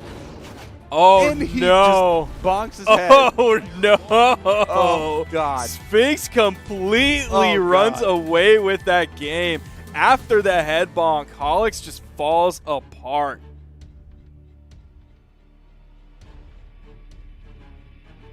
I mean, I have no words. You can see it here in the replay. That is the most... I mean, the thing that I'm reminded about the most is the dough brain head bonk from, you know, a long time ago on Miami Dome. You can still find it. If you haven't, I mean, I'm sure everyone here is on Discord. If you just search Brawlhalla into the GIFs, you can see the dough brain head bonk. It's immortalized. So that top 5 BH head bonks of all time. Actually, no, top 2 BH head bonks of all time, and it's not 2. That's very true. Oh, good We're lord. going into this game 3 here. Sphinx up 2-0 in a very good spot. I can only hope for Holix's sake that this game does not go the same way as last game. Even halfway. Sphinx has been absolutely brutalizing Holix so far. Only one game away from making it into the losers finals to face off against. Oh, I already forgot. Wow, my brain is all over the place. I've been super busy recently. I have to apologize for that. What happens? Everybody makes mistakes. We're not computers. We're human. I mean, I don't know. Holix might be a computer after that. That was a beautiful GC. That was Insig. really There's nice. the dare. Tries to read high. Sphinx stays low. making the approach from across the stage, looking for the down airs, finds one, doesn't find the follow-up side air. Holix going to make his approach, going to look for that down light pickup. He finds one, and that's going to be the KO with the side air coming right out of that combo starter, and Holix getting a little bit of an advantage here to start things off in game number 3. Holix is going to have to expand on this quite a bit because he doesn't have too much left in the set. This is the last game for him to keep himself alive, and then he's got to do it one more time just to push it to game number 5. So he's got his work really cut out for him, but he looks like he's playing a lot hotter right now. Taking the side air to the face, still getting a little bit of bonus damage in there. Not going to be too much, of course. Holix, though, making his way back over to Sphinx, trying to get that weapon pickup. Does find the spear, so this is going to be an opportune time for him to try to expand this lead. But a few hits from Sphinx is all it's going to take. He is playing that terror stick. We were talking about it before. That damage really does come out very quickly if you're not paying attention. He is in the orange. Weapon toss comes out. You can see Holix still in the white. Hasn't been knocked into the yellow, so he's under 50 damage on the stock, and he's building up on Sphinx. Ooh, goes for the GC D-Sig. You've seen him go for several options out of the side light nair, one of which being the recovery. He's gone for the ground pound. Now he's gone for the GC D-Sig. That would have been a big play. The side air comes out. Weapon toss goes high. Holix finds line of sight right as he's coming over the platform, hits the recovery. There's the D-Light Sair. Holix continues this lead. This is the best we've seen him play so far. And he's actually been pretty hot with it recently, too. So I was kind of surprised at the reaction to the first 2 games from him. So he's actually been pretty hot on it recently. And his first stock in the first game that he took was actually pretty solid. And he's actually warmed up quite a bit as well right now. His movement, his options are connecting, and he's getting a lot of bonus damage out right now. Sphinx actually very, very close to the red. Holix is going to lose the stock, but he's actually still got a pretty considerable lead right now. Also, I remembered who it was. It was Dolan. I'm very sorry, Dolan. I'm so sorry. I think he'll forgive you. I hope he does. I would forgive you. I'll never forgive Tiger for what he said, but I would forgive you there. Weapon toss goes down. Neutral light comes out. Sphinx fighting back here, putting out big chunks with those end lights. Gets away from the side light from Holix. Side air is going to send Sphinx off screen. He's going to have to burn a lot to get back. Dodge comes up. He stays low. Ooh, that's not good. That looks like it's going to be it for that stock, and Holix keeps himself one game alive longer. So that victory is going to keep him alive here. And look at that damage difference. That's 632 to 480 damage taken. So that is quite a bit of a difference there from the first 2 games. Actually playing out of his mind right there. So Sphinx is going to have his number up if Holix has found his adaptation, if he's locked in on the weaknesses of Sphinx, and he has found what he needs to take those victories, that catalyst, then we might be seeing a completely different set now. But we'll have to see how this game plays out. Now we're going back to Mammoth Fortress. Same map we played previously. Both players have now won on this map after last game. Neutral light comes out. Good spot dodge from Holix. He then responds with a neutral light of his own. Definitely in the lead here. Holix in a good spot early on in this game. Weapon toss comes out. Disarm. Neutral light answers from Sphinx. There is a weapon on the field. Holix grabs it. Ooh, I was really expecting a recovery right there. The recovery, Holix found the vector to avoid the hit there from the recovery. Not the second time where that actually KO'd him, but the first one when they were floating above the stage. And I was actually expecting some kind of counterattack there to force a little bit more pressure and get a bit more damage on the Sphinx because it was a prime opportunity. That's a very interesting decision by him. Sphinx still controlling this game. The damage build's coming out from Holix. But again, every time Holix has been behind, he's lost the game. Now that does sound kind of obvious, but it's Sphinx taking the lead early on. Even as small as like 50 damage, we've seen Sphinx hold on to that lead. So it's like whoever grabs the lead in the very beginning on the first stock, they tend to hold on to it in this set of Holix versus Sphinx. Oh, what a slow punish there! That's now 2 really slow punishes that Holix has come out with. Before it was a spear side signature early on in this game, and now it was that. Man, that was slow. It's like he wanted to wait, expecting maybe a jump coming out from Sphinx rather than punishing straight away, which he could have done. I think he's doubting himself. He's got the options in hand. He's got the timings in front of him, and he's expecting a little bit of something else, maybe waiting for another opportunity, another punish, maybe something a little bit more optimal. But dropping damage is not the healthiest thing in the world. So taking these opportunities, especially when Sphinx is able to find so much against them, he needs to take whatever he can find. The scoop off the top is going to put Holix 1 stock left against elimination. Sphinx 2 stocks, and he's barely out of the yellow right now. Holix is not looking good right now, but he has to really pull himself together and just take this dub before it is too late. Now, other than that unarmed edge guard that we saw earlier on from Holix, we haven't really seen him make any really big plays. So the fact that he's so far behind at this point, man, that D-Sig almost KO'd. I thought it was gonna. Sphinx did too. He even taunted. All right, Holix needs to chill with the GPs on the side. Even the recovery is going to put you into a lot of recovery frames. There's the D-Sig. Sphinx takes it 3-1 with 2 stocks still on the board that game.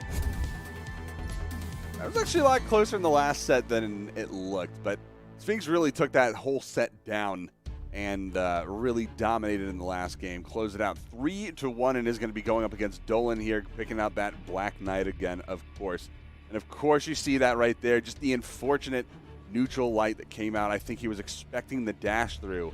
Like, that Holix was actually going to throw out the neutral light immediately, try to get that punish as soon as he got back to the ground. And so I think there was a little bit of an expectation to avoid that, but the turnaround cost him dearly. And well, I mean, we saw the results. The down sig just launching him into space, the Taros space program.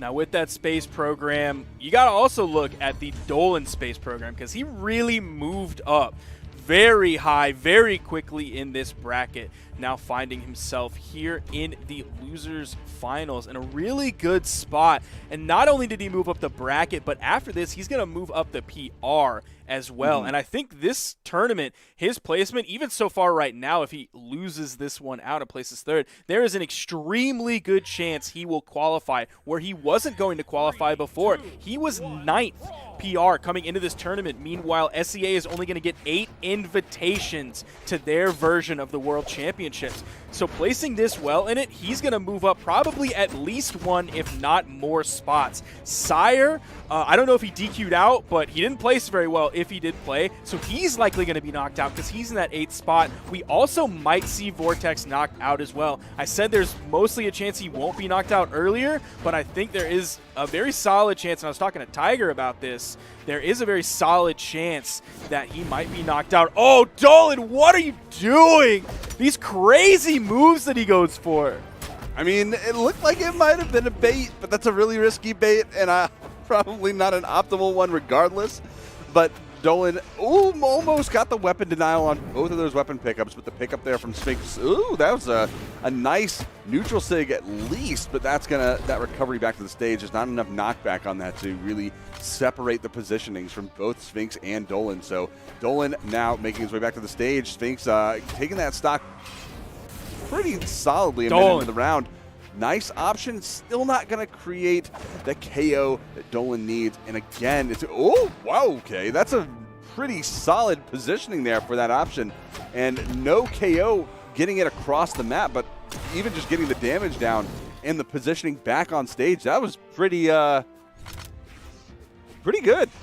Gotta say. Yeah, he was nice. He was nice on the GCD light there. He needs to do more of that and less of the just completely random GC spear insig. Okay, he's finding some momentum here. Ooh. That must be like a Dolan specialty of GCing those things right on the corner where Sphinx thinks he's in a power position and thinks he's a little bit safe.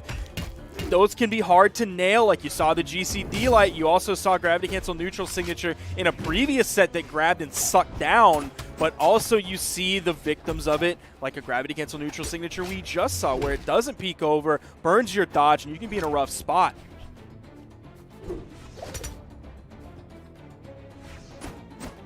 All right. A little slow between these two. Weapon throw into the neutral light is going to throw Dolan a little bit farther off stage. This is a danger zone position for me. Isn't that red and going up against Terra? It's side air. Weapon throw not going to connect. That would have been the KO if it did. Neutral light throwing Dolan off stage again. I don't know if he got the grounded touch, but he did get the wall. Oh, that was very dangerous as well, not getting that pickup there and getting punished. Sphinx could have taken the KO right there off of him. He doesn't have the recovery options. He did get caught off in the air, so that is going to lose him out the one jump extra that he needed to get back to stage. Sphinx found the KO, though, off on the top. Almost immediately, now, you mentioned that it's kind of slow between these two players, and I 100% agree with that. We're coming into 3 minutes into this game. It was like 2 minutes, and they were both halfway through just their second stock. And that's interesting, being that we're looking at a Teros who hits hard, has heavy weapons, and we're also looking at Dolan that has a very strong signature kit on this Orion pit. And also someone who has... Oh no! You can see it too as he was charging the recovery. That's... Oh no! That's so unfortunate. You gotta stop going for that. You gotta stop. First Holix and now Dolan, both with the head bonks. I feel like such a jerk because I yelled at Simple last week, and now I'm dogging Dolan for this, but man, he's got to stop going for those crazy ones.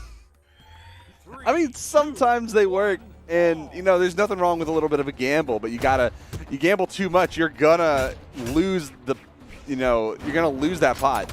And you're trying to take the bank home. You're not trying to give it to someone else. That's a lesson for you, kids. The house always wins. If you gamble enough, the house always wins. So take your money and run. Or play poker. You're not playing against the house in that. But I'm not condoning gambling, of course. I'm just saying. If you can play for free. This is Brawlhalla. Everyone's like 14. I mean, anyway. We got what is he? A little. What was that neutral sig for? What was he gonna accomplish with that neutral signature? I really don't know. Sphinx was like 3 characters away from the wall. Is he expecting the dash into a side light or a stomp or something off stage? I'm really confused. I'm really confused on the option there because I can see it being a pretty decent option when you have the platform above you and your opponent is more likely to position themselves directly above where you are. But then you also have on the other side, it's not there and Sphinx is way back. So if anything, if you're going to have one of those gravity cancels, get stage even and then do a gravity cancel side sig. At least that has a bunch of reach. Because now Dolan has done that like 2 or 3 times. And every time Sphinx has punished it, he had hammer in his hand, so it was just the freest dash D-light after Dolan hit the ground. Like, I'm cool with using SIGs to get back on the stage. People use them very well all the time. And Dolan's in the lead here, don't get me wrong. Like, he's playing well, but he's now really in the lead off the back of his neutral, not off the back of these, like, wild gambits where he throws a random neutral signature off the stage. Like, that's safe. That's cool. That's an Orion thing. Definitely do that. Side air almost taking the KO. Recovery not quite going to connect. Side light coming out, throwing Sphinx almost off stage. Weapon throw is going to give him a little bit of room to maneuver back over to the right. The windmill coming out. That's going to be not a KO. That was I'm actually really surprised that didn't KO. Neutral light off on the right side. Weapon throw. Looks like the down air was all about to come out from Dolan to get the bounce off the stage. But it looks like this is completely turning around in favor of Sphinx. Sphinx finally getting that KO off the ground pound unarmed. And Dolan now, he not in a bad position overall. Sphinx still deep in the red, so that danger zone is not giving Sphinx any favors in the recovery. That would have been a KO, but nice spot dodge from Sphinx to avoid it. Now is throwing things in a different contention. Dolan looking for this KO, throwing out the KO options, but Sphinx is just building damage.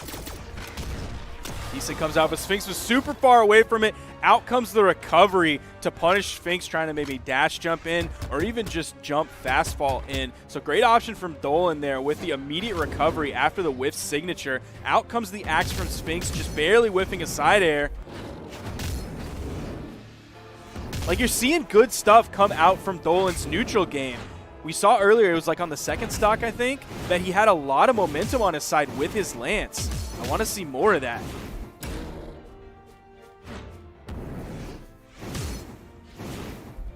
Neutral airs coming out, trying to just build damage with the aerials from the lance, swapping over to another lance. This is going to be the side air, throwing Sphinx off stage. Both players deep in the red. This could go either way.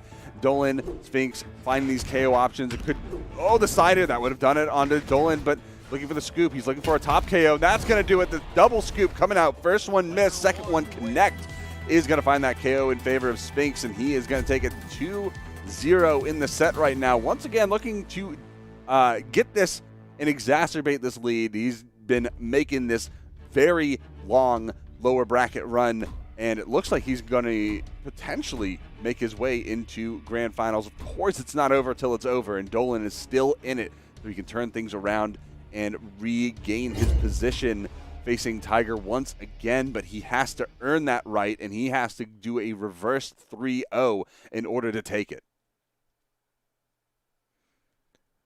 We'll see what he does going into this next game. Hopefully he cleans up those random signatures on the edge. Hopefully he focuses a little bit more on that neutral game that he was playing very well, and I still think Sphinx is still likely to take this. I think Sphinx is just the better 1v1 player. Definitely the PR reflects that. Oh, Sphinx still confident. Going off stage unarmed at the weapon disadvantage. Dodge came off a cooldown, so he's not worried. He's still good, dude. It is so ridiculously hard to get a KO. That, like, brother, look how much work you did, and Sphinx really wasn't even close to getting KO'd, hardly at all. Getting an unarmed KO on an early stage opponent is like virtually impossible. So many things have to go right. He was able to at least put out damage that he could then follow up and get the KO on, but still, you risk so much there. You saw how bad it can be, and he's still trying to go hard. He's putting out a lot of damage, but you saw him gray out, yeah. He almost KO'd himself. One missed movement option, one missed connection there, one hit from Sphinx, and Dolan would have been dead. That was like everything going right, but just barely, like paper thin margins. And that's what, like, as a commentator, can be really frustrating, because you see that, and you see that, like, if Dolan just tightened up a little bit, he's such a good player. If he just tightened up a little bit, he doesn't have to lose what makes Dolan Dolan. He can still keep playing his game. But if he just tightened it up a little bit, he's got some screws loose, just put a little screwdriver on that. Don't even worry about it. Maybe a little Loctite so it doesn't come loose. Tighten up a little bit, he's going to be in a really good spot, because he's going even right here, even after he threw away that I stop. don't think he has a recovery. He just managed to get the wall tap, but it didn't matter. The ground pound came out. KO'd that second stock off of Dolan. One more stock here, and Dolan is out, and Sphinx will make his way into the grand finals. Dolan looking for whatever he has left in the bank, looking for the KO option. Throws the weapon away really early. I don't know if I agree with that one. But it looks like he does have the weapon pickup here. He only really needs a side air to confirm this KO. Oh, the recovery held a little long, although it's not true, so probably a good option overall. Hits the side sig, though. So throws out the yellow man side sig that you see if you, and I'm sure there's a lot of people in here who play the free-for-alls, especially for the Battle Pass if you have it right now. So I'm sure you've been seeing quite a bit of that if you've been doing any of those activities. Shoot, grind battle pass. I've been going in a free for all and doing it. True. So I don't blame people that do it. I mean, Dolan's got I've seen people who said they would never play free for all. Play free for all. Yeah, play free for all. It's free real estate. Dolan's looking good in this. He has himself in a really good spot. Woo. Even the GC neutral, even goes in for the dare when he was grayed out. He doesn't go for the ground pound there. Very happy with that choice. More of this, please. Like this is what I want to see out of Dolan. This is really, really good movement, good move selection. He's getting a lot of hit confirmations. And he's keeping the pressure on. Yes. That's extremely important. He's keeping the pressure on in a safe manner. Like, he's continuing his attacks, and even if he gets hit here and there, he still has the lead on Sphinx. The pressure is on. Sphinx is in the red. That keeps Sphinx maybe a little bit scared.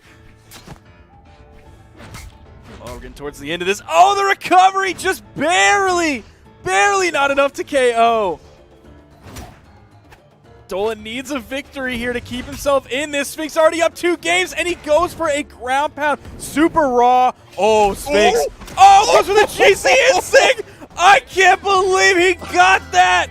That was Dolan keeping himself alive. That was living on a prayer, too, because he was grayed out at that point. All he had left was, his horizontal aerials, the side air, the down air that you use to get back when you're above like the bottom portions of the stage, and his dodge.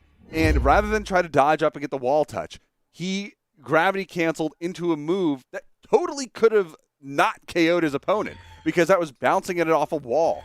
That was relying on that 50% velocity loss that you get whenever your opponent bounces off of something, off of a hit, to get that KO, and he just barely eked it out. That was wild. Sphinx got greedy. If he just would have not gotten greedy, he could have waited on the wall. Oh, brother.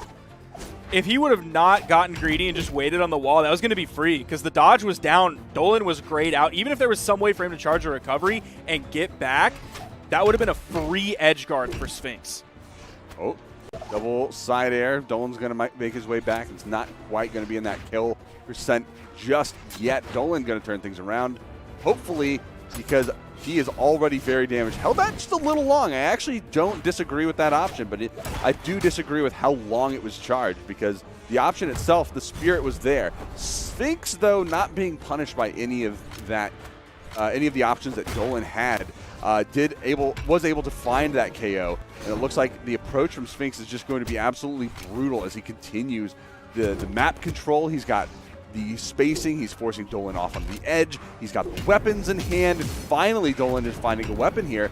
But it's still a little too late, because the damage has already surpassed where Sphinx is. Now he's going to have to rely. There he goes. He just barely hit that ground pound. That could have gone any way off stage, but he was just barely finding that KO off the down air and then the ground pound read onto Sphinx. Yeah, that down air was a big game changer there for Dolan, and I'm glad he followed it up with the ground pound to secure the KO. But Sphinx looks like he's mad. Like, he is playing like a mad man going into this. Playing very confidently. Now he's just going to wait for Dolan. After Dolan goes for the big plays, maybe that's a little crazy. Okay, finds the side air, gets the KO. Still a huge lead for him. But you saw, dude, how he started off this game. He was putting out so much damage on the Dolan very quickly. He was punishing a lot of moves. Oh, my gosh. He finally got it, but it's not going to... Oh! Did he touch in time? Oh, no follows way. it up! He actually got it. He actually got it. The thing that he was trying to do the whole time, he actually got it. Wild. Wild. Insane. Crazy. I don't believe mad it. he got it. I'm kind of mad he got it. I mean, honestly, I am too a little bit. Dude, if I was Sphinx right now, I would. No, I went please, from like, please, no way, no. Oh my gosh. Dolan just stealing victory out of the jaws of defeat, forcing this into game number 5, into an area that Sphinx was just not expecting. The mid-game chat with everyone waiting in the lobby is just popping off right now. Dude, Sphinx went from like being mad and that like hyper focusing him to, I think he's just mauling now. I mean, he went from mad to mauling. I mean, they both start with M, so the transition is there. We'll see if mauling is what it takes rather than mad, like a focused angry, like RPing the Teros lore style. We'll see. Ooh, misses the sidelight nair. He might have picked up the sidelight a little bit too close to him. There's the sidelight nair. Already 100 damage. Less than 15 seconds into the game. Playing the corner, looking for those neutral sticks again. The recovery a little bit too far on the distance. That's going to give him a little bit of a punish there to Sphinx. Not a big one, but enough of one to get a little bit of damage continued. Now, Dolan is in that danger zone. You got to be a little bit careful. But of course, it seems like being careful is like the last thing on his mind, considering the options he's taken. So, it's gonna, yeah, stock's gone. But that was all Sphinx right there. You gotta admit that was just him finding the simple options. That's just hammer play in general. Yeah, Sphinx is opening this game up like you opened up the last game. But if you're Sphinx, you're hoping for a drastically different outcome. He's in a good spot going so far. We haven't seen Dolan find that momentum that he did previously. A weapon spawn does come in and he grabs the lance, so the potential is now there. Sphinx reaching down, even the GCD light comes out. Almost caught jumping there, but was spaced properly that he didn't panic jump into it. Ooh! Nice option to get above the stage and get the read onto Sphinx. Getting the wall touch too. Sphinx, oh, that could have been a very dangerous neutral sig. Looking for the opening here, the side air, that's, wow, I'm actually surprised it's not the KO. Coming back to the stage, getting the wall touch, holding that stage presence. He has the down sig here. That can pop up. Weird that it doesn't spike because the lasers are going downward, but hey, you take what you can get. Weapon throw, snipe from downtown. Dolan finding that KO, evening up the stocks. The damage, not quite, but with what we saw in the last game, those two insane kills coming out from Dolan, I'm not going to put anything past them. Yeah, this is basically a carbon copy of what we saw last game going into this. Players are the same, characters are the same, health, stocks, basically the same at this point. Sphinx didn't quite have the range on the hammer stomp. Again, stomping the wrong way, but it's just a simple down air. Going to scoop him up, send him off the top. And it's going to only take one more scoop left in order to find that KO, put Sphinx into the grand finals. A long way for a tall drink of water is what he is going to get if he does get it, because he'll be in the grand finals, of course. But Dolan is going to make it even harder for him to do that. Weapon throw into the recovery. Really unusual sequence of moves to throw out, but it was successful, and you can't really knock him for it. It wasn't a lot of damage, but it worked, and that is going to do it, because the weapon throw is going to just barely put Dolan far enough away from that wall to deny him re-entry into that top side of the bracket. Sphinx going up into that grand finals in order to face off against Tiger. Is Tiger going to take it down? Sphinx is actually kind of looking a little scary here. He is, but I think Tiger just plays too clean. He plays too clean. Like, you saw the crazy stuff that Dolan was doing that Sphinx was falling prey to. Playing the Michonne as well. Tiger didn't fall for any of that stuff, any of those shenanigans that Dolan was putting out. I think Tiger just plays too clean. He's too clean on it. So, interesting note.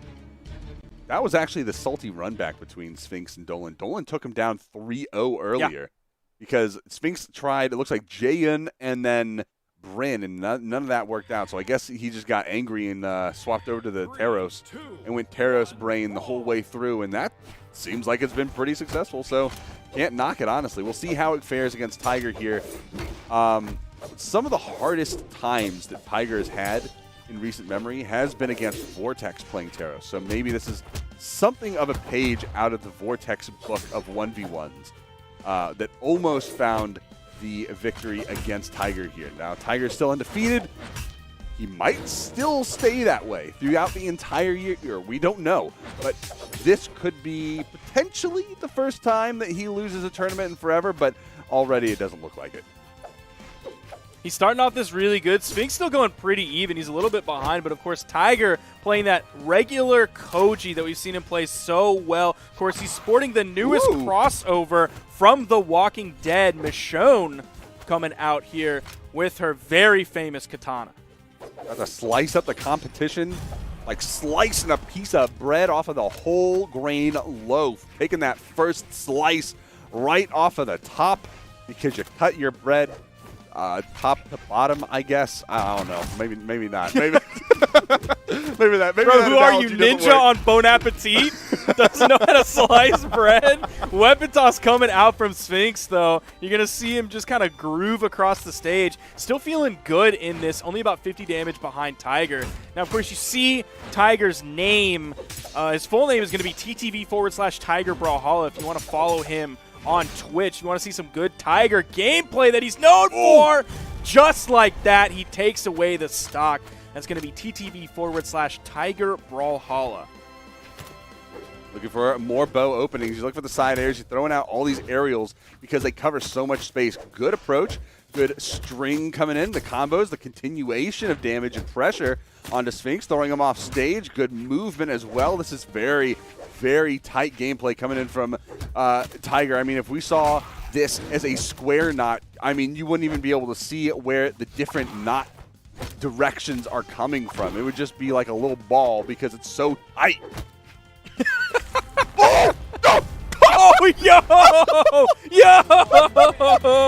He went for it, and he got it. Tiger coming out, grabbing that game. 591 damage compared to the 266 from Sphinx. Now we're seeing Sphinx swap characters over to the Barraza, but he's probably going to lose because he's not playing Rick Grimes. We could have Michonne versus Rick Grimes here. That would be sick. I didn't watch the whole series, but I watched like season 3. I don't know if that ever happened. I watched most of it. I don't know if that happened at all. I think they're still vibing together. So when would you ever see Rick versus Michonne? Only in Brawlhalla, ladies and gentlemen, and maybe some fan art. Well, this is looking pretty sick already, though. I gotta say, his blasters are kind of hot. He's nice on it. I'm liking these blasters coming out. They hit just a bit different. I love when we see players. Oh, yo! Did he just get a kill with Nair off the top? Oh my gosh! No way. We haven't seen that in so long. Who was the last person who has done that? Was that Fiend? Playing Thatch? It might have been. It might have been 2 or 3 tournaments ago where we saw Fiend just absolutely exploding with blasters knowledge and getting those escalators off the top of the map. Finally finding a KO off the bottom, getting the down air off stage. Tiger getting that KO. But good lord, what was that? Killing with Nair off the top with blasters in your hands. Not something you see every day. Definitely not something you see in tournament. A rare sight. You were here, Twitch chat and YouTube chat and all the other chats on every other streaming platform. But not Mixer. Rip. Well, anyway, Sphinx looking for a little bit more damage here. He does have a huge lead right now against Tiger. Tiger has the ability to turn this around pretty quickly. I mean, the tight gameplay and just the optimal movement from the bow approaches are going to make it pretty tough for Sphinx, but he does have positioning advantage there to get that ground pound. And of course, positioning himself above the stage doesn't make a difference because bouncing that ground pound on the stage still extends those hitboxes out from the final hit. So that is going to find that KO off the top. And just watch this replay because it's so beautiful. Sphinx just jumping, and then he chooses to engage with the ground pound. I didn't get a chance to see what level the Barraza is from Sphinx. We don't see any skin on it, so we don't know if Sphinx has invested anything into this character. It's just like the home team colors, which are just very pog, so that's normal for anyone to have, even if this was a level 1 character. So yeah, I'm trying to pull up the Brawlhalla right now to see what level, but it's just loading. So we'll get back to you. I'll know after this game if he locks in the Barraza for the next game. Spider coming out. Tiger looking for the approach again. The windmill coming off stage. Tiger making for the chase dodge back to stage. Looking for the downlight, but it's not quite close enough. There's the zombie floorboards. I don't really think you can call that a tatami mat on this character. Like on the skin, like, ooh. I thought he was going to go for the ground pound. I thought that was a complete miss, but the recovery coming out was, that threw me off. It's just floorboards. Probably from a rotting old cabin out in the woods in Georgia. I thought they were in, like, Virginia now. I don't know. Oh. They had, like, a whole trip where they went up the eastern side of the country, and then they went to Alexandria or something. I feel bad because I don't really know that much about The Walking Dead, so I feel like I need to watch the show, but, like, I'm sorry, I'm not going to do that. Well, I know who the people are. Well, it does feature the voice actor as a big supporting character with the voice of Lord Shax, if you are familiar with that character. So, just saying, he is a cool guy. And he actually does. He is actually a pretty cool character in the show, too. So that is something else. He shows up quite a few times. I actually really like him in the early seasons, too. But anyway, we got Tiger. We got Tiger really popping off with the sword right now, getting a lot of damage on the Sphinx, getting pressure off stage off on the right. Looking for the blaster's damage, though. He makes his way back. Looking for the downside. Looking to pop him off the top. But Tiger trying to send Sphinx the opposite way. Off the bottom, off to the side. Weapon throw not going to find it there. The little side kick coming out from that gravity cancel side lay, almost finding the connection. That would have been a KO. But, ooh, that was very close. Releasing early to try to get those hitboxes out in the nick of time, but not quite. The dodges, getting caught off the top. Not quite the KO. Still a very high blast zone. And this is Sphinx looking for it. Great movement again from Tiger. This is very impeccable stuff. Floorboards coming out. The zombie hands right underneath. And that is going to be, I guess technically there's Tiger's saving Sphinx from the zombies because they're under the floorboards, so he's popping the floorboards up to get him away from the zombies. Is that how that works? I don't know. Pinwheel coming out. That's going to be a recovery up the top into the KO. I'm so impressed. I'm extremely impressed by Sphinx right now. When you look at the PR, first of all, you look at Sphinx against Tiger, and you have Tiger in the conversation, which is crazy that Sphinx is doing this well. Then you look like, even though Sphinx is PR3, it's still PR3 facing PR1, and that one is Tiger in Southeast Asia. So I am so impressed with Sphinx here, especially after what I kind of just saw against Dolan, barely taking it out. This Barraza is fantastic. It is really phenomenal. Like, the blaster's play is just exceptional. Oh, he's not dead! Just barely living. You saw the chase dodge. He was looking for another opportunity to get him off the top. Another recovery. Not going to do it quite yet. Nice movement from Sphinx. Oh, very nice from Tiger, but it's not going to KO. The 9 defense from Sphinx really allowing him to hold on just a tad longer. Weapon throw. Pressure from Sphinx, Tiger looking for the ground pound, the down air perhaps, being a little bit more careful. The fadeaway side air, making way back to stage, down air. That was right through Tiger. The dodge coming out in the nick of time. Weapon throw. Look how far that sent him. He is so damaged. But Sphinx does have a weapon this time. Tiger throwing out the neutral signature, maybe a little bit premature. Celebration! He gets bonked on the head. Was he going in for a down air? I don't know. Either way, I think he was just trying to bait that dodge out so that he could get the weapon throw, because the weapon throw was in perfect position. This is a level 22 Barraza, ladies and gentlemen. Okay, look at this red replay colors. here. There's Not quite for the black colors going game. up. The dodge up, and then he goes for the down air. Oh, no. Did he have his recovery? No, he lost that because he was above. 3, 2, 1, brawl.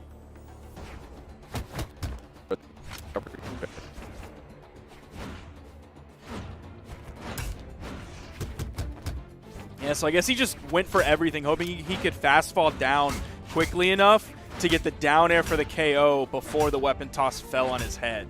Oh!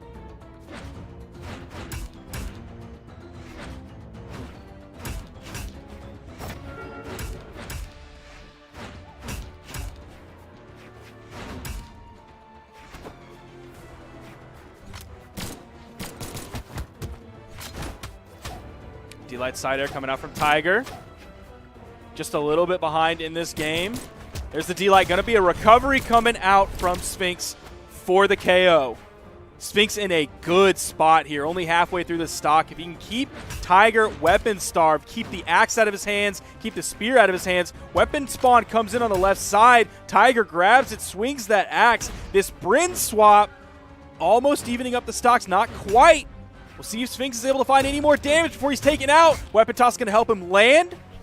Neutral light comes out. Tiger trying to find his way back in. Hasn't found the KO move, but a neutral signature comes out, picking up the grounded Sphinx, sending him into that blast zone in the top left of the screen. I still can't believe Sphinx has a level 22 Barraza and is playing this well. I wish Brawlhalla would load so I can see what some of the other Blasters Legends levels are from Sphinx, man. The Blasters are looking good. The D-Light recoveries are coming out crisp and clean. We haven't seen any neutral lights into the pivot nair coming out. We actually haven't seen too much neutral lights, period, or too many neutral lights, period. Trying to find his way back in. D-Light recovery. Oh no, I just said they were coming out clean and then he drops it. Oh, you see him moving quickly, just kind of putting the threat, the fear into Tiger. This is dangerous. The top side of the ground pound hits him. Sphinx is able to still hold on to control of that, find the side air for the KO, but he's in the red on his second stock. He's not in the orange like he was previously when he took Tiger's first. Spear in Tiger's hand. If he can catch Sphinx jumping with a D-Light, he can grab the side air and maybe even the recovery, depending on where he is on the stage. You're seeing the side airs coming out. Sphinx just maybe controlling that ground, patrolling very low, doesn't want to get KO'd off the top. Yeah, he's just stuck to that ground, stuck like glue. Out comes the side signature from Tiger. He ends up taking that stock. Still about 50 damage behind Sphinx. Tiger already up 2-1 in this set. Sphinx has to grab the victory here if he wants any hope of coming out on top against Tiger. All Tiger needs is this one victory, and he's taken home the gold.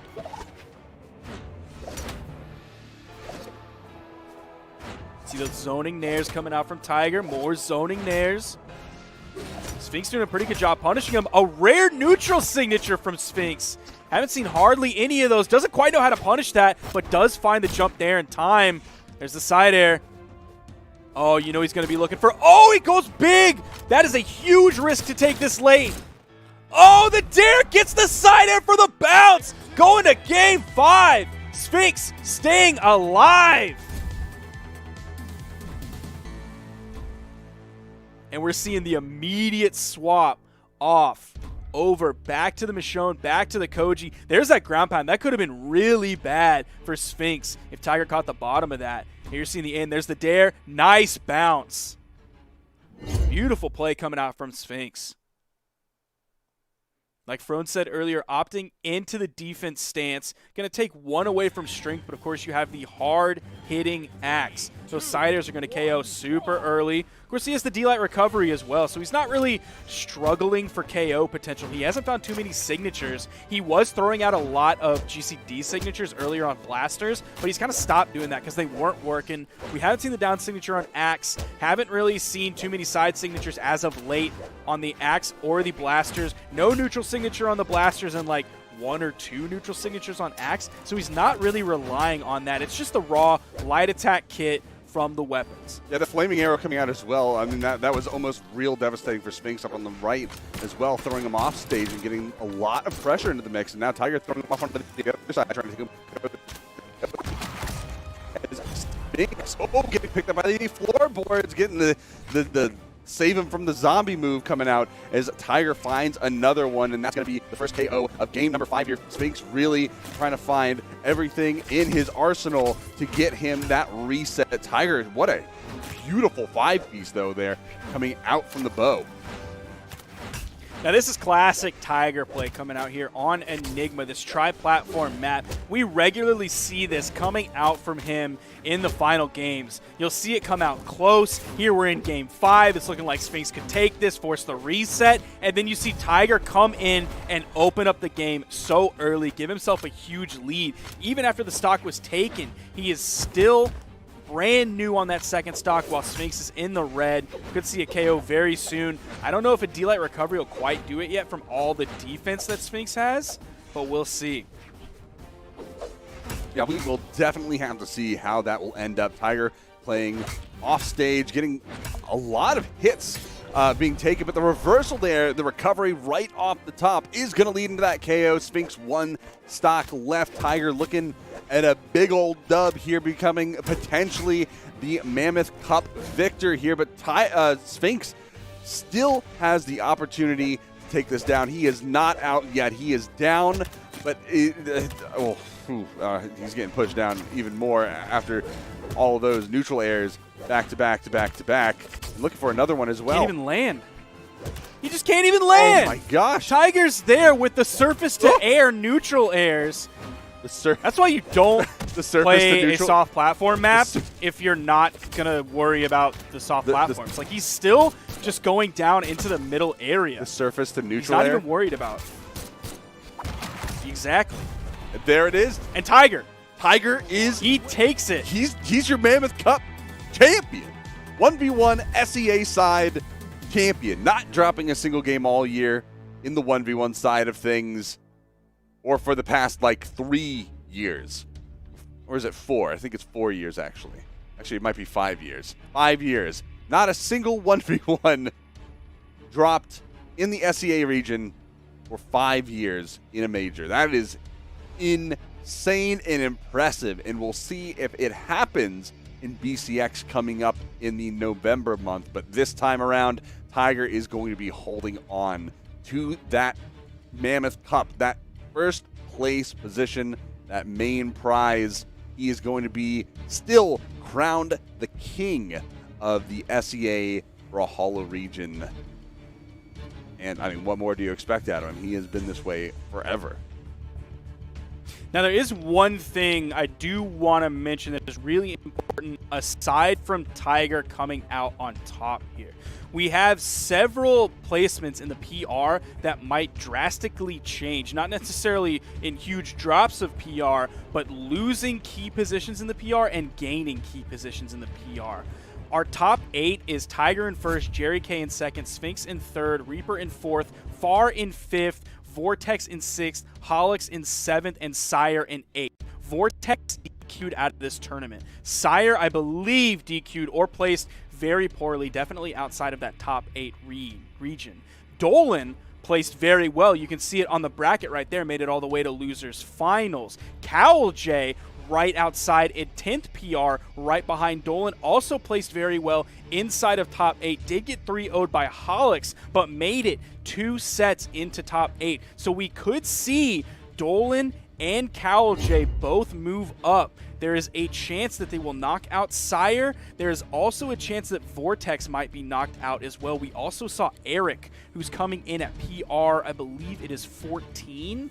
He placed inside of top 8 as well. So we don't have all the raw numbers as to what their actual PR is in terms of their PR score, but I am very curious. I don't know when we're going to have that answer, but it's going to be very cool to look at to see who makes it into the top 8 PR for Southeast Asia, who will get the invitation to BCX. Yeah, and of course, BCX is going to be all online this year. Of course, we know with the COVID and the pandemic going on, we can't really host anything here in the U.S. for hopefully obvious reasons, but we are going to be seeing the entire month of November. If you like watching these tournaments, you have one every single weekend in November, starting with October 31st, Halloween.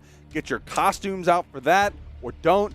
I don't really care, because I hope you guys enjoyed my casting over the past few years. A little bit of news. I know this is coming at the end. I'll make it short because I know a lot of people want to go to sleep.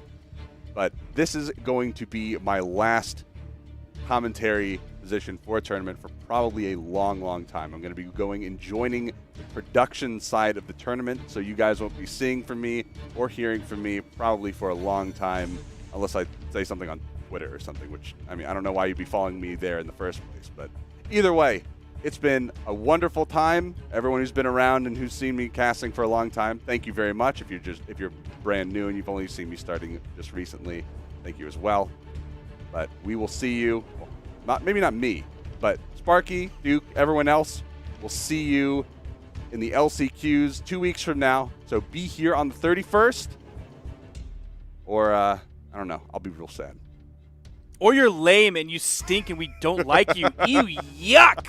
Also, tomorrow morning, 11 a.m. EDT, EU is going to be starting up the stream here. The pre-show is going to be on tomorrow morning, so definitely tune in for that. Thank y'all so much for tuning in here. We'll see you tomorrow morning. That's it for me. I'm going to miss doing commentary with Frone. He was my usual SCA buddy, so I'm going to miss that. Thank y'all so much for tuning in. We'll see you tomorrow morning.